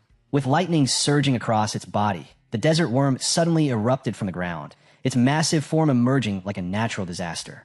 Theo leapt back. Realizing the creature shared his lightning attribute, his usual techniques wouldn't work. The terrain favored it too. Then an idea struck him. His eyes lit up with a grin. The terrain could work both ways. This might actually work. Without wasting a moment, Theo opened his inventory and pulled out the relic he had obtained from the Merchant Guild during his last mission, a snowflake-shaped relic. The desert worm, however, wasn't giving him any chance to breathe. It kept charging at him with relentless fury, sending blasts of lightning his way and closing the distance with each attack. Theo dodged and weaved, but the attacks were coming too close for comfort. Should he use this relic now? His mind raced with the weight of the decision. With the situation growing more dire by the second, he made up his mind. He had no choice. He quickly equipped the snowflake relic, placing it on his ear. As soon as the relic touched his skin, a surge of energy rushed through him. His heart raced as he braced himself for the unknown. It was clearly a gamble, but it was more than worth trying. As Theo equipped the second relic, a system window appeared. Relic of Ancient Dragon, Ice Flower Butterfly equipped. Before he could react, an error flashed. You are currently on a dungeon mission. Cannot start another. His smile faded. As expected, he thought things weren't going to go perfectly. But before he could think any further, something caught his attention. A massive crack appeared in the sand in front of him, its jagged edges glowing with an eerie light. Theo's eyes went wide in disbelief. This was no ordinary crack, he realized. It was a crack between dimensions. On the other side of the rift, Theo could see an icy, blizzard-filled landscape. The cold, biting wind from the icy dimension swept through the desert, the temperature dropping drastically as the blizzard raged on. Both Theo and the desert worm halted in their movements, their attention now fixed on the strange phenomenon before them. The desert worm, no longer focused solely on Theo, turned its head to look at the crack in the air. The icy wind swept toward them, causing the sand around them to swirl and freeze in the strange, unnatural cold. A system window appeared. The two dungeons attempt to invade each other. Then another followed. The boss of the Ice Flower dungeon has appeared. Theo turned toward a dimensional crack as a massive glowing eye emerged, followed by a creature part icy dragon, part giant butterfly forcing its way into the desert. Both Theo and the desert worm froze, stunned.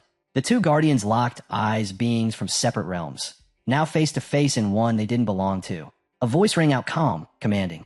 It had been a long time since it had served as the selector, and Theo's reckless act had crossed a line. Theo turned to see the fairy dragon, its eyes glowing with mystical energy. Snowflakes gathered around it, the air turning bitterly cold as spears of ice formed and hovered in place. The dragon narrowed its gaze at Theo and declared he must pay for his arrogance. Before he could react, the ice spears turned toward him. With a wave of its wings, the fairy dragon launched them at blinding speed. Instinctively, Theo pulled out his sword, positioning it just in time to deflect the first few spears. His body was rocked with the force of the impacts, but he held firm. God damn it, he had never thought it would turn out like this. Theo gritted his teeth as he struggled to maintain his footing. The overwhelming weight of his situation hit him all at once. He was trapped on one side, the massive desert worm with its deadly lightning attacks, and on the other, the fairy dragon unleashing brutal ice attacks. And the worst part, he had nowhere left to run. What the hell had he gotten himself into? Panic crept in, but then a spark of determination flashed in his eyes. He wasn't going to give up. He braced himself, his grip tightening on his blade as he took his stance. Since it had come to this, he had no choice but to try. Theo waited, expecting the next wave of attacks to come his way. But to his surprise, nothing happened. His eyes darted around, confusion spreading. The air above him shimmered with blue and yellow energies, but they weren't aimed at him. He blinked in disbelief as he realized what was happening. The desert worm had redirected its lightning attack toward the fairy dragon. The fairy dragon, sensing the incoming attack, quickly enveloped itself in a protective barrier. The lightning struck the barrier with a violent explosion, but the creature remained unharmed, absorbing the attack effortlessly. As the dust settled, the fairy dragon's voice rang out, its tone filled with authority. "Explain yourself," it demanded from the desert worm. The desert worm roared in return, its voice low and commanding. "The intruder must be killed." The fairy dragon scoffed, clearly unfazed, and agreed. Theo, standing frozen in disbelief, watched as the two guardians now turned their attention to each other, no longer focused on him. The desert worm and the fairy dragon, once enemies of his, were now locked in combat, their massive forms clashing in the desert sands. The fairy dragon unleashed a barrage of ice spears at the desert worm, its roar demanding the rival guardian's death. There could only be one. The desert worm retaliated, crackling with lightning as it struck back, declaring the intruder must die. A system window flashed in front of Theo. The two relics of the ancient dragon are now fighting for priority. He stared at it, mind racing to grasp what was unfolding. The scene jumped back to the battlefield, where the massive desert worm roared loudly as it lunged toward the fairy dragon. The ground shook as the desert worm lunged, jaws wide, but the fairy dragon's barrier held strong. Theo watched from the sidelines, stunned by the clash of lightning and ice, the earth trembling beneath the chaos. Just imagining being caught between them was terrifying, he thought. He glanced at his sword as a dark energy formed into the shape of a griffin, restless and ready. A smirk touched his lips. White moonlight blade. Around him, sandstorms raged and thunder clashed with frost. Yet Theo stood firm, eyes steady on the fight. Just a little longer, he thought. It looks like they'll be done soon. The desert worm's attacks began to overwhelm the fairy dragon. Bolts of lightning broke through its barrier, one strike tearing holes through its wings. The dragon roared in pain, blood spilling from its mouth before crashing to the ground with a heavy thud. As it struggled to rise, the desert worm gave no pause, charging again.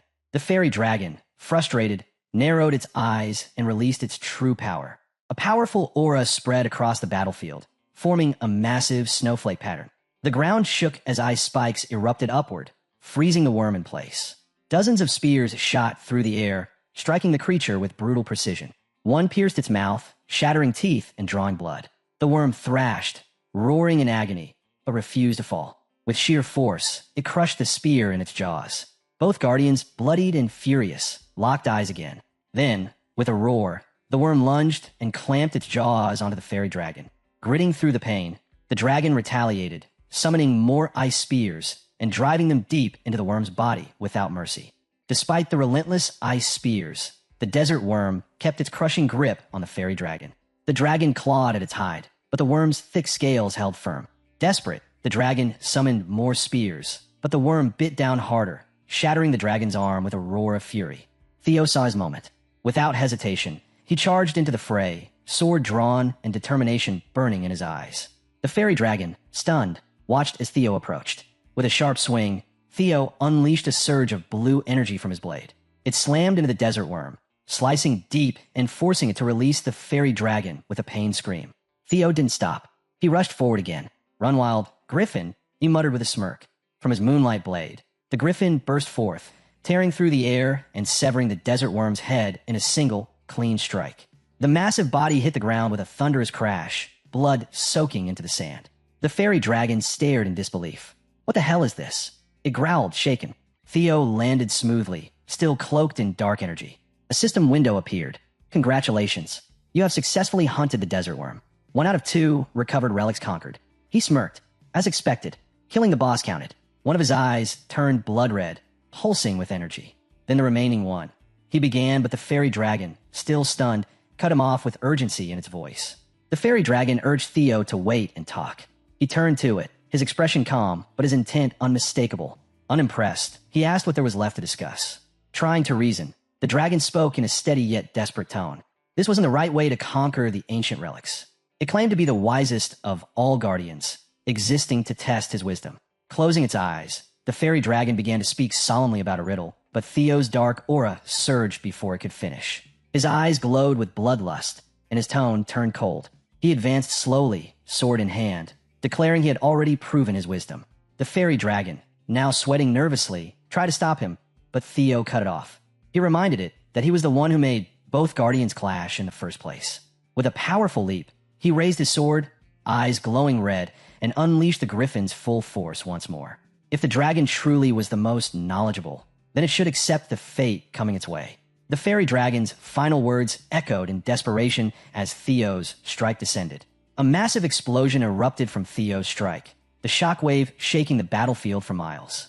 Dust and debris filled the air as the ground trembled beneath the blast's impact. Theo stood at the center, breathing heavily, his sword still glowing with dark energy. A system window flashed before him. Congratulations. You have successfully hunted the fairy dragon. Before he could respond, the world shifted. In an instant, he was back in his chambers, hand resting on the table. The ring was still in his grip, and the snowflake-shaped relic gleamed on his ear. He could feel the weight of both, their power unmistakable. The dark aura still lingered around him, especially in his black and red eye. A slow grin formed as relief washed over him. Another system message appeared. Sub-quest complete. Both relics conquered. Theo exhaled deeply, his voice edged with tired satisfaction.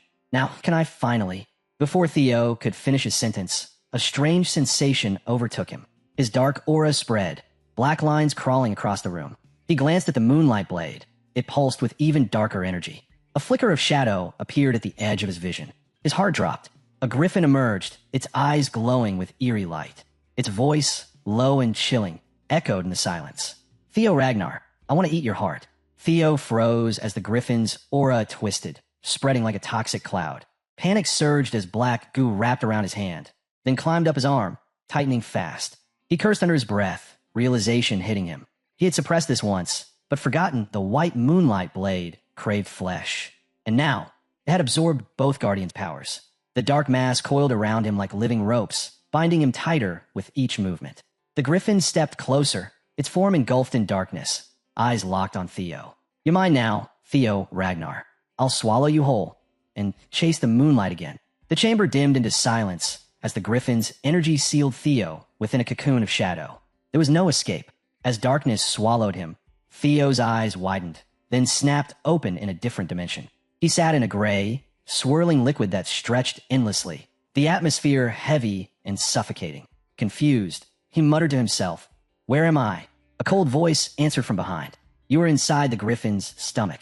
Theo's heart pounded as 2 figures emerged from the shifting dark, the fairy dragon and the desert worm. The fairy dragon explained the situation calmly. The griffin has swallowed all 3 of us and now seeks Theo's heart. Theo clenched his fist, accepting the grim reality. So I'm really about to be devoured. The dragon's voice turned scornful. This is the result of seeking power without control. A fool of a chosen one. Theo asked what would happen if the griffin succeeded. The fairy dragon answered bluntly only he would die. The desert worm added smugly that as guardians, they wouldn't. They'd simply wait, eventually returning to relic form if needed. Theo blinked at the indifference, then frowned. He reminded them of their mission from the ancient dragon. His voice carried frustration as he questioned if they had already forgotten.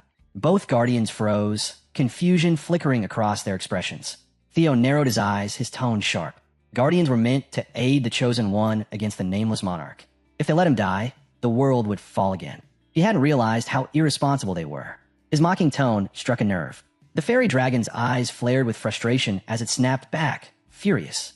Theo smirked, unfazed. In the end, were guardians any different from the griffin, only chasing their own interests? The dragon roared, summoning ice. Shards rose around Theo, the air thickening with frost. It demanded how he dared invoke the ancient dragon. Theo stood firm, unfazed by the growing threat. The dragon sneered, saying he must truly wish to die. Ice closed in, one shard pressing at his throat, drawing blood. Theo's voice remained cold. Then kill me. The dragon froze, startled by his defiance.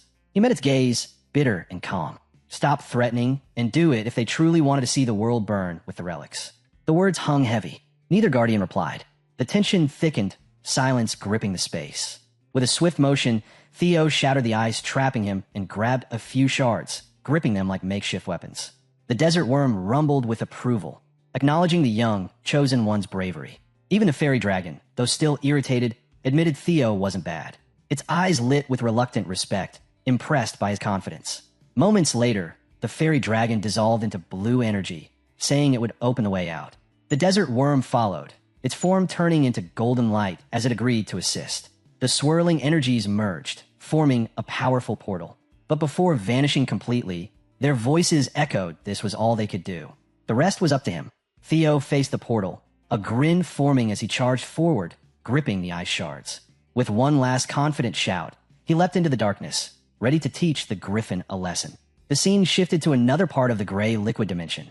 A glowing spear stood silently, and from the shadows, the griffin emerged, eyes gleaming. It had found what it was looking for once it consumed this. Theo Ragnar's body would be his.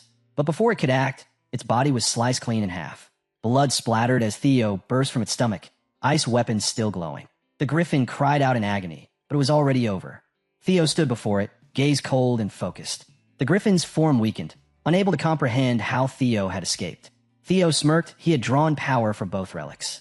The griffin should have known better. The fairy dragon and desert worm now stood at his side. The griffin, furious, roared at them, accusing them of betraying their duty as guardians. If they hadn't interfered, Theo stepped in, grabbing the griffin's beak to shut it up. His tone was sharp, reminding the beast how they first met. The griffin growled, demanding to be released so they could talk. Theo held firm. He wasn't expecting cooperation, but he made his point clear. If they kept fighting for dominance, they'd only wear each other down. Theo looked between the fairy dragon, the desert worm, and the griffin, urging them to act more sensibly. Before anyone could respond, a voice came from behind calling it a wise decision. Theo turned to see the drake he had once defeated, still recovering. The drake regarded him with newfound respect.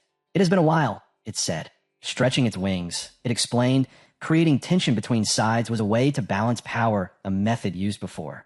Theo, curious, asked, "Are you referring to other chosen ones?" The drake simply smiled, saying, "It isn't something you need to know yet." A bright light engulfed the room. As the drake's voice faded, it expressed interest in what Theo would do next. System notifications followed. Fairy buff applied. Enhanced immunity. Worm eater applied. Increased attack power. Power surged through Theo as the relics fully awakened. The surrounding darkness faded, and he found himself back in his room, breath heavy, sweat lining his brow. He leaned against the table, processing at all the guardians he thought were dead now lived within him. His gaze fell on the moonlight blade, still pulsing with dark energy. Lifting it slowly, he asked calmly more to himself than anyone if the blade had finally settled down. Theo sheathed his sword, a small smile forming as he reflected. Things might have worked out for the better. This ordeal had deepened his understanding of ancient dragon power. Placing a hand on the table, he looked out the window and muttered confidently that whether it liked it or not, he was now in its hands. The scene shifted to the graveyard of swords. Amid a snowstorm, Kyle, the clan head, stood motionless at the center. Robert approached, questioning if Kyle truly intended to recognize Theo as a successor candidate. Kyle's red eyes flickered. Of course, he said. Theo was on par with the others. But he asked if Robert was concerned because Theo was a regressor. Robert admitted it. Kyle was known for his hatred of regressors. He had personally killed every Ragnar regressor before. Kyle's expression turned cold as he gripped his sword tighter. That was exactly why he would test Theo. Robert froze, understanding the implication. Kyle turned, his sword glowing with blue aura. If Theo wanted to become a candidate, he had to go through the official trial. Kyle glanced at the weapon, the sword of the previous clan head, Dian, whom he had slain himself. He smirked darkly. No other blade was more fitting. Back in Theo's chambers, Julius appeared with urgency. He informed Theo that the clan head had summoned him for a spar. Theo's eyes widened. A spar? The weight of that single word hit him hard. Back at the graveyard of swords, snow and wind swept across the field of buried blades. Theo walked slowly through the rows, each sword a silent mark of Ragnar history. His expression grew grim. The burden he carried now felt heavier than ever. His thoughts drifted to his last exchange with Kyle. His father had warned him not to speak so easily unless he truly understood their resentment. Now Theo finally did. A faint smile touched his lips as he muttered to himself. I realized the meaning behind those words. Then Kyle's voice cut through the cold, halting his thoughts. Theo dropped to one knee, announcing himself as immediate inspector and addressing the head of the family, only for Kyle to stop him mid-sentence. Enough with the formalities, Kyle said flatly. Theo stood firm as Kyle's cold gaze locked onto him. His father spoke, listing one name after another. Theo's instructor, his brother Axion, the Rose Palace Master, the Ceres Merchant Group, the Central Intelligence Bureau. All gone. All had cried Theo's name in their final moments. Theo's stomach sank. His father knew everything. Before he could respond, Kyle waved a hand, scattering the snow with a surge of power. He stepped forward through the swirling frost, his red eyes burning with authority. No excuses, he said. A family head must bear it all in silence. Theo clenched his fists, anger and shame tightening in his chest. Kyle continued, announcing that he was giving him the crazy dragon sword. The weapon landed before Theo with a heavy thud. Theo froze. The crazy dragon, the former family head, a tyrant who'd slaughtered hundreds of thousands. And Kyle had killed him. Seeing his hesitation, Kyle narrowed his eyes. He clearly suspected Theo knew more. Theo lowered his head respectfully and replied that the crazy dragon was the former head, nothing more. But inside, Theo was cautious. The truth about the crazy dragon was forbidden knowledge, and this was a dangerous line to walk. Kyle's gaze sharpened as his tone turned grave. He asked if Theo's past life lacked proper knowledge about the crazy dragon. Theo stiffened. Past life? The words hit hard. He looked up, but Kyle's piercing stare silenced him. A cold sweat broke out as his mouth went dry. Kyle's voice grew harsher. He despised regressors, those who thought they could rewrite the world as they pleased. To him, they were greedy and foolish, treating life like a game they could reset. The air turned heavy with killing intent, red energy flaring around Kyle. His anger was clear and directed. This wasn't test. Theo felt the crushing weight of his father's aura. Kyle wasn't bluffing. He truly intended to kill him. So this is his power without regression? Theo thought, barely able to move. Then Kyle raised his hand, his tone ice cold. Wield the crazy dragon's sword, he commanded. If Theo could withstand its resentment, he'd be acknowledged, but only as Theo Ragnar, the human. The regressor part of him would be erased. Theo's thoughts reeled. His voice came out uncertain. What does that even mean? Kyle's tone turned colder as he explained.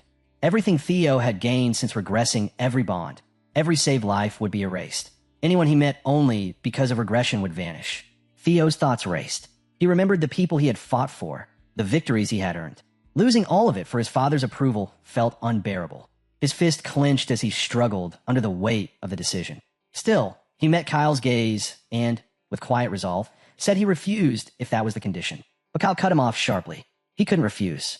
He reminded Theo that regressors must be eliminated. Now, there were only two paths. Die as a regressor or survive as the sixth successor by erasing that identity.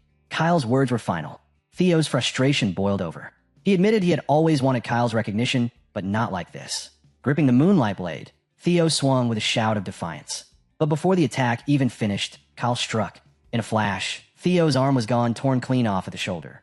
Blood splattered across the snow as Theo stumbled back, shocked. He looked down, disbelieving, his mind struggling to catch up. Kyle's speed had been impossible to follow. The crazy dragon's sword pulsed nearby, and Kyle's aura grew heavier. He demanded, "Do you truly believe you could rise without sacrifice, without resolve?" Theo lowered his head, the weight of that truth pressing down on him. The gap between us is still this big.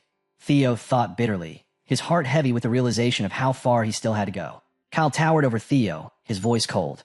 To him, Theo was just like any other regressor. Theo, bloodied and kneeling in the snow, clenched his fist. A blue aura began to rise around him, growing stronger by the second. Even Kyle took notice of the sudden shift. Theo's voice cut through the air, sharp and defiant. He hadn't regressed to run from anything. He had done it to take responsibility, to protect what he had failed to before. Despite the blood loss and pain, his will surged. His aura pushed back against Kyle's oppressive energy, rising with every word. If Kyle wanted to stop him, then Theo would break through even if he had to throw everything away to do it.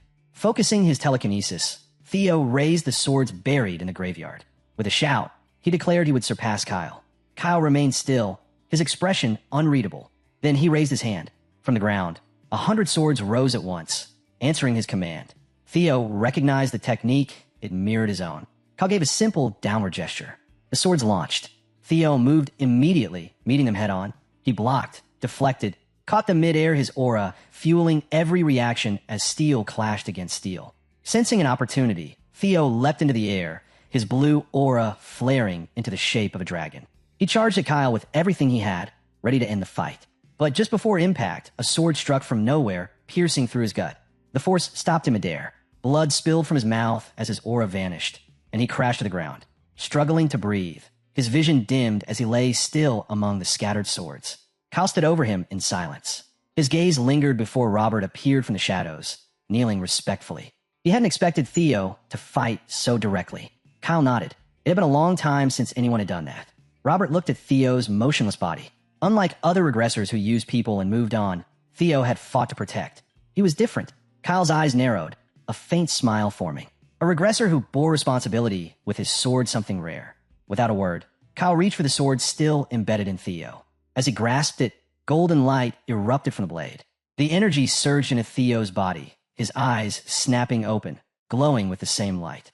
Kyle stepped back, watching the transformation. He calmly declared Theo Ragnar, the sixth successor. The golden aura around Theo pulsed with power. Kyle's voice was quiet but firm. He was eager to see where Theo's path would lead. Theo's body radiated golden energy, his aura bursting skyward in a brilliant streak seen far beyond the mountains. The scene briefly shifted to a modern city skyscrapers, busy streets, unfamiliar faces. A voice, faint yet similar to Theo's, wondered aloud what this place was. The figure stared at the skyline in awe, then softly said, "Now everything is over." Back in Theo's world, he jolted awake in bed, disoriented. The morning light filtered in as he held his head, trying to make sense of the vision. His mother stood nearby, relieved. "You've woken up late and look exhausted," she said, smiling. "The family head carried you back unconscious last night. You made me worry." Theo blinked, still piecing things together. His father's words echoed in his mind. Was it all a test? Before he could dwell on it, Evelyn appeared, followed by Captain Julius. Julius congratulated him warmly. "The whole house is buzzing. You passed the family head's test." Theo stared at him, confused. "What test?" Julius grinned. The sixth official successor had been announced, and Theo's name was at the center of it. The realization struck hard. Successor. The responsibility, now tied to his name, was immense. Elsewhere, shadowy figures discussed the news. One laughed darkly, calling it interesting. Another murmured that this would be fun. On a rooftop, a woman holding a scythe noted the arrival of a new successor, her tone measured. Far to the north, a man stood in a snowy field. A subordinate rushed to him, frustrated she hadn't recruited Theo earlier. He told her not to worry, even the Plum Blossom Palace Master had failed. The man's grin widened as he glanced at the report in his hand. "Theo Ragnar," he said. It was time to meet him. The man was Thorkel Ragnar, captain of the Black Iron Cavalry. And for Theo, the next storm was already building. Troyvin missed his appeal deadline. When the gavel came down, so did the last fragile barrier holding back chaos. The world, as if waiting for that one crack, exhaled into open war. Inside the Nine Dragons Council Hall, the air pulsed with unspoken tension, thick and volatile. Whispers overlapped, low, restless currents before storm. Then, a voice sliced through the murmur, sharp and edged with unease. "Reports suggest the northern warlords are moving strangely." A smooth, mocking tone replied, dripping confidence. "So what? A few desperate rebels stirring the dust won't shake the foundations of the continent." A few nervous laughs followed, but all eyes eventually drifted toward one spot, the empty chair at the high table. Stripped bare, condemned by a single act. No one spoke the name that haunted it, yet the silence around that seat thundered louder than any word could. At the head of the table sat the patriarch, unmoving, expression unreadable. But even stone can fracture. From across the chamber, a softer voice broke the tension. "Isn't it too soon to discuss succession?" The white dragon leaned forward, his voice striking like a hammer. "Too soon," he echoed. "No, this is exactly the time. If the heirs start clawing for power before the true war begins, we'll tear ourselves apart before the enemy even arrives. That would be the real disaster." A hand slammed against the table with thunderous force. "Watch your words," another dragon barked. "That borders on heresy." The white dragon's stare stayed cold and unyielding. "Call it what you want," he said, "but chaos grows fast. Either we cut out the rot now, or we'll burn for it later." Before the room could erupt, an older member lifted his hand, weary but firm. "Enough. This isn't a hall for petty defiance. Summon the full assembly. Every voice, every stake must be heard. See the truth first, then decide." The council fell silent again, tension still coiled tight, waiting to snap. Cut to Lodbrok's lair, a vast hall where steel met sweat and determination.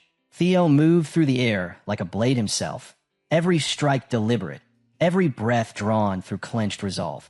His training bordered on punishment, each swing an attempt to carve out the ghost that clung to him. His father's half-sword sang a dark tune, its whisper threading through his thoughts. Kill them. Leave none. Take all. Destroy everything they built. Theo's arms shook from strain. The blade slipped from his grip, clattering against stone. He inhaled deeply, steadying himself, forcing the poison out of his mind. Then a new weight filled the room, steady, commanding. A tall figure emerged, presence enough to silence the echo of his struggle. His guardian, a dragon lord, studied him without flinching. Her voice, calm and clear, cut through the silence. "Does it still haunt you?" she asked. "That lingering hunger, does it still bite?" The curse of the mad dragon emperor clung to the air, thick, suffocating, like smoke that refused to fade. Theo's jaw tightened, torchlight dancing across his shadowed eyes. "Yes," he said quietly, the word dragging itself out. "The sword still seeps into me. It's not unbearable, not yet. But knowing it once belonged to him, the mad dragon emperor, it eats away at me." He lowered his gaze, his next words rough and hesitant. "And still, through it, I've seen glimpses of his domain. That power, it's horrifying and addictive." Lodbrok's eyes sharpened. Her voice edged with something ancient and bitter. "The mad dragon emperor," she repeated, the name leaving her lips like venom. "That monster stole my heart once. His shadow never truly dies." Theo's grip on the hilt faltered. "You've said that before," he murmured, frustration pressing at his tone. "But it only makes my burden heavier. Why did my father bind me to this contract?" Lodbrok's composure returned, her voice snapping back into command. "Because you're still charging a power you can't yet control," she said firmly. "Recklessness won't make you stronger, it'll break you. Just like last time." Her eyes flicked to his arm, and her tone shifted suddenly. "Has your arm fully healed?" Theo blinked, caught off guard by the change. "Yes," he replied. "The high priest did excellent work." Without warning, Lodbrok stepped forward, her fingers gliding over the scar where his arm had once been severed. Theo froze. Her touch was clinical, precise. Yet beneath it, something unspoken stirred. Concern, maybe? He couldn't tell. After a moment, she withdrew her hand and nodded curtly. "You're recovered," she said simply, meeting his gaze. "And stop staring at me like that." Theo opened his mouth, but before he could reply, Lodbrok turned on her heel. "That's enough training for today," she said briskly. "Someone's looking for you." "And Theo," she added, her back still to him, "try not to destroy my lair again. One person makes the mess, another has to clean it." A faint smile curved at his lips. "Fair enough," he said lightly. The scene shifted, stone giving way to marble, the echo of steel replaced by the quiet grandeur of Camellia Palace. Theo stood in one of its long corridors, facing a messenger holding out a sealed letter. He accepted it, brow furrowing. "So that's who's been after me," he muttered under his breath. The messenger hesitated. "Pardon, young Lord Theo, did you say something?" Theo shook his head. "Nothing, just thinking aloud." He broke the wax seal and scanned the parchment quickly. His jaw tightened, a low growl escaping him. "Damn it, an invitation." The messenger tilted his head, puzzled. "An invitation, my lord." Theo let out a short, exasperated breath. "To a banquet at Daffodil Palace." Recognition flickered across the messenger's face. "For Lady Ray, Ragnar's 18th birthday, correct?" Theo's frown deepened, disbelief cutting through his voice. "A birthday banquet now? When war is already knocking on our gates?" Theo's eyes flicked back to the letter, the edges glinting under the torchlight. His voice was cool, sharp, clear enough to cut glass. "Exactly. That's why it'll be grand. The world outside might be collapsing, but inside those walls, they'll drown it in gold and laughter." His squad member blinked, baffled. Why would they do that? Theo's gaze hardened, his tone calm, but laced with precision. Troivin's betrayal didn't just crack Ragnar's peace, it shattered its very core. He backed Axion for succession, but the council chose me as the sixth heir instead. Then Ed's betrayal followed, and another of the 9 dragons lost his seat. "So no," he said, lifting the letter slightly. "This isn't about a birthday. It's a show. Ragnar needs to prove it still stands unbroken. And for the heirs and dragons gathered there, this banquet will be their battlefield." His subordinates' eyes widened, admiration spilling out in his voice. "Young Lord Theo, your foresight never fails to amaze." "Then you're attending?" Theo's lips curved into a thin, knowing smile. "If they're that desperate to see me," he said, "I'd hate to disappoint." The scene shifted to the dazzling grandeur of Daffodil Palace, a world away from the tension outside its gates. Beneath the golden chandeliers, the banquet hall glittered with luxury, every reflection blinding in its perfection. Conversation hummed across the room, low and charged, spreading like wildfire. He's here. Finally. That's him. Young Lord Theo Ragnar. Theo crossed the marble floor, steady and composed. The weight of every stair pressed against him, heavy as armor. As expected, he thought, every gaze in this room is measuring me. This wasn't a celebration. It was a contest masked in elegance. The chandeliers, the music, the laughter, none of it was for Lady Ray's birthday. It was all a test of power. Every noble, every heir, every dragon in attendance had come to size each other up, to study, to scheme. Theo could feel it, the same kind of attention that clings to a star under unrelenting light.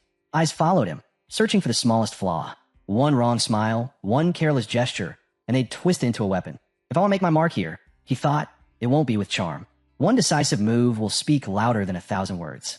A voice broke through his thoughts, smooth and teasing. My lord, you took your time. I nearly caused a scandal waiting for you. Theo turned, a faint smile touching his lips as he met the familiar figure beside him. Naven, he said, half amused. You look different. You actually shaved? Even at the wedding, that beard survived the chaos. Naven's composure slipped. A rare flush crept up his neck. That day was unusually hectic, he muttered, rubbing his chin.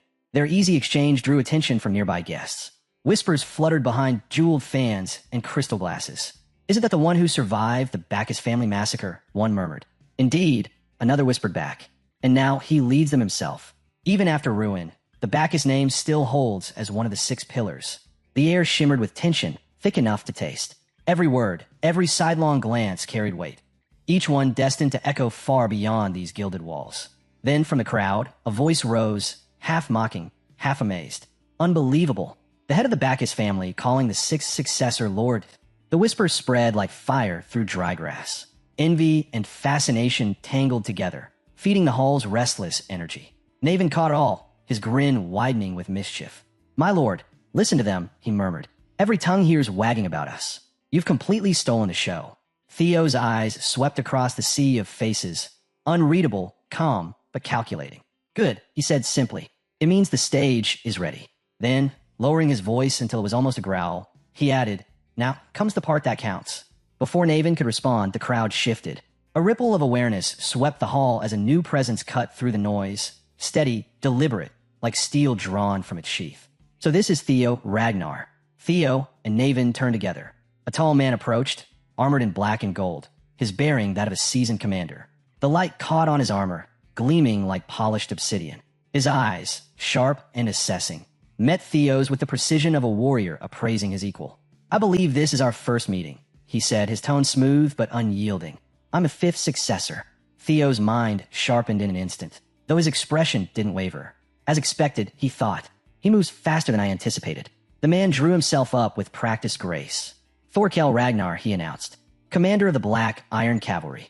Gasps fluttered through the crowd. Someone whispered, at last, the former leading heir and the new successor, face to face.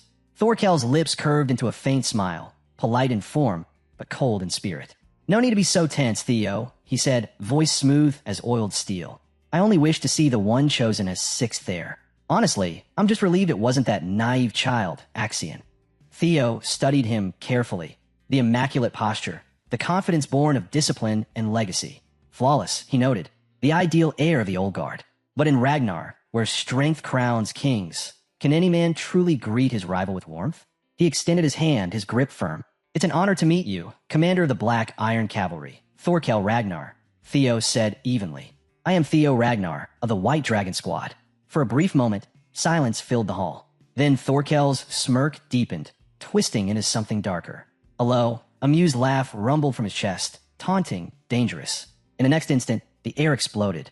His aura surged outward, crashing over Theo like a collapsing mountain. The hall trembled, glasses rattled, chandeliers flickered, and murmurs turned to gasps. Thorkel leaned in, his voice a razor's edge. Formality? He scoffed. Don't trouble yourself with manners. His smirk cut wide and sharp. Relax, he said softly. Just call me brother. Theo's lungs burned beneath the crushing weight of Thorkel's aura, but he refused to bend. So this is the true Ragnar spirit, he realized.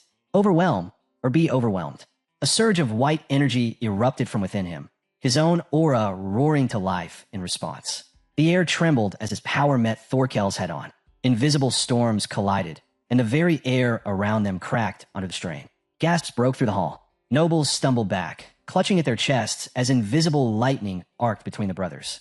The chandeliers swayed, wine rippled in crystal goblets, and for a moment, it felt as if the palace itself might split. Through the pressure, Theo steadied his footing. His lips curved into a grin. "If you insist," he said, his voice calm, yet threaded with challenge. "Then brother it is."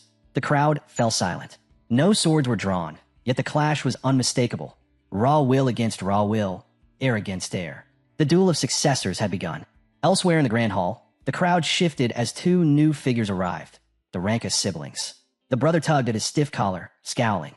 "This thing's choking me. I swear, I'm taking it off." "Don't you dare," his sister hissed, elbowing him sharply. "People already call our clan savages. Try not to prove them right before dessert." From behind them, a light-hearted voice rose above the murmurs. "Well, it seems everyone's gathered already." The siblings turned, faces brightening at the sight of the newcomer. "Remington Narcio," the brother greeted with a grin. "The scholar from the West himself. They say you even rival the Ascended Dragon." Remington chuckled, waving a hand modestly. "Rumors tend to make better stories than truth ever can." His eyes drifted across the hall, sharp and curious.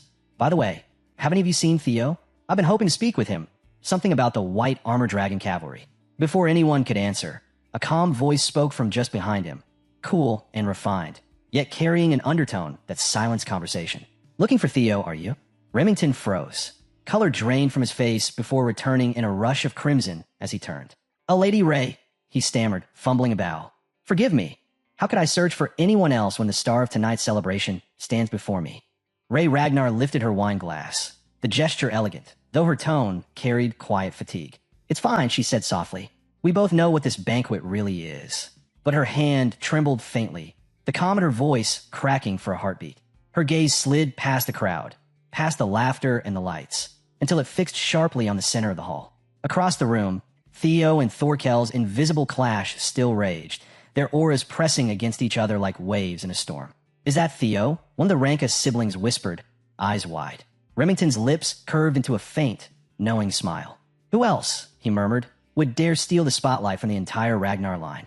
The air between the two heirs shimmered, raw power distorting the space around them. Then, slowly, Thorkel straightened, his laughter breaking the tension like thunder after a storm. "I concede," he said lightly, amusement glinting in his eyes. "It seems I can't keep up." Theo's grin turned sharp. "What's this, brother?" he asked, voice low and teasing. "Giving up already?" Thorkel's chuckle rolled out, deep, confident, untouched by defeat. "Call it surrender if you wish," he said, his tone as smooth as steel.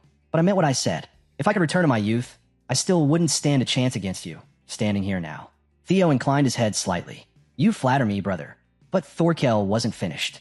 Turning toward the hall, his voice rose, commanding, bold, resonant enough to reach every corner. "Behold my younger brother, Theo Ragnar," he declared. "His strength fills me with pride." Even Theo was caught off guard by the public proclamation. Then, with practiced grace, Thorkel lifted his glass high, his smile gleaming under the golden chandeliers. "Now, let us toast to a new era for Ragnar." The hall erupted. Dozens of glasses lifted skyward as voices thundered in unison. "To Ragnar!" Theo raised his glass as well, expression unreadable. Thorkel leaned in through the chorus of cheers, his words slipping just beneath the noise. "Quite the debut for a newly named heir, wouldn't you say?" Theo matched his posture, smiling faintly. "Thank you, brother." But behind the polite exchange, his mind was already dissecting the move. "So that's your game. By declaring his surrender in public and then exalting me." Thorkel redirected the spotlight. He showed the crowd dominance cloaked in humility, maintaining control of the narrative while letting me bask in his shadow. The momentum Naven helped me ignite. He just claimed it for himself. Thorkel Ragnar, Theo thought coolly. A charming mask over a tactician's heart. Dangerous, and never to be underestimated. As the applause waned and the music returned, one of the Ranka siblings approached through the dispersing crowd. "You haven't forgotten your vow, have you?" they asked with a grin. "To make our clan your sword?" Theo's lips curved, calm and sure. "A promise made is a promise kept." Whispers began to spiral once more, flitting like sparks through dry air. How did he rise so fast? At that age? He's not engaged yet, is he? Maybe I should introduce my daughter. Theo stood motionless in the midst of it all, his name rippling through the golden hall like wildfire. Unstoppable, untouchable. The scene shifted upward to the shadowed balconies of Daffodil Palace, where the light dimmed and the perfume of wine and incense clung to the air. An elder dragon leaned over the railing, his gaze burning with fury as he glared down at the celebration below. "That half-breed bastard," he hissed, voice low but dripping venom. I was ready to crush him myself before the night was over. And then Thorkel, acting the noble fool, turns the whole affair into his own performance, treating our family's legacy like a stage for applause. Infuriating. His tirade faltered as his gaze caught movement near the grand entrance. His expression twisted further. He snarled softly. "Evelyn, how dare she show her face here?" Down below, the tension softened as laughter rippled through a quieter corner of the hall. "Platoon leader Evelyn," Aaron called, his eyes widening with genuine surprise. "You look incredible tonight." Evelyn froze, completely thrown. "Oh, really?" she stammered. Aaron grinned, all warmth and sincerity. "When have I ever said something I didn't mean? You look beautiful, adorable even." Her face flushed a deep red, her voice trembling as she tried to regain composure. I can't," she muttered. "I'd rather change back into my uniform than stay dressed like this." She turned to flee the embarrassment, but Aaron stepped quickly into her path, blocking her escape with a playful smile and a steady gaze. "You can't wear a uniform to a banquet," Aaron said. "If you can't handle it alone, come with me." His voice left no room to retreat. Before Evelyn could answer, a glass cut the air and shattered against her dress. Dark wine splashed across her skin and gown, the crack of breaking glass ringing through the hall. A voice followed, low and venomous. "Just seeing that wretched woman makes my blood boil." Evelyn stopped. Her body began to shake as memories rose, unbidden and sharp. The elder dragon moved down the stairs, every step deliberate. "Why crawl back here, Evelyn?" he asked. Aaron's hands balled at his sides. "Even as one of the 9 dragons, you have no right to treat her this way," he shouted. Evelyn gripped Aaron's arm with both hands. "I'm fine," she said, voice forced. "Louder," she repeated. "I said I'm fine." Tears filled her eyes as she pleaded, voice splitting. "Please, Aaron, don't do anything. I'm begging you." Aaron hesitated. He had never seen her like this. The question rose unbidden. What had been done to her? The elder closed the distance. His tone dropped to ice. "I warned you before. Never show me your face again." His gaze landed on the mechanical arm at her side. He curled his lip. "And this? What is this pitiful contraption?" Before anyone could move, his hand shot out. In one brutal motion, he ripped the prosthetic from Evelyn. The shriek of torn machinery tore through the hall. Evelyn's cry was muffled. The metal clattered to the floor like a thrown verdict. The elder's voice finished the deed. "Did you honestly believe that attachment would undo what you are? If you're garbage, stay garbage. Crawl where you belong. Broken, crushed. Show your face again, and I'll tear you to pieces." Evelyn gasped. Heat of humiliation pushed through her. Her knees gave. She ran, stumbling down the corridor, barely keeping herself upright. Behind her, the elder's laugh echoed through the hall. At last, the stench begins to lift. Aaron's jaw tightened. "I'll take this to the tribunal," he spat. The elder only sneered. "Do as you please," the elder said, his words slow and poisonous. "But remember Ragnar's law? Learn it properly next time." Evelyn ran. Her thoughts tangled and fell apart as she fled the hall. "I shouldn't have come. I swore I could face it. I thought I'd grown stronger, but nothing's changed." The past clawed its way forward. Unwanted, merciless. A small girl thrown to the dirt. The copper taste of blood flooding her mouth. The elder's voice booming like thunder above her. "Call me father with that filthy mouth one more time," he'd snarled, "and I'll rip you apart. Leave. Never show your face again." The memory had never faded. It clung to her ribs like iron chains. Now, in the present, tears blurred her vision as she stumbled through the corridor. The marble blurred into color and motion. Her knees wavered. Then a steady hand caught her before she fell. Not harsh, not pitying, just steady. The demon dragon stood before her, his eyes calm, his presence grounded like the earth itself. "Where are you running to?" he asked softly. "The banquet's the other way." Something inside her cracked, not from fear, but from the warmth that radiated from him. A warmth she had never known, something that felt like protection, like family. Julius Ragnar, the demon dragon. To her, in that moment, he wasn't a legend or a commander. He was what a father might have been. Back in the banquet hall, laughter froze mid-breath as a scream tore through the air. Every head turned, and there, at the center of the grand chamber, Julius Ragnar stood before the elder dragon. His hand gripped the man's arm like iron. Then, with terrifying simplicity, he twisted. The crack of bone echoed like thunder. The elder's howl split the silence as pain contorted his face, veins standing out like cords beneath his skin. Do you know what you've done?" he roared, rage and humiliation colliding into one monstrous sound. Julius didn't flinch. He released the broken arm, letting it dangle uselessly at the elder's side. His voice cut through the chaos. Low, resonant, undeniable. I warned you, he said. Touch her again, and this would be the consequence. The elder's color drained, his fury burning cold beneath the humiliation. You dare turn your back on Ragnar itself? He spat. Seize him. At his command, tribunal enforcers surged into the hall, boots striking marble in a unified rhythm. The guests recoiled as the ring of soldiers closed around Julius. Fear rolled through the crowd like a living thing. The tribunal commander stepped forward, his voice trembling with formality and fear. Commander Julius Ragnar of the White Armored Dragon Cavalry, you are under detainment for injuring the head counselor. Cooperate peacefully. Julius turned his gaze toward him, and the man's words faltered instantly. That look, cold, absolute, could have stopped a storm midair. The room seemed to shrink beneath the weight of his aura. Every breath grew shallow. Then Julius spoke, quiet, but with a certainty that cut deeper than any sword. Even Ragnar's code is clear, he said. An oath sworn upon the sword is binding. The words carried the weight of law itself. He lifted his head, eyes steady, voice ringing with restrained fury. Years ago, before these same elders, I made a vow. If Evelyn was ever hurt again. He paused, and the silence that followed felt like the breath before judgment. I'd return the pain in full. No mercy, no restraint. The declaration hung in the air. Gasps rolled through the guests. Whispers followed like a rising tide. Julius's killing intent pressed down on the room so tangibly it felt like a weight on every chest. Theo arrived then, taking in the scene at a single glance. Julius snapped the elder's arm. The tribunal won't hold this. A cold prickle skittered down his spine. This hadn't happened before. What shifted? His eyes locked on Evelyn, and the pieces fell into place. Evelyn Nereville, Wolfgang Ragnar's illegitimate daughter. To Wolfgang, who worshipped bloodlines, she was a stain. He'd plotted her exile. Julius had intervened, seen value in her, and pulled her into the White Armored Dragon Cavalry. Under Julius, she rose to vice commander, until Wolfgang used her one mistake to try to destroy her. She barely survived, her left arm gone. She withdrew to the outskirts as a trainer. And now she stood where Wolfgang never expected her to return. Theo's hands clenched. All this because of me. My setback warped the flow of fate. If I set the wrong path in motion, then I must correct it. The elder wasn't finished. Cradling his broken arm, he spat venom into the crowd. Look, see how the demon dragon mocks the elders who guard Ragnar's honor. He hides behind the 9 dragons to threaten his kin. If this isn't treason, what is?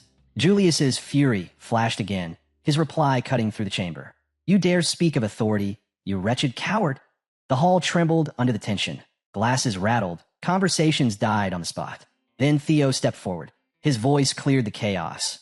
Measured, authoritative, the tone of someone who'd commanded order from a courtroom verge of collapse. Both of you enough. This is meant to be a celebration. My sister's birthday, not a night soaked in fear.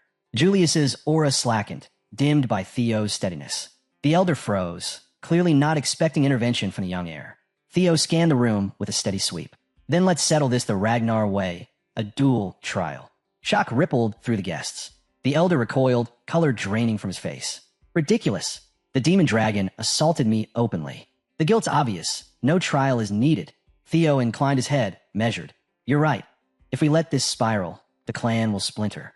We need to end it here, decisively, with deliberate grace. He turned toward the lady of the palace, voice steady and edged with respect. Lady Daffodil, would you agree? The hall fell silent, then colder than silence itself.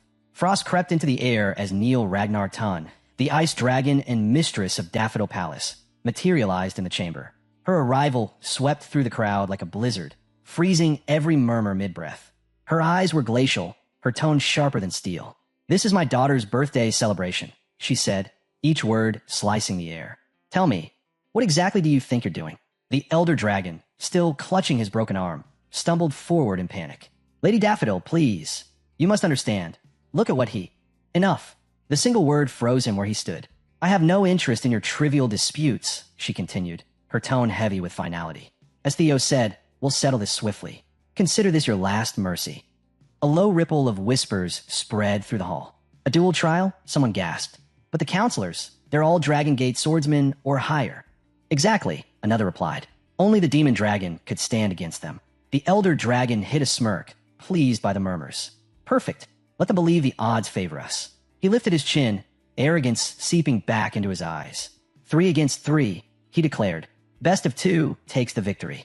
The final match between the accuser and the accused. The first 2 will be their chosen kin. His smirk deepened. And what does Julius have? A crippled woman and that sanctimonious brat. Theo. His thoughts curled darkly. It won't even reach me. I'll crush them before it begins. Raising his voice, he called out across the chamber. If that is your stance, then so be it. Let the purity of the sword decide justice. From the sidelines, Thorkel Ragnar watched silently, a faint glimmer of respect in his eyes. Theo, he murmured, you've done it again. If not for your composure, Julius's rage would have sparked a war. The elder nearly trapped us in a perfect snare, but you turn it back on him. Brilliant. Now both sides are bound, and the clan's honor stands unbroken.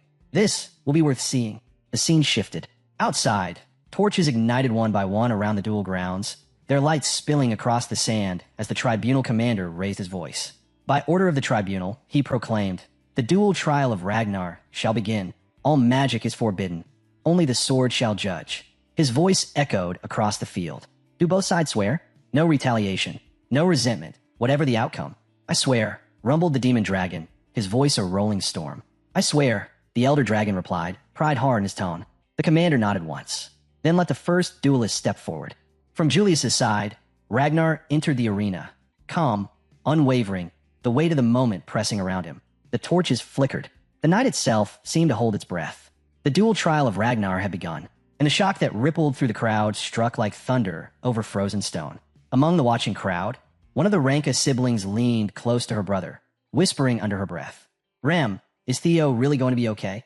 Remington's arms were crossed tight. He didn't answer right away. His silence said more than words. It doesn't look good, he finally muttered. Her brows knitted. What do you mean? Is the elder's fighter that strong? Remington's voice dropped, low enough that only she could hear. Wild Gus Sword Beta, the elder's personal aide. He's not just skilled. He's one of the top ranked among the elite.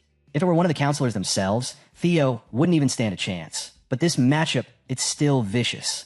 Across the arena, the elder dragon leaned toward his fighter, voice smooth and venomous. For this duel, he whispered, don't hold back. Use everything, even the techniques meant to kill. Beta's eyes flickered. You want me to kill Theo Ragnar? He's the heir candidate now. The elder's lips twisted into a cruel smile. Relax. Anything that happens in a duel trial is forgiven. At the very least, he said, the grin turning razor sharp. Bring me one of his arms. On the opposite side, Julius clenched his fists until his knuckles whitened. His jaw locked as he watched Theo step forward into the arena. Can he really handle this? He took a step closer, voice low, almost guilty. Theo, this is on me. My temper pulled you into it. Are you sure about this? Theo didn't turn. His gaze stayed fixed on the dueling ground, eyes reflecting the torchlight like polished steel. Of course, he said calmly. Trust me, this duel ends a grudge that's long overdue. He lifted his sword. The torchlight glinted off the blade, catching in the air like fire, trapped in ice. The first battle of the duel trial was seconds away. The scene shifted to the dueling grounds. The air itself felt tight, every breath drawn like a bowstring ready to snap. Across from Theo stood Beta, the elder's aide, stance sharp and disciplined. His sword gleamed in a high offensive guard, aura burning with unshakable confidence. The tribunal commander's whistle cut through the silence. Theo moved first. He exploded forward, feet tearing through the dirt, speed so sudden it made the front row flinch. Beta didn't back away. He surged to meet him, blade raised, the clash inevitable. Steel collided with steel in a single deafening roar. The impact sent a shockwave racing through the arena, dust spiraling, sparks raining down like stars. The ground cracked beneath their feet as both fighters were forced back, boots gouging deep trails into the stone. Beta recovered first, his figure blurred, gone in an instant, then reappeared at Theo's flank, blade crashing down in a savage arc meant to split him clean through. Theo spun, intercepting just in time. Their blades met again with a burst of light that split the night open. Sparks scattered like fireflies, the rhythm of their blades echoing through the arena, steel clashing, while colliding, neither giving an inch. The duel of Ragnar had truly begun. Gale's stance tightened, his focus sliced through the noise like a blade. He's still standing. Even in direct exchange, Theo didn't break. So this is successor-level strength. Dust thickened around them, spiraling as two figures moved in a single, violent rhythm beneath the torches. Gale flicked a pebble with his foot, small, precise, and it popped up toward Theo's face. Instinct made Theo lift an arm to guard. That split second was all Gale needed. He lunged, red light flaring at the edge of his vision, blade aiming to finish the fight. The successor knows no real craft. This ends now. The sword sliced through Theo's coat, nicking the throat. Gale spoke, voice cold and even. For the dignity of a successor, I'll be merciful. Consider this painless. Theo did not accept defeat. At the last heartbeat, he snapped his head back. The blade missed by a hair. He dropped into a low crouch, sword held, silent, waiting for the opening Gale expected. Gale hesitated, then stepped back to widen the gap. If I followed through, I would be dead, he thought. Why didn't he attack? Pressure rolled out from Theo, dark, heavy, and wrong. He clutched the side of his head as a chorus of voices struck the air. Kill them. Kill them all. Take everything. Theo's eyes flared red. He ground his teeth, fingers digging into his temple as if to force the noise down. The presence behind it pressed like an emperor against a cage. Gale watched the scene, muscles ready. He charged with a roar, blade raised in an overhead arc meant to split Theo in two. Steel fell like fate. Theo's sword shot up and met the blow with a ringing clang, the sound of two wheels crashing. Gale's motion stopped short. Whatever had been riding Theo shifted. The pacing changed. The internal chorus tried to roar again. Theo's voice cut through it clean and low. Kill, kill, kill enough. I'll handle this fight myself. Shut your mouth. Gale spat, voice ragged. You bastard. What are you even saying? Before he finished, Theo's sword blurred, so fast it seemed to tear the air. In a single instant, Gale's arm and leg were gone, severed clean. Blood sprayed across the stone. There was no time to register what had changed. Only the merciless flash of steel aimed straight at him. Panic erupted as limbs vanished and defenses collapsed. Gale's scream was cut off by the next strike. Theo's blade fell like a thunderclap.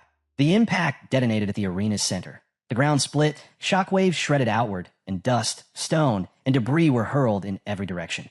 Guests reached for cover. Nobles ducked behind chairs as robes and banners whipped in the blast. Neil Ragnar Tun raised a pale hand. Her aura formed a frozen bastion. The destructive wave slammed into the barrier and shattered against it. Where the arena split into jagged halves, the ice at her feet stayed immaculate, untouched. The force Theo released had not used mana. When the dust settled, the cost was clear. Gale lay ruined, limbs mangled, blood pooling, consciousness fading.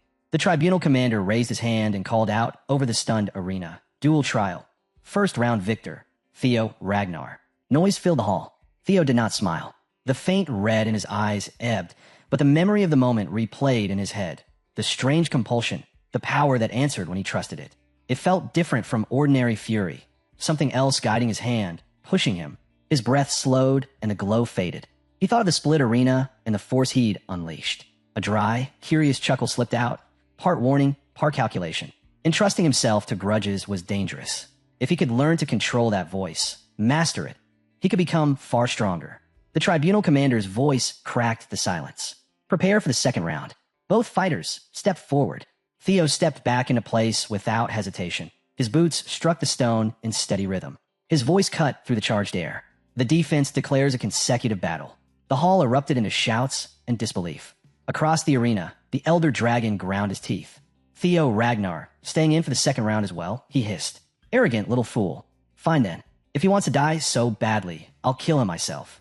The man who stepped from the elder's side wasn't the elder dragon. He was something far worse. His presence dropped over the arena like gravity itself.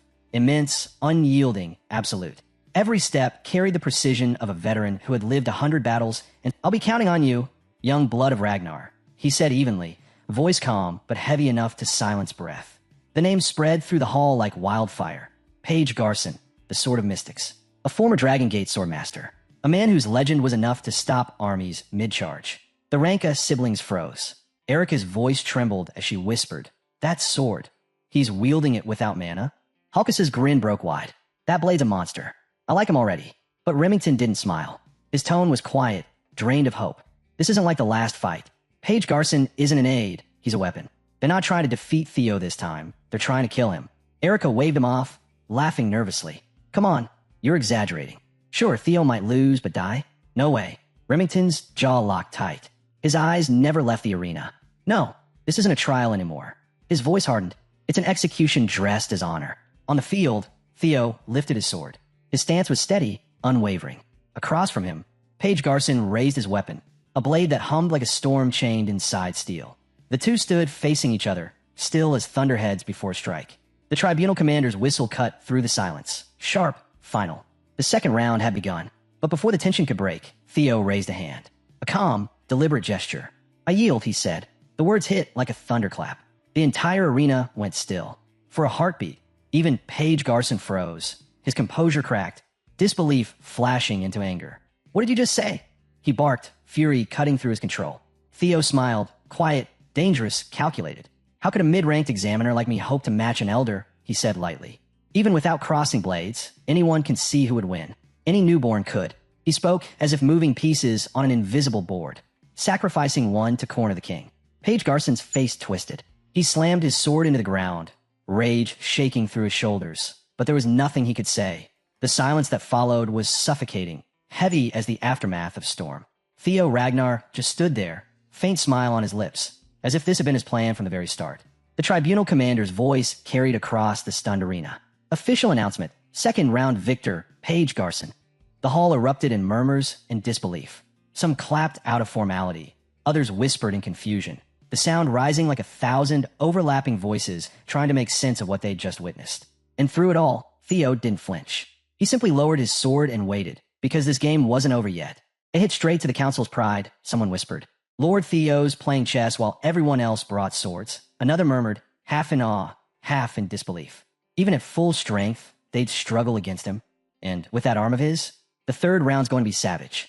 Across the ring, the Elder Dragon's face drained of color. Realization crept through him like ice in his veins. That damn successor, he planned this. Every calculated step of his scheme had crumbled. Each move reversed and turned back on him, as if Theo Ragnar had seen the entire board before the first piece even moved. The scene shifted. At the edge of the arena stood Evelyn Nereville, her eyes locked on the Elder Dragon. There was shock in them, and beneath that, a flicker of fragile relief. I've never seen him falter like that. Guilt clawed up her throat. My lord, she whispered, voice shaking. I'm sorry. All of this happened because of me. Before the words could take root, Theo stepped forward. His voice cut clean through the air, steady, leaving no room for apology. Don't be sorry. Comrades stand together. Julius turned to her with a fierce grin, warmth burning beneath his fiery gaze. Exactly. Evelyn, watch closely. I'll crush them myself. A small, trembling smile found its way to her lips. Memories flooded back. Echoes from years ago, sharp as blades, alive as the flames behind her captain's eyes. Evelyn Nereville, come to the White Dragon Cavalry. You're too talented to waste here. Another flash, his voice rising with defiance. So what if you can't ride a dragon? Quitting isn't the answer. Come back, and make them regret ever casting you aside. Then, Theo's voice, calmer, gentler, steady like a promise. Didn't you say you become my sword, Evelyn? Let me help you make that real. The memories tangled with the present. Threads of guilt, hope, and resolve weaving together into something unbreakable. Both of them, Theo and Julius, they believe in me. I can't stay trapped in the past. I can't be the one who never moved forward. Her grip tightened. Her breath steadied. Something fierce ignited in her chest. She exhaled slowly, eyes bright with resolve, and stepped into the open. Captain, she called, her voice clear and bold. The coat slid from her shoulders as she drew her sword. Clean, fluid, certain. The air shifted around her, humming with purpose reborn. This villain's role, she said, each word ringing like tempered steel. I'll take it on myself. But before that, I have something to say. The tribunal commander's voice boomed through the silence. The third and final round will now commence. Fighters stepped forward. From the far end of the arena, the Elder Dragon emerged. His gait was slow but unbroken, sword in his right hand, his left arm still wrapped in thick bandages. His muttering rolled low, bitter as poison, seething with wounded pride and fury barely held in check. The final battle of the Ragnar duel trial had begun, and the storm was far from over. Damn it, all the way to the third round. The Elder Dragon's voice trembled with rage, his composure cracking like glass. Because of that cursed successor, everything's in ruins. My reputation, the council's authority, shattered. His teeth bared in a feral snarl. Even if I die here, I'll drag Julius Ragnar's arm down with me. Then bang, the tribunal's gavel struck, its echo like a thunderclap through the chamber. The commander's voice rose, calm yet absolute. The court accepts the defense's request. The defense may substitute their third-round fighter. Gasps erupted through the stands, confusion spreading like wildfire. Every head turned toward the defense's side, where Evelyn Nereville stepped forward. Her movement was silent, deliberate. The air around her shifted, the calm before storm. The blade in her hand shimmered faintly under the torchlight, steady, unwavering, alive. Each step echoed like a heartbeat across the stone. Across the ring, Wolfgang Ragnar threw his head back and laughed, a cruel, hollow sound. This is absurd, he scoffed. There's a limit to foolish courage. What next? Will you start begging for mercy? His voice dripped with contempt, but Evelyn didn't flinch. She raised her sword, smooth, fluid, certain. Time seemed to hold its breath. Every scar, every wound, every echo of humiliation she had buried now fell away. What remained was resolve, pure and unshakable. Her gaze locked with Wolfgang's, cold, sharp, and merciless. "Don't be a fool, old man," she said, voice cutting through the arena like a blade. "The one who should be begging is you, father." The word struck like an explosion. Wolfgang's face twisted, muscles locking so tight a vein pulsed at his neck. The daughter he'd cast aside, the child he'd beaten, discarded, erased, now stood before him not as a ghost, but as his judgment. Gasps rippled through the spectators. Did she just say father? Evelyn, wasn't she with the White Dragon Cavalry? Wait, her father's Wolfgang Ragnar? That can't be, look at them. A quieter voice broke through the noise. No, it's true. I've seen Wolfgang's wife before. Evelyn must be the illegitimate one. The whispers spread like wildfire, each one a dagger driven deeper into Wolfgang's pride. His face reddened, humiliation and fury twisting his features. "You wretch," he spat, the words trembling with venom. "Father, you say? Don't spout such nonsense." Evelyn didn't blink. Her eyes gleamed, sharp, cold, and unrelenting. "If I'd known it would please you," she said, her lips curling into a thin smile, "I'd have called you that sooner." The crowd hushed again, drawn into the tension like moths to flame. Evelyn took another step forward, her voice rising, each word clear as steel on stone. "Since you love the past so much, why don't I remind you of it?" Her tone didn't waver. "You beat me half to death when I was a child because I called you father, because I was born your shame." Her voice cracked through the arena like lightning. "You didn't stop there. You tried to kill me again when I served under the White Dragon Squadron, just to bury your own disgrace." The crowd froze. Even the tribunal officials didn't move. Evelyn's words had become her weapon, and this was her strike. The arena froze, utter silence swallowing every sound. Wolfgang's fury twisted across his face. "Silence," he roared. "I am a member of House Ragnar. What's wrong with that?" But the crowd wasn't silent anymore. It was turning on him. "She's the real one. Isn't she?" someone whispered. "A bastard child. And he's the one preaching purity?" Another scoffed. What a joke. Even his own supporters began to murmur, disgust bleeding into their voices. The weight of years of hypocrisy was unraveling in seconds. And there, in the center of the storm, Evelyn Nereville stood tall, blade raised, torchlight flashing along its edge. Every breath she drew was defiance carved in steel. The tension thickened until it was almost suffocating. Faces hardened, eyes narrowed. Somewhere in the front row, one of Wolfgang's men muttered under his breath, voice tight with regret. "You just kept pushing it. Now look at the mess you've made." Another turned toward his master, glare cold and sharp. "I warned you. Be careful, or this day will come. You should have ended it when you had the chance." Wolfgang's rage cracked, slipping into something uglier, desperation. "Damn it," he hissed, knuckles white, Evelyn's words still ringing in his skull. From the sidelines, Julius and Theo watched the chaos unfold. The crowd's noise faded against the pounding of their hearts. "You don't have to do this, Evelyn." Julius called, his voice carrying equal parts pride and worry. But Theo's reply cut through, steady and sure. Instead of worrying, "Captain, trust her. Watch her resolve." And then the ground shook. In the next heartbeat, both combatants vanished into motion. Swords collided in a blast of sound, a thunderclap that rattled the stands. Steel struck steel, again and again, each impact stronger, sharper, faster. Sparks flared like lightning, bursting from every clash. Wolfgang fought like a beast cornered, every blow fueled by fury and humiliation. Evelyn met him head on, not with hatred, but with the strength forged from scars she refused to hide. Her blade didn't just fight, it answered. Each swing carried the weight of legacy and rebellion, generations of silence breaking with every strike. Then, her stance changed. A strange, spiraling pressure began to rise from her. The air rippled, the dust at her feet swirling upward as though drawn into her will. Julius's eyes went wide. "No, that's..." His voice dropped to a reverent whisper. "The wind god technique. Dakart." A roaring gale exploded outward. Wind howled through the arena like a living storm. Sand and banners tore free, the storm swirling around Evelyn in a cyclone of blinding light and motion.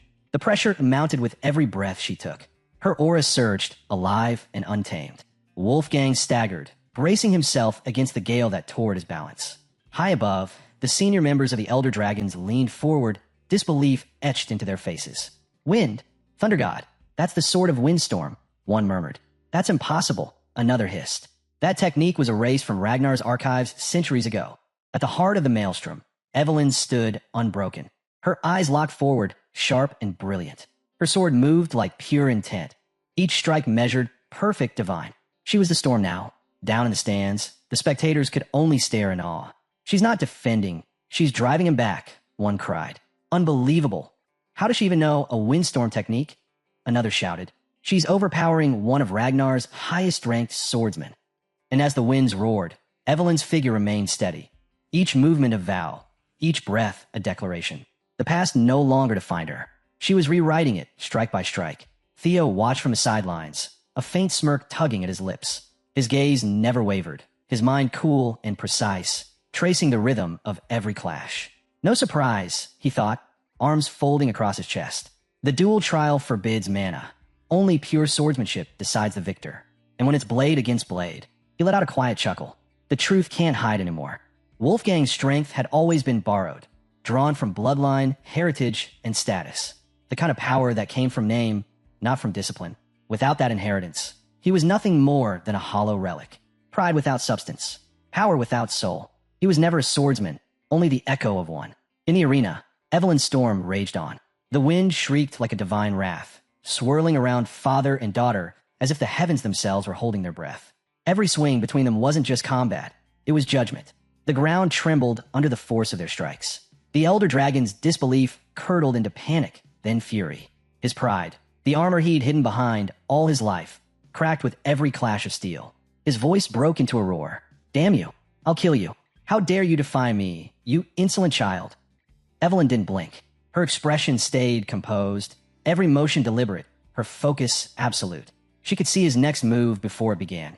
Each twitch of muscle, each surge of anger telegraphed in his stance. Wolfgang leapt high, rage distorting his face, sword raised overhead for a final, killing blow. The air froze. Then the two blades collided. The clash split the silence, a scream of steel tearing through the air. Sparks burst outward in a shower of light. And for an instant, time itself seemed to fracture. Wolfgang's grin twisted into something feral. You wretch, he spat. Did you really think you could escape me? I'll break you again. I'll make you remember your place. But Evelyn's control finally snapped. Her teeth clenched. Her eyes burned with a fury that had waited a lifetime to ignite. When she struck again, the impact was deafening. The force of it sent Wolfgang stumbling back, his footing broken, his breath ripped from him. Go on, she said, voice sharp as the edge of her sword. Try me, father. The word hit harder than the blade. For a single heartbeat, his arrogance faltered. His thoughts splintered into disbelief. How is this possible? Evelyn's voice rose, steady, fierce, alive. When I was small, you were everything to me. I feared you because you taught me I was nothing. Her gaze locked onto him, no longer the eyes of a child, but of an equal. But I'm done being afraid. I have people who believe in me now. People who call me comrade. Her tone hardened. I'm not that weak little girl anymore. Wolfgang staggered back. For the first time, his face showed fear, not of defeat, but of recognition. He'd forged her in cruelty, and now she'd become a blade he could no longer command. Evelyn moved before he could recover. Her sword cut through the air with a sound like thunder breaking. The strike landed clean, unstoppable. Her blade shattered his defense, the impact hurling him backward. Wolfgang hit the ground hard, his roar splitting the arena as blood scattered across. The storm quieted, but its echo lingered in every watching soul. Evelyn stood firm, chest rising and falling with steady breaths, her eyes sharp as tempered steel. Her voice rang out, clear and fierce, slicing through the stunned silence of the arena. I'm no longer your weak child. Wolfgang's sword spun from his grip, clattering across the fractured ground before burying itself deep into the stone with a metallic scream. For a single heartbeat, everything stopped. The crowd gasped in unison, a single collective intake of air that seemed to freeze the world in place. From the stands, Julius and Theo exchanged a knowing look, quiet pride gleaming between them. They didn't need words. This was the moment they'd been waiting for. Below, the once mighty elder dragon lay broken amidst the wreckage, clutching the stump where his hand had been. Blood soaked the floor beneath him, each breath a ragged snarl. Rage burned through him, rage and humiliation deeper than any wound.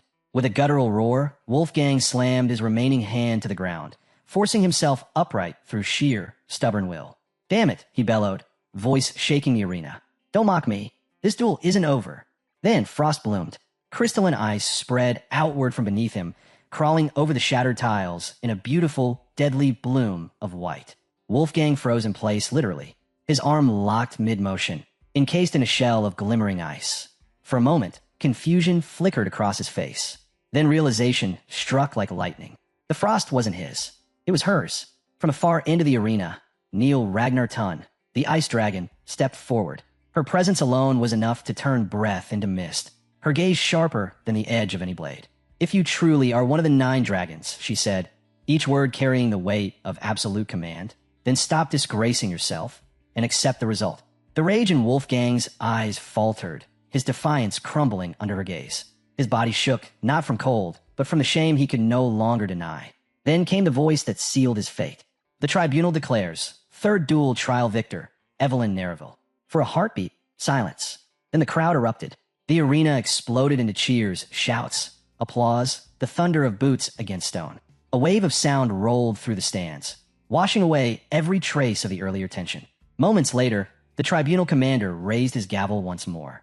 Final verdict, not guilty.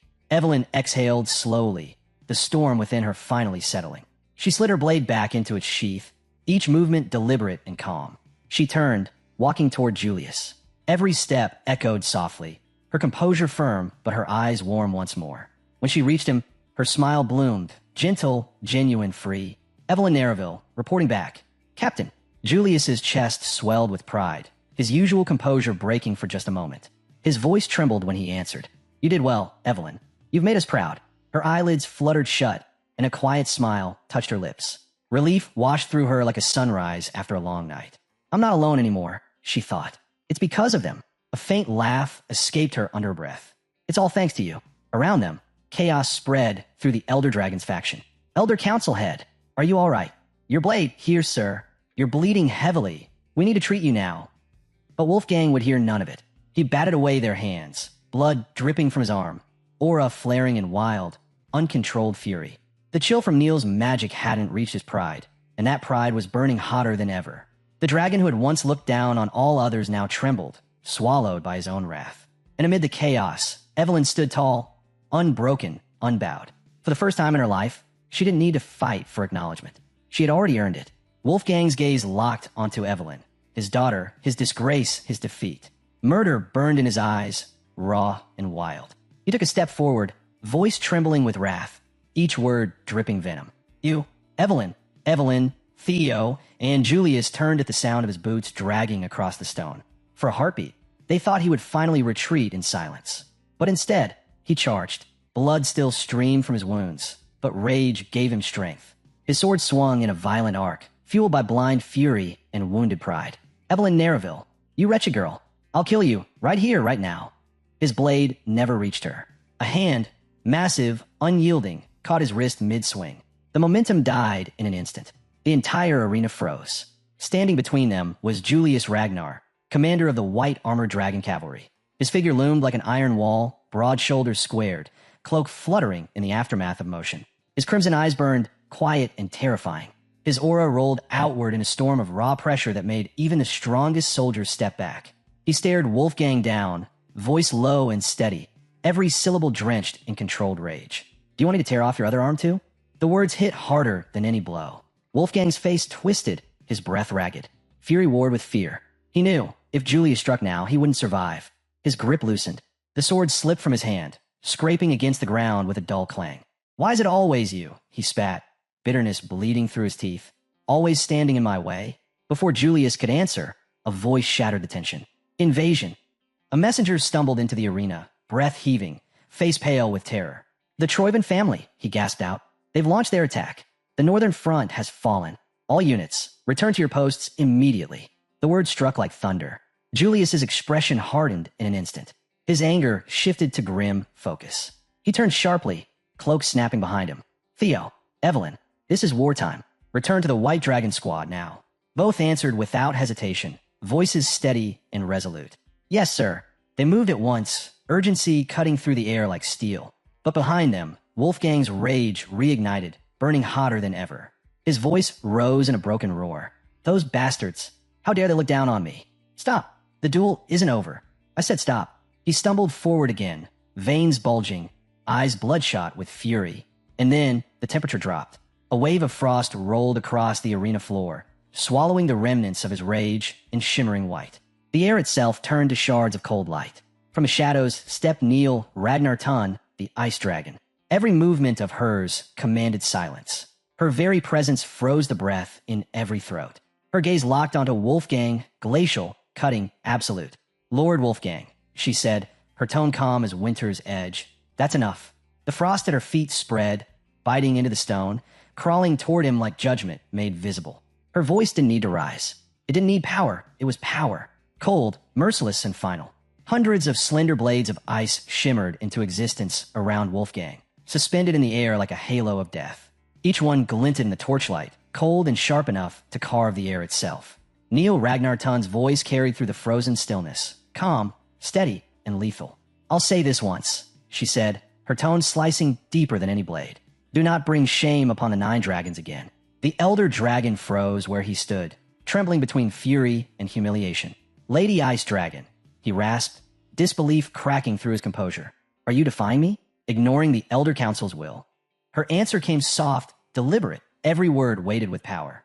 "Who can say?" she murmured. "But I doubt his opinion differs much from mine." That quiet dismissal struck harder than any roar. And then, his final blow came not from her, but from the men he once led. The Elder Council members turned their backs to him, one by one. Their footsteps echoed through the arena, measured, final, each one a nail in his pride. One elder stopped at the edge of the dais, his voice echoing like a verdict. "Even if the council's dignity has fallen, we will not be represented by one who denies defeat and raises his blade after losing." The words cut through Wolfgang like a sword through bone. His pride shattered. His aura flickered and faded. The weight of disgrace crushed the last of his defiance. And slowly, with a sound like the breaking of glass, Wolfgang Nereville sank to one knee. For the first time in his life, he yielded, publicly, completely. The man who once ruled from the peak of the 9 dragons bowed under the weight of his own failure. Julius watched in silence. He didn't cheer, didn't mock, didn't gloat. He simply let out a quiet breath and allowed himself the faintest of smiles. Mounting his wyvern beside Theo and Evelyn, he cast one last look over the ruins of the duel ground. "It's finally over," he said, his voice low, final. A pitiful end. A greedy old man turning his legacy into a farce. The wyverns rose into the sky, wings cutting through the cold night. The arena below faded into distance, swallowed by silence and frost. Cut to the Troivan headquarters, a fortress of black steel and carved stone. Its walls thrummed with the heartbeat of war. Inside, under the flicker of cold lamps, Ed Troivan sat upon his iron throne like a monarch of ruin. His expression was calm, almost detached, but behind his still eyes lay the hunger of a predator who had waited far too long. One of his generals stepped forward, fist pressed to his chest. "With this strike, my lord, we've secured the central plateau. Castle Harmon will fall within the hour." Ed's gaze sharpened. "And Ragnar's response?" he asked, voice quiet but precise, like a blade seeking weakness. The general bowed his head. "Their lord's cavalry and the private troops of the 6 pillars are converging on the plateau, exactly as planned." For a long moment, silence hung heavy. Then, Ed laughed. It wasn't joy nor arrogance. It was the laughter of a man watching every piece fall into place. He pressed a hand to his temple, amusement curling into something far darker.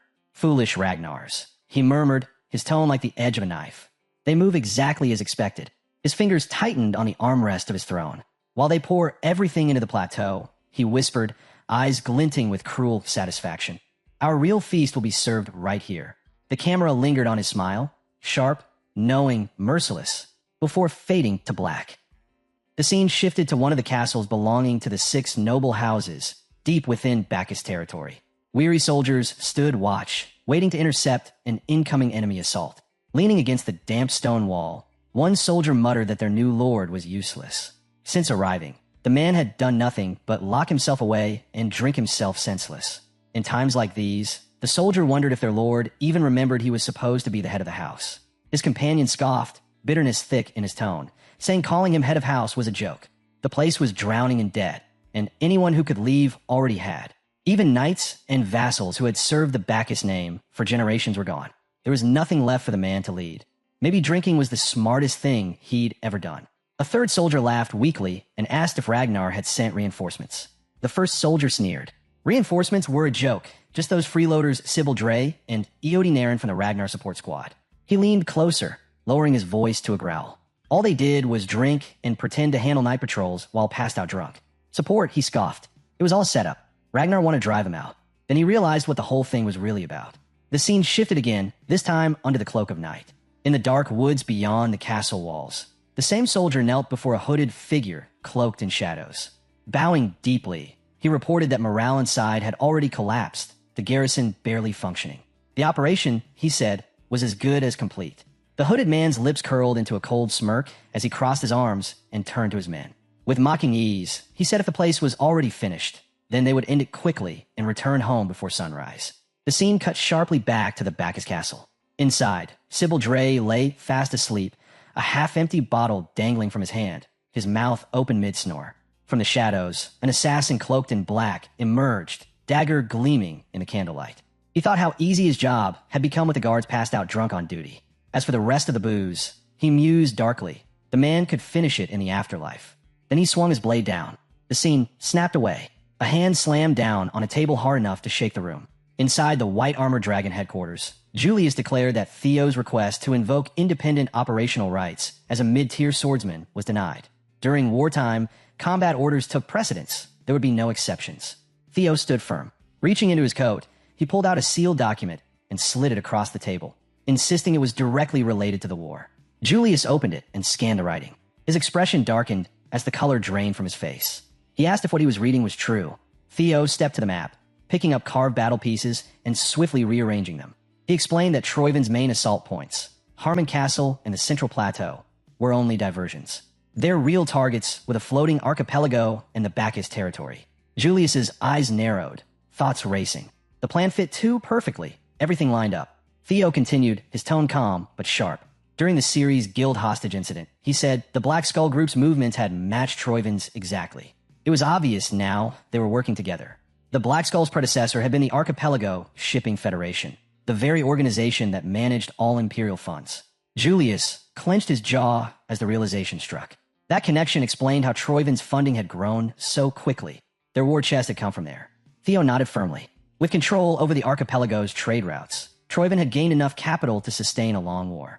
If they took full control of the island's position, they'd gain a permanent strategic edge. His voice grew cold as he concluded that reinforcing Bacchus territory before it fell was their top priority. The assaults on Harmon Castle and the plateau were only distractions meant to keep them blind. Silence filled the room. Theo stood before the vast continental map, eyes tracing the front lines. His voice was steady and resolute as he outlined the next step. Ragnar had already deployed its main forces to the plateau and Harmon Castle. No troops remained to spare.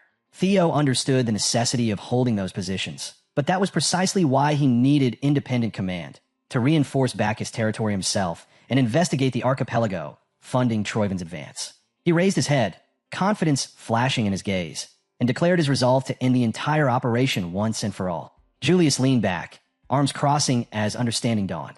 For a brief moment, his stern expression softened into a faint grin of pride. So this had been Theo's plan all along. A quiet chuckle escaped him as he acknowledged the young man's foresight. Granting approval, he said it qualified as a war-related operation. No one could object. Still, his tone carried warning as he told Theo never to overextend, no matter what happened. Theo straightened his posture and gave a firm nod, promising to remember. As he turned to leave, Julius's gaze lingered on the document resting on the table. The intelligence Theo had brought was far beyond what any ordinary officer could access. Top-tier data filled with movement logs, encrypted communications, and even maritime funding trails. Julius mused quietly that these weren't just reports. This was the kind of intelligence Theo had come to him instead of the Black Dragon, who oversaw intelligence, told him everything. Theo wasn't asking for permission. He was informing him of his plan. Stroking his beard, Julius let out a quiet laugh, pride softening his features as he murmured that the boy had likely prepared for everything already.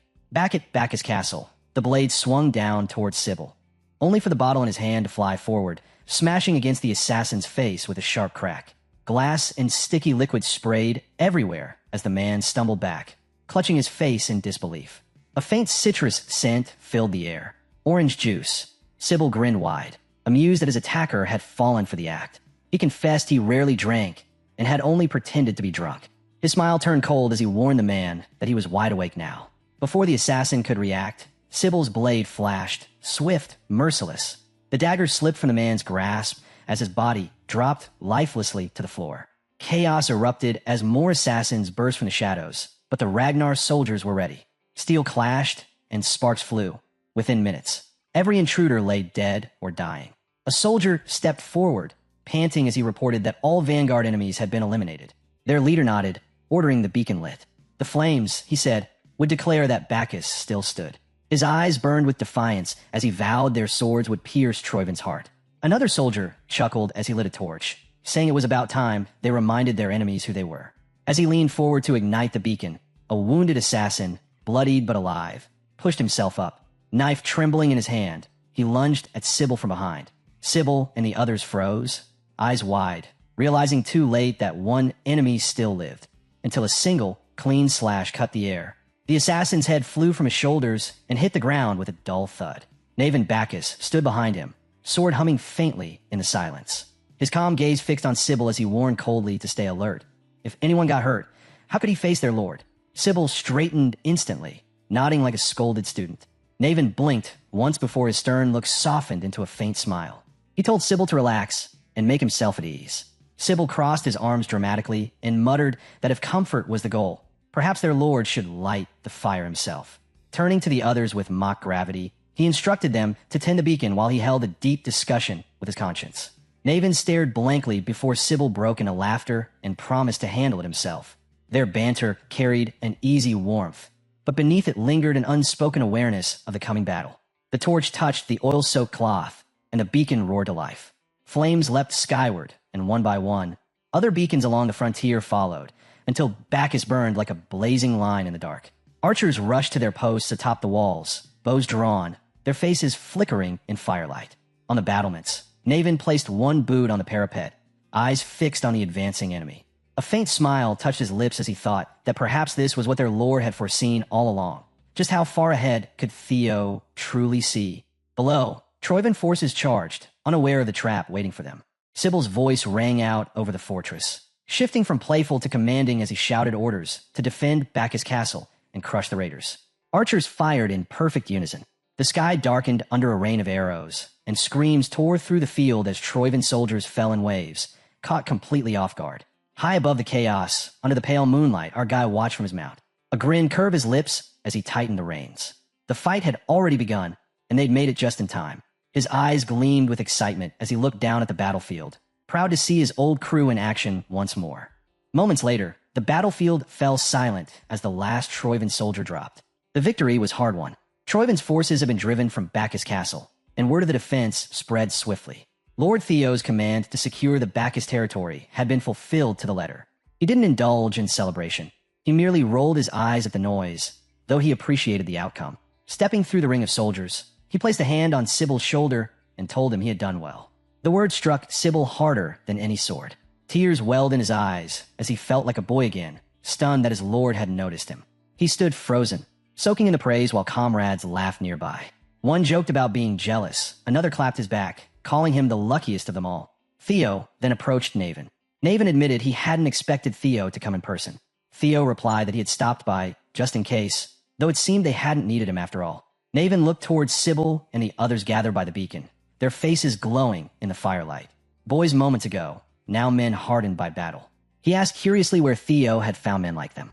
Theo's chest filled with quiet pride. He explained they were the ones he had trained with during his apprenticeship as an inspector, men who later chose to serve under him as part of the Camellia Palace Guard. He added that they had clearly earned Knaven's trust as well. Knaven's eyes softened as he studied them again. Honestly, he confessed, he hadn't expected much from them at first. They'd been only mid-level inspectors with little battle experience. But after fighting beside them for a few days, he had noticed the difference.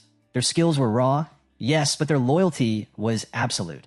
Theo closed his eyes for a moment, letting the praise sink in before murmuring that hearing those words made him proud. When he opened them again, his gaze was calm and sure. He told Knave he had a request. Gesturing toward the soldiers who had answered the beacon, Theo suggested that, now that the knights and vassals had deserted, the Bacchus family's knight order was empty. He proposed that Knave train these very men to become the new Bacchus Knight Order. Knave looked over the soldiers as if seeing them anew. He repeated the name Knight Order and smiled, saying it had been a long time since he'd felt such excitement. Theo watched him closely, noticing how naturally he took charge, then nodded and said he would be counting on him. Knave blinked in surprise and asked if his lord was leaving already. Theo replied simply that he had seen all he needed to see. This was only a stop along the way. He smiled and explained that his next task was an investigation into the floating archipelago. Knave lowered his head with a soft laugh, his voice carrying affection. He He said he should be used to Theo's boldness by now, yet still managed to surprise him. Half teasing, he added that the archipelago was a place famously hostile to outsiders and nearly impossible to enter. Theo's reply came quiet and smooth, like a conspirator's whisper. He said only that he had his ways. Far from Bacchus, the port city of Dion moved to its own rhythm. A great stone fortress loomed over the harbor like a silent watchman. A hooded figure pushed open a tavern door and stepped inside, shadows wrapping around him. He didn't notice the hulking man who blocked his path until a rough hand clamped down on his shoulder. The brute's voice came low and heavy, warning him to watch where he walked. The hooded figure looked up calmly and replied in a dry, even tone that he must have missed the man down there. The insult landed clean. The brute growled that he'd be glad to stoop down to his level. He squared his stance, ready for fight. In the next heartbeat, the hooded man's hand flashed out, grabbed a beer mug from the counter, and smashed it against the brute's forehead. The room erupted. Silence shattered into chaos. Spectators leaned forward eagerly, drawn by the sudden violence. Someone shouted for a fight, half warning and half thrill. Others laughed, feeding off the energy as barmaids darted between tables, shouting orders and slamming drinks into eager hands. In a smoky candlelit chamber behind the hall, a woman read a report to the man across from her. Starting on the 15th, the floating isles would supply Troivanai with gunpowder and steel as planned. All counted as rent for the dragon's sword. The man slammed his fists on the table, making it groan under the weight. He barked that it wasn't a request, but a damn threat. The man was Antonio Spinola, heir to the Spinola family and next in line to lead their maritime empire. His anger filled the room as he scoffed, mocking the so-called rental fee. They had stolen the sword and still demanded payment to lend it back. What a joke, he muttered, refusing to yield. The woman's voice softened, but held firm as she reminded him they had no choice. Antonio's reflection shimmered in the polished glow beside him as he muttered that without the dragon's sword, the floating archipelago would sink. He rubbed his forehead, frustration sinking into his tone as he cursed under his breath. If they hadn't lost that sword, they wouldn't be at anyone's mercy. His gaze darkened, heavy with the weight of history, as he wondered aloud if any hope remained for their archipelago. Before anyone could answer, loud noise echoes. A tavern brawl spilled into the hall. Antonio's head snapped toward the door as someone yelled to hit them with a chair. Cursing under his breath, he stormed over and kicked the door open, the hinges rattling. His voice cut through the chaos as he demanded silence, complaining that his head was already pounding. And now this. He barked for an explanation. The room froze. Dozens of faces turned toward him, some guilty, some defiant. Antonio glared at them and growled that he never banned drinking, only told them to do it quietly and stop fighting. From across the room, a calm voice replied that Antonio had finally decided to show himself. It was Theo Ragnar. Antonio Spinola, next heir of the Spinola family, Theo thought as he studied him. They needed to talk. Later that night, the fighting had ended. Inside Antonio's office, the two men faced each other across a polished desk. Antonio said dryly that Theo wanted passage to the floating archipelago aboard his ship as a combatant. Theo nodded without hesitation, confirming it. He had heard that sea monsters were appearing more often near that floating scrap of land, and his skills, proven earlier, should be enough. Besides, Antonio was short on men. It would be a fair trade. Antonio rubbed his chin, skepticism in his tone. He admitted Theo wasn't wrong about needing fighters, but then his expression hardened. He declared that Theo wouldn't be setting foot on his ship. Theo raised an eyebrow, amused. Antonio pointed out that for a mercenary, Theo's gear was far too clean. Not a scratch, not a stain. That brawl earlier, he continued, had broken outright. Where Antonio happened to be, and Theo conveniently knew about the ship bound for the archipelago. He asked if Theo, in his place, would let someone like that aboard. Theo laughed softly, saying he'd have been disappointed if Antonio hadn't noticed. He suggested they drop the act and get to the point. Then he drew a small metal emblem from his coat and set on the table with a metallic click. Speaking evenly, he introduced himself as part of the armed resistance fighting for the liberation of the floating archipelago, the Black Skulls, and addressed Antonio Spinola as their leader. The name struck like thunder. Antonio's eyes widened in shock, but before he could respond, Theo leaned closer, suggesting they make a deal. Antonio's jaw tightened as he demanded to know how Theo had discovered his secret. Theo smirked and said it wasn't how he knew that mattered, but what he knew. Suspicion darkened Antonio's expression as Theo mentioned the dragon's sword Antonio sought so desperately. At that, Antonio's restraint broke. His chair screeched backward as he stood, slamming both hands on the desk and shouting that Theo was a dog of Troivan. Theo's tone stayed cold and precise as he reminded him that composure was the first rule of any negotiation, not to lose it. Antonio glared daggers but didn't speak. Even thinking calmly, he said it made no sense. If Theo wasn't with Troyven, there was no way he could know about the dragon sword. Before Theo could answer, the door burst open. One of Antonio's guards stepped in, tense and alert, asking if all was well. Antonio waved him off with a flick of his wrist and forced a thin smile, saying everything was under control. The guard hesitated, bowed, and withdrew, leaving the two alone in the dim light. Theo chuckled softly and asked why Antonio found it so impossible. Maybe Troyven, like him, had only claimed to possess the sword. Antonio's eyes widened again, disbelief flashing as his thoughts raced. Come to think of it, he realized they had never actually shown the sword. His gaze dropped to the desk, and his face stiffened with dawning realization. They had been deceived, even with the archipelago's fate on the line.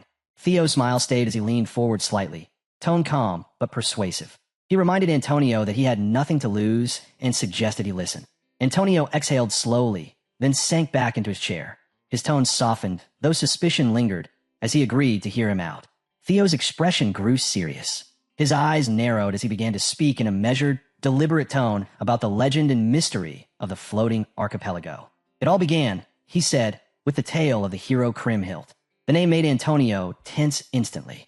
Sweat formed on his brow as he gave a weary sigh, opened a drawer, and drew out an old leather diary. Placing it on the table, he admitted that Theo already knew the story. Theo nodded as Antonio recounted it. Kriemhild had driven his sword into the head of a sea dragon that once ravaged the oceans, sealing the creature beneath the waves. The hero of legend, Kriemhild. Antonio's voice grew heavier as he went on, explaining that the floating archipelago was said to drift above the sea by strange currents. But that wasn't true. The dragon Kriemhild had sealed lay deep below, and the immense mana it released created the updraft that held the islands aloft. The dragon sword was the device maintaining that seal, the medium that stabilized the mana flow. But ever since Troyven stole it, the currents had grown unstable. If the sword wasn't returned soon, the archipelago would fall. Antonio's fist clenched as his tone turned grim. Massive waves would rise, swallowing everything. Buildings, lives, the islands themselves, all gone beneath the sea. He looked straight at Theo, voice tight with urgency, warning that the lives of everyone on the archipelago depended on it.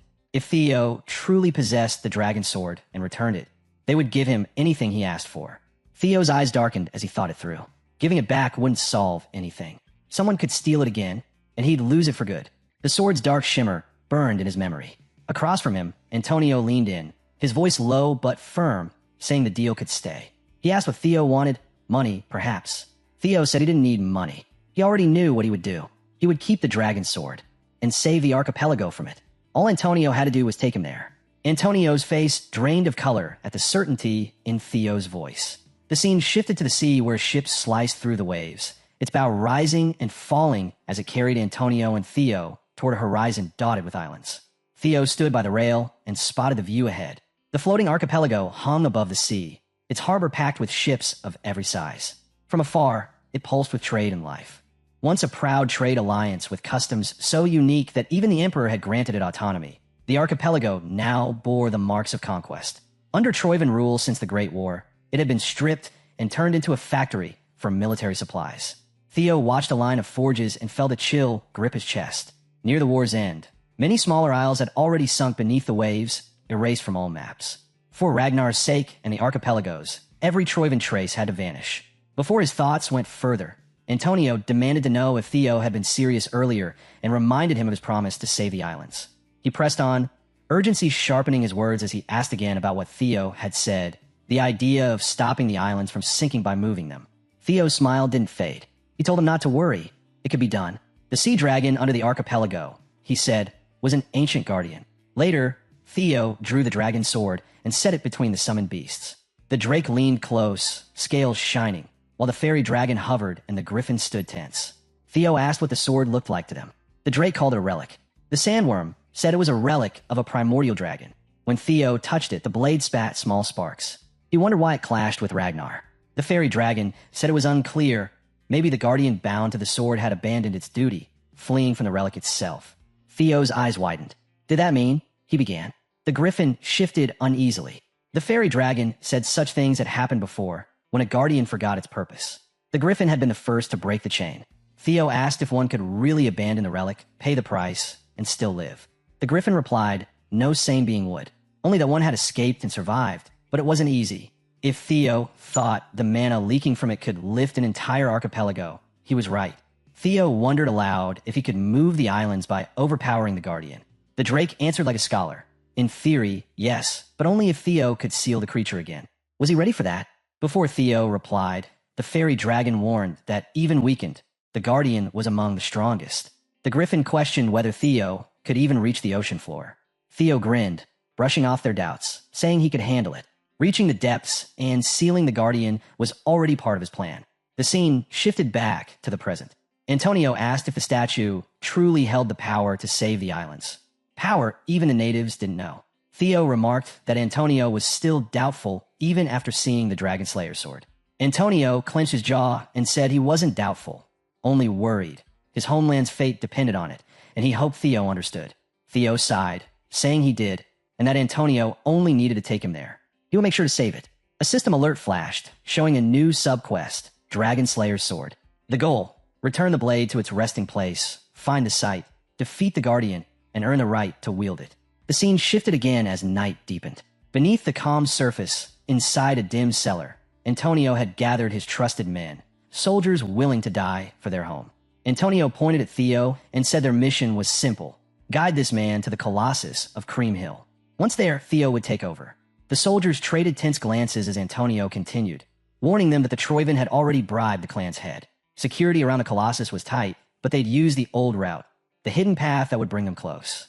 Every soldier straightened and swore together to protect the floating archipelago. Antonio turned to Theo and said he would leave the task to him. Theo replied calmly that he understood. Among the gathered men, one soldier stayed behind, his eyes gleaming with something not quite loyal. The scene shifted to the archipelago's heart. The dragon statue of Cream Hill towered over the cliffs, moonlight tracing the walls where guards stood watch, unaware of the shadows moving below. Deep beneath the surface, Theo and his group moved quietly through a hidden passage, an ancient stairway slick with sea mist. Theo's eyes narrowed as he brushed his hand along the damp stone. Realizing the old tales were true, a secret path really did exist down here. The tunnel opened into a vast cavern where the roar of a waterfall masked their movements. One of Antonio's men whispered that the noise would hide their presence, but urged everyone to stay alert. Theo nodded, then opened his inventory and drew the Dragon Slayer's sword. He turned to the soldiers, thanking them for coming this far, and saying he would continue alone. The men stared in awe at the sword's glow. One muttered under his breath, unable to hide his wonder. It was the real Dragon Slayer's sword, a relic thought lost forever. Theo lifted his gaze to the towering statue of Cream Hill. The blade pulsed with growing energy, its reaction intensifying. The closer they were, the stronger the resonance became. The source had to be there. He crouched, then launched upward with a single powerful leap. Moving like a shadow, he began climbing the colossal monument toward its head. Below, a soldier watched in disbelief, thinking Theo truly wielded the Dragon Slayer's sword and that hope had returned to the islands. The feeling faded as something shifted in the darkness behind him. Before he could react, a hand covered his mouth and a dagger cut clean across his throat. His eyes went wide as blood spread beneath him. The killer stepped back and muttered a vow to Troivan. The time had come. He whispered to reclaim the dragon's sword, Balmung. At the top, Theo reached the dragon's crown and faced the carved warrior. The sword in his hand trembled with violent force, reacting strongest here. Without hesitation, he drove Balmung into the statue's head. Purple sparks erupted, pain shooting through his arm as steam rose from his skin. Piercing the ground had never caused this. Something was hidden inside. Before he could think more, the air around him shifted. A figure stepped out of the shadows, an assassin radiating pure killing intent. Without a word, the man lunged, his blade slicing the air with deadly speed. The strike hit nothing.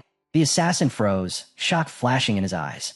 Pain exploded through his gut as Theo appeared behind him, boots slamming into his ribs and sending him crashing into the stone. He coughed blood, disbelief twisting across his face. He couldn't grasp how Theo had moved so fast. Planting his blade in the ground, he tried to steady himself. Two more figures emerged from the darkness. One called to the wounded man, asking if he was all right. The assassin, now identified as Gray, snarled that he was fine and told them not to charge recklessly. Theo, holding a potion in one hand, gave a faint, mocking grin and said 3 against 1 sounded fair enough. Outside, the silence shattered. A thunderous crack split the night as guards shouted in alarm.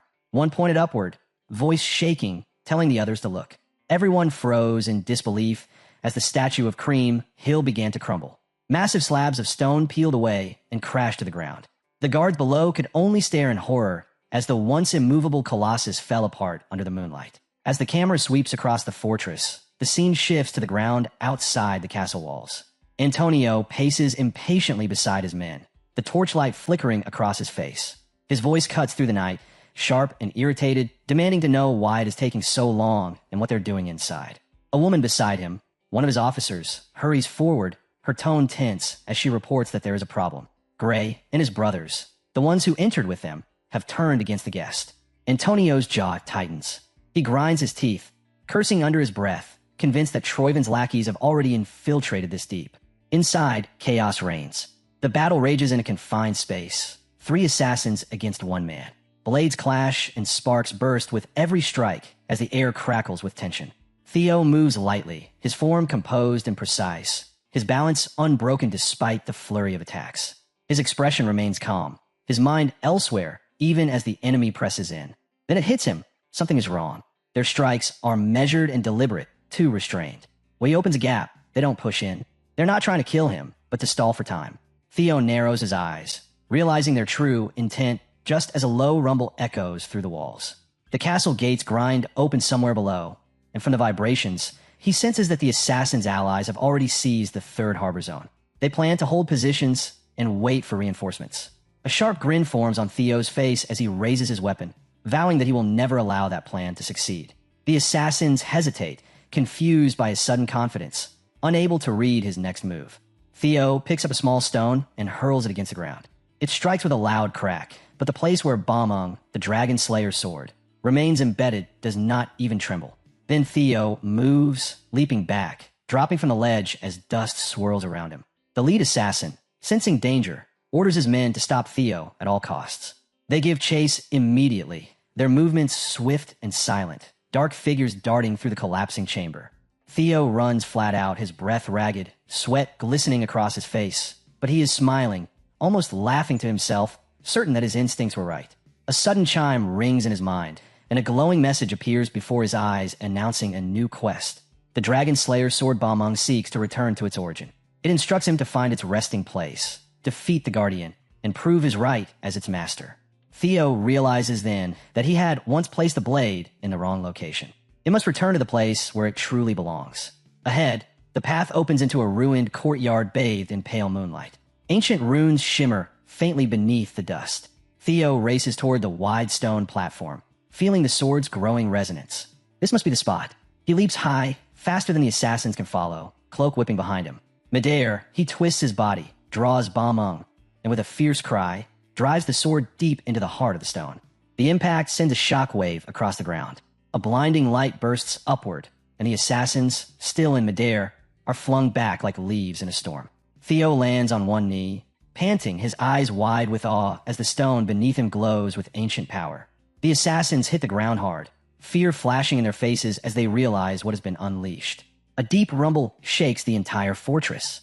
The floor cracks open, dust raining from the ceiling as guards outside stumble in confusion. One of them shouts in panic, asking if anyone else felt the tremor. Another answers that it feels like an earthquake. Then a voice breaks through the chaos, urging everyone to look up. The massive stone statue of Cream Hill trembles, fissures spreading across its surface. A deafening crack splits the night as chunks of rock break loose, crashing down like meteors. Guards scatter, shouting in terror as the colossal monument collapses, breaking apart piece by piece until it finally crashes into the earth in a storm of dust and rubble. The next scene opens quietly. Sunshine filters through the leaves and falls gently over Theo's face. He blinks, groaning as his eyes adjust to the light. It's already morning. His head throbs painfully, and he can't remember when or how he lost consciousness. As he sits up, the world around him feels strange. Towering trees stretch endlessly into the sky, their branches thick enough to walk on. Vines sway lazily in the wind, and faint streams of golden mist drift through the air. He realizes he's in an unfamiliar forest, one that looks far too ancient, too deliberate to be natural. The carved symbols on the bark and the glowing moss beneath his feet confirm it. This is no ordinary place. It's a relic dungeon. Despite his confusion, Theo exhales slowly, grateful to still be alive. Then a calm, otherworldly voice echoes beside him, saying that this must be its domain. Startled, Theo looks down at his sword. Bamung, and sees faint spectral shapes gathering around it. His companions, his summoned spirits, begin to appear, though in strange, distorted forms. His dragons and birds are half transparent, their shapes flickering like smoke. Theo stares at them in disbelief and asks why they look so odd. One of the birds, its feathers dim and uneven, answers that they have manifested using his mana as a medium. His mana reserves are too low, and that's why their forms appear unstable. Then it adds something curious, that it's fascinating how a relic guardian could hold such pity for a human. Theo frowns, puzzled by that last remark, and asks what it means. The griffin replies that it can only sense lingering thoughts from the place's magic, not the full truth. But if the guardian mentioned was human, perhaps it was referring to someone named Creamhilt. Theo sighs, rubbing his forehead. The name rings a bell, and the context fits. With no guardian in sight, he decides to explore and learn what this domain really is. Before he can move, an arrow whistles through the air. It flies straight toward him, gleaming silver in the sunlight. Theo reacts on instinct. His head tilts slightly, his hand snapping up to catch the arrow mid-flight. He turns toward the source. A figure stands among the distant branches, a skeletal monster cloaked in tattered robes, gripping a huge bow drawn with another glowing arrow. Theo lowers the arrow he caught and mutters that this must be an empty home after all. The skeleton releases another arrow, and as it shoots, countless others rise from the forest below. The sound of bones rattling fills the air as dozens, then hundreds of skeletal warriors climb up the trees. Their hollow voices echo together, chanting to eliminate the intruder in the name of Creamhilt. Theo's griffin lets out a low whistle, remarking that all of this chaos seems to be for protecting the ownership of someone called Creamhilt. Before it can finish, another arrow flies straight at the bird. Theo steps forward, slicing the arrow midair and redirecting it toward sender.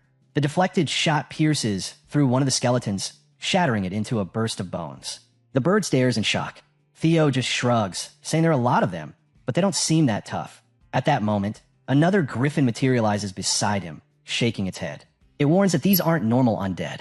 Theo's confident smirk fades slightly as he watches the skeleton he just destroyed begin to reassemble itself. The shattered skull pieces pull back together, forming its face once more. The dragon explains that these are dragon knights, undying soldiers bound by ancient magic. Theo grips his sword tighter, his expression turning fierce. A crooked smile creeps back onto his face. He mutters that this fight definitely won't be easy. Energy explodes across the forest as Theo dives into the fray, cutting through waves of enemies. Bones scatter, branches crack, and bursts of light illuminate the entire dungeon. But even as he fights, the skeletons keep reforming. His griffin companion shouts that they can't fight forever and demands if Theo has a plan. Theo snaps back that unless the griffin has a better idea, he should save the advice. The griffin huffs, feathers flaring, and says that since Creamhilt was once human, Theo should just find him and demand ownership of the place. Theo groans, irritated. Even mid-battle, the griffin's tone grates on his nerves. He shouts back that a legendary hero like Creamhilt couldn't possibly still be human. That remark clearly strikes a nerve. The griffin flares its wings angrily and calls Theo an arrogant fool. But before the argument continues, a new message flashes before Theo's eyes, another system notification.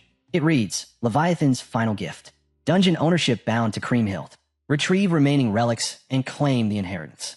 Theo freezes, sweat trickling down his face as realization dawns. The griffin might actually have been right. Before he can react, several skeletal knights leap from above, their weapons crashing down. The ground erupts in a blast of dust, but Theo is already gone. He swings from a thick vine like a Tarzan, soaring across the battlefield. His eyes glow blue as he activates his synchronization with the hatchlings. From the air, he spots something odd. One skeleton glowing faintly red among the masses. That must be the boss. Theo grins. When he notices that the red one isn't attacking but trying to escape, his theory is confirmed. He dives, chasing after it through the maze of branches. Energy coils around his body as he slams into the creature, wrapping his threads of light around it and striking down with full force.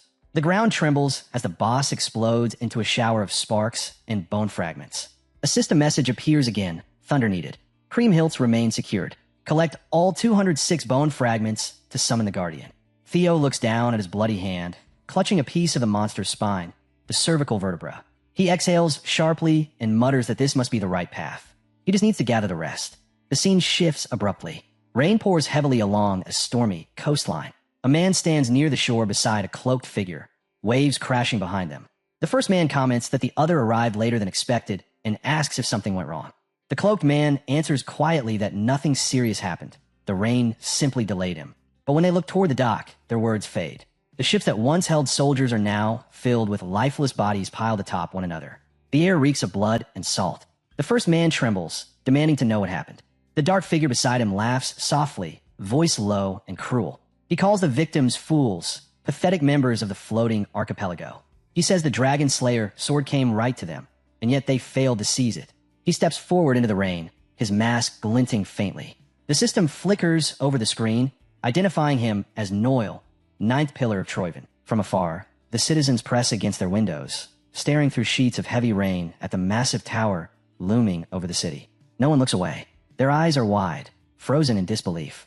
The colossal tower, guardian of the Colossus archipelago for over 100 years, is collapsing right before them. Stone fractures with deafening cracks as the statue gives way, crashing down in pieces. And then, from within the ruins, a gigantic severed head rolls into view, sealing the reality of what they are witnessing. At the same moment, our boy receives a system notification. All of Creamhill's remains have been fully recovered. The instant he reads it, relief floods his chest, followed by quiet happiness. It's finally over. He's gathered everything. Before he can even process it, another system window appears, asking whether he wants to view the memories engraved within the remains. He presses yes without hesitation. There's no reason to refuse. Somewhere deep inside, curiosity stirs. What kind of hero was the one spoken of in myth? The world around him distorts as the screen expands, filling his vision completely. The system announces that the engraved memories are now playing. His surroundings vanish, replaced by a scene at the seashore. A figure's voice echoes as it calls out for Levi. Footprints stamp into the sand as the person runs forward, breathless, until a cave finally comes into view. Inside, a sword stands embedded in the ground. The figure reaches out, taps the blade, and calls its name, Levi, urging it to wake up. In an instant, power ripples outward. The ground trembles violently as energy surges from the sword. From the blade itself, a massive dragon emerges, as if dragged into the world from nothingness. Before it stands a small child holding food. The dragon roars in irritation, demanding how many times it must repeat itself before a human understands. It declares itself Levi, guardian of the primordial dragon relic, and scoffs at the child, pointing out she isn't even Ragnar and has no right to use such a familiar nickname. The child, however, looks completely unbothered. She complains that the full name is too hard to say and casually decides she'll keep calling it Levi anyway. Realizing the situation is hopeless, the dragon gives up with an exhausted sigh, muttering that arguing with a foolish human only wears out its mouth. Its gaze drifts to the food in her hands, questioning why the innkeeper keeps sending bread every single time. The child nods in agreement, saying she thinks it's strange too. Soon, she begins excitedly rambling about something fun that happened earlier that day. The dragon chews the bread in silence, listening with clear annoyance, convinced that her talking never ends. She chatters on about the florist uncle and the baker Annie, speaking as though she's catching up with an old friend. Time passes quietly like this, the dragon listening while the girl talks without pause. Then the memory shifts. The girl is younger now. The same place appears once more, unchanged. The sword still stands embedded in the ground, waiting patiently. The dragon, irritation written all over its face, complains again that no matter how many times it tells her not to come, she never listens. It asks what happened today, then suddenly stops. Drops of blood stain the ground. Its eyes widen in shock. The girl is badly wounded, her body trembling as she cries out for Levi's help. A rough hand yanks her up by the hair, while strange men pour into the town, cutting people down without mercy. A sword is tossed at her feet as she collapses, sobbing in pain. The man laughs cruelly, mocking her for having no good deeds, calling her a foolish barbarian. He sneers that the great emperor is generous enough to show concern for these backwater waters, and says she should be grateful, even as he indulges himself. As the oppressor turns his back, Levi can only scream her name, Creamhild. From deep within the cave, Levi's eyes blaze red.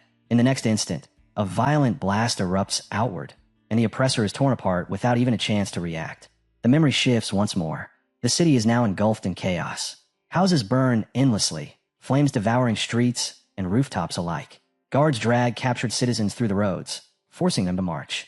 One of the oppressors shouts angrily, demanding to know what is causing this disturbance, then freezes.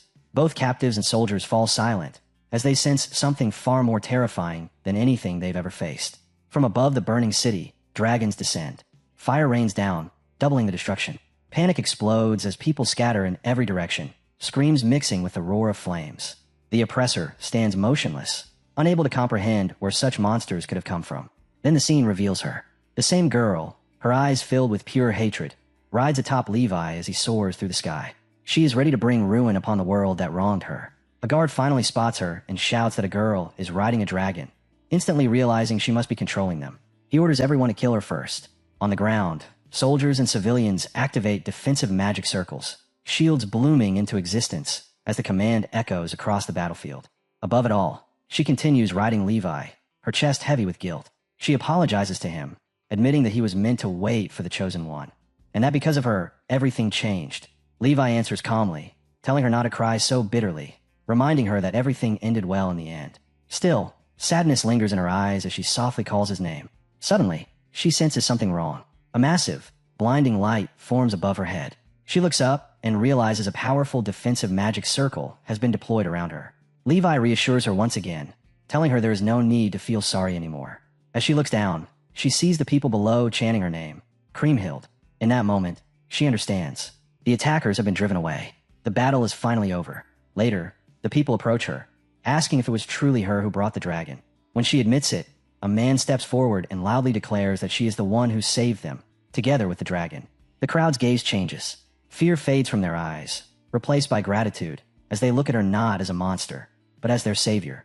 Then Levi's thoughts echo quietly as he reflects that, just as she once said, he may have truly abandoned his duty.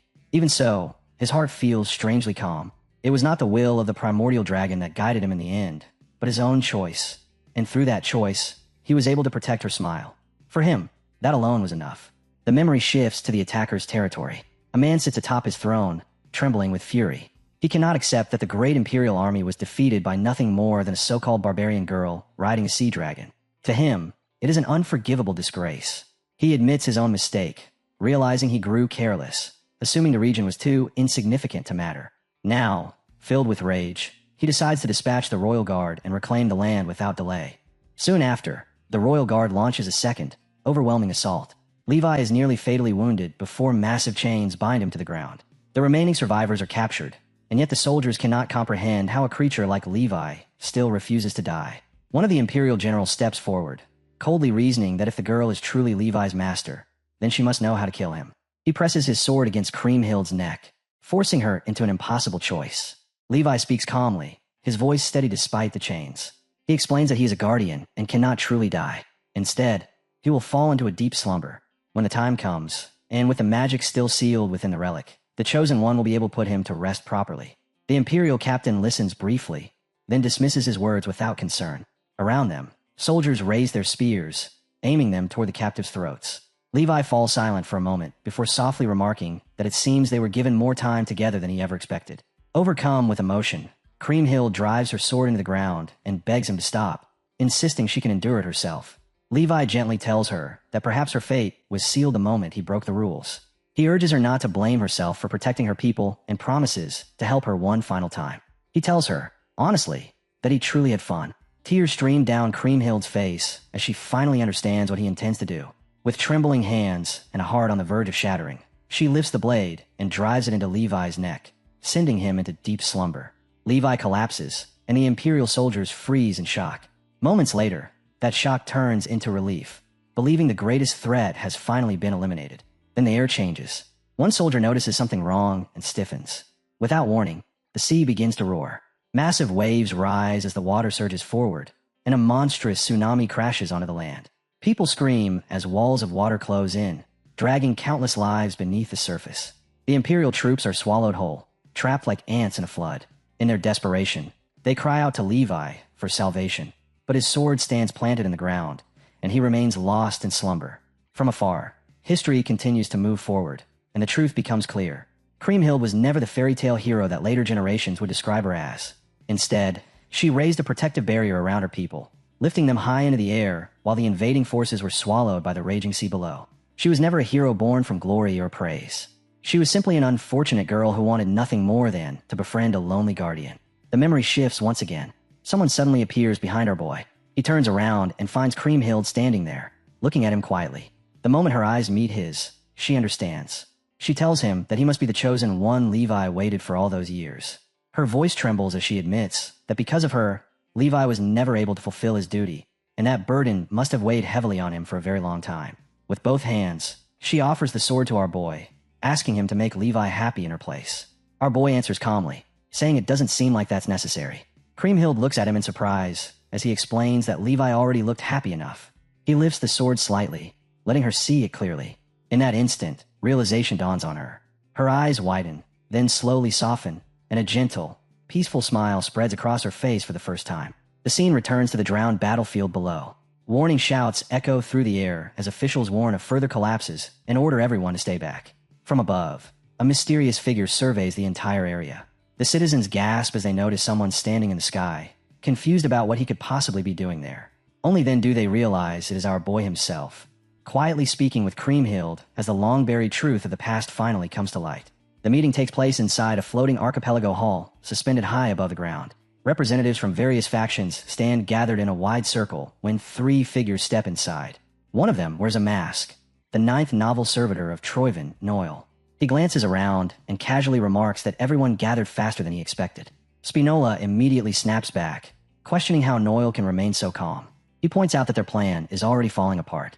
The Dragon Slayer sword was supposed to stay in Troyven, yet an outsider appeared carrying it. Because of that outsider, the entire archipelago has surged toward the Colossus, chanting his name as the legendary hero Kriemhild. At this rate, all the power of the 3 maritime families will end up in his hands, completely violating their agreement. Noel responds coldly. He says Troyven did promise to preserve their status in exchange for the Dragon Slayer sword, but watching them panic over something so minor is nothing short of irritating. One of Spinola's men steps forward, slamming a hand onto Noel's shoulder in anger, demanding how this could possibly be considered trivial, and asking what Noel truly thinks of the 3 maritime families. No one even has time to react. In a single motion, Noel cuts the man down from bottom to top, killing him instantly. The body collapses to the floor before anyone could scream. Noel looks around calmly and asks what they think now, making it painfully clear that to him, they are nothing more than insects, things he can crush whenever he pleases. Spinola panics, shouting at Noel, demanding to know what he thinks he's doing. Noel's voice remains steady as he declares that they are traitors who sold out their own country for personal gain, and that their only remaining purpose is to follow orders. He sneers at them, mocking their dreams of ruling the floating isles while everything beneath them is already sinking. Spinola snaps back, insisting that if the capital of the archipelago falls, then Troyven will fall alongside it. Noel steps closer, his presence crushing, and calls Spinola a fool to his face. He tells him flatly that he still doesn't understand anything. If they wish to avoid being slaughtered where they stand, they should keep their mouths shut and obey him without question. Cold sweat breaks out across Spinola's face, and the words die in his throat. As Noel turns and leaves the hall, he delivers a final warning over his shoulder. If they value their lives, they will retrieve the Dragon Slayer sword and bring it back to him. After Noel departs, a young man cautiously steps forward and bows deeply, asking for permission to speak. Noel allows it without turning around. The boy carefully asks whether Noel truly intends to entrust the retrieval of the sword to them. Noel admits he understands the concern and says he would much rather handle it himself, but circumstances won't allow it. One of Ragnar's 9 dragons, the Overlord Dragon, has appeared, and restraining has now become their top priority. The scene shifts to the chaotic Colosseum. Smoke coils into the sky as massive crowds gather, completely surrounding the area. The moment they catch sight of our boy, the chanting erupts. Kriemhild, Kriemhild, over and over again. Our hero can't help but smirk. He knew the people revered Kriemhild like a god, but he never imagined their devotion would be this intense. Yet the Kriemhild he knew was never a god, nor a symbol of heroism. She was just a normal girl with a kind heart. Even the Dragon Slayer sword itself was merely a relic of the primordial dragon, a weapon only a Ragnar could wield. That truth, however, had been completely lost to history. A man forces his way through the crowd and falls to his knees, desperately begging Kriemhild for salvation. Because of the Trovian scoundrels, the entire floating archipelago is on the brink of collapse. Countless people have no way to escape.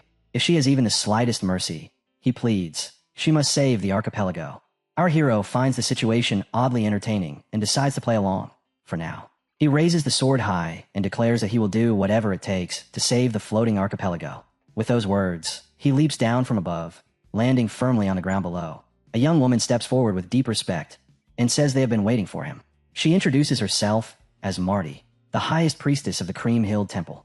From this moment on, she explains they will personally attend to his needs. With that, the group begins making its way toward the Dreamhell Temple. As they walk, the priestess explains that for generations, priests and priestesses maintain the temple, firmly believing that the prophecy of his appearance would one day be fulfilled. Our hero is genuinely surprised by just how deeply rooted their faith is. She then presents a necklace, explaining that it was once worn by the hero of Dreamhell. At the same time, a system notification appears, revealing that the necklace is a magic enchanted accessory, a gate link key. The priestess adds that it is the only keepsake left behind by the hero of Dream Hell and the essential key needed to reach the sea dragon dwelling in the deep seas. Our hero accepts the necklace, and the priestess urges them to keep moving. He studies it quietly for a moment before saying there is something he needs to tell her before they part. She gently reassures him not to worry. Surprise flickers across his face, and he asks how she already knows. The priestess explains that the Dragon Slayer sword is a primordial dragon relic, so it is only natural that a Ragnar would awaken it. Our hero then asks why she refers to this moment as the return of Dream Hell. She answers calmly that after protecting this place for generations, she can feel it. The sorrow of being forced to harm a dear friend, and the pain Kriemhild endured while trying to protect the island, still remain in the air. Kriemhild acknowledged him, and because of that, he deserves to be treated as a true hero. At last, they reach their destination. The priestess tells him this is the place. If he walks to the end of the stairs and throws the necklace, the gate linked to the sea dragon will open. She then hands him another item, explaining that it will allow him to breathe and move freely underwater as long as he keeps it with him. She promises to pray for his safety as he prepares to descend beneath the floating archipelago.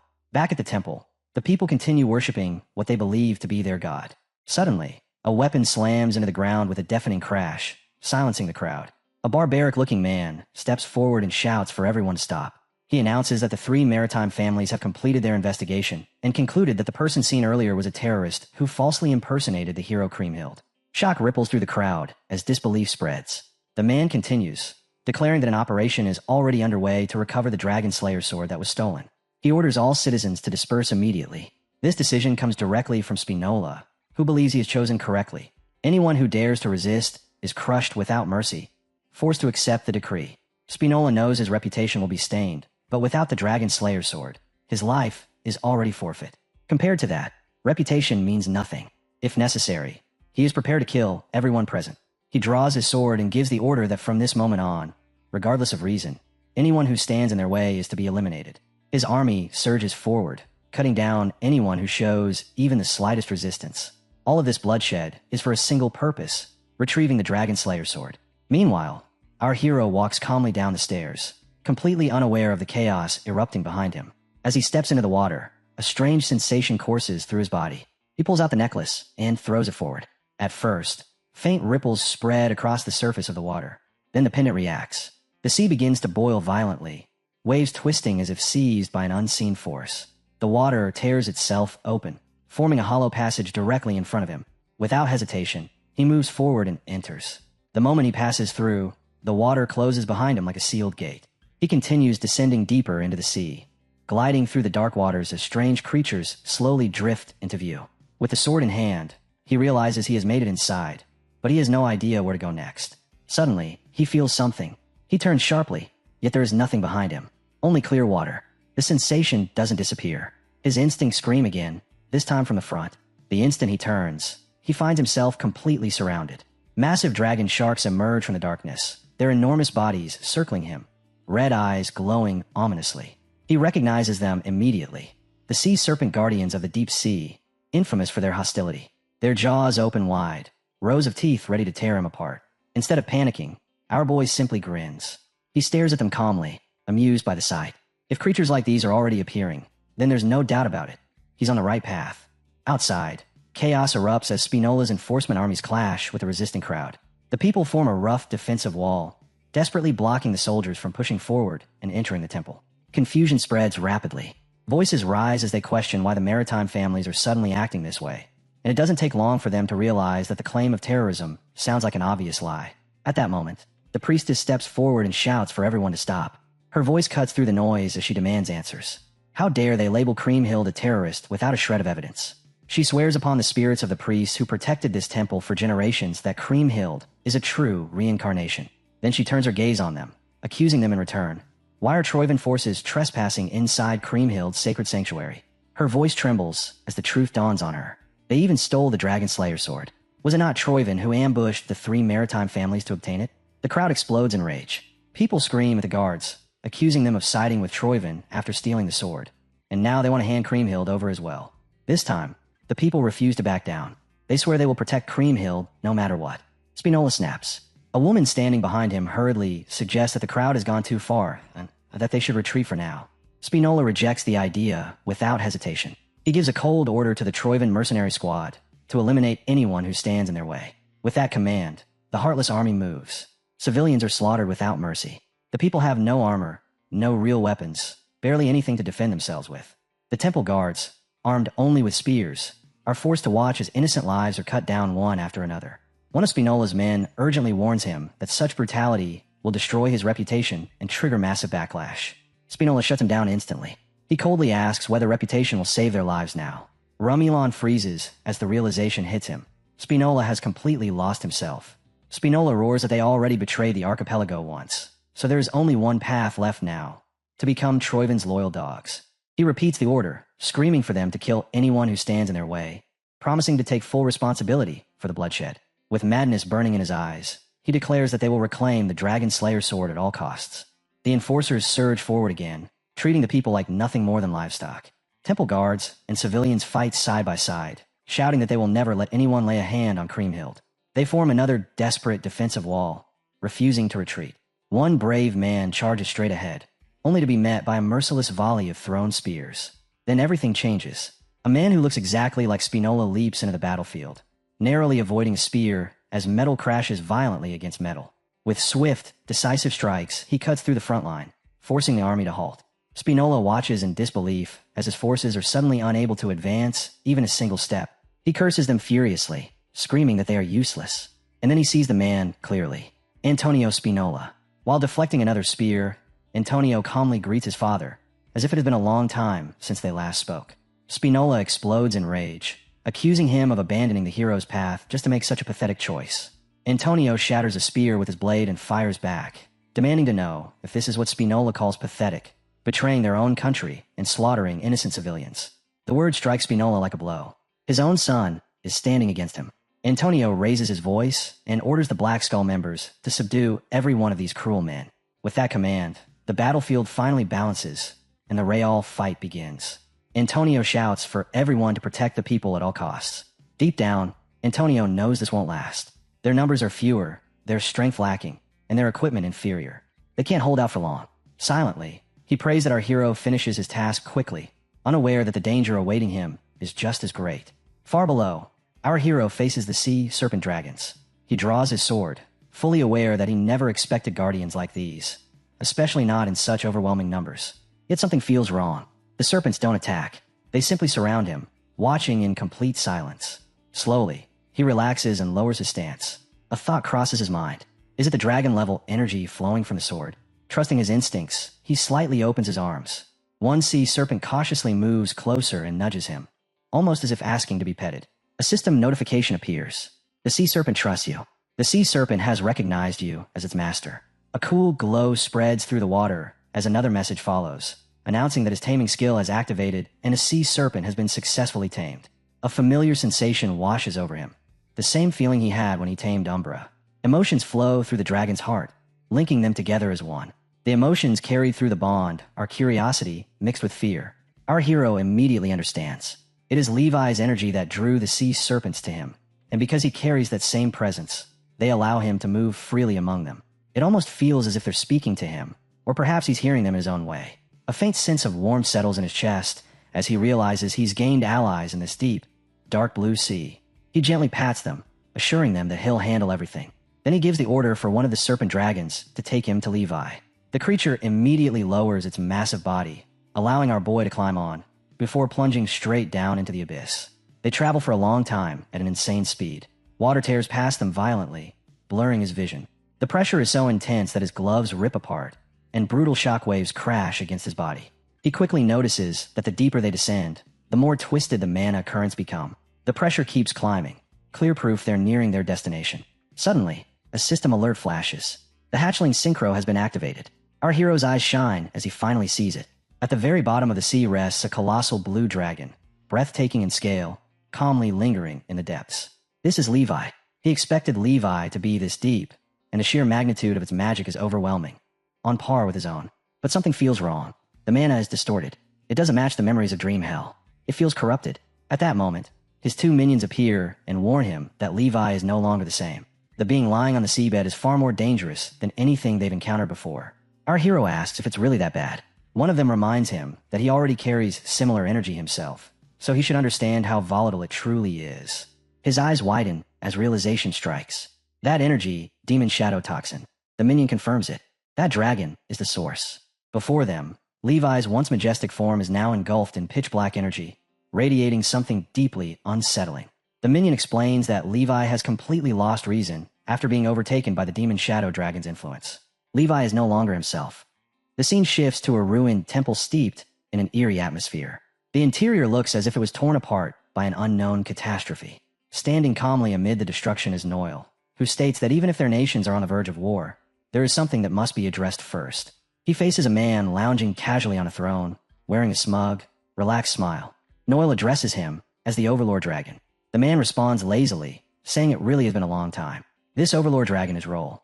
Noel reminds him coldly that he is Troiven's 9th noble servitor. His patience finally snaps as he demands to know if this is really the time for pleasantries. He asks whether Roll has already forgotten the terms of their agreement. Troiven was supposed to take control of the north while Ragnar was occupied, and in return, Troiven's takeover of the archipelago was meant to remain hidden. Roll puts on an innocent expression and claims he doesn't remember breaking any promises. Noel steps forward, and the ground beneath his foot shatters under the pressure alone. He asks Roll if he truly intends to feign ignorance. That outsider, the Ragnar candidate, is not something Roll could have possibly overlooked.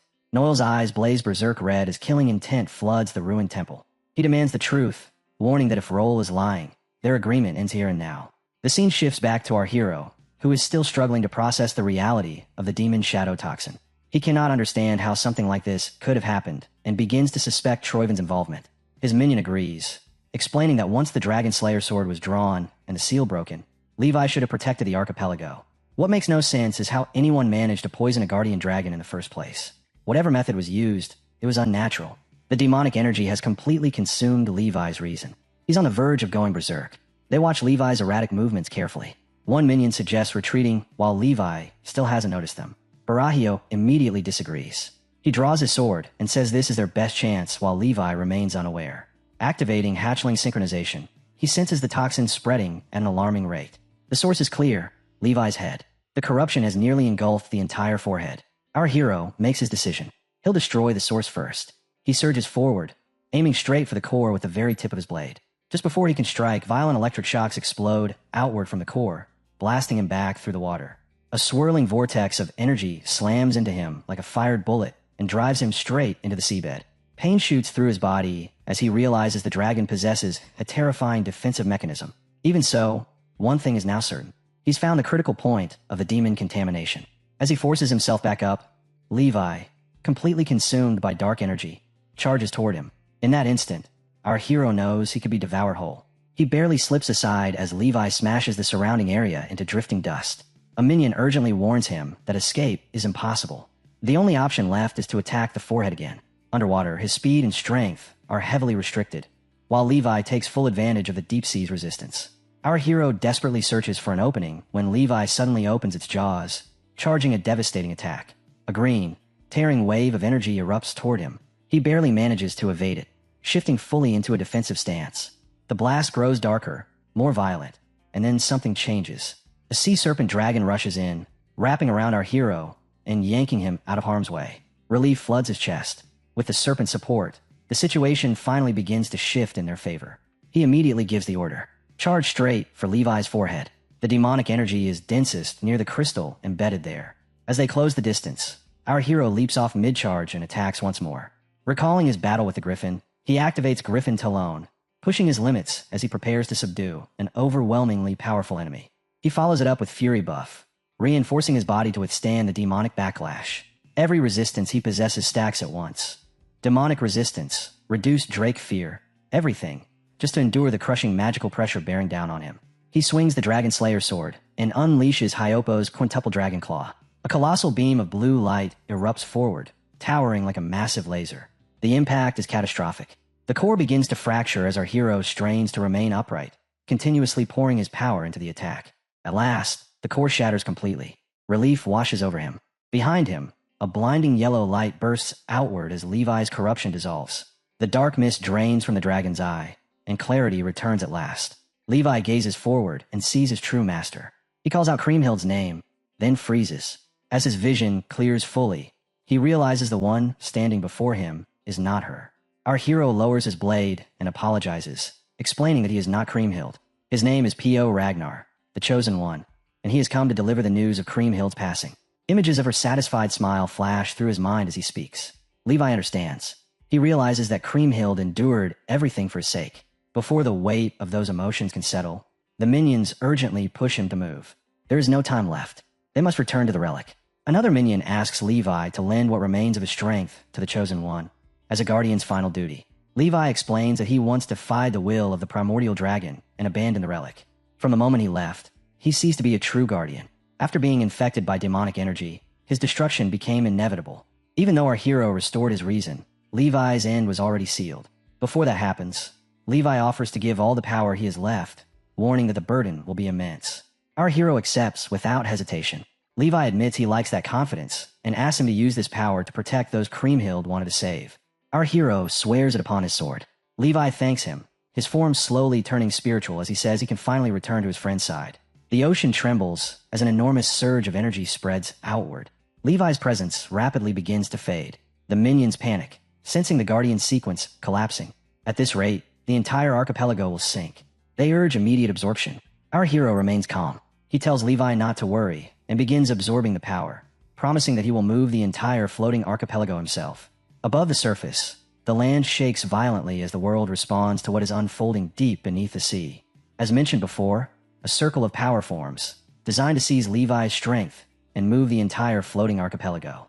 As the hero approaches the core of that energy, his body cradles it directly. The pressure is unbearable. His skin tears as dense power crushes him, and only then does he realize how arrogant he had been. The Guardian had warned him. Levi existed on an entirely different level. Suddenly, the energy erupted violently. In that instant, the hero understood just how foolish he had been. He never imagined Levi's power would reach this level. At this rate, his body would be torn apart. Just as despair crept in, a faint signal reached him, an instinctive warning urging him to use the sword. With alarm flashing through his mind, he raised it with the last of his strength and drove it straight into the raging energy. The swirling tornado of power shuddered at the blade's impact. Slowly, the violent chaos stabilized, transforming into a calm, controlled circle. Watching from a distance, the minions realized he had made an incredibly sharp decision. One of them voiced agreement, though the pressure inside the core was still surging dangerously. It seemed the Dragon Slayer sword was absorbing the brunt of the force, blocking and reducing the damage to his body. Levi had resisted until the very end. Even in his final moment, the sword proved to be the hero's true lifeline. The energy was fully absorbed into his soul. As the brilliant core vanished, the hero felt as if Levi itself now resided within him. After everything he had endured, the struggle suddenly felt distant and unreal. A minion appeared behind him, warning him not to let his guard down yet. Levi's power was finally complete. Now was the time to move the island. Without hesitation, the hero shot toward the surface, a blinding trail of force tearing through the sea behind him. He already knew what had to be done. Midway through the ascent, a minion reminded him that he needed a destination. The hero answered without pause. He had already chosen one, Ragnar's northeast barrier. As he broke through near the forest, the eastern surface came into view. Below, chaos ruled the battlefield. Warriors clashed violently as two forces collided without restraint. Then, without warning, a massive ripple surged outward, freezing everyone in place. Gasps echoed across the land as confusion spread. Some believed Kriemhild had acted once more. Others feared the archipelago itself was beginning to sink. The oppressors were struck with even greater shock. In the distance, towering walls of water surged forward. Someone screamed as they realized the shoreline itself was moving. The archipelago was moving. A colossal wave slammed into the temple as roaring water tore through the air. Elsewhere, Noel and Roll stood facing each other. Noel struggled to grasp what was happening, wondering if the hero had truly absorbed the Dragon Slayer sword's power this quickly. Roll admitted that this was no longer the time for conversation. He offered a rare apology and suggested ending things there. Noel rejected it immediately, warning Roll not to think he could escape so easily, calling him out as the Overlord Dragon. Roll calmly admitted that even he could not predict what Theoregnar was capable of. The plan was finished. Since the secret of the Dragon Slayer sword had already been exposed, perhaps this outcome was inevitable. He ordered Neo to kill Noel at once and reclaim control. He mocked the idea of borrowing the future from another. Rose brushed it aside, saying it was pointless to argue any further and that leaving now would be the smarter choice. Elsewhere on the battlefield, Antonio watched the violent waves crash through the land and finally understood the truth. The archipelago was truly moving. He immediately understands it. The hero has finally succeeded. Someone shouts for everyone to stop fighting, announcing that the danger of the archipelago sinking is finally over. Antonio raises his voice and declares that it's time to save him. Before he can say anything else, the air explodes. A sword shatters as the hero arrives at the last possible moment, intercepting an attacker who is about to strike Antonio down. In a single motion, the hero draws his blade and cleaves the soldiers in half. The battlefield freezes, then erupts. Voices roar as people begin chanting Grimhild's return. The seal of the sea dragon has been lifted. Antonio asks if the archipelago is truly safe now. The hero answers calmly that it will never sink again. Antonio bows his head in thanks and, despite his shame, asks for one final favor. The hero tells him to relax and leave it to him. As the noise fades, the aftermath becomes horrifyingly clear. Bodies are scattered everywhere. Soldiers brutally cut down where they stood. The hero acknowledges what they did to protect him and the archipelago and declares that he will take responsibility for what comes next. The remaining enemy soldiers tremble as he slowly walks toward them. Spinola snaps, screaming at his men, demanding to know why they're frozen in place. He shouts that the dragon's hair sword is finally on their side and orders them to stop hesitating and kill the hero immediately. The warriors rush forward.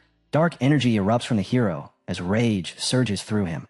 He curses the sea of blood they created while he was gone. His eyes dull as he launches forward at terrifying speed.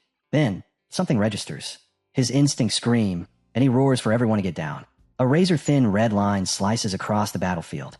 Everything in its path is severed.